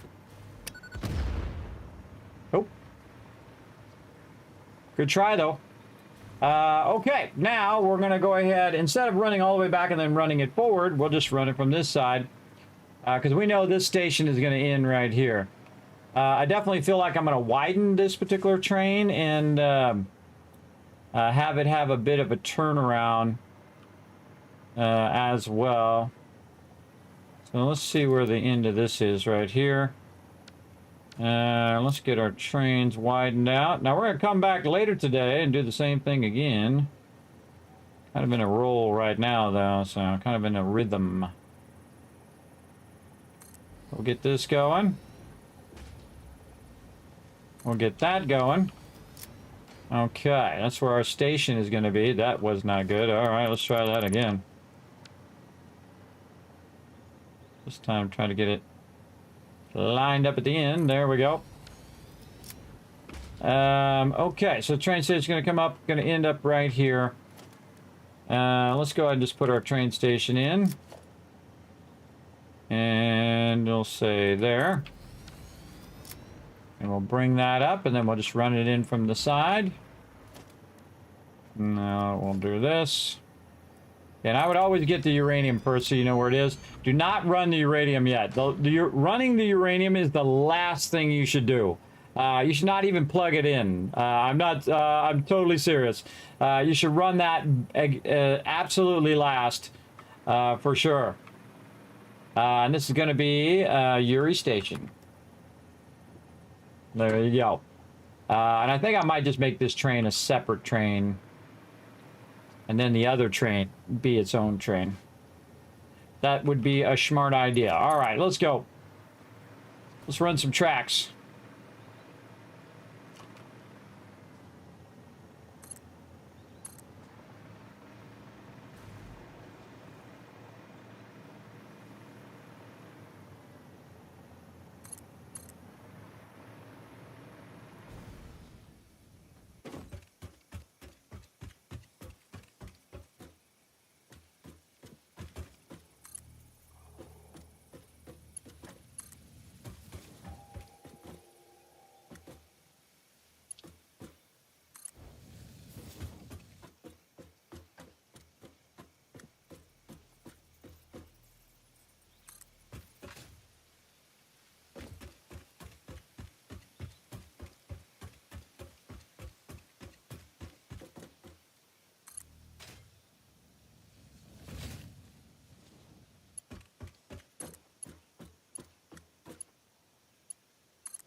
And we gotta walk back anyway. We might as well put in the train tracks along the way.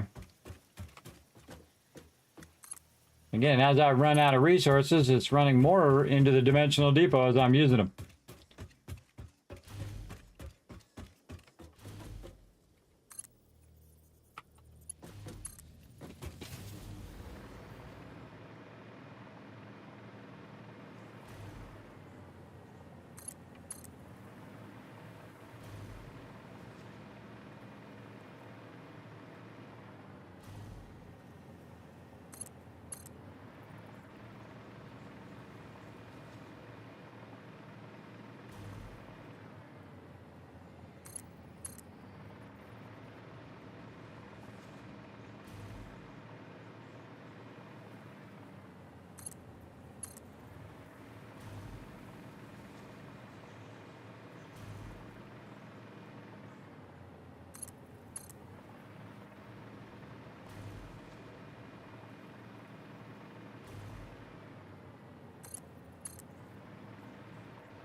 What's up, Sammy? Thanks for all the ones, by the way, everybody.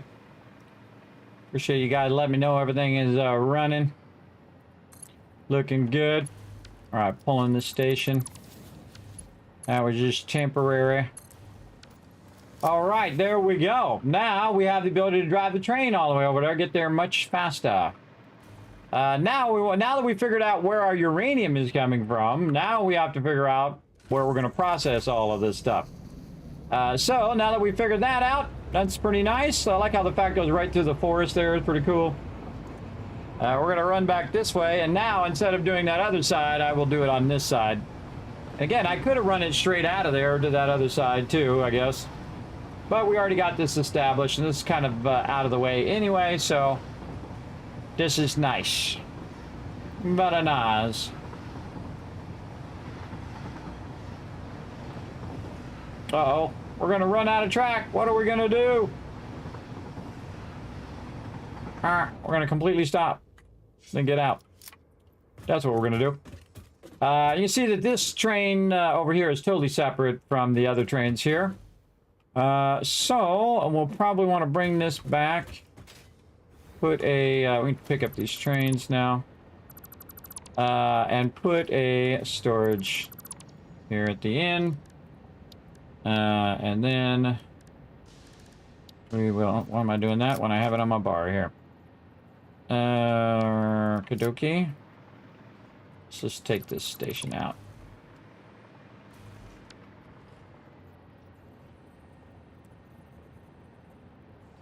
Ugh, why you gotta be so feisty? Why you gotta be so feisty? I don't know. Just go right there on that edge. Come on.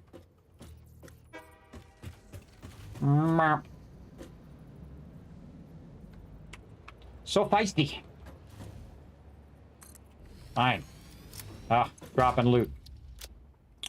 Dropping stuff. Let's get some inventory space by putting that back away. These, this guy. Any more of these can fit in there? No. Ammo. Oop. Ammo, yeah. Nobilis. And we put any more of those in there? No, those are max. These. Those we can just throw away. Low level stacks of plates and heavy modular frames we can just get rid of. Just to give myself some more room, because I hate dropping these boxes. Because they're annoying. Annoying. Alright. Try it again. Let's see if this side wants to cooperate. Nope. It certainly does not. I'm aiming at the edge. You should go down when I'm aiming at the edge, game. You should be doing the thing. But no. Okay, I'm gonna move this back just a bit. Away from this station in case I come into that station. I think I'm gonna move back even more, so...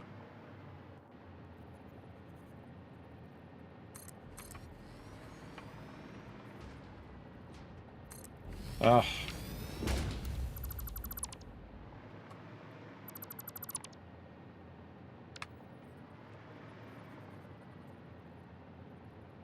Do the thing. There we go. Ah, I'm dropping stuff again. Stop dropping that loot. Okay. We're gonna need a station. Station. Station. Yeah. And then we're gonna need a thing for the uranium. And then we're gonna run this. I'm gonna wait till it's done, and then we're gonna run it this way. Okay, then we're gonna need the power from this.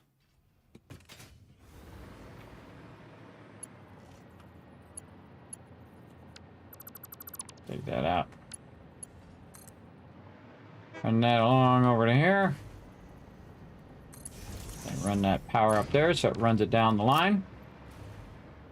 Okay, so that's going to come out, and we'll just say right here is where we're going to do our uranium processing.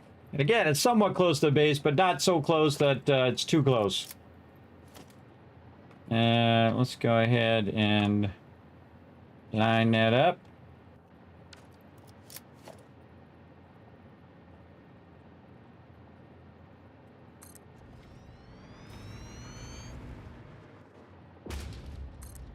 Okay, so what we're going to need is we're going to need uranium. Now, uranium in here, it needs to be converted into encased uranium cells.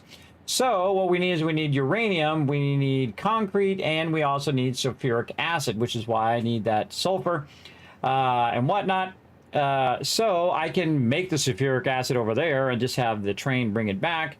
Concrete fairly easy because I did see some limestone nodes over here as well right there.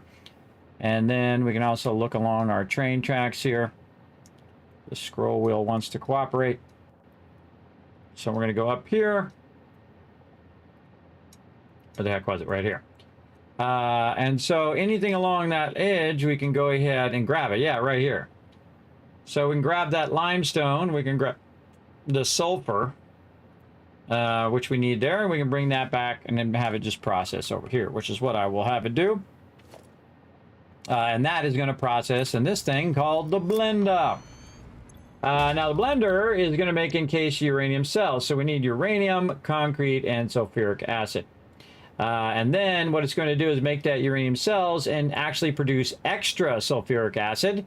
And based on how much uranium we're starting with is how much of these that we want to produce and get going. But I would not, again, I would start the uranium at the end after you have all of the other processes in place. So another thing that you'll want to do is you'll want to do the fuel rod along the way, uranium fuel rod. So the fuel rod is going to need encased uranium cells, which is the thing we can work on there. It's going to need encased industrial beams, which is both concrete and steel. So that means we're going to need coal and also iron. And then right here, we're going to need rotors and AI adapters, or whatever those things are called. The AI limiters, there we go. AI limiters to make the control rod, which will eventually make the uranium fuel cell.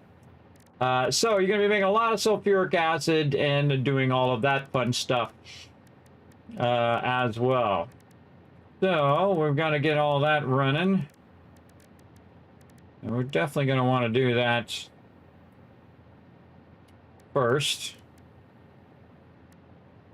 Yes. We need a lot of various things. Okay, we're going to ride the train back. I guess we'll take out the blender over here for now.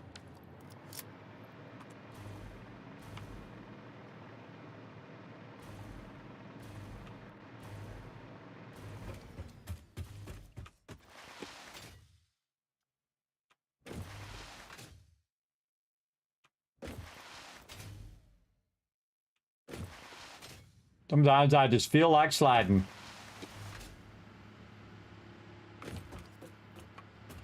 Listen to them all running. I love to hear them running. There's our train. I love to hear them running. I like to see a nice solid line. Look at that. So solid. So nice. Okay.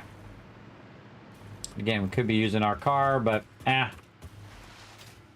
going old school, slide and jump. Slide and jump. Just for fun.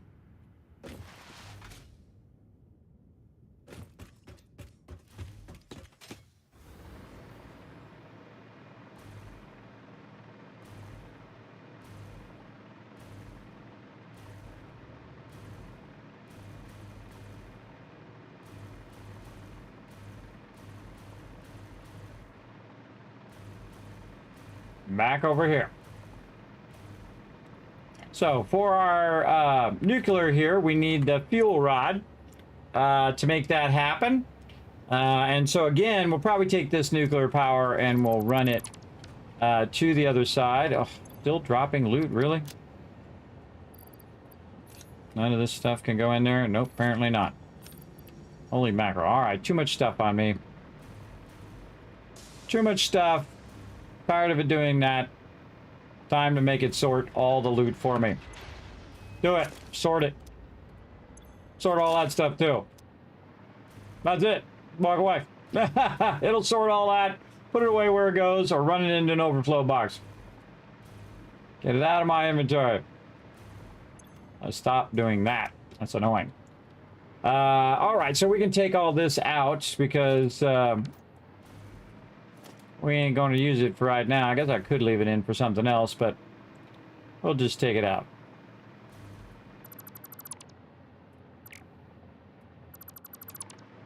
Oh, and we got to take out all of this too.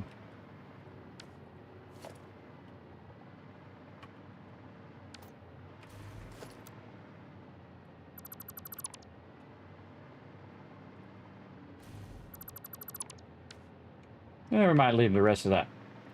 Leave the rest of that for now. Okay, so we got our blender. Yeah. And all right, we'll put our nuclear power back in. Nuclear power. In there. Nuclear power uses also water. So we got a lot of things to put on the list. We are going to need sulfur. Sulfur. We're going to need water. Get all the list of stuff going on. Let's see. Uranium fuel cell also uses encased industrial beams. It's also going to use electromagnetic control rods.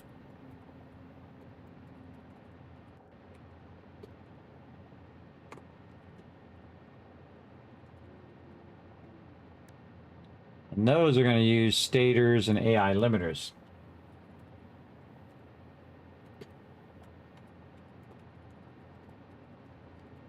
Of course, those things also, the stators and AI limiters, also require their own resources as well. So we can just go ahead and open that. And so now we're going to need copper and quick wire. So we're going to need deuterium and copper to make the AI limiters. We're also going to need a bunch of other resources to get our other one going, encased industrial beams. Hold on, I'm trying to remember. Here, so now we're going to need steel and coal and concrete there to make our encased industrial beams. And again, these are just going to be dedicated to the nuclear power. So we have a lot of systems to set up for sure. Limestone was the other thing. I was going to give myself a little heads up for next time. Again, your case uranium cells. Uranium, concrete, sulfuric acid.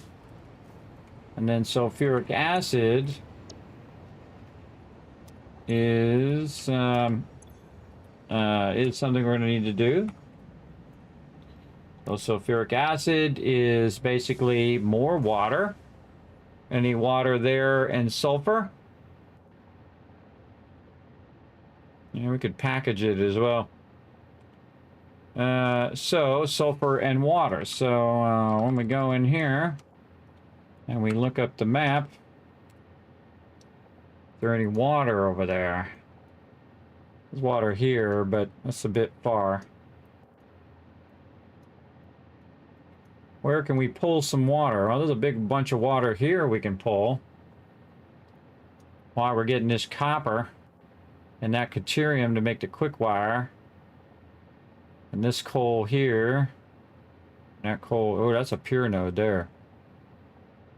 Probably want to get that one.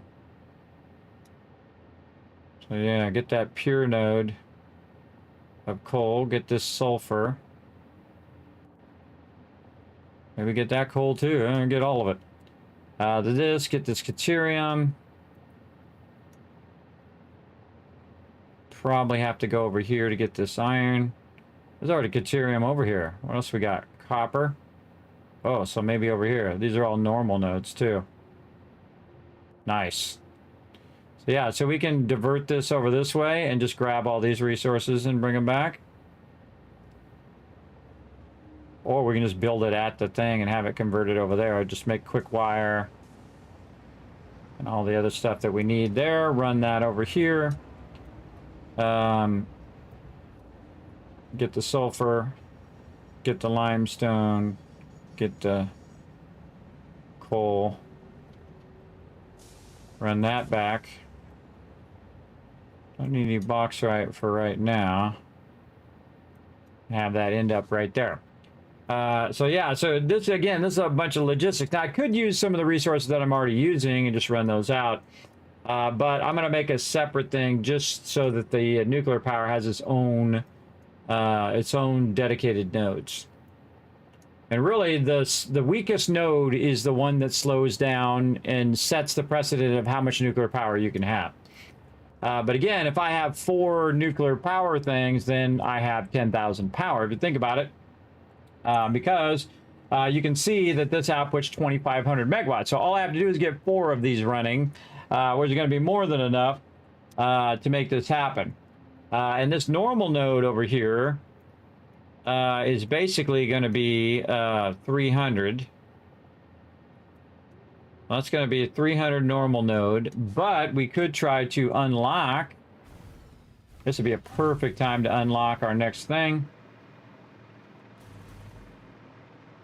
To unlock our level 3 extractors, because I can go and since the normal node I can do a level 3 and then it would be even more, and then we could scale it way up. So yes, leading edge production. So we need a bunch of fused modular frames, which needs the nitrogen gas, which is something we're going to need to extract and bring back for that. So again, so we get distracted doing that, or we're going to do the nuclear power, or we got to do that before we can do the faster extractors. But again, we can always upgrade it later on. All right, that's a lot of work to be done, but if we do it now, we're going to be doing it for the next 10 hours. So here's what we're going to do. We're going to get on the Kismet Love Train and roll on out of here. Let's go.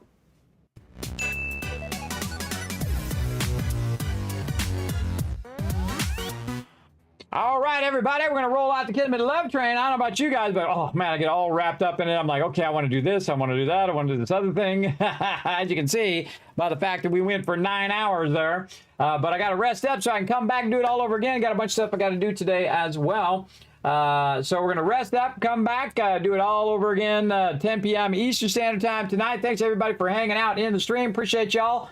Thanks to all the peeps getting on the Kismet Love Train. Thanks to all my patrons down below, big time. And again, my schedule pretty much the same all this week. We're going to, again, tonight, Wednesday night, play some Satisfactory at 10 p.m. Eastern Standard Time. If you ever want to look at this schedule, by the way, everybody, it will, or always is, up on social media, on my Twitter and all of that stuff. Remember, also, we're going to be doing raiding on Friday. I got to remember to do that, everybody. I got to remember to log in there and do that right now while I'm thinking about it. Let's get that Going over here. There we go. Just remind myself I got to get that done. But Friday, we're going to try to do rating again. If we can't do rating, that's okay. We'll just do some fun stuff together. We'll run around and work on the guild some more. We'll do some guild events, whatever we can to have some fun. Then also, again, we're going to be doing some 7 Days Die Solo Wander on Thursday, and then on Saturday, Sunday, back again with some 7 Days to Die.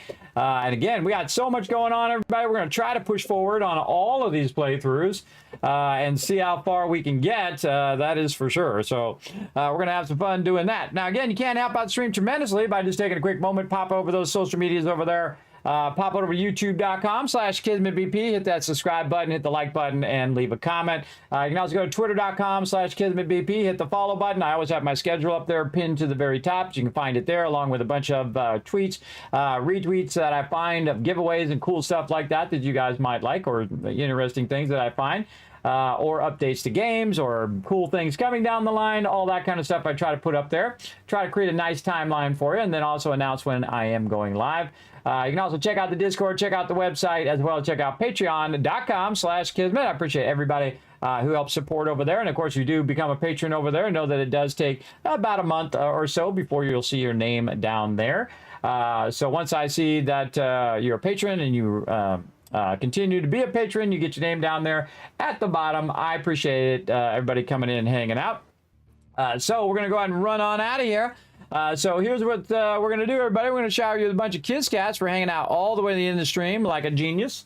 Always a smart thing to do. Hang out all the way to the end so you get all that extra loot for giveaways and all sorts of stuff. And we got tons coming up. I'm just saving them up at this point. Just saving them up, and then we're just going to whammy the stream with them. That is for sure. Big time. All right, that's it for me, everybody. I'll see you guys again in 7, 10, 12, 13, 14, 15 hours from now. 10 p.m. Eastern Standard Time. See y'all then. Bye, everybody.